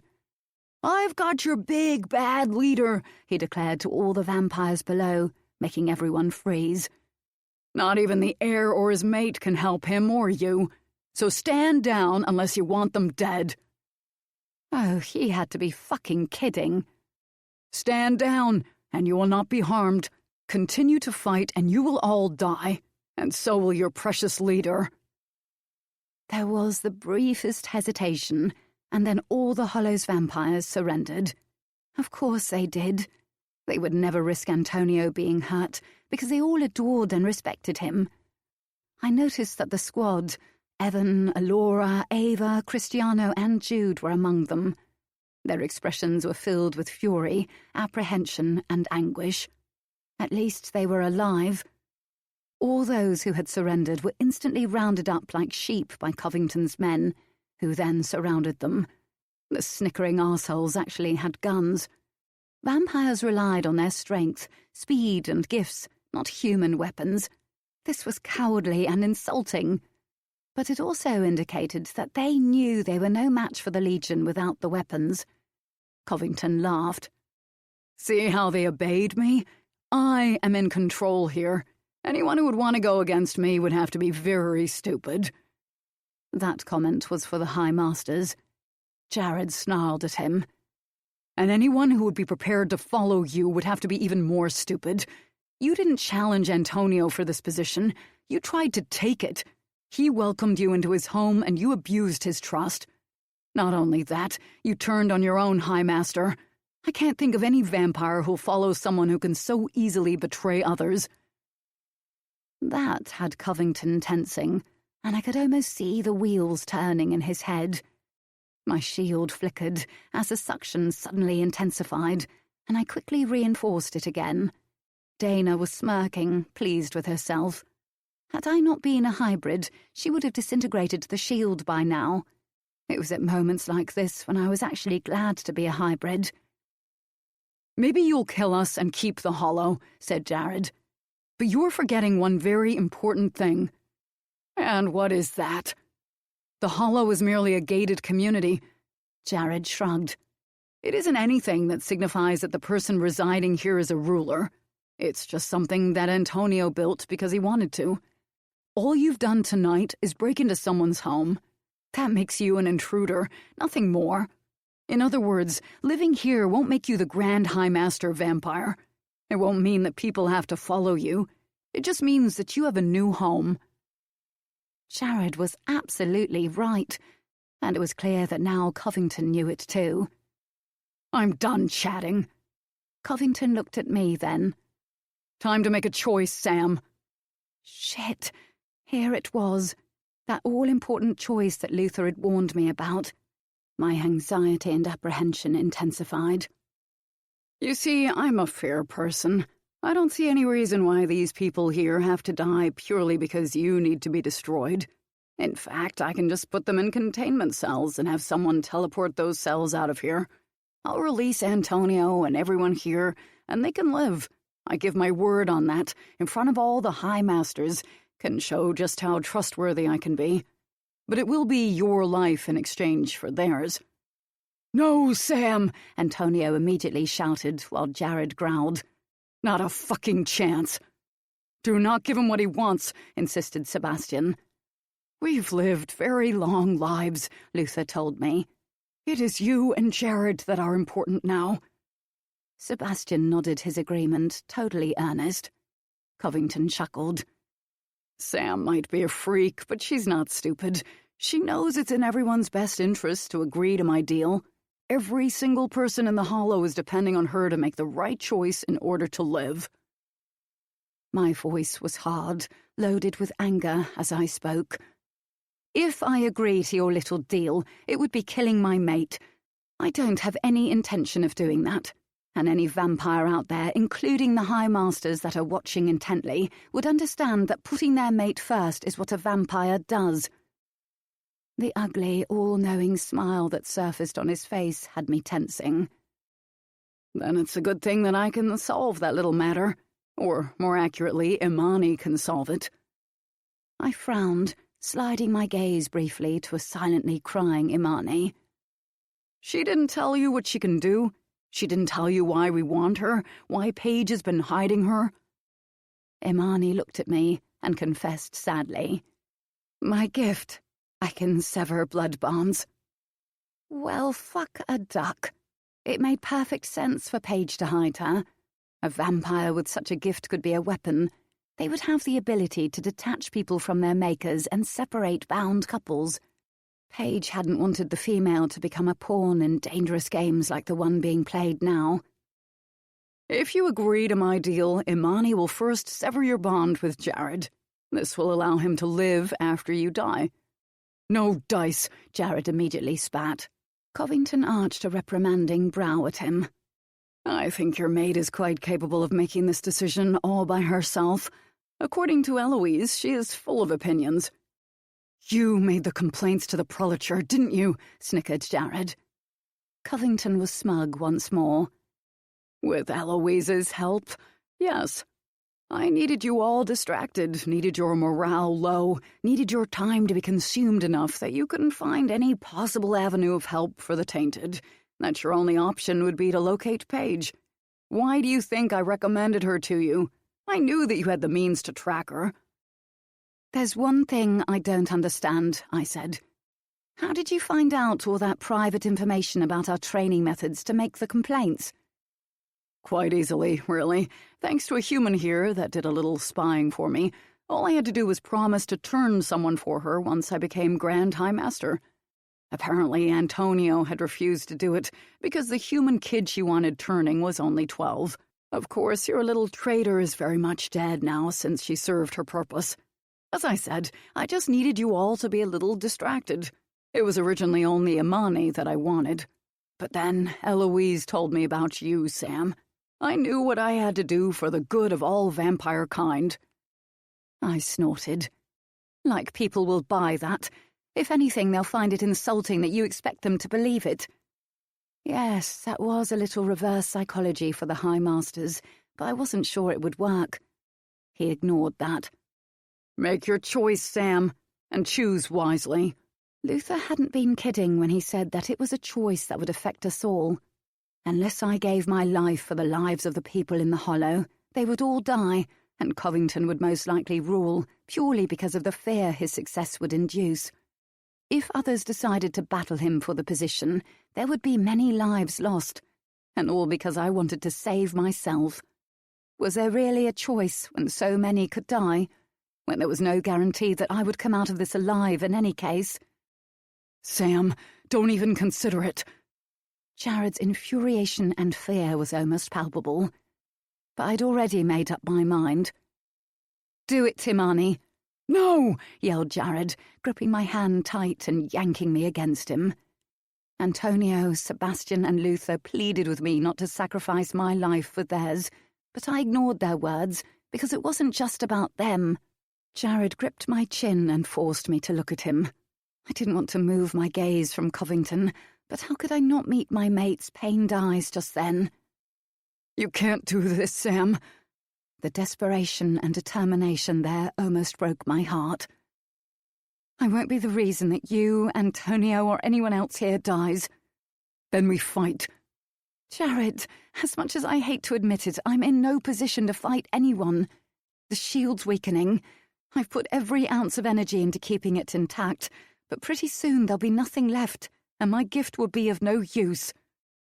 "Sam, do not do this," Antonio called out. "You and Jared are the future." "This is the only way you'll all live, Jared. You stay alive and you get revenge for me. You hunt Covington down until he's dead." I gave a sad smile. "I love you." "Baby, please." Taking a deep breath, I turned back to Imani. "Do it." "Don't you fucking dare!" Jared dragged me behind him, as if it would somehow stop her. I peered around him to see that she was shaking her head, refusing to cut the bond. "Sam agreed to the deal," Covington snarled. "Sever the bond, Imani." But she didn't. She continued shaking her head. "Langley, I think Imani needs a little persuasion." So Langley slapped Paige hard once, twice, 3 times.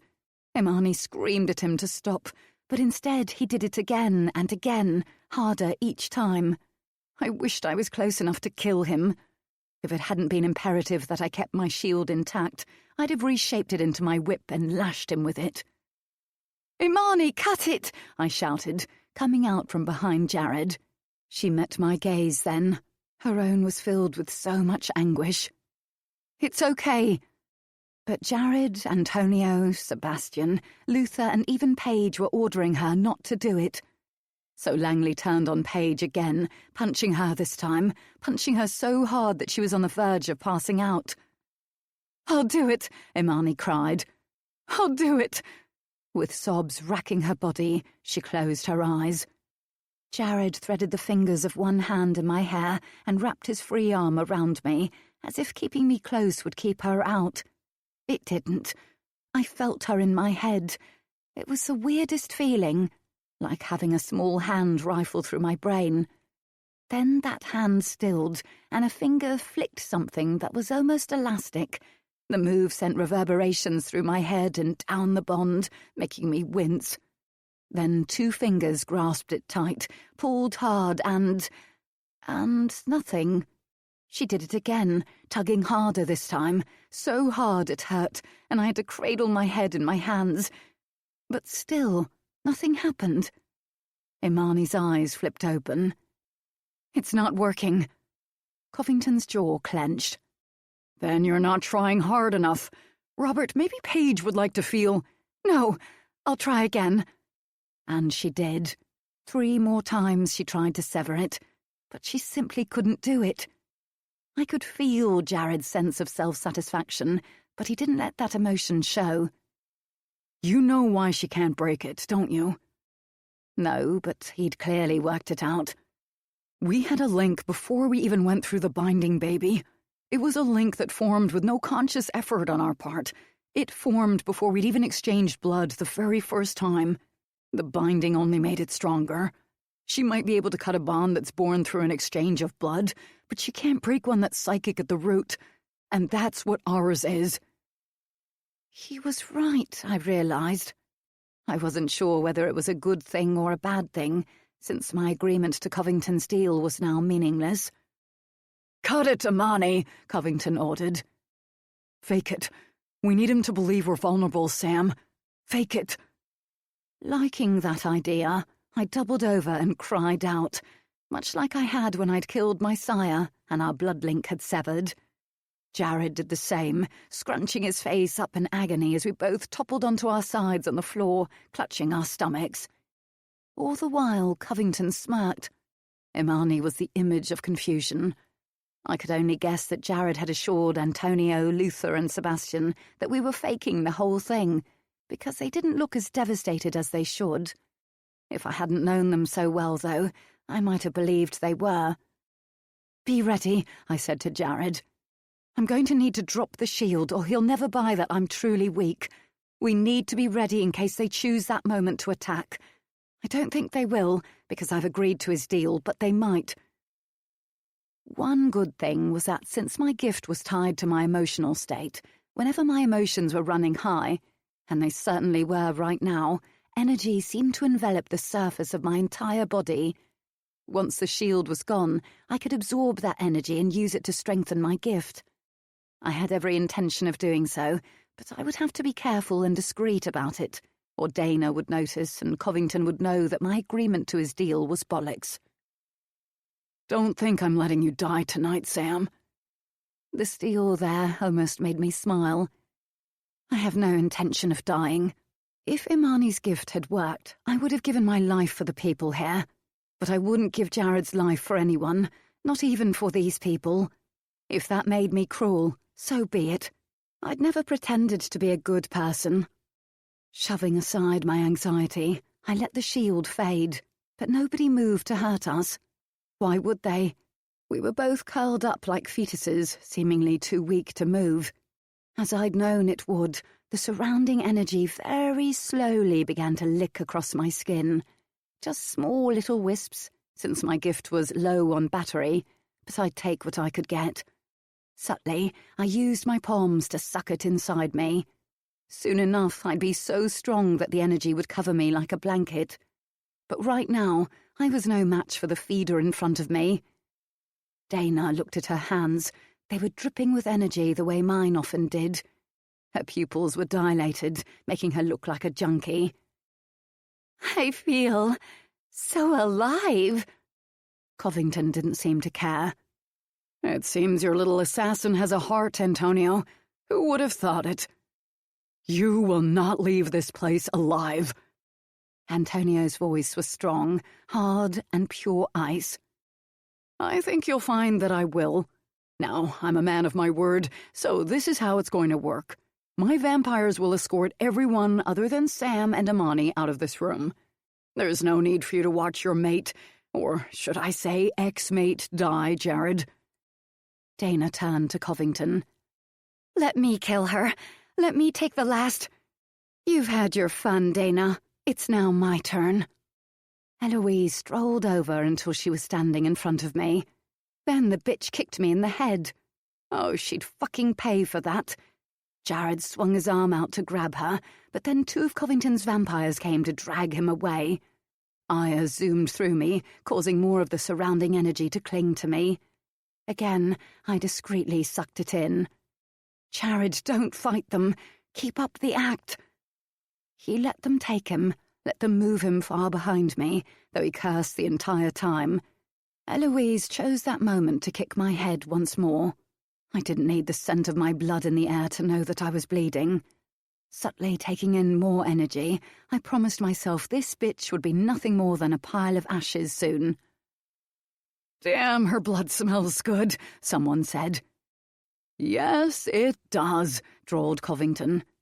"Maybe that's how she'll die. Maybe I'll drink her dry." Hearing Jared curse him, Covington laughed and looked down at me. "I don't think he likes the idea of me feeding from you." Jared flung another string of curses at him, and I heard a thud, followed by a grunt of pain from Jared. The bastards who were holding him must have hit him. Still he cursed at Covington. Why wouldn't he bloody shut up? It was so tempting to abandon the weak act and attack them all, so tempting to... "Suck it in, Sam." That was when I realized what he was doing. He knew that hearing him get hurt was feeding my fury, causing more energy to slither over me. Smart, but I'd still like to smack him for purposely getting hurt. More wisps of energy clung to me, longer and thicker now, and I took them inside me, charging up. But this time, something was different. The mix of energy within me hummed beneath the surface of my skin, pushing at me like a caged animal that wanted to be freed, almost as if it was as pissed off as I was. Antonio winced, and I realised that Covington's knife had nicked him. A ribbon of blood flowed down his neck. Jared growled, "I will kill you for this, Covington. You're already dead." Dana conjured a small energy ball and threw it at Jared, making him grunt in pain. She laughed, delighted. Oh, I was definitely going to make sure that fucking little bitch suffered before I killed her. All-consuming anger surged through me, anger that intensified when Eloise once again kicked me, this time in the gut. The pain, the sight of her evil smirk, and the scent of both Jared's and Antonio's blood in the air was simply too much for me to take. Utter hatred and a white-hot rage filled me, mingling with the ice-cold fear that was already pumping through me. And I wanted nothing more than to blast them all out of the fucking room and over that balcony. Covington spoke. "Now it's time for you all to—" He cut himself off, most likely because a gasp flew out of me and my spine locked. The humming under my skin became more of a pulsating sensation. Then a cold draft suddenly shot through the room, just like last time. I almost smiled as a familiar silvery blue wind built around me, swirling and swirling. About fucking time. Eloise wisely backed away, moving so fast that she fell on her ass. Faster and faster the wind of energy swirled, and then bang! The energy seemed to explode outwards, knocking everything down in its path and sending it zooming away. Some of the vampires collided hard into the walls, while Covington, Eloise, Dana, and Antonio went crashing through the windows. Jumping to my feet, I dashed over to the balcony with Jared at my heels and looked down. The 4 vampires were getting to their feet, confused. Antonio looked at his vampires that were still surrounded by Covington's men and yelled, "Attack!" Once again, all hell broke loose. Chapter 16. Sam. Most of Covington's vampires that were below us flew back and hit the ground hard. I suspected that was thanks to Harvey's gift. Animals burst onto the scene out of absolutely nowhere. A jaguar, spider monkeys, apes, and tropical birds. No doubt Alora had summoned them. They leaped into the fray without hesitation, which was a really good thing because many of the enemies were trying to get to Antonio. To my relief, he was holding his own. I turned to Sebastian and Luther, who were covered in pink jelly since their bubble had burst after it crashed into the wall. "You need to get down to Antonio. He's their #1 target." Sebastian opened his mouth, no doubt to reprimand me for the risk I'd been prepared to take, but then shook his head. Yes, there would be time to talk later. He took Luther's arm and teleported them both out of there. "Get back here, you bastard!" a feminine voice screeched. Swerving, I saw that Paige and Amani were chasing after a retreating Langley. Covington's other vampires were scraping themselves off the floor, but Jared took each of them out with an electric bolt. He tangled his hand in my hair and gave me a hard kiss filled with anger yet also relief. "We'll talk about the fact that you risked yourself again later. Right now, we fight." I couldn't have agreed more, so I said nothing as he teleported us outside. The bottom fell out of my stomach as I took in my surroundings. The once beautiful community was such a mess that it looked more like our tactical training field. But I didn't have time to mourn that. Not now. Instead, I held out my palms and sucked in the surrounding energy, recharging my gift until it was at full strength and I was spilling hybrid energy once more. God, it felt good. I then conjured my whip, enjoying the familiar feeling of it buzzing against my skin. "We stay together," insisted Jared. A quick glance at Antonio showed me that most of the mansion's guards were staying close to him, helping Sebastian and Luther protect him. But I wasn't sure he needed their help. Antonio was demonstrating just how strong an old vampire could be as he eliminated everything that came at him. A big help was that one of the guards had some kind of liquid shield in place, that weirdly absorbed every bullet and weapon aimed at them. Sure that Antonio didn't need my assistance, I sought out my squad. They were grouped together near a restaurant at the other side of the hollow, taking cover behind what was left of the building, almost as if defending it. I had to wonder if that meant there were people inside the restaurant who needed protecting. A whizzing sound in the air was the only warning I got. Jared and I both ducked. If I hadn't had Pagori's speed, I wouldn't have managed to dodge the bullet. Instantly, I formed a large boulder in front of us. More bullets came our way, but they simply became embedded in the solid mound of earth. Jared briefly peeked around it, moving back swiftly enough to avoid another bullet. The bastard's lying on his stomach on the sand. His exact location was all I needed to act.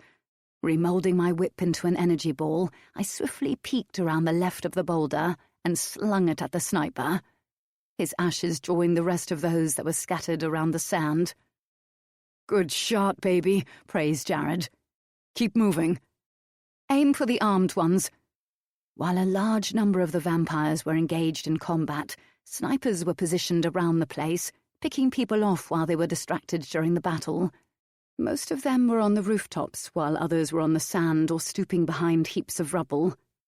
We need them gone. He nodded. Then we'll teleport to the squad. They were our responsibility, and it was up to us to lead them. But for now, we had to trust that they could do what they had been trained to do without us. We proceeded to use the boulder as cover as we attacked as many of Covington's vampires as we could reach. Jared targeted them with lightning bolts while I threw energy balls, energy beams, and used my whip to snatch snipers from the roof and slam them into the ground. Knowing better than to remain in one position too long, we moved from cover to cover as we worked, heading left and going past the mansion, and then past the guest house. I felt sick each time I came near a dead human or a badly injured vampire. Luckily, some of the guards who had the ability to teleport were appearing to take the injured to safety. I froze when I saw that Evan, Alora, Paige and Imani were in the middle of what had become a battlefield, trying their hardest to break through some sort of protective circle. There was a similar circle further along, but that one was much larger. I had to wonder if the smaller one was protecting Langley and the larger one was protecting Covington. In any case, I didn't like the sight of the four of them in the thick of things. We need to help them, I told Jared. They're trying to get to Langley. He followed my gaze and stiffened, but then he shook his head. This is their fight, baby. It's personal for them. Langley killed Bran, who Alora adored and who Evan automatically respected for protecting her all this time. To add to that, Langley hurt Paige and he tried to use Imani. They want him dead, just like I want Covington dead and you want the feeder and Eloise dead.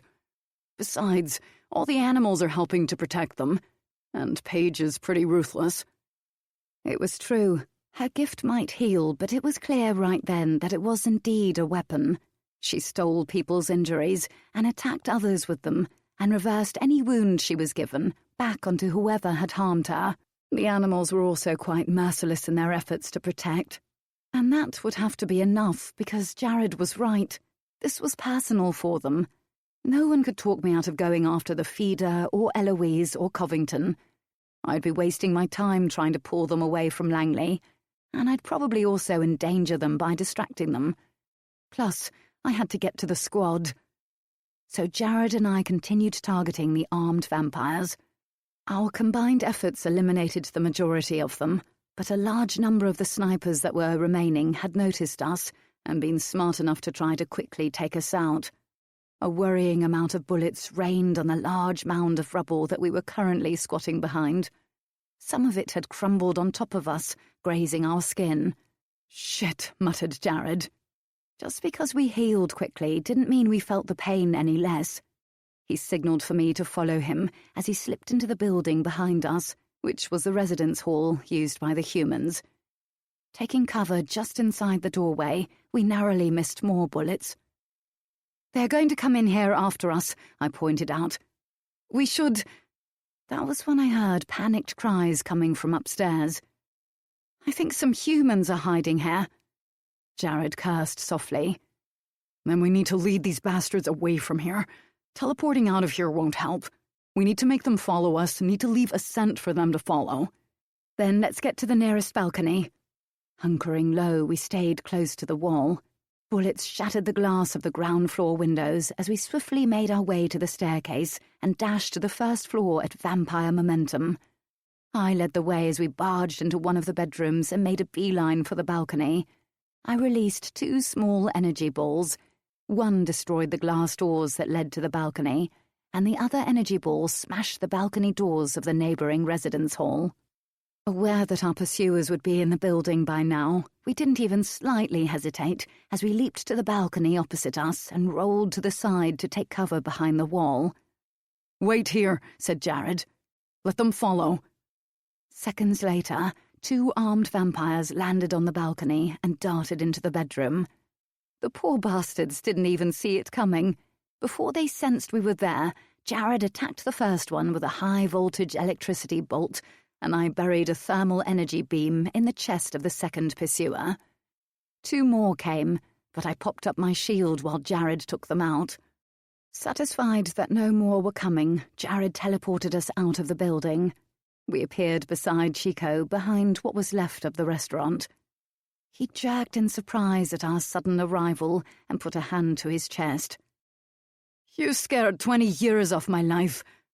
"That would be hard to do, considering you're immortal," snickered Harvey, before returning his attention to the battle ahead, using his gift to keep as many of the attackers at bay as he could.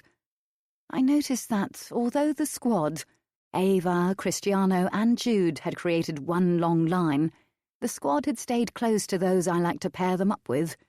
Although 2 were missing, I tensed. "Where are Damien and Reuben?" "Inside the building," replied Stuart. "Why are they inside?" "Well, because half of Damien's skull has been bashed in, and, though he's okay, albeit dazed, he won't be healing any time soon. And Reuben's in some kind of catatonic state." Shit. Paige would have been a great help right now, but I doubted I'd get her away from Langley unless the boys were actually dying. I couldn't really blame her for being so focused on getting to him. I had every intention of hunting down Dana and Eloise soon, and I certainly intended to ensure that Covington died tonight. If we were going down, he was coming with us. A great number of Covington's vampires were attempting to reach the restaurant, coming at us from all directions. Some repeatedly took cover behind rubble, while others were just boldly charging at the crumbling building. "Why are they so determined to get in here?" I asked, throwing energy balls and beams. It was Denny who answered. "They know we're protecting people here."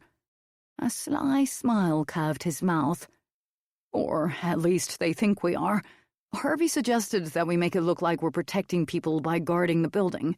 That way it would not only mean that the vampires made themselves clear targets by coming at us, but it would also draw them away from the bunker beneath the command center, which seems to be the only one that wasn't infiltrated. There are a lot of people hiding in there.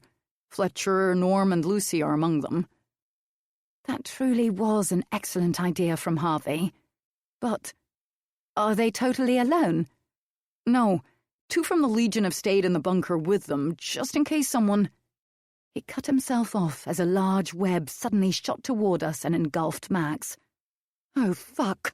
But before the Kasia had the chance to use the web to drag Max to him, Jude was at his side with that knife of hers and slicing through it. Free, Max coughed as he jumped to his feet. Before any of us could act, another web came and this time enveloped Stuart. But the Kasia responsible had picked the wrong vampire, because Stuart simply exploded into particles and easily escaped. Before the vampire had the chance to create another web, Jared took him out. The sight of someone shifting shape caught my attention. I watched as a Pagori changed into a buffalo. A buffalo? That was a new one. Realizing that the buffalo was charging at an unsuspecting Chico, I screamed, "Chico, 6 o'clock!" Knowing better than to hesitate, he turned and exhaled a mouthful of thorns. The second they met their target, the buffalo burst into ashes. Well, thank fuck for that. 3 vampires charged at Ava and Cristiano, who had together just fought off 5. They had always worked well as a team. A ripple of psychic energy travelled through the air toward their attackers, a ripple that I knew was coming from Salem's psychic punch. It destroyed the vampires instantly. Hearing a pain-filled growl, I pivoted to see Denny battling off a Pagori that was slicing at him with claws. David cursed and then narrowed his eyes at the Pagori, a sure sign that he was using his gift. Just like that, the dick was dead. Denny jumped to his feet, thanking David, but then he staggered and blinked hard. The slices on his face and arms didn't appear to be healing well. Poisonous claws. Hopefully the poison wouldn't be powerful enough to do anything other than put him asleep for a while. If the poison seemed to be fatal, I'd have to get Paige's help. "I'll put him inside the building with Damien and Reuben," said Butch as he began dragging Denny away. Clearly taking advantage of the fact that David didn't have Butch's shield protecting him, a vampire with a sickeningly elongated, lizard-like tongue came at David. I cracked my whip at the Pagori, locked it around his waist and smashed his body into the ground so hard that plenty of bones cracked. His glowing amber eyes locked onto me, and he snarled. Jared projected a bolt of lightning at him, reducing him to ashes. I went to thank Jared, but then I was knocked to the ground by Harvey as elasticated limbs shot out to grab me. In a blink, I remoulded my whip into an energy ball and threw it at my attacker. Apparently, however, I'd missed my target because those limbs reached for me again. But before they could touch me, a cry of pain rang in the air, and the limbs became nothing but ashes. I suspected Jared had been my saviour, but I wasn't sure. I just bounced to my feet when something came hurtling through the air, a huge fireball. Everybody ducked, but it hit the building. I released a flow of water out of my palms that quickly killed the flames. But then came another fireball, and another, and another, and another, and no amount of water was fighting the large flames that were now engulfing the building. The vampires were obviously trying to smoke people out, unaware that the only ones inside were the 3 injured squad members. I grabbed Jared's arm. "Teleport Damien, Reuben and Denny out of there. Take them to the bunker under the command centre. We don't have enough manpower to protect them and fight." It was true. We were outnumbered, and we were fighting a losing battle, but not a bloody chance would I give up. Jared hesitated, running a hand through his hair. "Sam." I understood his anxiety. The last time he'd put other people before me, he'd come back to find me bitten by a tainted vampire. "This is different. I have 10 people with me. Damien, Reuben and Denny will die if you don't move them, and I can't afford to leave the fight this time." Nodding, he gave me a hard kiss. Pulling back, he rushed into the building with me at his side. I helped a weak Denny and a clearly in pain Damien to their feet, while Jared slung Reuben over his shoulder. Once Denny and Damien held tight to Jared, all 4 of them disappeared. Only then was I satisfied enough to leave the building, not happy to find that, instead of seeking cover again, the squad had charged into the battle, trying to penetrate the large protective circle of vampires that undoubtedly shielded Covington. While Chico, Salem, Max and Stewart worked on attacking the circle, Harvey, David and Butch defended them, just like in training, along with Jude, Ava and Cristiano. Hearing a crazy laugh behind me, I realised that the restaurant was being swarmed by vampires who were clearly waiting for the people they believed were inside to finally leave. Forming a large, boiling hot fireball, the likes of which I'd never been able to create before becoming a hybrid, I launched it at the building. It instantly exploded, and so did the vampires surrounding it. Ha!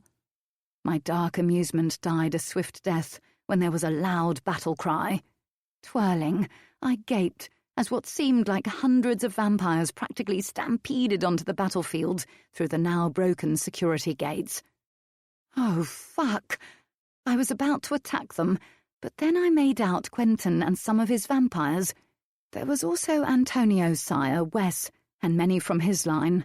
In addition, there were the High Masters and their vampires, and they were all helping us destroy Covington's vampires.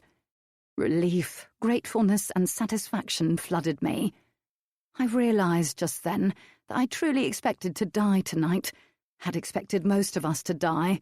Now I had hope that... I jolted and cried out as white-hot pain pierced my chest. Shocked, I looked down to see a long metal pole protruding out of my body. It had to be wreckage from the destruction around us, my stunned mind pointlessly deduced. Slowly turning, I found Eloise smirking smugly at me as she toyed with her mane. Oh, the mad bitch had stabbed me. She winced in mock sympathy. Ooh, that looks like it hurts. It didn't hurt. It burned and throbbed and caused the most agonizing pain to pound through my chest, making the rest of my body feel cold. I wanted to fall to my knees and cry out. It was sheer anger alone that kept me standing. Her smug smile only served to increase my anger. She thought she'd get away with that. She thought that she was oh so clever and had ended me. Ha! All she'd done was save me the trouble of hunting her down. The pole had narrowly missed my heart, thank God. I doubted that even a fast-healing hybrid could have come back from that. Most likely sensing the agony blasting through me, Jared appeared in front of me. He gaped, reaching out to grab the pole. But then, as if afraid that he'd only worsened the pain, he quickly dropped his hands. At Eloise's laugh, he snarled at her. "You fucking bitch!" "I'm so glad that you could be here for this, Jared," Eloise hissed at me. Just because my gift to hide my scent? Well, that explained why she thought I wouldn't sense that she'd paid my apartment a little visit. Is defensive doesn't mean that I'm defenseless, Sam. I did tell you that you would die tonight. And I told you, I began, slowly pulling the pole out of my chest, that I'd kill you. With the pole finally out of my body, my skin instantly knitted together. Eloise blanched. And I will. Chapter 17. Sam. How could I not relish the utter shock on Eloise's face just then? I slung the huge pole aside. Go help the squad, Jared. This bitch is mine. Jared sighed at Eloise, shaking his head sadly. You really should have known better. He then smiled at me. I could sense his amusement. Have fun, baby. Oh, I bloody would. This waste of skin and fangs had had this coming since the evening she arrived. Jared kissed my temple, and then he was gone, and I was so happy because I could finally do what I'd been fantasizing about doing for weeks. Just think, if you had a better aim, someone would be laying a bunch of roses over my ashes right about now. Using the energy clinging to me, I conjured my energy whip and lashed it tauntingly at Eloise. She jerked back, gulping. You are going to attack someone who's unarmed? Yep. Her eyes bulged. But that's not fair. Fair? You want to talk about fair? I lashed the whip at her legs, slicing the skin. It wasn't fair when you tried to kill me, particularly since you slyly attacked me from behind. It wasn't fair when you spent weeks trying to make my life hell. It wasn't fair when you repeatedly flirted with Jared, my mate. And it really wasn't fair when you betrayed the entire Hollow and almost caused the death of everyone in it.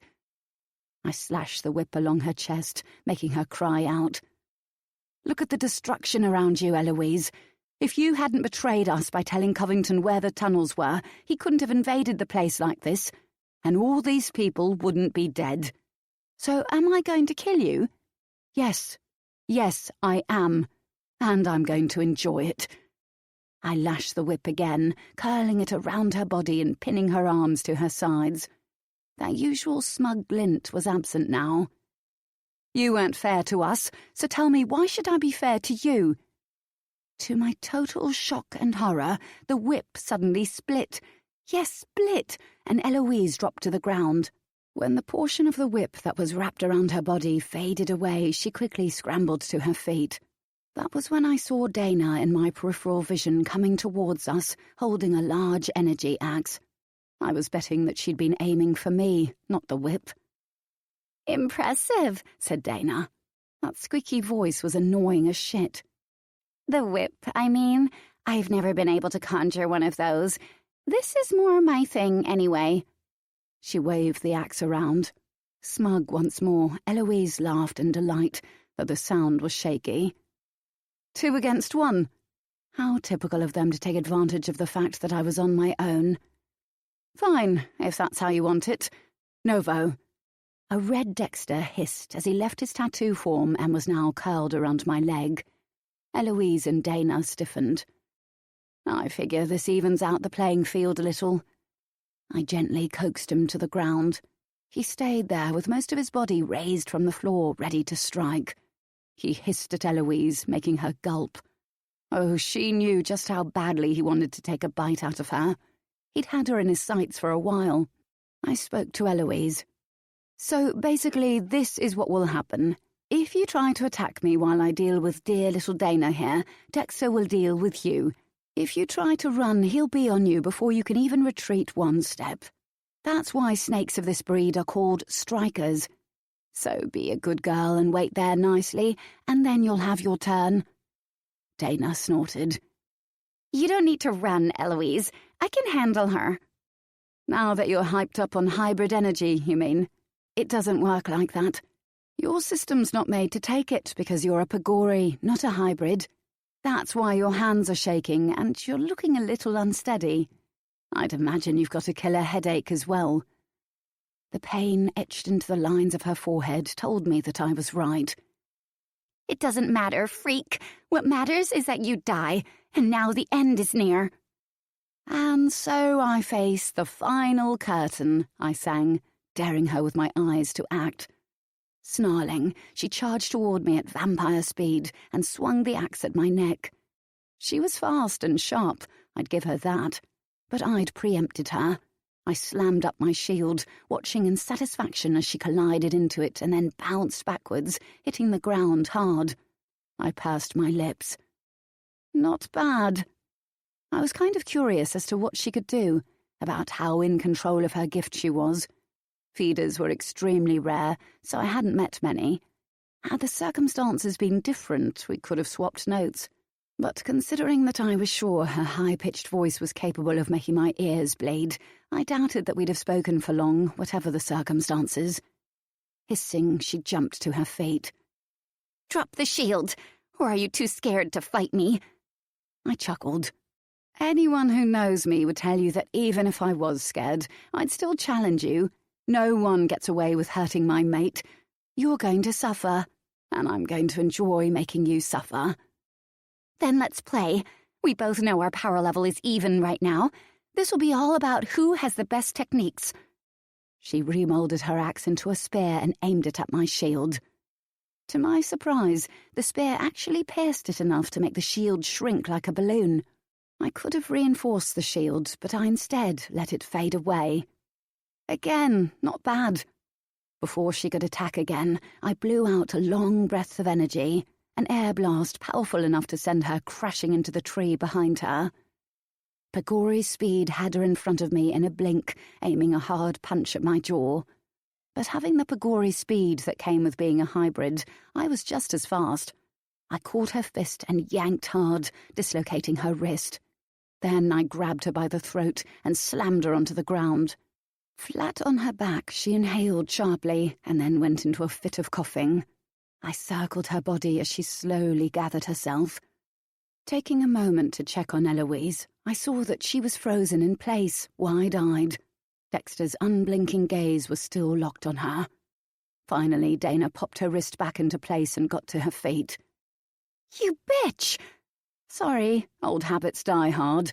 "Kill her, Dana!" screeched Eloise. Ooh, bloodthirsty.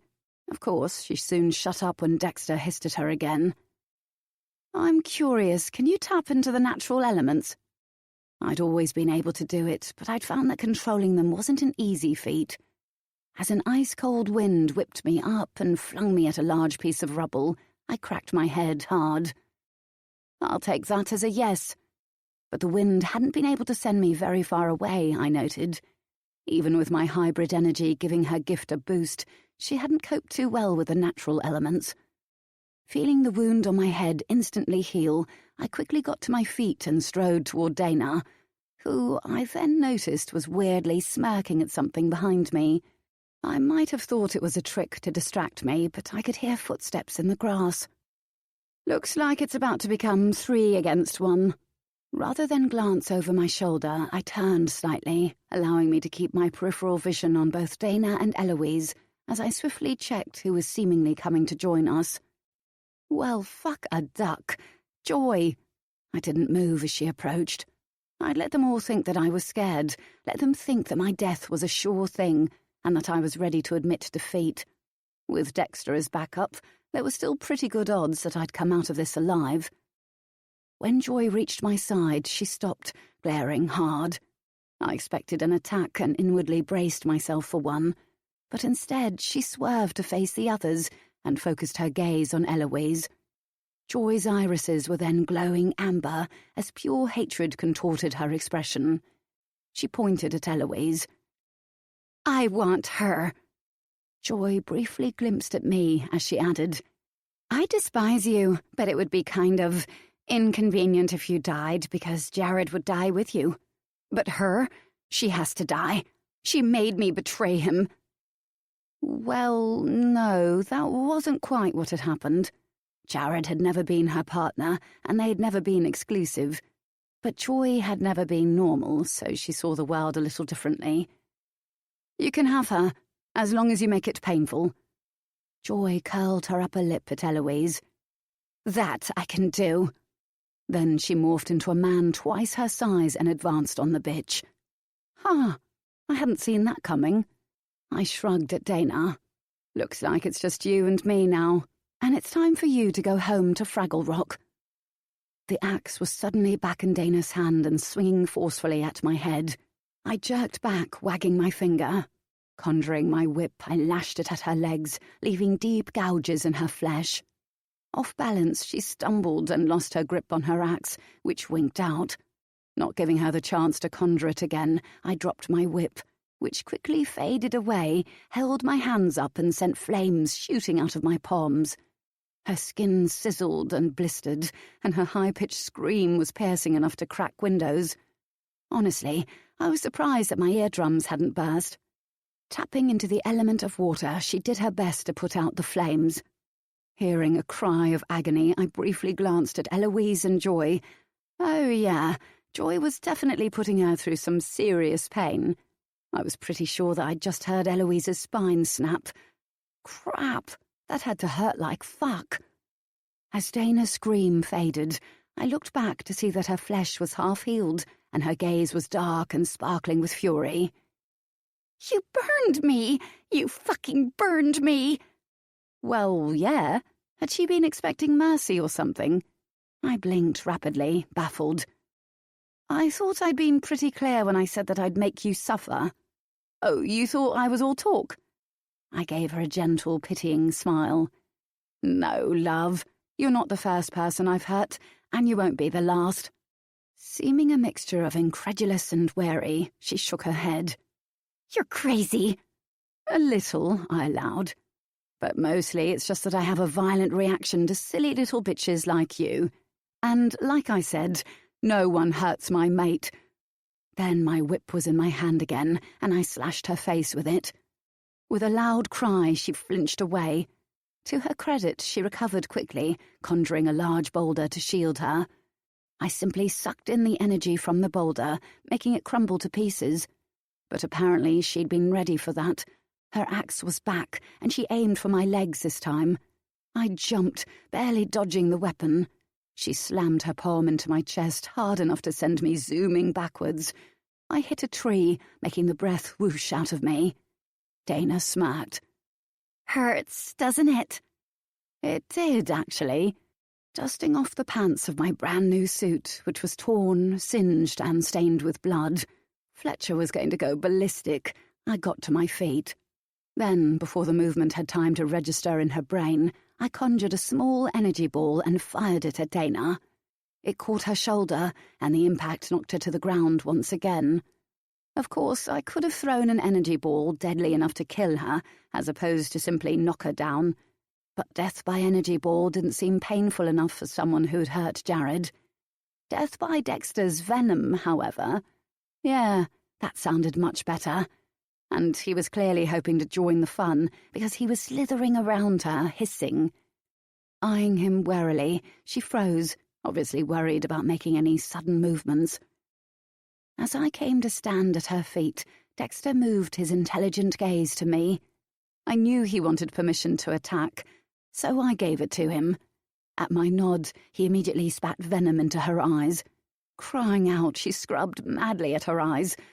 That was when Dexter struck. In a movement that was a pure blur, he bit her upper arm.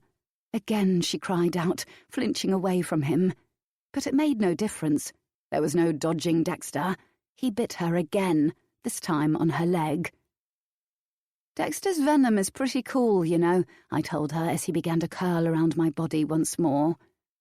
"A single bite can put a vampire through a truly ugly experience.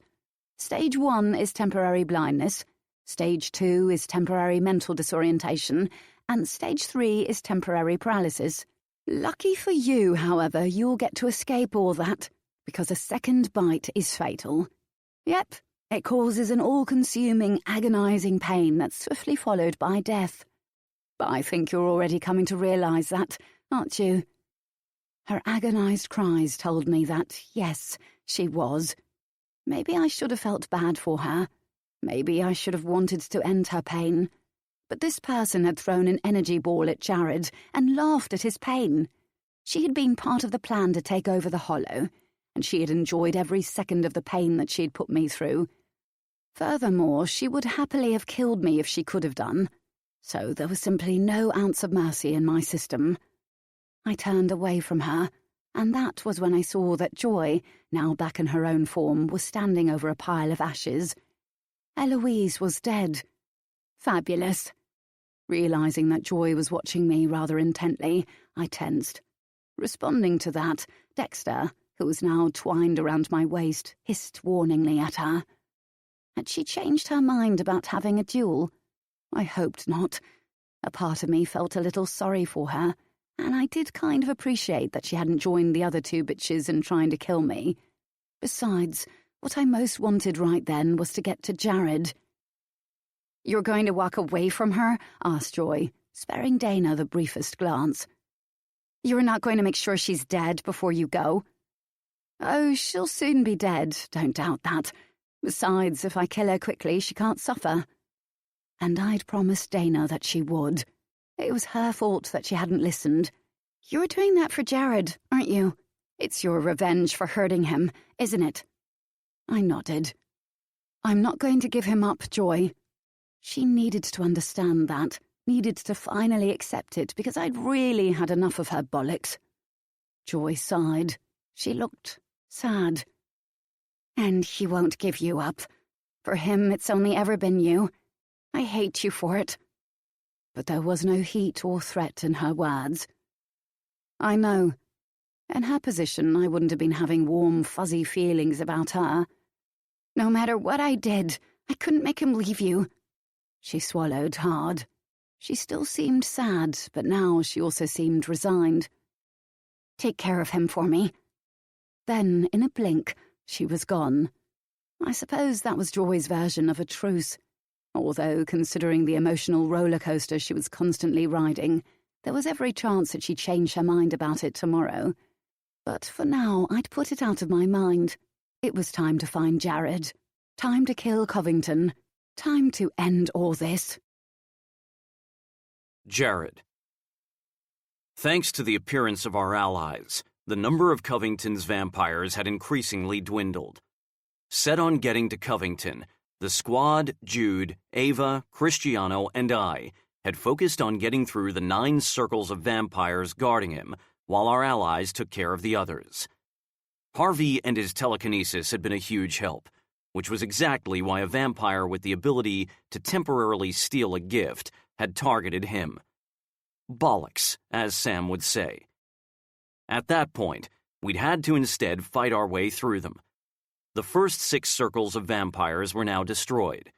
If I could just manage to get through these other motherfuckers, I could get to the bastard. But said motherfuckers weren't making it easy. For example, there was the Kasia who kept throwing balls of ice at me, and they hurt like fuck. Then there was another Kasia who was creating cracks in the ground that were wide enough and deep enough for people to fall down. Unfortunately, some had. There was also the Pagori who was covered in beetles and was throwing them at everyone. Beetles that happened to bite. Worse, we also had to deal with a chameleon who was creeping up on people and snapping their necks before they even realized someone was there. He really had to go. As an idea suddenly came to mind, I spoke to Denny. I want you to find that chameleon for me. I doubt you'll get your hands on him because the son of a bitch is fast. But spray him with that ooze of yours. Then we'll be able to see him and get a clear shot. Denny nodded. You got it. I badly wanted to contact Sam, find out if she needed me. But I was conscious that doing so could distract her. That was the last thing she'd need while she was in the middle of a duel. But I repeatedly checked on her through our link, ready to teleport to her if need be. As another ball of ice suddenly struck my shoulder, I cursed and stumbled. It was hard to get to the little shit responsible, who bore an uncanny resemblance to Professor Snape, because he was being shielded by someone with the gift to deflect. His gift was similar to Butch's, which meant that I knew where its weaknesses lay. Of course, such a gift was a substantial one, but its weakness lay in the simple fact that it didn't encompass a person's entire body.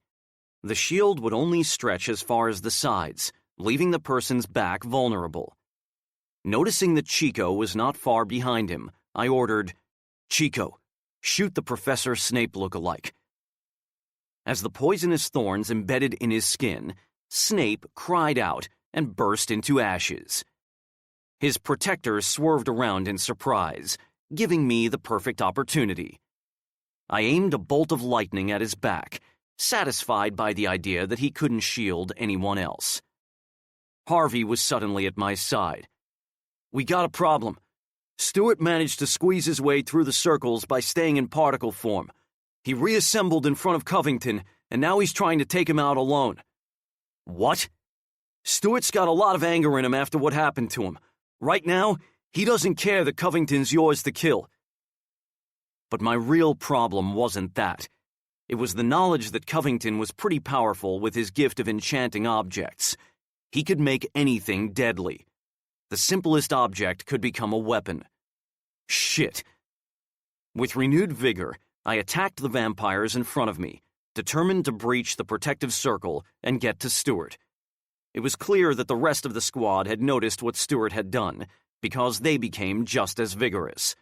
Soon, Salem, Ava, and Cristiano had tackled the chameleon, David and Butch had dealt with the ice ball thrower, Max and Chico and Jude took out Beetle Boy, and Harvey and Denny helped me destroy the Pagori, who liked to create cracks in the ground. Trusting the squad to tackle the others, I fought through the remaining vampires in front of me and charged directly into the circle, just in time to see Stewart stabbed in the heart with the same knife that had earlier nicked Antonio's throat. Fuck. Torn between the urge to run to Stewart's side and the urge to attack Covington, I hesitated. Covington took advantage of that moment of hesitation, slicing at my arm with his knife. It was so unnaturally sharp that not only did it tear through my sturdy leather jacket and t-shirt, but it took away layers of skin. And I knew then that this knife could probably cut through just about anything. Which will it be, Jared? Your revenge? Or your squad member's life? Covington's eyes were glinting with malevolence and a hint of madness. Look at him, Jared. The life is draining out of him. I'd say he has under a minute left to live. Then it's a good thing that I'm here, said a new voice. Paige. She was with Stewart, placing her hand on his wound. At the same time, Evan appeared and slung a half-dead Langley at Covington, knocking him to the ground. Covington shoved Langley away and went to get up, but then he froze, most likely because a black panther was looming over him. Evan, Alora, and Imani watched with satisfaction as Paige walked over to the two vampires who were sprawled on the ground. "No!" I yelled. "Covington's mine!" Paige smiled, but it wasn't a nice sight. "Yes, but Langley's mine." Then she slapped her hand over his chest, and he screamed as something seemed to ripple down her arm and onto his body. Stuart's injury. When Langley was finally nothing but a clump of ashes, Paige stood upright and released a deep, cleansing sigh. When she didn't hit the ground crying out in sheer agony at the breaking of her blood bond to him, I frowned. "I thought Langley was your sire." "He was," she replied. "I cut their bond a long time ago," said Imani as she helped Stuart stand. He nodded in thanks to Paige. That was why Langley hadn't been able to track Paige, I mused. Shrugging off the matter, I returned my attention to a snarling Covington. His gaze was darting in all directions, clearly noticing what I'd already sensed. Everyone was now circling us, watching intently. The battle was over. His vampires were dead. He was the only one left, and there was absolutely no way that he was getting out of this alive. At my signal, Alora urged the panther away from Covington. Laughing humorlessly, he got to his feet. "I guess you're very pleased with yourself, aren't you, Jared?" Pleased that a lot of lives were lost tonight? No, far from it. He rolled his shoulders, preparing for a fight. "Ready for me, Jared? Think you can take me?" Yeah, I did, but... Whatever made you think we'd be dueling? His gaze narrowed and he stilled. "You want me dead?" "Sure I do, and I will kill you. But I never said that I'd do you the honor of dueling with you."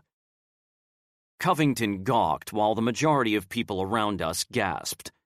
"Ouch," said Harvey. "Now that's cold." His voice was approving. He was right. It was cold to deprive someone of a duel. It said that they weren't worth the effort. Why would I duel with someone who has no decency or integrity? You tried to take Antonio's position, and you tried to take the Hollow. You like to get things the easy way, like to cheat. So tell me, why the fuck should I do you the honor of a straightforward duel, knowing that you'll cheat? What would be the point? My peripheral vision picked up the crowd parting, and that was when I sensed Sam coming towards me with Dexter curled around her waist. I'd known through our bond that she was fine, but seeing her alive and unharmed still eased my mind. Covington's eyes found her, and he grunted. "Still alive, little hybrid? What a shame. I'd really thought that Dana and Eloise would take care of you." She didn't answer until she reached my side. "They tried, bless their little hearts. Dana's not actually dead yet, but Dexter's venom will take care of that within the next 20 minutes or so. I'm afraid Eloise has met a sticky end, though. You can thank Joy for that." I frowned, totally confused. Joy? Sam smiled up at me. "She had a score to settle."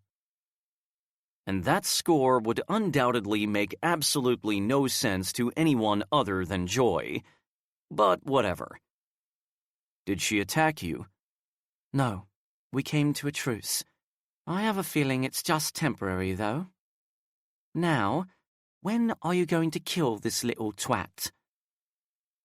The crowd parted again, this time allowing Antonio to come forward. But he didn't enter the circle. I realized that he was handing the matter over to Sam and me, demonstrating his trust in us for everyone to witness.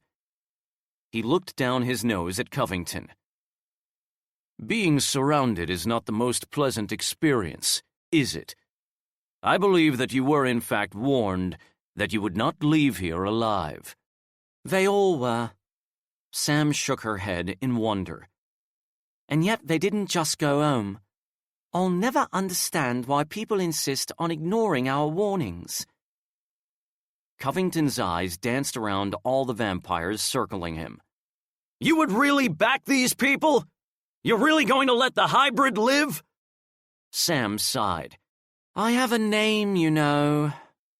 She'll turn humans! She'll create her own line! That's the thing, though, Covington, said Sam. I have no intention of ever turning anyone. I mean, really, do you think Jared would ever tolerate another vampire drinking from me for any reason whatsoever? No, I fucking wouldn't. She was mine. I didn't want anyone else touching her, let alone drinking from her. And if I was honest, I'd be jealous of any blood link that she had with another person. I only wanted her to be linked to me. Yeah, that was unhealthily possessive, but I've never pretended to be anything else. I'll have enough responsibilities with ruling alongside Jared. I don't need or want the responsibilities that come with having my own line of vampires to care about. That's the very same reason that I don't intend to begin my own line, I told him. The truth was that I'd never even considered beginning one. I wasn't the paternal type. You're an abomination, Covington spat, breathing hard as he glared at Sam. An abomination that will destroy us all! Sam snorted. And why exactly would I do that? What, pray tell, would make me decide to rid the world of my own kind?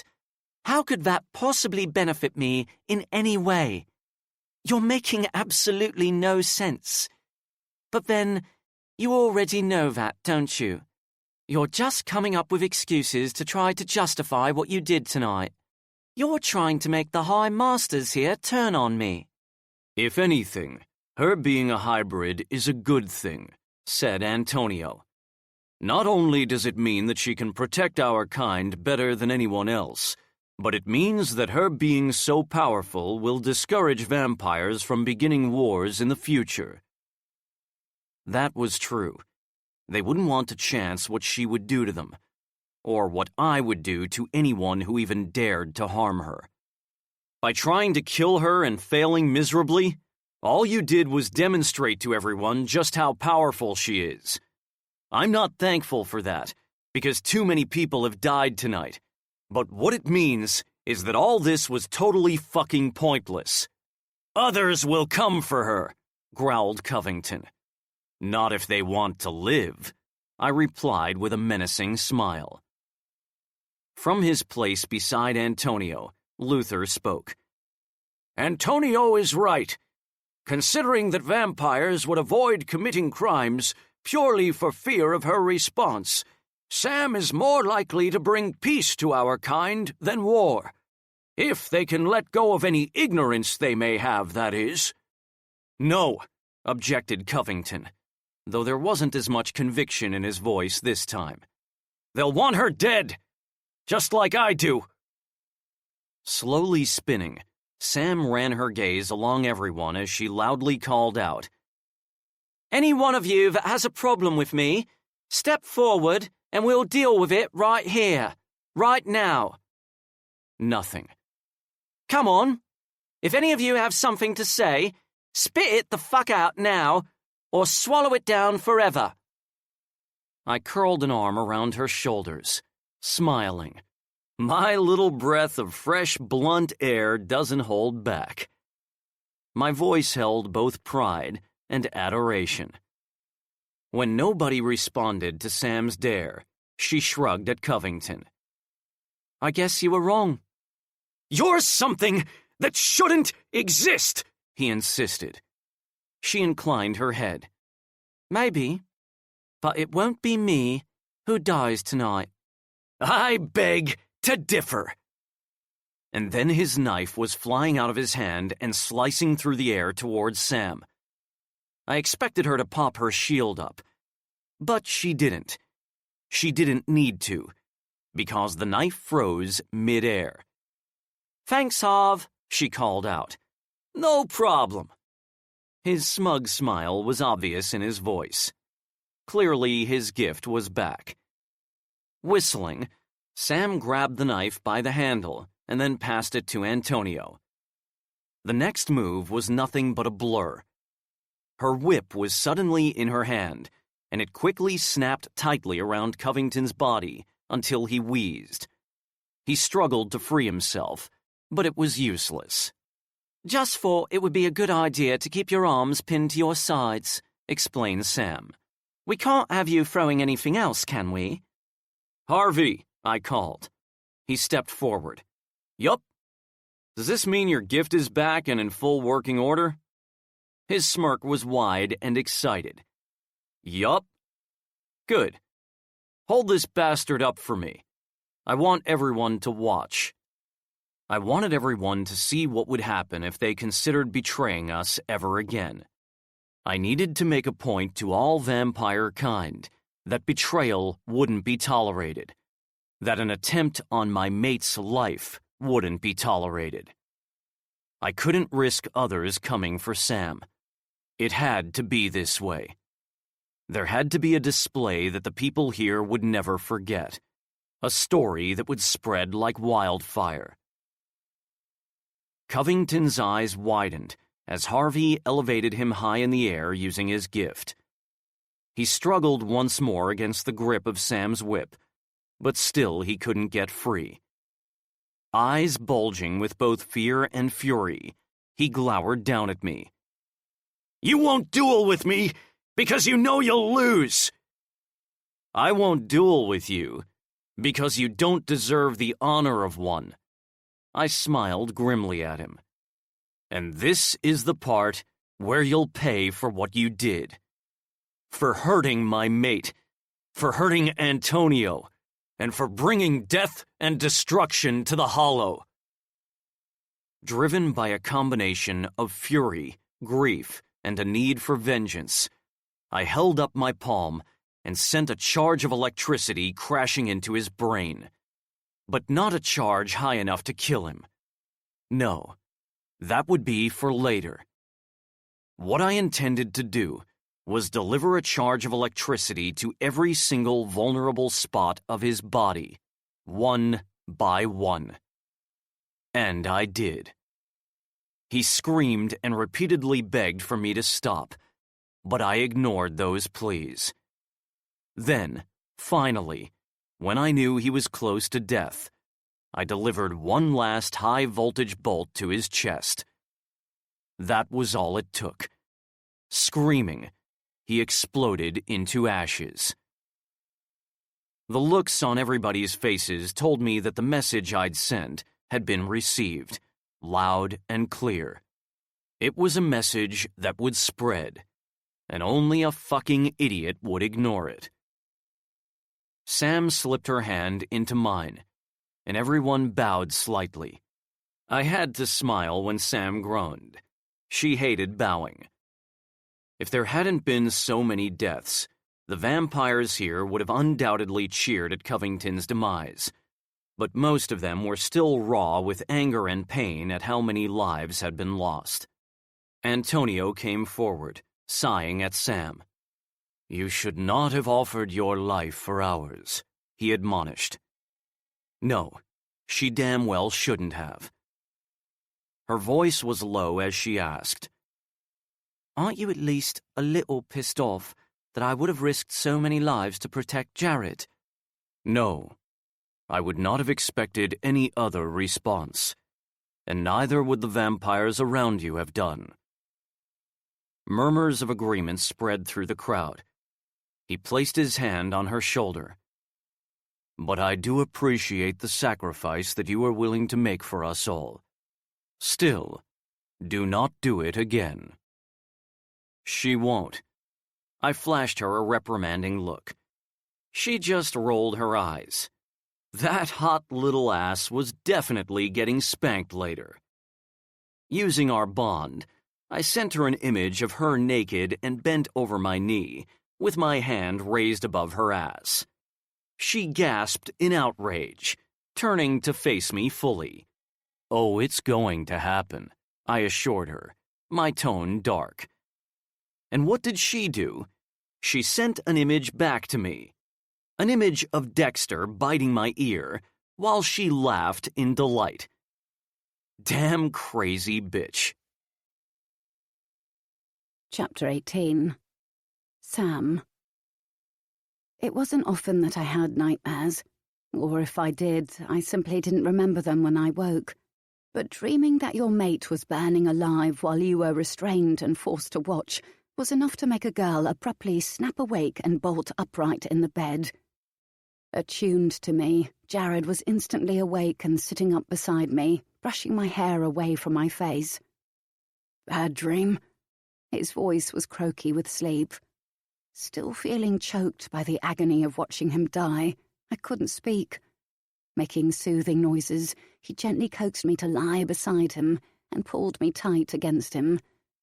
The strange bed wasn't as comfortable as our bed, but as our apartment building was in a pretty bad state after the battle yesterday evening, we had taken one of the spare rooms in Antonio's mansion. In fact, most of the people within the hollow were sleeping in the mansion, as it was the building that had suffered the least amount of damage. Covington had obviously hoped to keep it for himself. The command centre, the guest house, and the residence halls were still standing, but other buildings had collapsed. Almost all of them had suffered from fire and smoke damage to some degree. The once beautiful place looked like a war zone.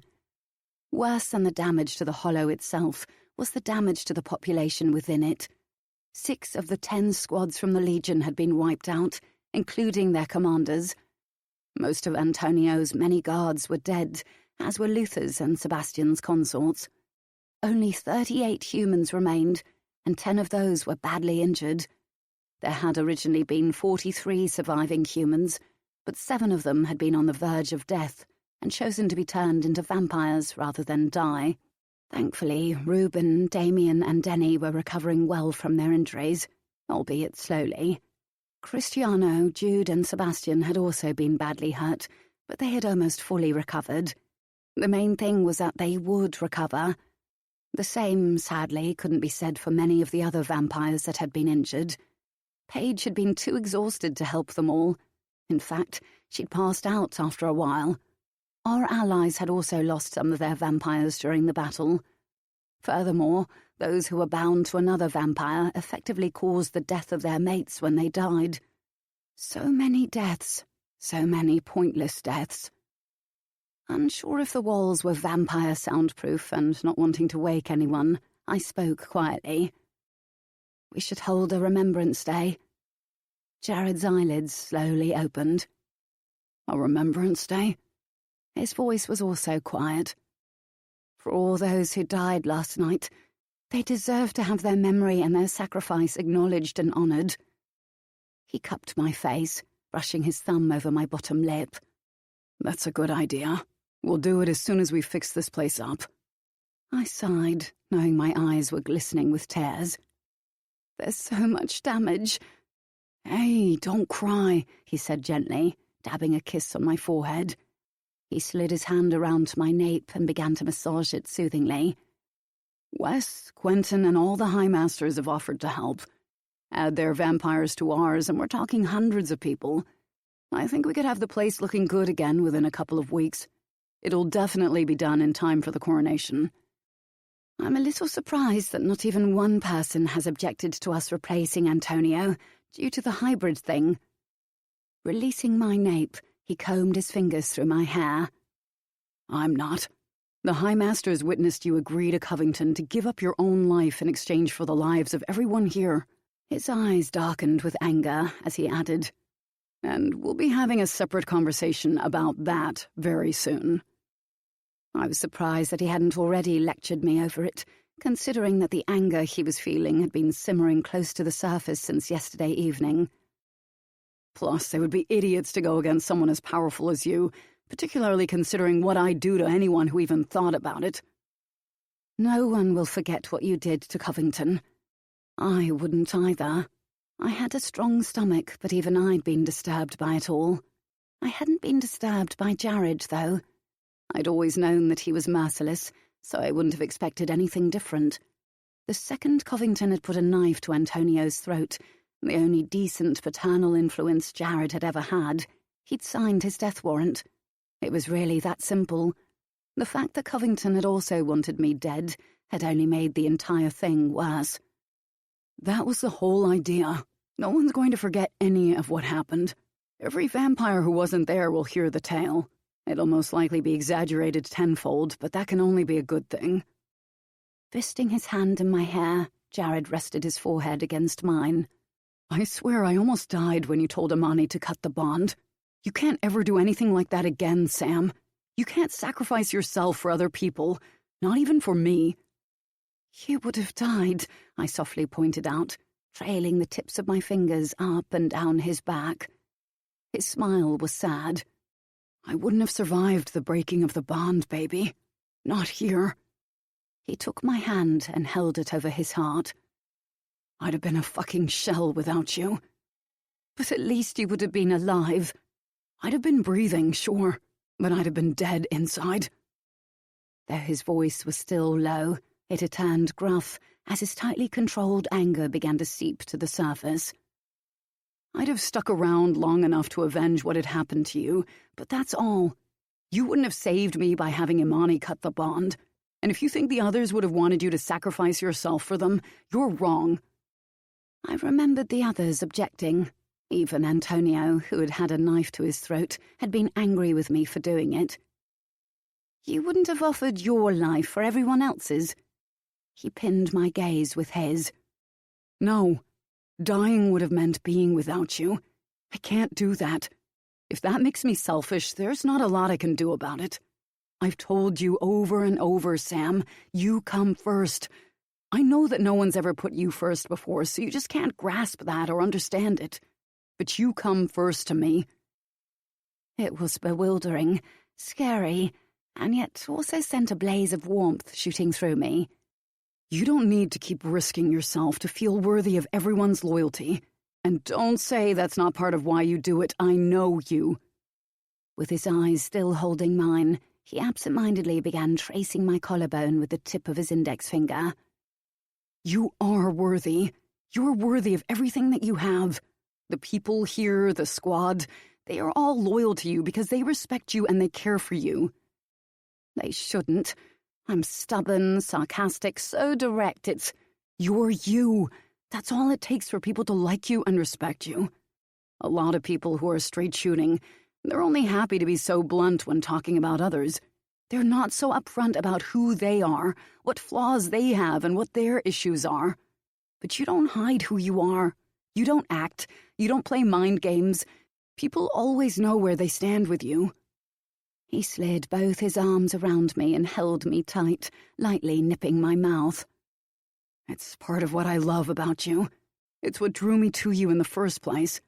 Of course, your husky voice and your delectable body had a lot to do with it, too. I smiled against his mouth. That's because you're a randy bastard. I don't hear you complaining. Why would I complain? I highly benefit from it. He fell silent for a minute, studying me intently.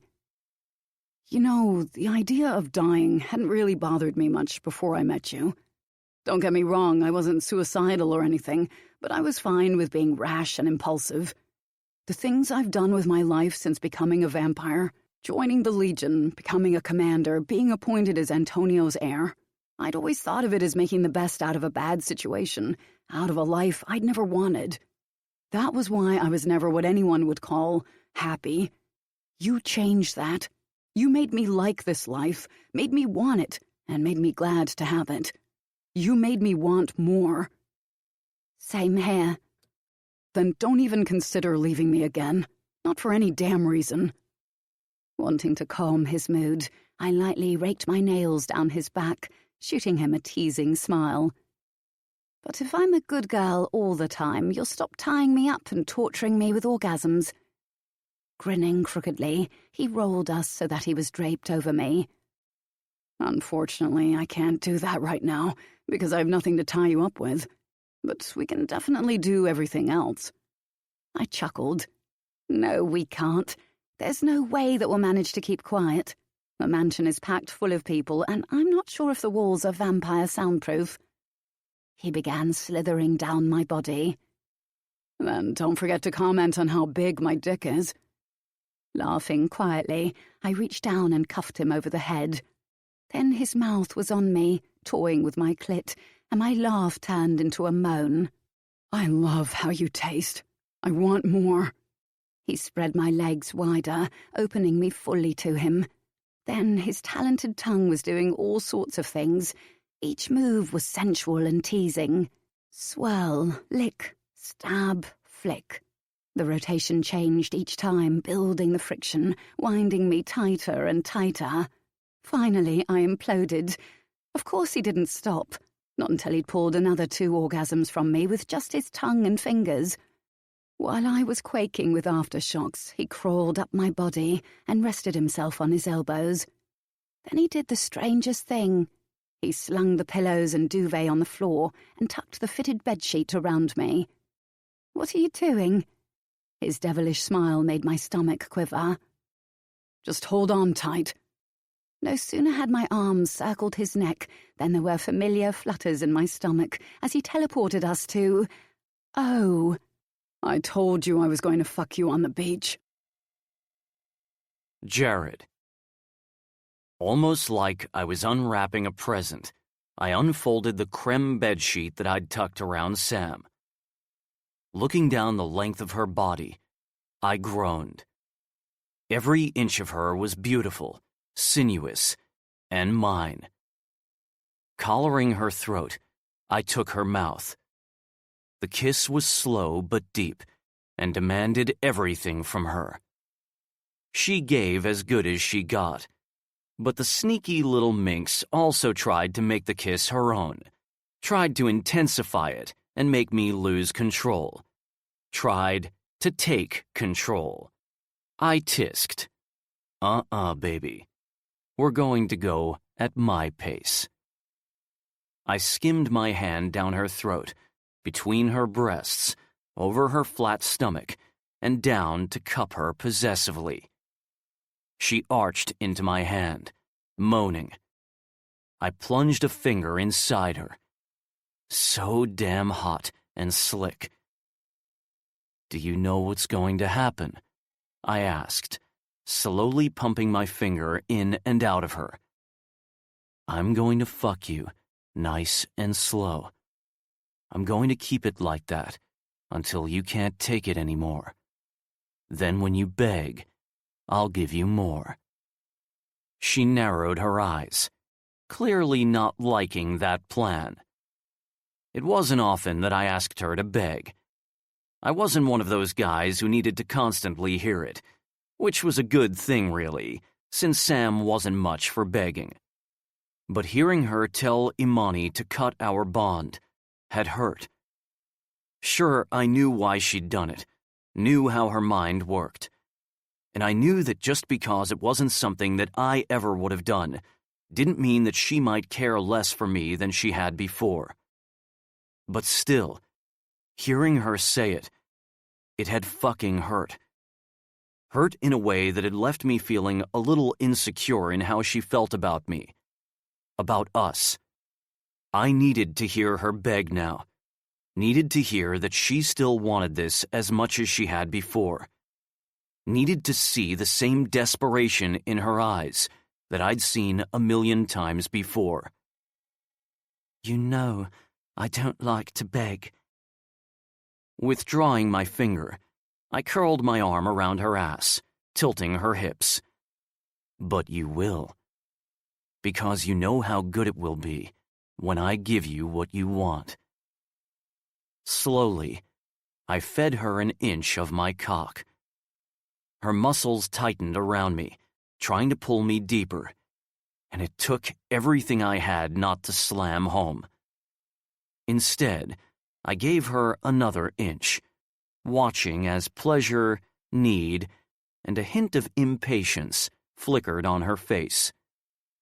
Still moving slowly, I slid deeper and deeper, groaning as her nails dug into my back.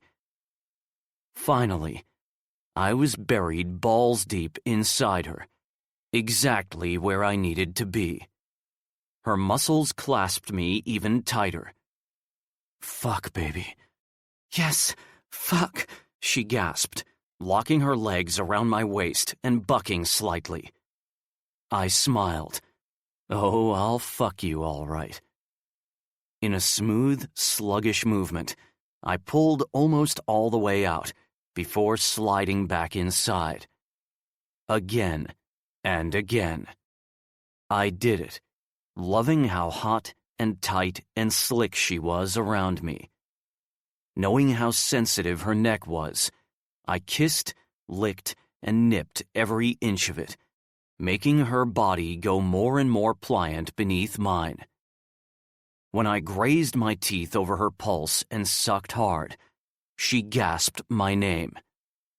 Her nails cut into the skin of my back. "Do it. Bite me." Instead, I swirled my tongue around the shell of her ear and briefly nibbled on the lobe. My thrusts were still teasingly slow, and her body was quivering with need and frustration. I spoke into her ear. "Are you ready to beg yet?" I gave her another agonizingly slow thrust, and she mewled in frustration. "What is it, baby? Tell me what you want." "You know," she bit out. "I do, but I want to hear you say it." I licked over her pulse and nipped it gently before sucking at it once more. She actually fucking growled at me. "I want it harder, faster." "Then beg. Beg me to give it to you, and I will." She slapped my shoulder instead. "You can be such a fucking twat. You know I don't like begging." "And I don't like hearing my mate tell someone to cut our bond," I said softly. There was no judgment in my voice, but there was a pain I couldn't hide. Sorrow flashed in her eyes. "You know why I did it." "But it's not something you'll ever do again, is it?" The question was rhetorical, but she still shook her head in answer. "Good girl. Now, give me what I want, and I'll give you what you want." There was a lengthy pause before she muttered, "Please." I reared back and slammed into her, wrenching a loud groan from her. "Like that?" "More." "I'll give you more, and you'll take it." Without leaving her body, I sat upright, keeping her tight against me. I kissed her hard. It was too hard, too rough, but I couldn't soften it. Gripping her hips, I lifted her until only the head of my cock was lodged inside her, and then I impaled her hard. She tried to take over, but I shook my head. "All I want from you is those eyes." The second her lids flipped open and those aquamarine eyes tinted with mercury met mine, I began ruthlessly slamming her up and down on my cock. She threaded her fingers through my hair and held tight, trusting me to give her what she needed. I bent her backwards just enough to suck a hard nipple into my mouth. She had the most perfect pair of breasts. I'd been obsessed with them since day one. I bit down on her nipple, and her blood gushed into my mouth. As I drank, I moved one hand from her hip to her other breast, zapping the nipple with my thumb. Her muscles clenched and rippled around my cock each time, and fuck, it felt too good. "Jared, I'm gonna come." That was fine with me, because I could feel the telling tingle in the bottom of my spine, and I knew I wouldn't last much longer. I released her nipple and pulled her flush against me. "Tell me you'll never leave me, Sam," I demanded in a tone unintentionally harsh. "Say it!" "I won't leave." Slipping a hand between our bodies, I sought out her clit with my thumb. "You're mine, Sam. Mine to keep. Remember that." A few zaps to her clit were all it took. Those aquamarine eyes went blind with pleasure, and her entire body tightened around me. She bit the crook of my neck, and my climax thundered through me, seeming to go on and on and on. Her whole body sagged against mine when she finally stopped drinking. Love you, she slurred against my neck. I dropped a kiss on her shoulder. And I love you, baby.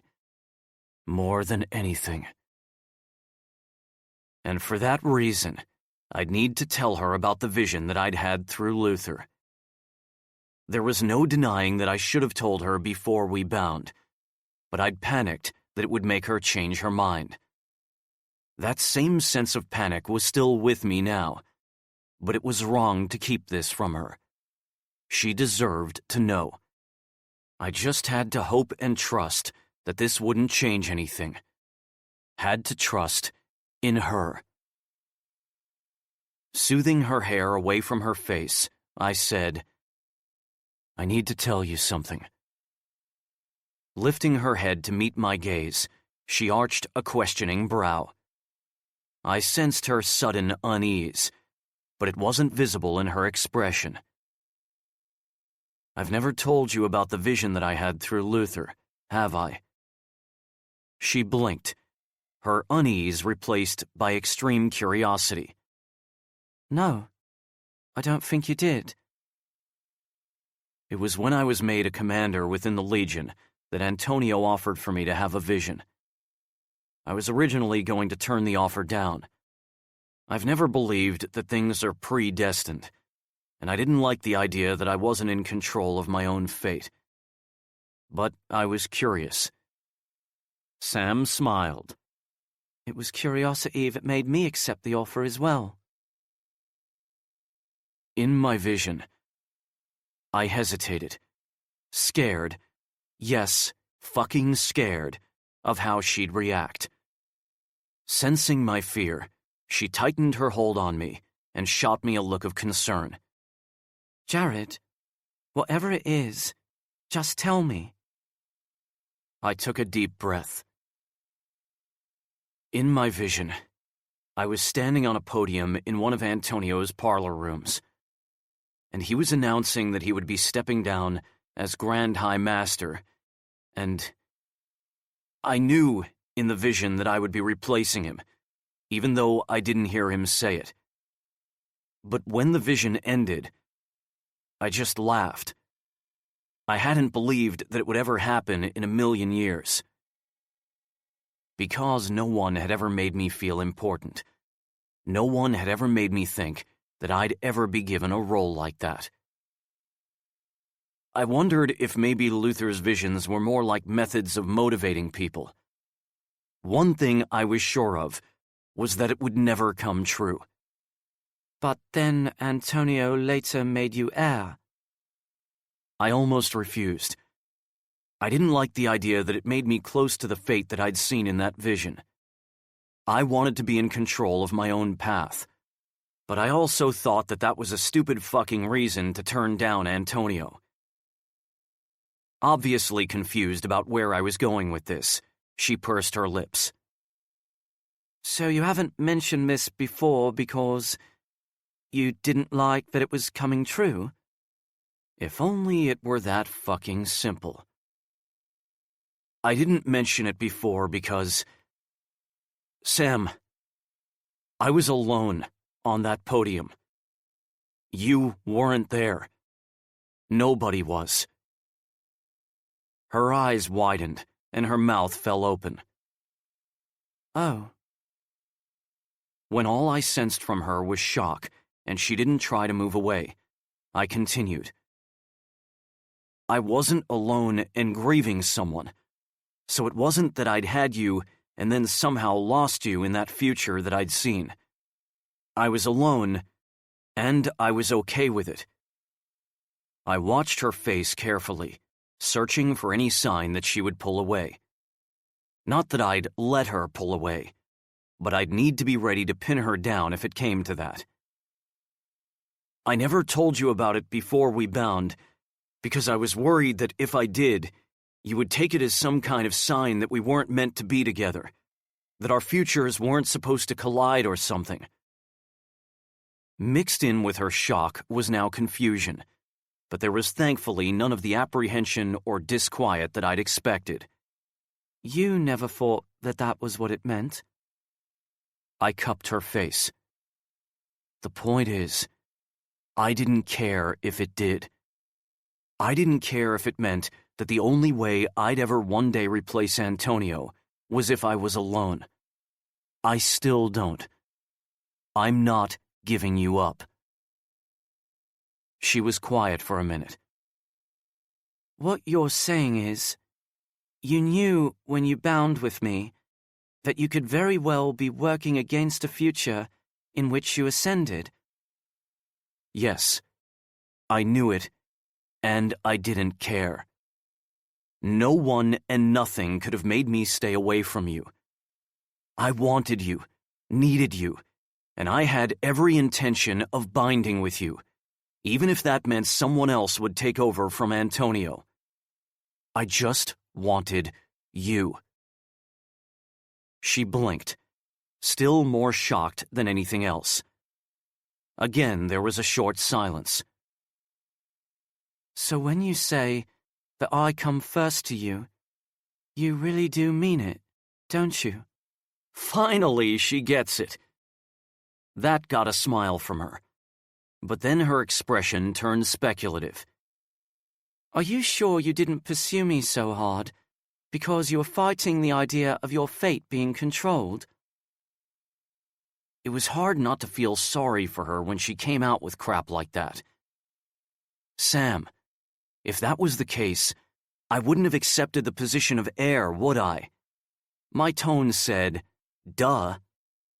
And none of this ever gave you any doubts about binding with me? Pure and utter disbelief coated her words. No, not one. I rubbed my nose against hers. I don't know why you weren't in that vision. You told me that you'd been in Evan's vision, and I know that he had his vision around the same time that I had mine. So it couldn't have been that your future as a vampire was unsure at that time. She shrugged one shoulder. Maybe it was that our future together was uncertain. That makes no sense to me. From the second I saw you, I wanted you. Even knowing on some level that you'd turn my life upside fucking down, I was determined to have you. And after the first kiss, I was fucking hooked. Believe me when I say that I've explored every possible theory as to why you weren't in that vision, and I haven't come up with squat. The important thing right now is that you aren't going to take the vision as a sign that we shouldn't be together, or some stupid shit like that. She scrutinized my face. Why have you told me this? I can sense just how much you're panicking that I'll do a bunk. Why tell me about the vision? I don't like keeping things from you. I don't want lies, not even lies of omission, between us. I don't want there to be anything that can eat away at the bond, and it didn't feel right to keep this from you. I'm trusting that you won't leave. And that was a damn difficult thing for me to do, because my two greatest fears were that something would happen to her, or that she would leave. Honestly, it was still a shock that she had given me a chance to begin with, considering that I'd been a total asshole when she first arrived at the Hollow.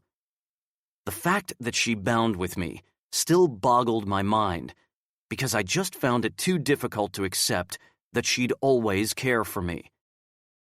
I knew my faults, knew how fucked up I was. And when your own mother couldn't love you, it made it hard to believe that anyone else would. Yet, here Sam was, and she thought I'd let her go. The crazy bitch wasn't going anywhere. If she believed differently, then she was crazier than I thought. She stroked the tip of her finger over my bottom lip. Thank you for trusting me.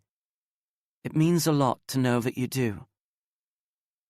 She knew me well enough to know just how big it was for me to place trust in another person. I don't care about the vision, Jared. I'm here, and I'm staying. It didn't sound like there was a but coming. Still, I needed to be sure that she wasn't going to try fighting me on this. You're not stupidly worried it means something bad? No. Besides, I know that you would choose to be with me over replacing Antonio if you were made to choose. So, I have nothing to worry about, do I? A relieved smile spread across my face. You have absolutely nothing to worry about. I licked at the seam of her mouth, coaxing her to open for me. When she did, I plunged my tongue into her mouth, stroking her own, drinking her into me. It was a few minutes before I finally pulled back. By then, I was hard all over again. Gently, I lifted her and slowly impaled her on me once more. We both groaned. And that other stuff means nothing if you're not with me. She swiveled, pulling another groan from me. I told you. I'm here, and I'm staying. I snorted, slowly impaling her again. Like I'd have let you go anywhere. It just meant that I would have had to tie you to the bed for a while, keep you prisoner until you changed your mind about leaving me. She brushed her mouth over mine, doing another swivel. That actually sounds like it would have been fun, but it won't be necessary. I love you. I ain't going anywhere unless you're coming with me. I flexed my cock inside her. Oh, I'll be coming. I laid her down on the sheet and then gently rolled so that she was straddling me. I let her take the lead this time.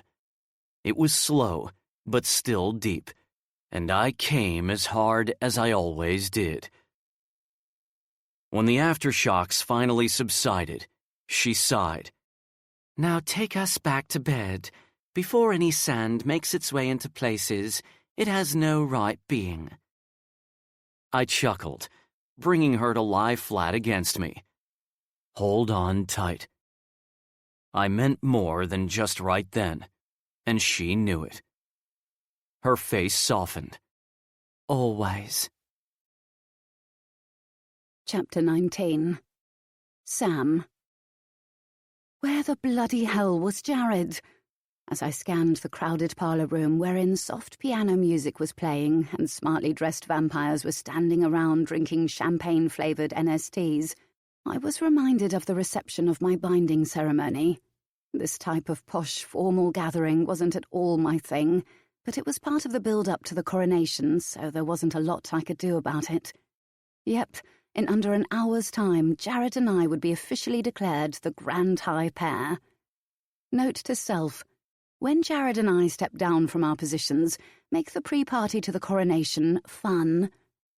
It had been 3 weeks since the attack on the Hollow, and with the help of hundreds of volunteers, the place was miraculously back to its original state, if not better. There were slight differences here and there. The main difference was that half of the mansion was now office space. When Antonio had heard that Jared and I didn't want to move into the mansion, it just wouldn't have felt right to us. It seemed too much like Antonio's home. He had insisted on minimizing his living quarters. He felt that us having individual workspace in the very center of the community placed significance on our role in the Hollow. He also insisted that the Grand High Pair couldn't live in a simple apartment. Jared and I told him not to be daft, that we didn't care where we lived and didn't need a spacious, luxurious home. So what had Antonio done? Built us a house. I'd been pissed off about his complete lack of respect for our wishes until I realized that the house was built on the beach. Antonio, the sneaky sod, knew I loved the beach and that I'd find this too hard to resist. I'd still ranted at him a little, but he'd been perfectly aware that I'd been absolutely thrilled with the house. The fact that I'd uncharacteristically kissed him on the cheek might have tipped him off. Spotting Wes with his mate and 2 of the High Masters, Rowan and Ricardo, I made my way over to them. Wes thought of Jared as a grandson, so he had no doubt spoken to him at some point in the past hour. Although tradition was for only a few witnesses to be present at a coronation, while everyone else watched over VTube, Antonio had felt that these allies who had come to us at the greatest possible hour of need and had aided us in fixing the hollow deserved to be present if they so desired. He had a good point. Noticing me, Wes turned away from the group. "Sam," He drawled with an affectionate smile. He placed his hands on my upper arms. "You look—" I held up my hand. "Let me stop you right there. Compliments aren't my thing." Of course, he already knew that. "Don't tease her, Wes," his mate Leona gently admonished. She gave me a brief hug. "How are you feeling? Nervous?" "Nervous? Definitely. But admit that to others? Not likely." "I'm fine." "I would be nervous in your shoes," said Ricardo. I smiled brightly at him. "Hello, Rick." His expression hardened in annoyance. "It is Ricardo." "Right, that's what I said." Rowan shook his head, amused. "You cannot resist needling him, can you?" Of course I couldn't resist. Marcia, Rowan's mate, suddenly came to his side. She shot me a genuine smile. "It's not often that I see you alone. Where's your mate?"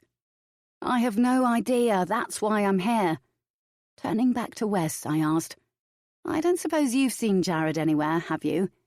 Wes gestured behind him. "He was talking with your personal assistant a moment ago." "Great, thanks."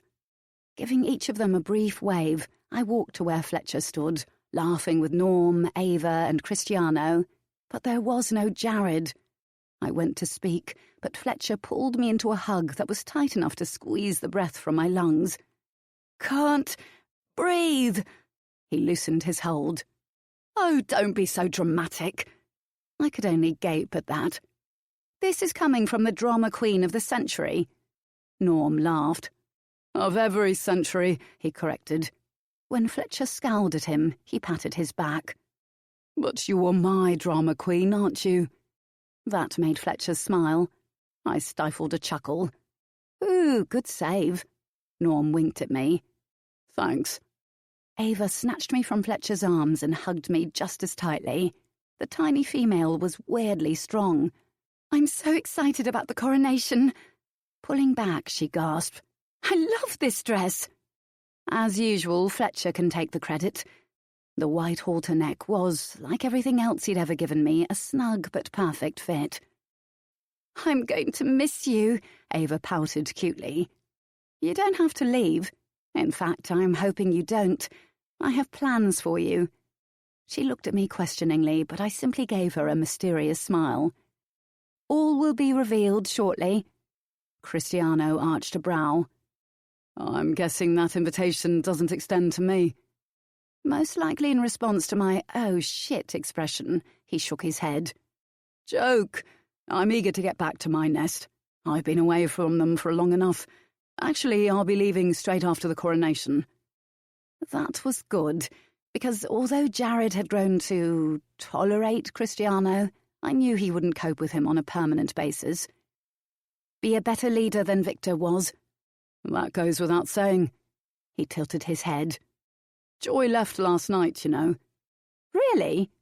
Jared had predicted that she wouldn't want to serve us directly, but we'd sort of reached a truce after she killed Eloise. I shrugged. Clearly the truce is over.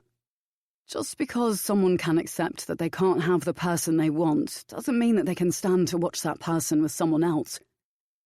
The odd look on his face made me frown. "You all right?" He nodded, swallowing hard. "You... take care." He looked like he wanted to say more, but instead he just smiled. It wasn't one of his usual smirks. It was an actual smile. "I will. You too." I nudged Fletcher.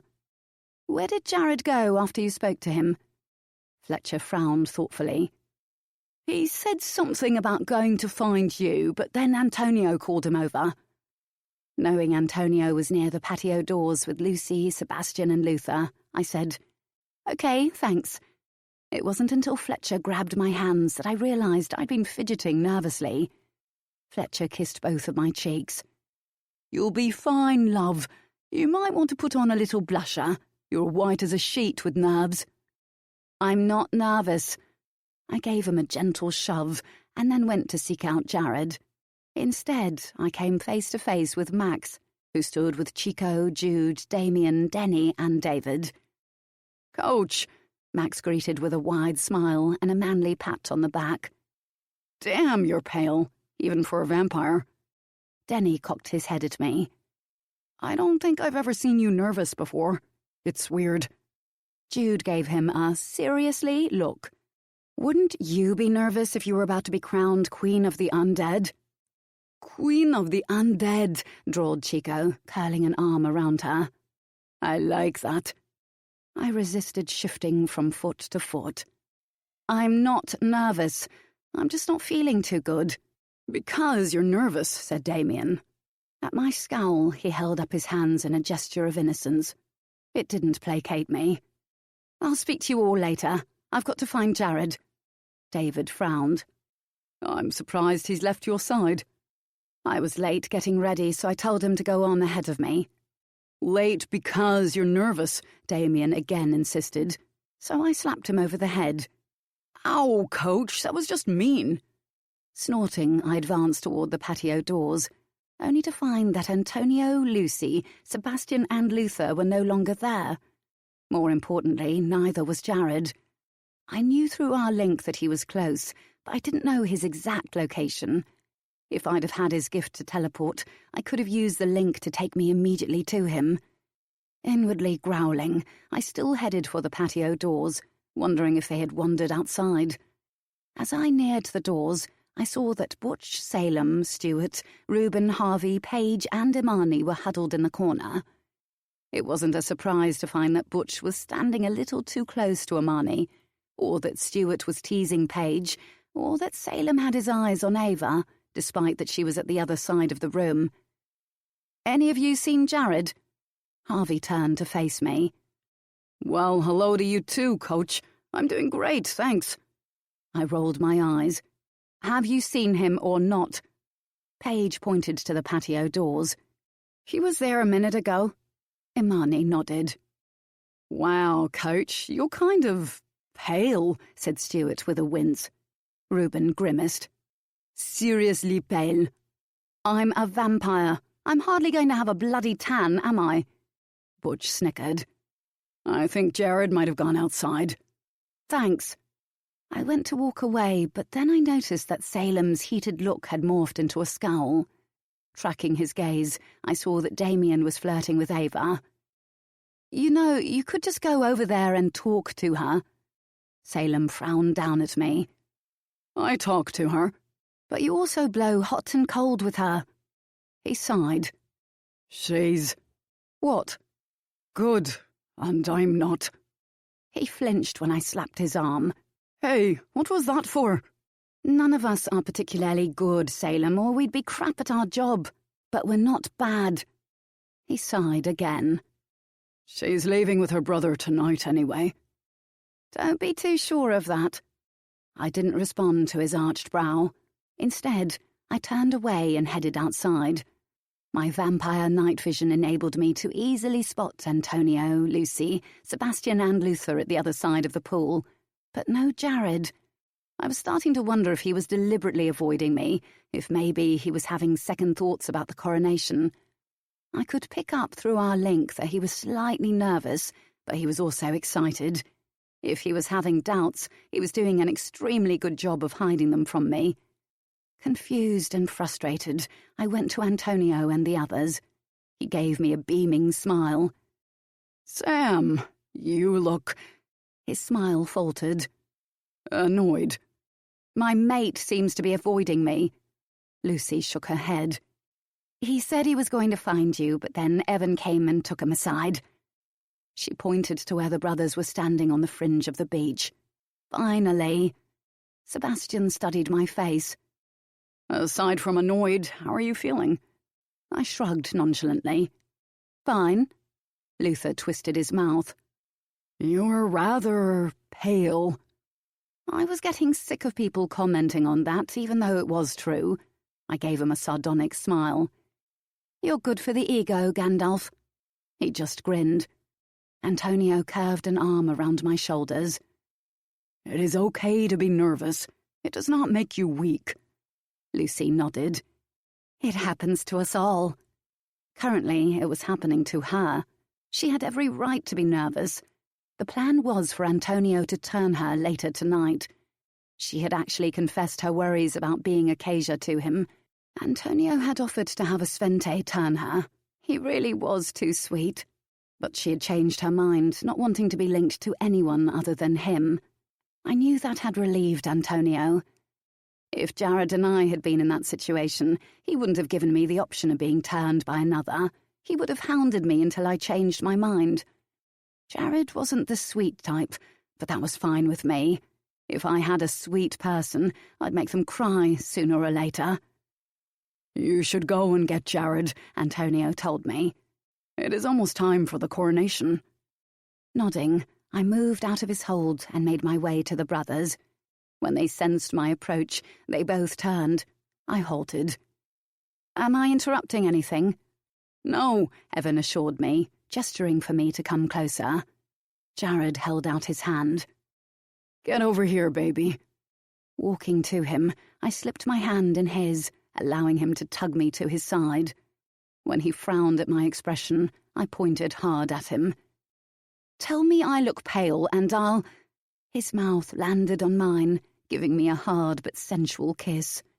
The second the stiffness left my body, he broke the kiss and briefly sucked on my bottom lip.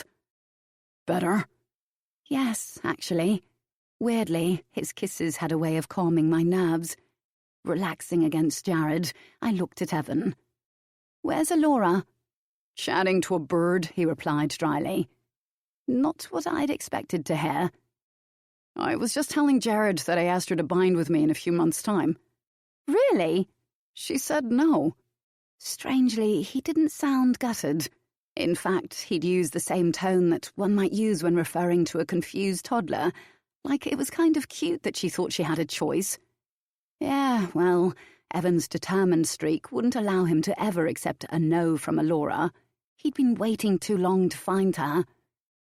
You can hardly blame her, I said gently. I mean, she's only just got out of one binding. It makes sense for her not to want to throw herself into another one straight away. Give her some time. Evan smiled. They were almost her exact words. I'm just happy that she's no longer joined to that prick. It means we can have that one day, when she's ready, thanks to Imani. I owe that girl more than she can ever realize. Imani had used her gift to sever the bond between Alora and Gregory.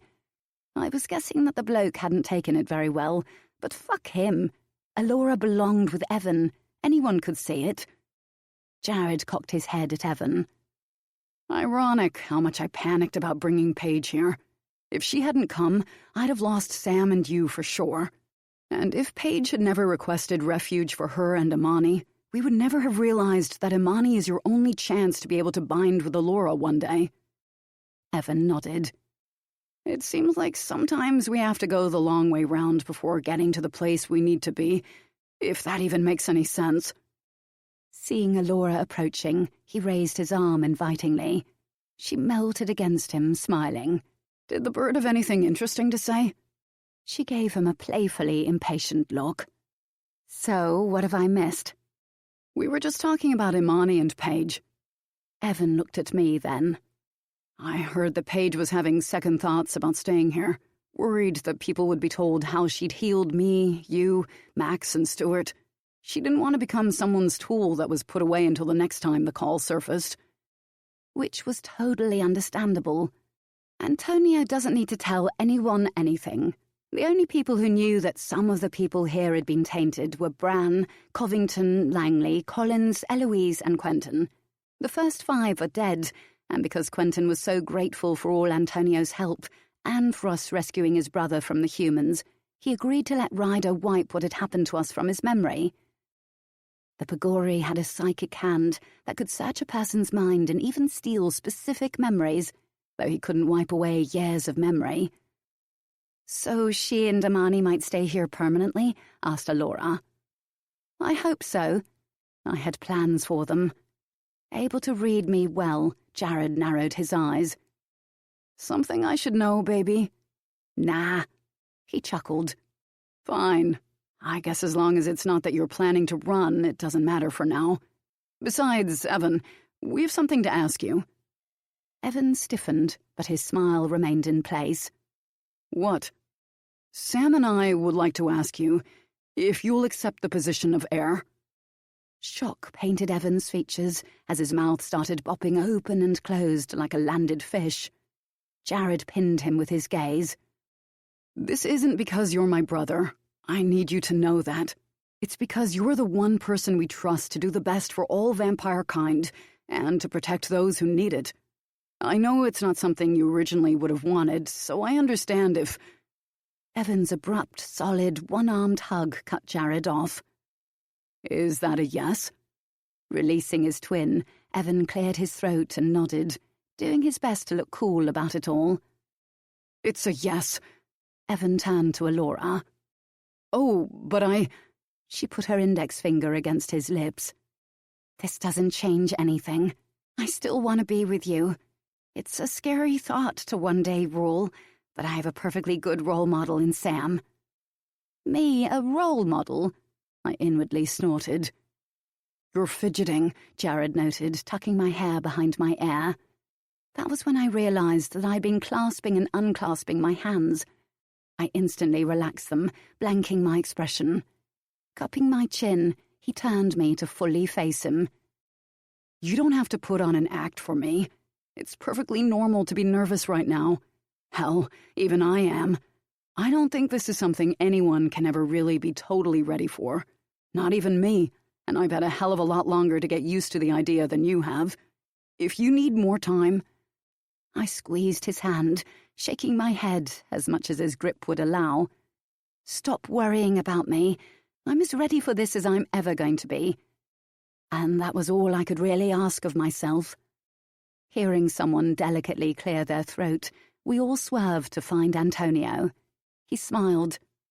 It is time. Jared.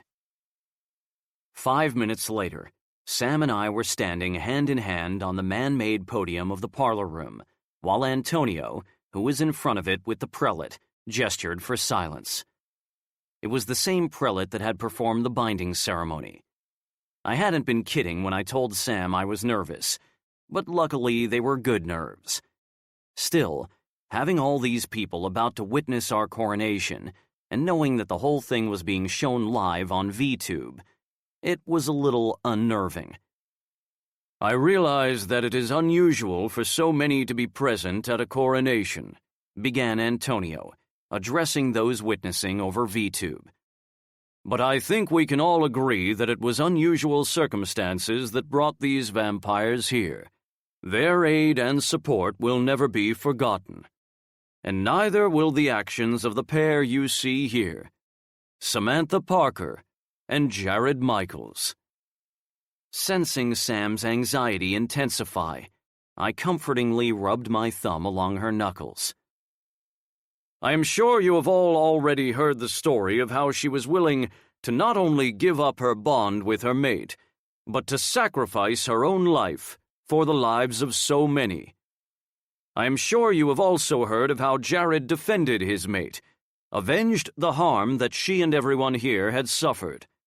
These are people who will risk themselves for those who are under their protection, who will fight to the death if need be, who will avenge those that have suffered.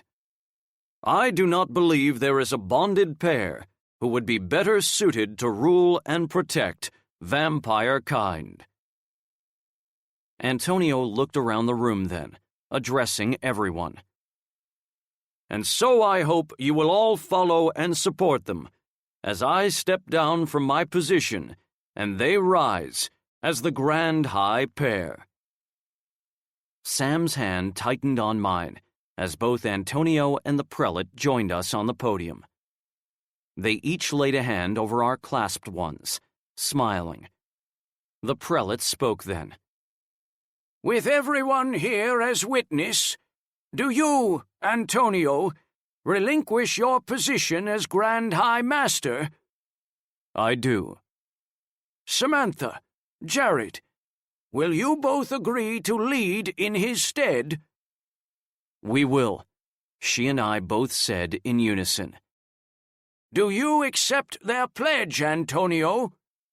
Antonio smiled widely, proudly. I do. The prelate then recited a string of Latin and lifted our raised hands. And it was no more complicated than that. Antonio's smile widened as he stepped down from the podium and bowed. Everyone followed suit, including the prelate. Oh, God, they're bowing again. Sam was totally freaked out.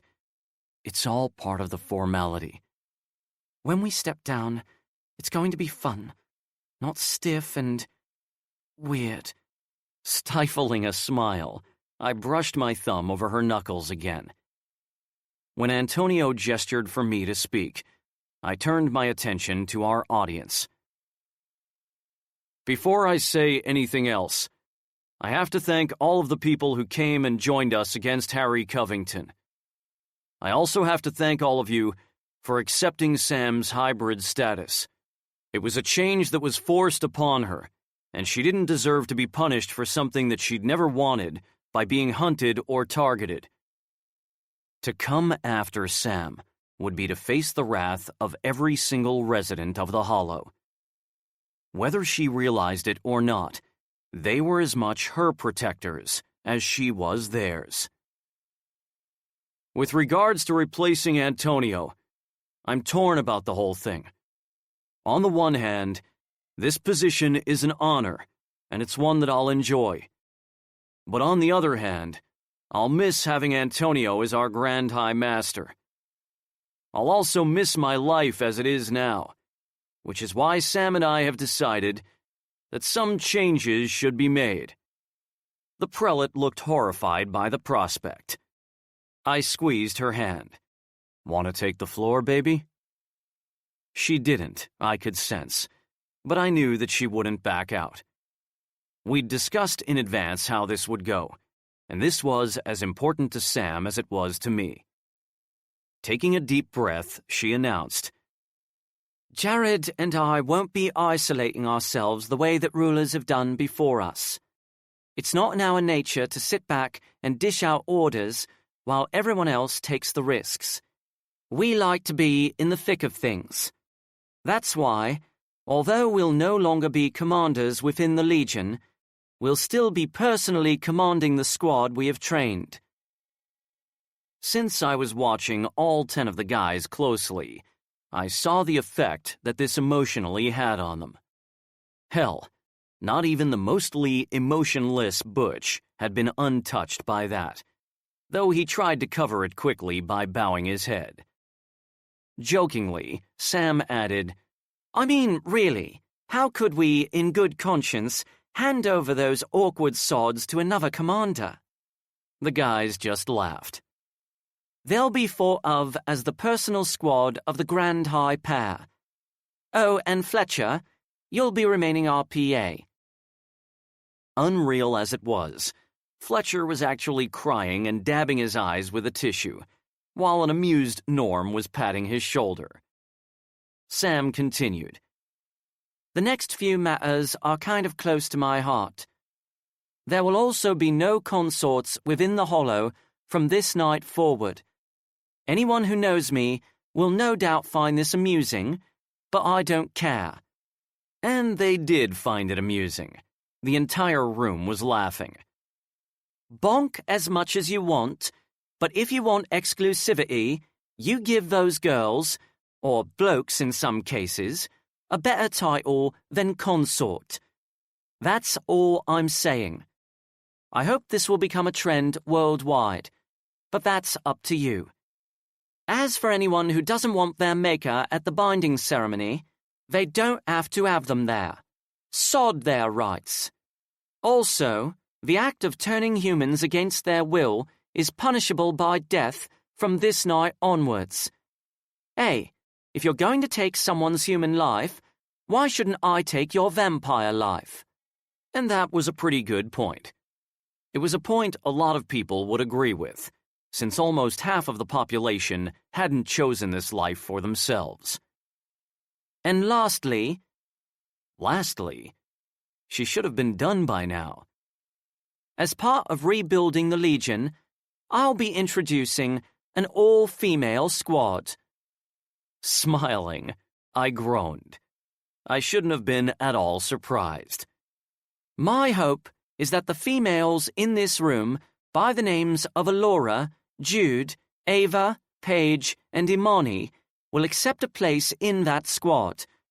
You have all earned it. Going by their pleased expressions, they intended to accept her offer. Sebastian has agreed to help me scout for other additions to the Legion as a whole. So if there's anyone out there, male or female, Pagori or Kasia or Svente, who thinks they have what it takes, I look forward to meeting you.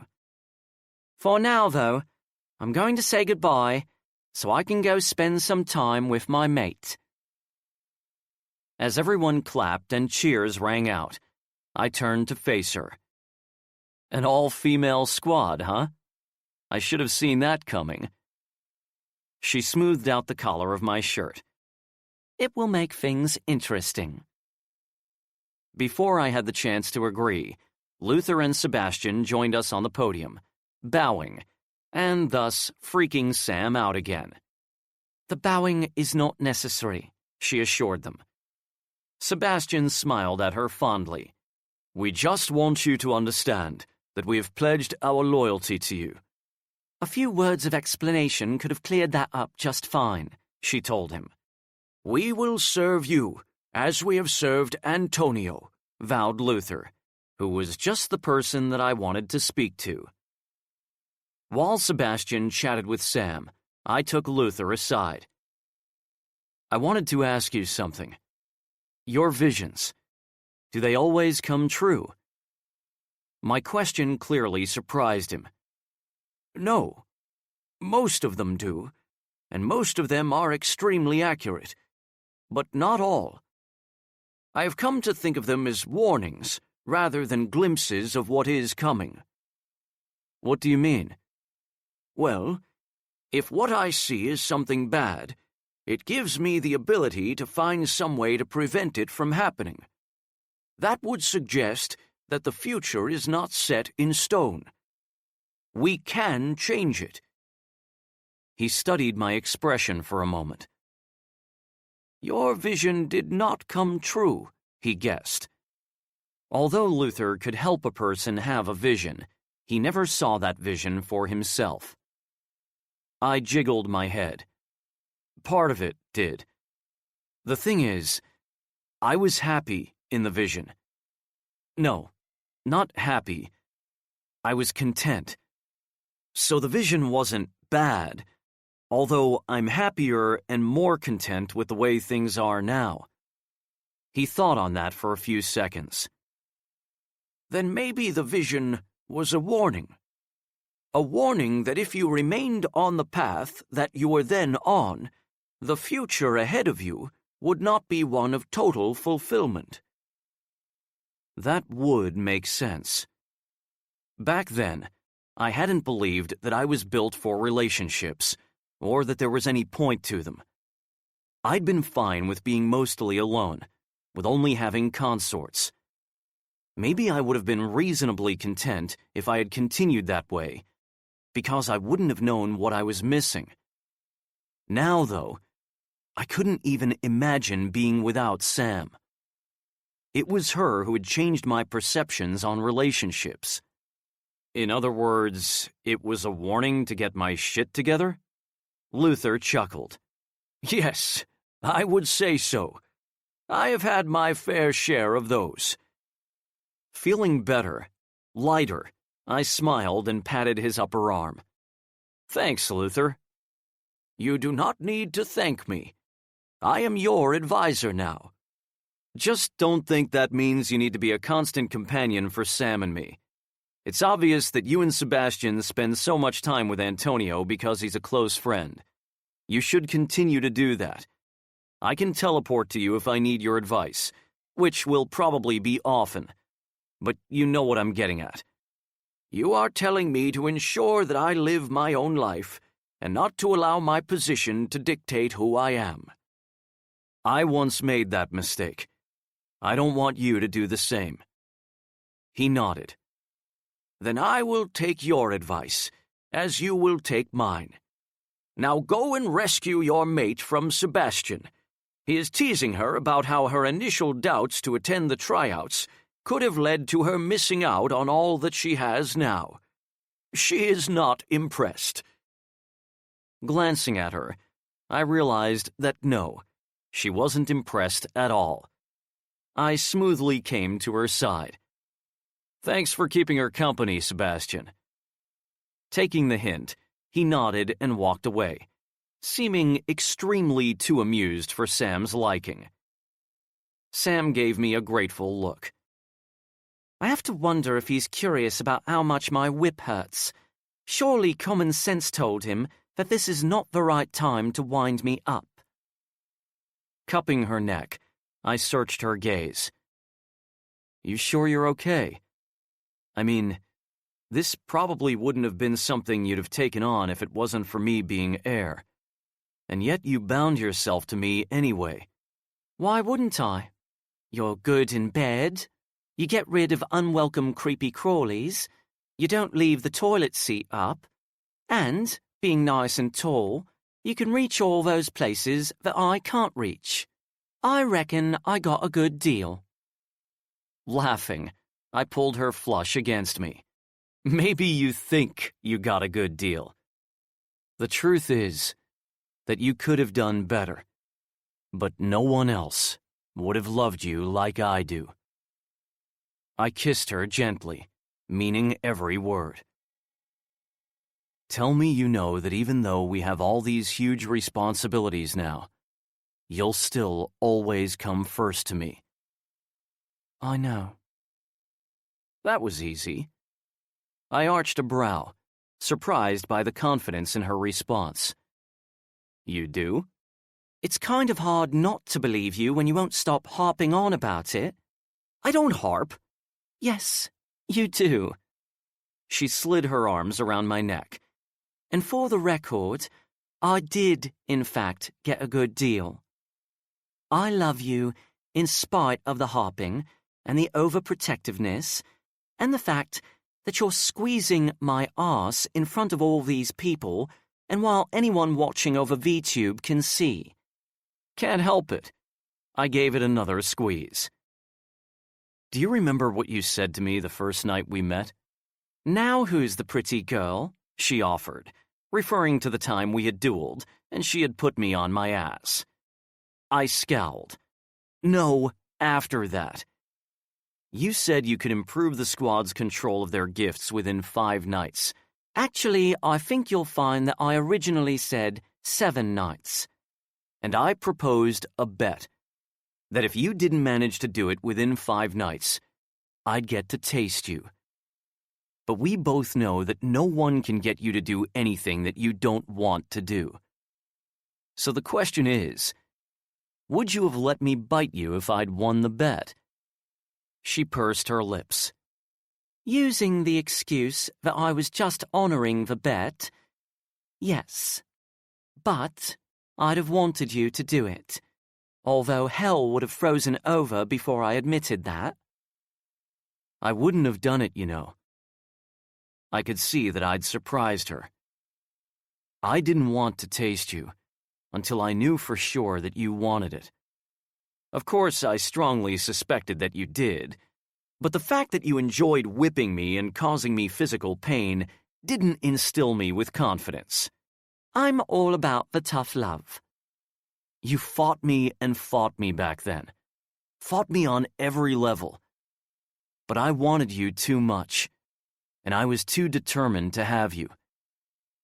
And now you're mine. Not even Imani's gift could sever our bond.